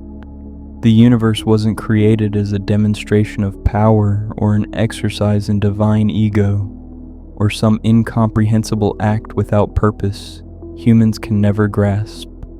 It was created as an expression of love, a gift given freely, a framework within which conscious beings could exist and grow, and eventually choose to enter into relationship with their Creator if they proved willing and worthy. The Diamond and Pearl clans, with their competing interpretations of Almighty Sinnoh, were both right and both wrong in ways that now become clear. They were right that time and space are fundamental, that these aspects of reality deserve reverence and recognition as divine gifts. They were wrong to mistake the gift for the giver, to worship Dialga and Palkia as the ultimate creator, rather than understanding them as Arceus's first creations. But their error wasn't catastrophic because their hearts were oriented correctly, even if their theology was incomplete. They respected the divine even when they misidentified it, maintained reverence even when their understanding was flawed, preserved the tradition of honoring creation even as the specific details about the Creator faded. The reconciliation between the clans comes naturally once the truth is revealed through your encounter with Arceus. Both Adaman and Irida recognized that they were viewing different aspects of the same underlying reality, that time and space aren't competing principles, but complementary ones, that Dialga and Palkia work together in Arceus's design, rather than representing opposed alternatives. The theological conflict that had divided their peoples for generations dissolves when confronted with the actual truth about what they had been arguing over, demonstrating how many human conflicts are rooted in incomplete information rather than genuinely incompatible values. Looking at the entire arc of what Legends Arceus reveals, we see how it completes and confirms the mythology that Diamond and Pearl established, that Platinum expanded, that countless texts and traditions preserved in fragmented form. The plate's inscriptions were accurate accounts of creation, not poetic metaphors or symbolic representations, but actual descriptions of events that happened. The old verses were genuine history, not folklore or legend, but memories of real events written by someone who lived closer to those events than modern people can imagine. The tales about the ancient hero and the 10 blessed Pokémon weren't fairy tales, but chronicles of actual individuals who existed and accomplished extraordinary things. Everything the modern era had dismissed as mythology turns out to be history that was forgotten. The process of secularization that led Kanalov Library's text to be filed as interesting folklore, rather than treated as serious accounts of the world's origins, the cultural shift that transformed the Temple of Sinnoh into the Spear Pillar as its original purpose faded from memory. The religious drift that left both Diamond and Pearl clans worshipping aspects of creation rather than the creator. All of this represented the gradual obscuring of truth rather than the gradual revelation of it. The modern world, with all its scientific sophistication and technological advancement, had actually become less knowledgeable about fundamental reality than ancient Hisui was. The confidence that mythology represents primitive humanity's attempts to explain what science now understands better, the assumption that legends grow in the telling rather than degrading from more accurate origins, the secular certainty that talk about gods and creation forces is metaphorical at best and delusion at worst. All of these modern attitudes are revealed as catastrophically wrong. Reality is stranger and more wonderful than the modern era remembered. The forces that shape the universe aren't metaphorical or symbolic, but actual entities that can be encountered and even partnered with if you prove worthy. The creator didn't abandon creation after setting it in motion, didn't step back and let deterministic physical laws run their course without further intervention, didn't leave consciousness to emerge accidentally from non-conscious matter through undirected evolutionary processes. Arceus remains intimately involved with what it created, watching and occasionally intervening when necessary, sending people through time when truth needs to be preserved or rediscovered. What Legends Arceus ultimately reveals about creation and consciousness and purpose operates on multiple levels that we should explore before bringing this mythology series to its close. First, there's the literal level, the straightforward reading of events as the game presents them. Arceus created the universe through the agency of the creation trio, established the metaphysical foundations through the late guardians, tested humanity through the challenges faced in ancient Hisui, and rewarded proven worthiness with partnership. This reading takes everything at face value, accepts that the Pokémon world operates according to different rules than our own, where gods literally exist and can be encountered and captured. But there's also a metaphorical level that resonates even if you don't accept the literal reading, even if you approach this as fictional mythology rather than actual history within the Pokémon universe. The story Arceus tells is ultimately about the relationship between creation and consciousness, about how meaning emerges from existence, about why beings capable of subjective experience matter more than mere physical processes, no matter how complex. Cyrus wanted to eliminate spirit because he saw it as weakness, as vulnerability, as the source of suffering that comes from caring about things and being disappointed when they don't work out as hoped. His vision of perfection was a universe of pure physical law without consciousness to experience that perfection. A cosmic machine that runs flawlessly but means nothing because there's nobody present to recognize its operation or assign it value. This represents a kind of nihilism that dismisses subjective experience as irrelevant, that treats consciousness as an unfortunate accident or a problem to be solved, rather than as the thing that gives existence its meaning. The mythology of Pokémon, as revealed through Arceus' actions and nature, argues the exact opposite position. Consciousness isn't weakness but the whole point, not an unfortunate side effect of complex physical processes, but the deliberate goal of creation, not something that diminishes perfection, but the thing that makes perfection possible, because perfection without anyone to experience it is meaningless. The universe was created specifically to give rise to conscious beings, deliberately designed to support life that can think and feel and choose, intentionally structured to enable the emergence of minds capable of recognizing and appreciating existence. The three aspects of consciousness represented by the Lake Guardians, knowledge and emotion and willpower, form a complete model of what it means to be a conscious being. Knowledge represents our ability to understand reality, to model the external world in our minds, to accumulate information and use it to make predictions and guide behavior. Emotion represents our ability to value things, to care about outcomes, to experience the subjective quality of existence as pleasant or unpleasant, meaningful or empty, worth preserving or worth changing.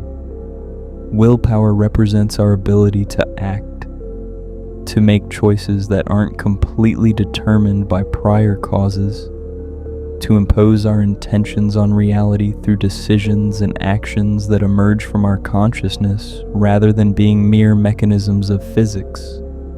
Together, these three create what we recognize as consciousness, as self-awareness, as subjective experience that's fundamentally different from mere information processing or mechanical causation.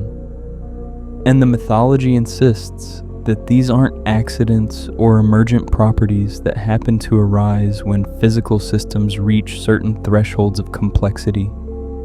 They're fundamental features of reality, built in from the start by a creator who specifically wanted beings capable of knowledge and emotion and choice to exist. This has profound implications for how we understand the universe and our place in it. If consciousness is fundamental rather than emergent, if subjective experience is built into reality at the deepest level rather than being a surprising consequence of physical processes, then the meaning we find in existence isn't something we impose on an inherently meaningless universe, but something we discover that was always there waiting. Our ability to appreciate beauty isn't just an evolutionary adaptation that happened to provide survival benefits. It reflects something real about the universe, something that existed before we evolved to recognize it. Our capacity for love and connection and empathy isn't just useful social technology, it reflects fundamental truths about reality that Arceus designed consciousness specifically to enable. The partnership that Arceus offers to humanity, symbolized by allowing itself to be captured after you prove worthy, represents the ultimate purpose of existence as the mythology understands it. We weren't created merely to exist and reproduce and die, passing our genes forward through generations in an endless cycle that goes nowhere. We were created to grow in understanding and wisdom and compassion until we become capable of genuine relationship with the divine, until we can stand in the presence of our Creator and be recognized as partners rather than merely subjects or servants or worshippers. This is why Volo's attempt to confront Arceus through force rather than through proven worthiness fails. He wanted to skip the growth process, to demand answers and power, without doing the work of becoming someone capable of handling those answers and that power responsibly. His intelligence and ambition, and even his theological sophistication, couldn't substitute for the moral and spiritual development that true partnership with the divine requires. He saw Arceus as something to defeat or overcome or usurp, rather than as someone to learn from and grow toward and eventually stand alongside. The story of Pokemon's creation mythology, traced from the cosmic egg through the hatching of Arceus, through the creation of time and space and consciousness, through the establishment of physical and spiritual laws, through the preservation and forgetting and rediscovery of truth, ultimately tells us that existence has purpose. The universe wasn't an accident. Life wasn't a fluke. Consciousness isn't meaningless. We're here because the original one chose to create beings capable of knowing and feeling and choosing, capable of eventually rising to the point where we can meet our Creator and be recognized as worthy of partnership. This message resonates across cultures and worldviews because it addresses something fundamental about the human condition. The deep need to believe existence means something, that our subjective experiences matter, that consciousness isn't just an unfortunate burden we must carry, but the whole point of why there's something rather than nothing. Whether you approach this as literal truth within the Pokémon universe or as meaningful fiction that explores real philosophical questions, the mythology offers a vision of reality where consciousness and spirit aren't weaknesses to be eliminated, but gifts to be celebrated and cultivated. If you've made it this far through this entire mythology series, through 6 previous parts examining creation from every angle, and now this final part witnessing the truths we discussed being proven and confirmed in ancient Hisui, thank you for taking this journey with me. These deep dives into Pokemon lore are labors of love, attempts to show that these games we enjoy contain profound wisdom and rich mythology worth taking seriously, worth examining thoroughly, worth understanding in all their intricate detail and philosophical depth. The next time you play through Diamond or Pearl or Platinum or their remakes, the next time you explore Legends Arceus, the next time you encounter references to Arceus or the Creation Trio or the late Guardians, remember that you're not just encountering powerful legendary Pokemon that happen to have interesting backstories. You're encountering a complete creation mythology, carefully constructed across multiple games and generations, internally consistent while allowing for the natural evolution and distortion of truth that occurs as knowledge passes through time and culture and imperfect human understanding. These forces that shaped reality, these beings that embody time and space and antimatter and knowledge and emotion and willpower, these aren't just video game content to collect and move on from.